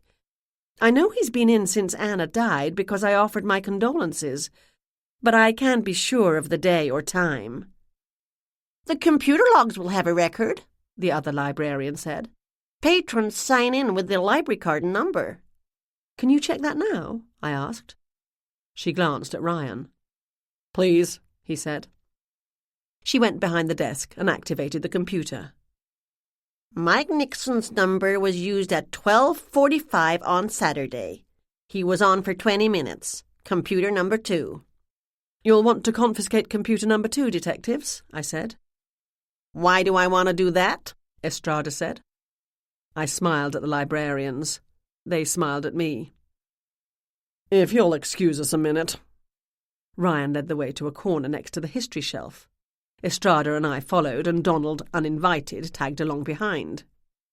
I believe, I said, as the scowling visage of Winston Churchill chomping on his cigar peered over my shoulder, Mike Nixon searched for information about poisonous plants on that computer. Remember, he isn't a gardener. He had no interest at all in gardening. That was his wife's passion. So he wouldn't have known a poisonous plant from any other. I have to admit that's a gap in my own knowledge. I must rectify it when I have the time. Spare us, Estrada said. That he added oleander leaves to the lemonade is a guess on my part, although, as I might have pointed out at other times, I never guess. I noticed mention of using oleander as a backdrop plant or to line a fence when I was leafing through Anna's book, along with a warning that it's highly toxic. It's common in these parts because it's hardy, attractive, and easy to grow. I thought you didn't know anything about gardening, Donald said. I pick up the odd bit of knowledge now and again. Anyway, back to the subject at hand. Almost certainly at one time or another, Anna would have regaled her husband with talk of poisonous plants, including oleander. Or he might have overheard her and Sheila planning their books. But having no interest in gardens, he wouldn't know what it looks like or how much is needed to make a person sick. That information is freely available to anyone who wants to look it up, courtesy of Google. Mike's not a total idiot, and he had to be aware the police would search his computers and phone if they began to suspect him in his wife's death. Or mine, if it came to that. So, he came to the library.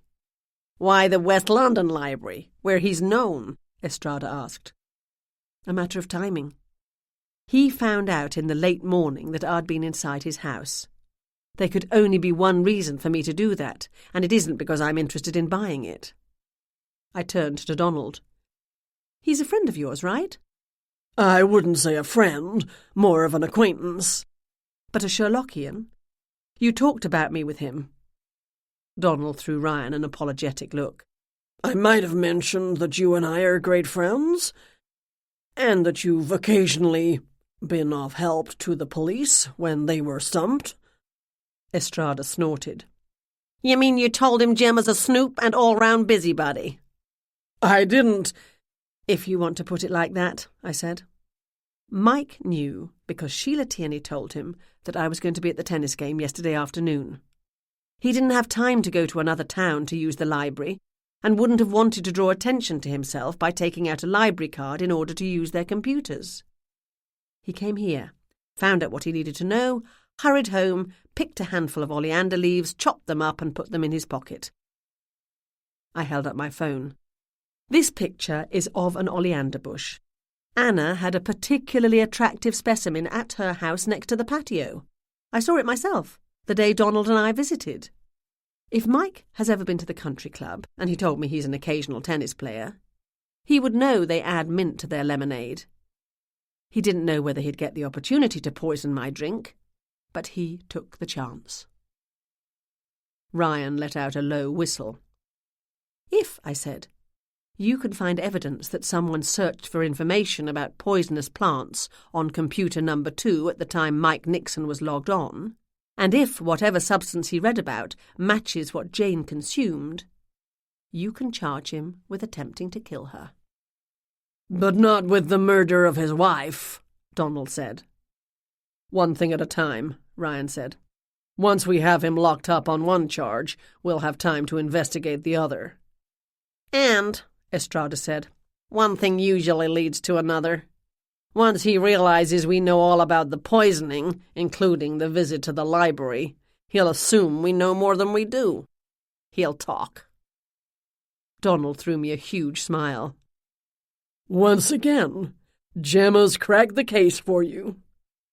We would have gotten to it eventually, Estrada said. Chapter 22.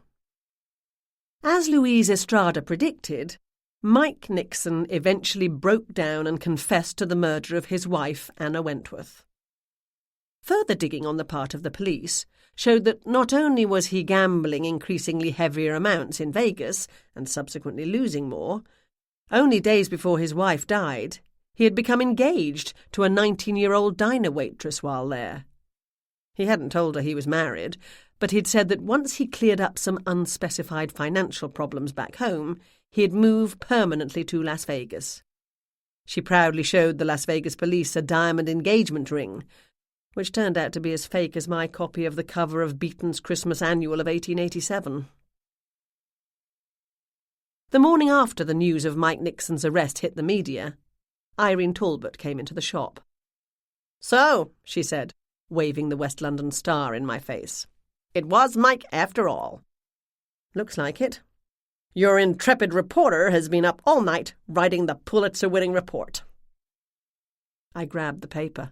A picture of Mike and Anna in her garden in happier times, arms around each other, smiling broadly, occupied most of the front page. The large print headline was what I would categorize as overly sensational. Have you heard from Sheila recently? Irene asked. No, I haven't. Should I have? Yes, you should have. She should be thanking you for clearing her name. Without you, she would have been facing life behind bars. It wouldn't have come to that, I said modestly. Sure it would, Ashley said. Moriarty's entire body was stretched across the sales counter to allow Ashley to rub his tummy. His eyes were closed, the end of his tail twitched, and he purred happily. A handful of customers browsed the shelves. Can I see? Ashley held out her free hand, and I put the paper in it. You don't have to tell Sheila that, Irene said. In the end, it was the same old story. A man wanting out of his marriage, but too greedy to get a divorce like any sensible person would. That's about it, I said. I've decided never to get married, Ashley said. The chance of being murdered is too high. She'd dressed today as though repelling men was her intention. Hair pulled tightly back into a sturdy bun, thick glasses, with clear lenses as her vision was perfectly fine, a long-sleeved, high-necked, ill-fitting brown dress that fell past her knees and had a tear in the hem, flat brown shoes. I don't see mention of Gemma's name anywhere here. And thank heavens for that, I said. Virtue is its own reward, Irene said. Speaking of marriages, Sheila and David are going to work on repairing theirs. That's good to hear. Starting with a romantic weekend in Provincetown. Sheila would have preferred to go to Paris or Barbados, but part of the repairing the relationship deal is that they're going to take a good long look at their finances. They have a friend with a house in Provincetown, so they'll be house-sitting for their second honeymoon, not shopping at Dolce & Gabbana on the Champs-Élysées or basking in the hot Caribbean sun. A customer tentatively approached the counter. "Excuse me," she said to Ashley. Ashley put down the paper and reluctantly went to assist her. "Is Lauren going with them?" I asked. Irene checked her watch. What sort of a second honeymoon would that be? No, she's going to stay with me. In fact, I'm meeting them here around about now. Lauren will be starting at the public school in the fall, and I'm hoping the change won't be too hard on her.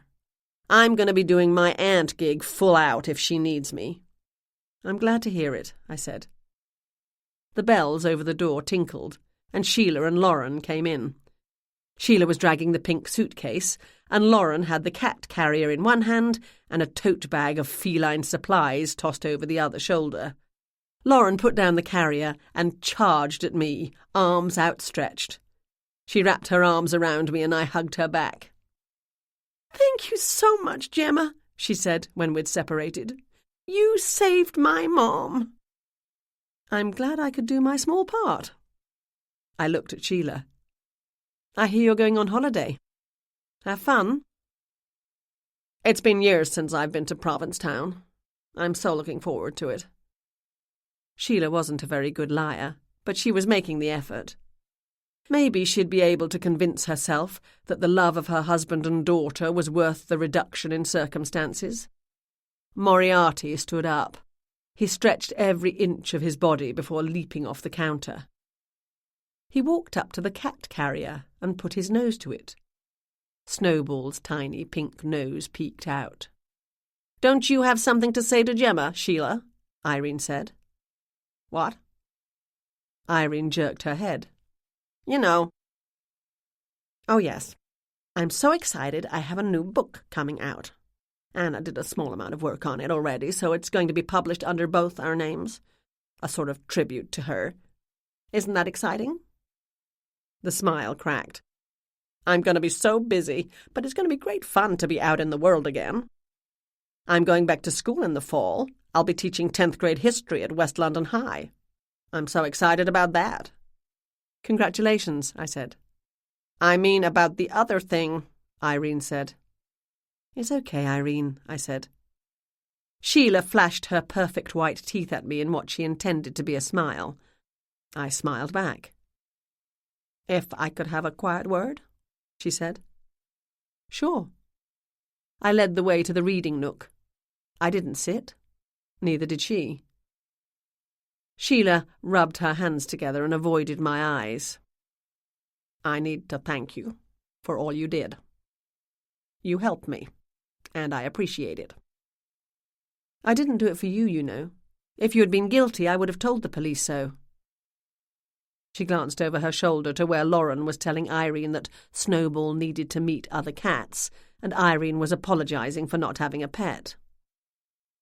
"I know," Sheila said, "but it doesn't mean I'm not grateful." She took a deep breath. "Hearing that Mike killed Anna has come as quite a shock. How two people who married because they loved each other can drift so far apart." Her voice trailed off. I said nothing and let her gather her thoughts. "I know their marriage wasn't exactly a close one, but I never thought... Anyway, David and I are rethinking a great many things, and we'll be doing a lot of talking in Provincetown. About our marriage, our financial situation, our daughter, most of all.